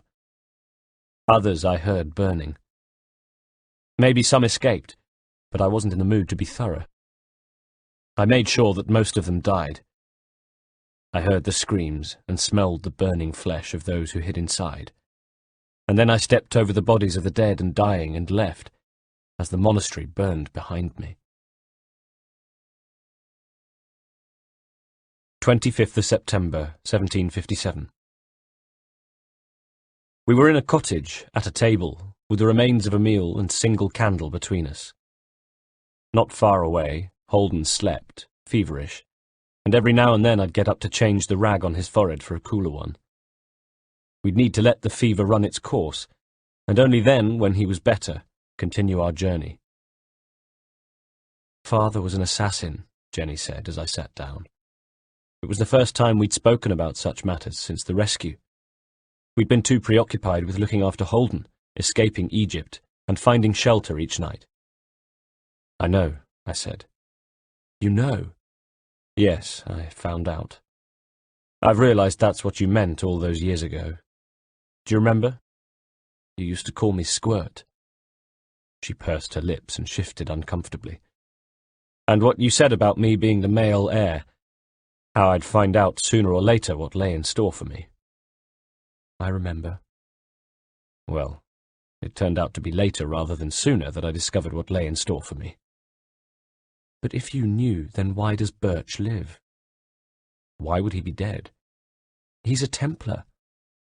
"As am I." She reared back, fury clouding her face. "You? You're a Templar? But that goes against everything Father ever—" "Yes," I said equably. "Yes, I am a Templar, and no, it doesn't go against everything our father believed. Since learning of his affiliations, I've come to see many similarities between the two factions.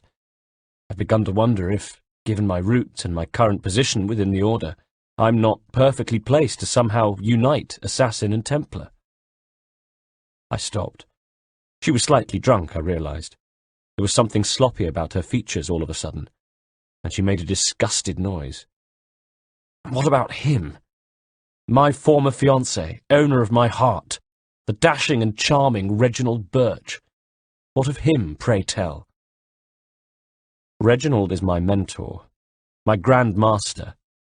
It was he who looked after me in the years after the attack."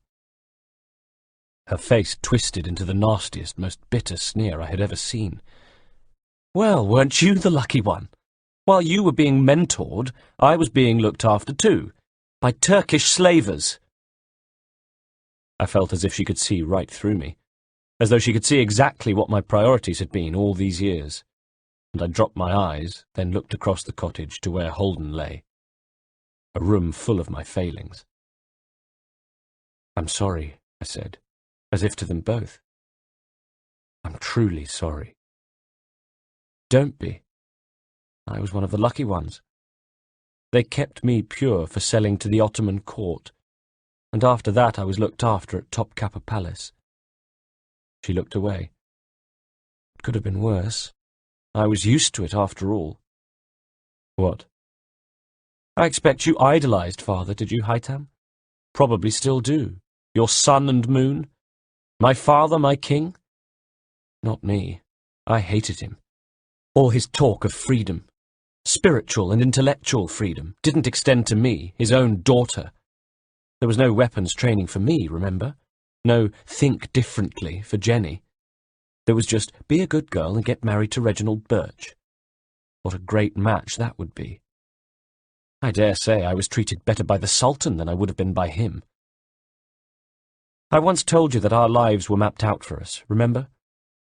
Well, in one sense I was wrong, of course, because I don't think either of us could have predicted how it would all turn out. But in another sense?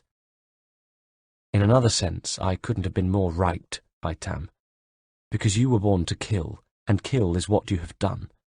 And I was born to serve men, and serve men is what I have done. My days of serving men are over, though. What about you?" Finished, she hoisted the beaker of wine to her lips and glugged. I wondered what awful memories the drink helped suppress. "It was your friends, the Templars, who attacked our home," she said when her beaker was dry. "I'm sure of it." "You saw no rings, though?" "No, but so what? What does that mean? They took them off, of course." "No, they weren't Templars, Jenny." I've run into them since. They were men for hire, mercenaries. Yes, mercenaries, I thought. Mercenaries who worked for Edward Braddock, who was close to Reginald. I leaned forward. I was told that Father had something that they wanted. Do you know what it was? Oh, yes. They had it in the carriage that night. Well, it was a book. Again, I felt a frozen, numb feeling. What sort of book? Brown, leather-bound, bearing the seal of the assassins. I nodded. Do you think you'd recognize it if you were to see it again? She shrugged. Probably, she said. I looked across to where Holden lay, sweat glistening on his torso. When the fever has broken, we'll leave. To go where? To France. 8th of October, 1757. 1. Though it was cold, the sun was shining this morning, a day best described as sun-dappled, with bright light pouring through the canopy of trees to paint the forest floor a patchwork of gold. We rode in a column of 3, me in the lead. Behind me was Jenny, who had long since discarded her servant-girl clothes and wore a robe that hung down the flank of her steed. A large, dark hood was pulled up over her head, and her face seemed to loom from within it as though she was staring from the inside of a cave, serious, intense, and framed by grey-flecked hair that fell across her shoulders.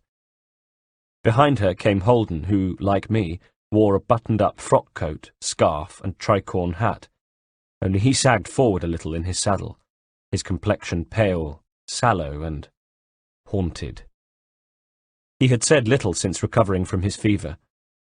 There had been moments, tiny glimpses of the old Holden, a fleeting smile, a flash of his London wisdom, but they were fleeting, and he would soon return to being closed off.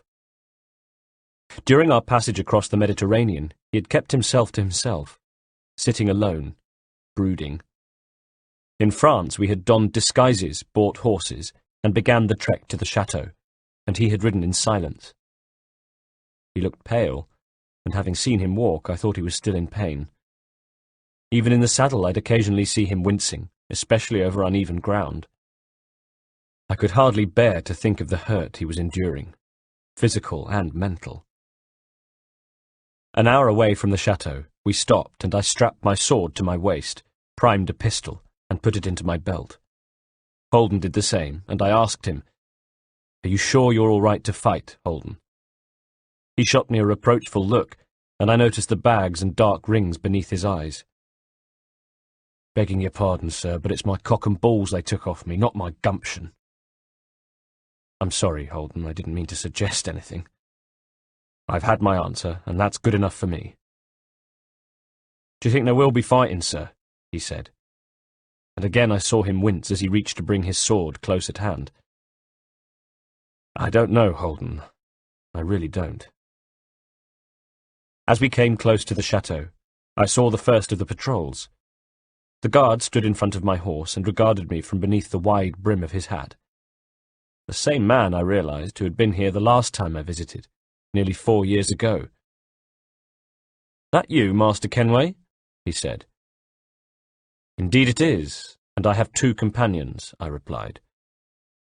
I watched him very carefully as his stare went from me to Jenny, then to Holden, and though he tried to hide it, his eyes told me all I needed to know.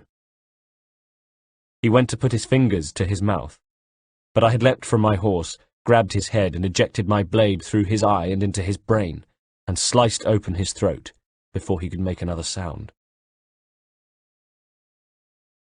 2.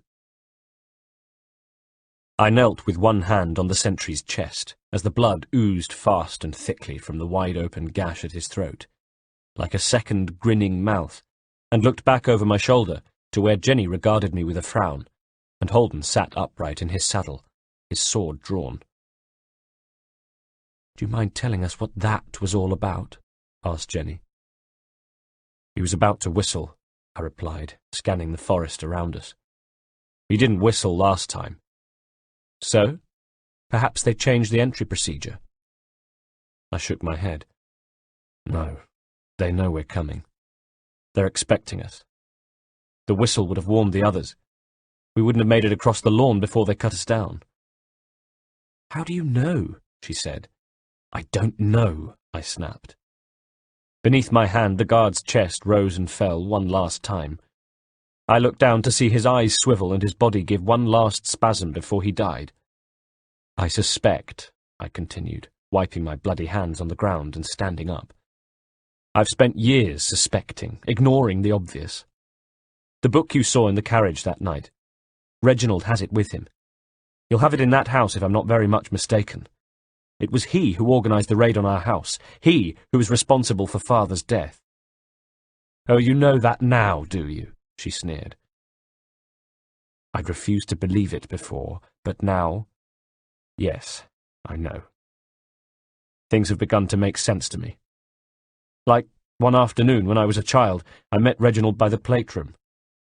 I'd wager he was looking for the book then. The reason he was close to the family, Jenny, the reason he asked for your hand in marriage, was because he wanted the book. You don't have to tell me, she said. I tried warning you on the night that he was the traitor. I know, I said, then thought for a moment. Did Father know he was a Templar? Not at first, but I found out, and I told Father. That's when they argued, I said, understanding now. Did they argue? I heard them one day, and afterwards Father employed the guards. Assassins, no doubt. Reginald told me he was warning Father. More lies, Haytham. I looked up at her, trembling slightly. Yes, more lies. Everything I knew, my entire childhood, all of it built on a foundation of them. He was using digweed, I said. It was digweed who told him where the book was stored. I winced at a sudden memory. What is it? She said. The day at the plate room, Reginald was asking me where my sword was kept. I told him a secret hiding place. Was it in the billiards room? I nodded. They went straight there, didn't they? She said. I nodded.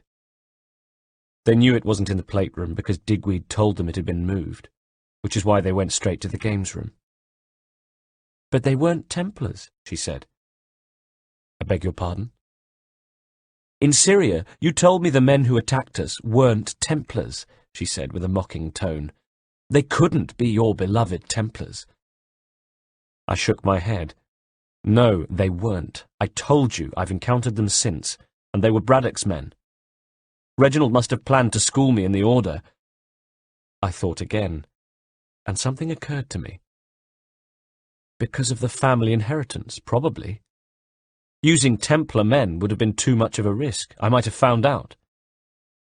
I might have arrived here sooner. I almost got to Digweed. I almost had them in the Black Forest, but then I remembered back to the cabin in the Black Forest. Reginald killed Digweed. That's why they were one step ahead of us, and they still are. I pointed in the direction of the chateau. So what do we do, sir? Asked Holden. We do what they did the night they attacked us at Queen Anne's Square. We wait until nightfall, and then we go in there, and we kill people. 9th of October, 1757. 1. That date above says 9th of October, which I scribbled there rather optimistically at the end of the previous entry, intending that this should be a contemporaneous account of our attempt to breach the chateau. In fact, I'm writing this several months later, and to detail what happened that night, I have to cast my mind back. 2. How many would there be? 6 on the last occasion I came. Would Reginald have strengthened the force in the meantime, knowing I might come? I thought so. Doubled it.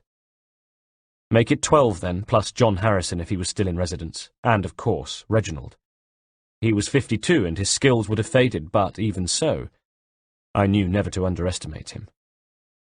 So we waited, and hoped they'd do what they eventually did, which was to send out a search party for the missing patrol, 3 of them, who came bearing torches and drawn swords, marching across the dark lawn with torchlight dancing on grim faces. We watched as they materialized from the gloom and melted away into the trees. At the gates they began calling the guard's name, then hurried along the outside of the low perimeter towards where the patrol was supposed to be. His body was where I'd left it, and in the trees nearby, Holden, Jenny and I took up position. Jenny stayed back, armed with a knife, but out of the action. Holden and I were further forward, where we both climbed trees, Holden with some difficulty, to watch and wait, steeling ourselves as the search party came across the body. "He's dead, sir." The party leader craned over the body. "Some hours ago." I gave a bird call, a signal to Jenny, who did what we'd agreed. Her scream for help was launched from deep within the forest and pierced the night. With a nervous nod, the party leader led his men into the trees, and they thundered towards us to where we perched, waiting for them. I looked through the trees to see the shape of Holden a few yards away, and wondered if he was well enough, and I hoped to dear God he was, because in the next moment the patrol was running into the trees below us, and I launched myself from the branch. I took out the leader first, ejecting my blade so it went through his eye and into his brain, killing him instantly. From my crouching position, I sliced up and back and opened the stomach of the second man, who dropped to his knees with his insides glistening through a gaping hole in his tunic, then fell face first to the soft forest floor. Looking over, I saw the third man drop off the point of Holden's sword, and Holden look over, even in the dark, the triumph written all over his face. "Good screaming," I said to Jenny, moments later.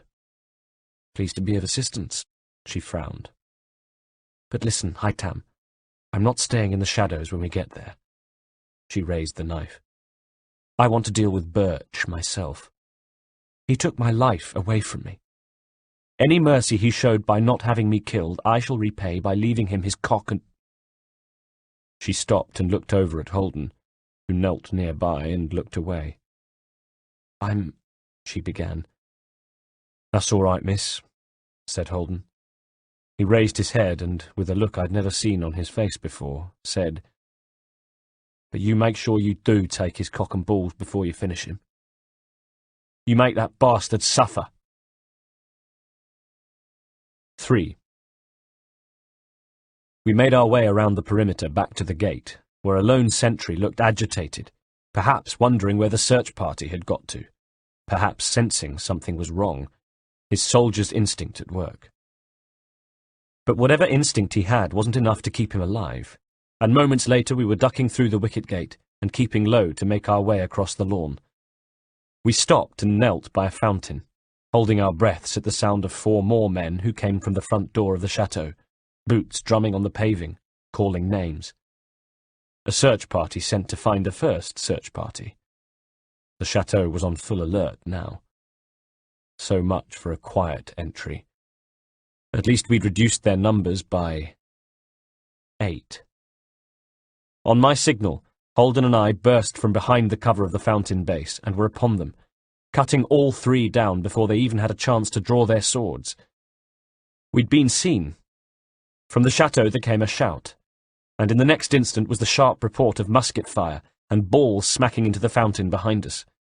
We ran for it, towards the front door, where another guard saw us coming, and as I thundered up the short steps towards him, tried to escape through it. He was too slow. I rammed my blade through the closing door and into the side of his face, using my forward momentum to shove open the door, and burst through, rolling into the entrance hall as he fell away, with blood sluicing from his shattered jaw. From the landing above came the crack of musket fire, but the gunman had aimed too high, and the ball smacked harmlessly into wood. In an instant I was on my feet, and charging towards the stairway, bounding up towards the landing, where the sniper abandoned his musket with a yell of frustration, pulled his sword from its sheath, and came to meet me. There was terror in his eyes. My blood was up. I felt more animal than man, working on pure instinct, as though I had levitated from my own body and was watching myself fight. In moments I had opened the gunman and toppled him over the banister to the entrance hall below, where another guard had arrived just in time to meet Holden as he burst through the front door, with Jenny behind him. I leapt from the landing with a shout, landing softly on the body of the man I'd just thrown over, and forcing the new arrival to swing about and protect his rear. It was all the opportunity Holden needed to run him through. With a nod, I turned and ran back up the stairs, in time to see a figure appear on the landing, and I ducked at the crack of gunfire as a ball slapped into the stone wall behind me. It was John Harrison, and I was upon him before he had a chance to draw his dagger, snatching a fistful of his nightshirt, and forcing him to his knees, drawing back my blade arm to strike. "Did you know?" I snarled. "Did you help take my father and corrupt my life?" He dropped his head in assent, and I plunged the blade into the back of his neck, severing the vertebrae, killing him instantly. I drew my sword. At Reginald's door, I halted, throwing a look up and down the landing, then leaned back and was about to kick it open when I realized it was already ajar. Crouching, I pushed it, and it swung inwards with a creaking sound. Reginald stood, dressed, at the centre of his chamber. Just like him, always such a stickler for etiquette, he had dressed to meet his killers. Suddenly there was a shadow on the wall cast by a figure hidden behind the door, and rather than wait for the trap to be sprung, I rammed the sword through the wood, heard a scream of pain from the other side, then stepped through and let the door swing closed with the body of the final guard pinned to it, staring at the sword through his chest with wide, disbelieving eyes as his feet scrabbled on the wooden floor. "Haytham," said Reginald coolly. 4. "Was he the last of the guards?" I asked, shoulders heaving as I caught my breath. Behind me, the feet of the dying man still scuffed the wood, and I could hear Jenny and Holden on the other side of the door, struggling to open it with his writhing body in the way. At last, with a final cough, he died. His body dropped from the blade, and Holden and Jenny burst in. "Yes," nodded Reginald. "Just me now." "Monica and Lucio, are they safe?" "In their quarters, yes, along the hall." "Holden, would you do me a favour?" I asked over my shoulder. "Would you go and see that Monica and Lucio are unharmed? Their condition may well help determine how much pain we put Mr. Birch through." Holden pulled the body of the guard away from the door, said, "Yes, sir," and left, shutting the door behind him, with a certain finality about the way he did it that wasn't lost on Reginald. Reginald smiled, a long, slow, sad smile. "I did what I did for the good of the Order, Haytham. For the good of all humanity. At the expense of my father's life. You destroyed our family. Did you think I'd never find out?" He shook his head sadly. "My dear boy, as Grand Master, you have to make difficult decisions. Did I not teach you that? I promoted you to Grand Master of the Colonial Rite, knowing that you too would have to make similar decisions, and having faith in your ability to make them, Haytham. Decisions made in the pursuit of a greater good. In pursuit of an ideal you share, remember? You ask, did I think you'd ever find out? And of course the answer is yes. You are resourceful and tenacious. I trained you to be that way. I had to consider the possibility that, one day, you'd learn the truth. But I hoped that when that day arrived, you'd take a more philosophical view." His smile was strained. "Given the body count, I'm to assume disappointment in that regard, am I?" I gave a dry laugh. "Indeed, Reginald. Indeed you are. What you did is a corruption of everything I believe. And you know why? You did it not with the application of our ideals, but with deceit. How can we inspire belief when what we have in our heart is lies?" He shook his head disgustedly. "Oh, come on, that's naive rubbish. I'd have expected it of you as a young adept, but now? During a war, you do what you can to secure victory. It's what you do with that victory that counts. No. We must practice what we preach. Otherwise our words are hollow. There speaks the assassin in you, he said, his eyebrows arched. I shrugged. I'm not ashamed of my roots. I've had years to reconcile my assassin blood with my Templar beliefs, and I've done so. I could hear Jenny breathing by my side, wet, ragged breaths that even now were quickening. Ah, so this is it, scoffed Reginald. You consider yourself a moderate, do you? I said nothing. And you think you can change things? He asked with a curled lip. But the next person to speak was Jenny. No, Reginald, she said. Killing you is to take revenge for what you have done to us. He turned his attention to her, acknowledging her presence for the first time. And how are you, Jenny? He asked her, raising his chin slightly, then adding, disingenuously, Time has not withered you, I see. She was making a low, growling sound now. From the corner of my eye, I saw the hand holding the knife come forward threateningly. So did he. And your life as a concubine, he went on, was it a rewarding time for you? I should imagine you got to see so much of the world, so many different people, and varied cultures. He was trying to goad her, and it worked. With a howl of rage born of years of subjugation, she lunged at him as though to slash him with the knife. No, Jenny, I shouted, but too late, because of course he was ready for her. She was doing exactly what he'd hoped she'd do, and as she came within striking distance, he snatched out his own dagger. It must have been tucked into the back of his belt, and avoided her knife swipe with ease. Then she was howling in pain and indignation as he snatched and twisted her wrist. Her knife dropped to the wood, and his arm locked around her neck with his blade held to her throat. Over her shoulder he looked at me, and his eyes twinkled. I was on the balls of my feet, ready to spring forward, but he pushed the blade to her throat, and she whimpered, both of her arms at his forearm, trying to dislodge his grip. He warned, and already he was edging around, keeping the knife to her throat, pulling her back towards the door, the expression on his face changing, though, from triumph to irritation, as she began to struggle. Keep still, he told her through gritted teeth. Do as he says, Jenny, I urged. But she was thrashing in his grip. Perspiration-soaked hair plastered to her face, as though she was so revolted by being held by him that she would rather be cut than spend another second in such close proximity. And cut she was, blood flowing down her neck.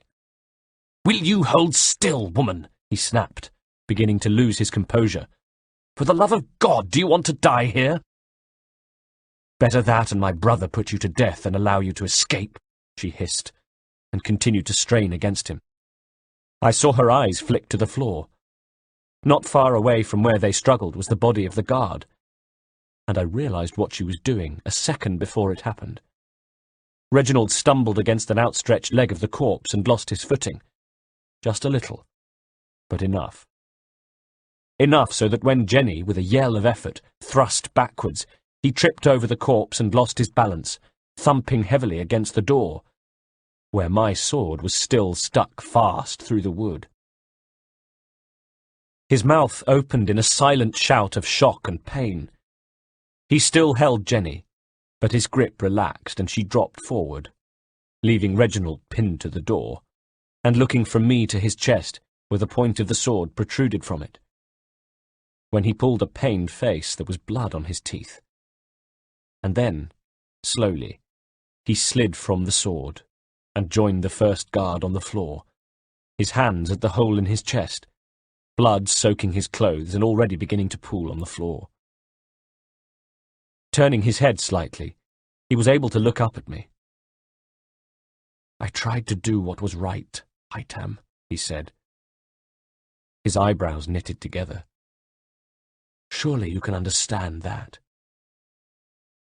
I looked down upon him and I grieved, but not for him, for the childhood he'd taken from me. No, I told him, and as the light faded in his eyes, I hoped he would take my dispassion with him to the other side. "Bastard!" screamed Jenny from behind me. She had pulled herself to her hands and knees, where she snarled like an animal. "Count yourself lucky I didn't take your balls!" But I don't think Reginald heard her. Those words would have to remain in the corporeal world.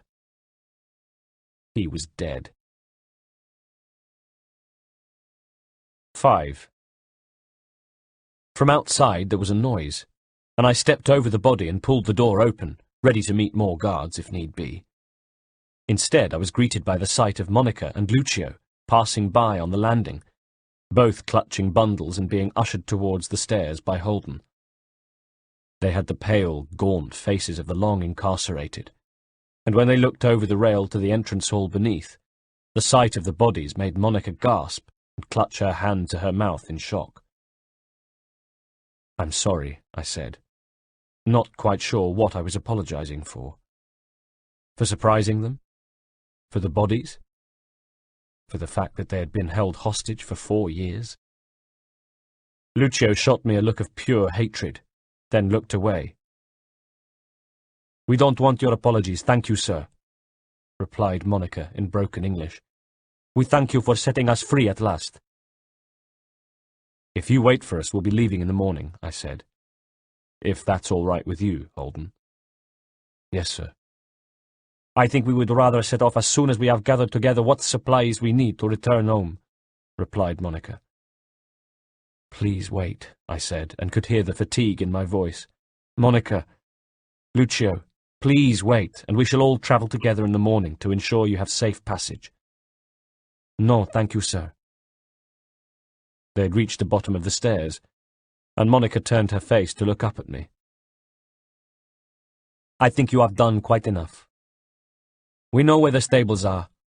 If we could help ourselves to supplies from the kitchen and then horses." Of course, of course. Do you have anything to defend yourselves with, should you run into bandits?" I bounded quickly down the stairs and reached to take a sword from one of the dead guards. I handed it to Lucio, offering him the handle. "Lucio, take this," I said.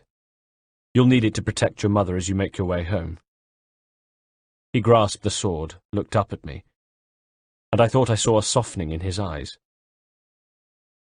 Then he plunged it into me.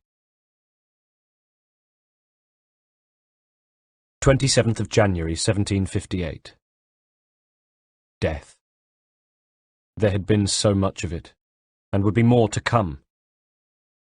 Years ago, when I had killed the fixer in the Black Forest, it was my mistake to stab him in the kidney and quicken his demise. When Lucio thrust his sword into me in the entrance hall of the chateau, he had quite by chance missed any of my vital organs. His blow was struck with ferocity. As with Jenny, his was an anger born of years of pent-up anger and vengeful dreams. And as I myself was a man who had spent my entire life seeking revenge, I could hardly blame him for it. But he didn't kill me, obviously, for I'm writing this. It was enough to cause me serious injury, though, and for the rest of the year I had lain in bed at the chateau. I had stood on a precipice over death's great infinity, drifting in and out of consciousness, wounded, infected and feverish, but wearily fighting on, some weak and flickering flame of spirit within me refusing to be doused. The roles were reversed, and this time it was Holden's turn to tend to me. Whenever I recovered consciousness and awoke from thrashing in sweat-soaked sheets, he would be there, smoothing out the linen, applying fresh cold flannels to my burning brow, soothing me. "It's all right, sir. It's all right. Just you relax. You're over the worst now." Was I? Was I over the worst? One day, how long into my fever I've no idea, I woke up and, gripping Holden's upper arm, pulled myself into a sitting position, staring intensely into his eyes to ask, "Lucio, Monica, where are they?" I'd had this image, an image of a furious, vengeful Holden cutting them both down. Last thing you said before you blacked out was to spare them, sir, he said, with a look that suggested he wasn't happy about it. So spare them's what I did. We sent them on their way with horses and supplies. Good. Good, I wheezed, and felt the dark rising to claim me again. You can't blame... Cowardly is what it was, he was saying ruefully as I lost consciousness again. No other word for it, sir. Cowardly. Now just you close your eyes, get your rest. I saw Jenny too, and even in my feverish, injured state, couldn't help but notice the change in her. It was as though she had achieved an inner peace. Once or twice I was aware of her sitting by the side of my bed, and heard her talking about life at Queen Anne's Square, how she planned to return and, as she put it, take care of business. I dreaded to think. Even half-conscious, I found it in my heart to pity the poor souls in charge of the Kenways' affairs when my sister Jenny returned to the fold.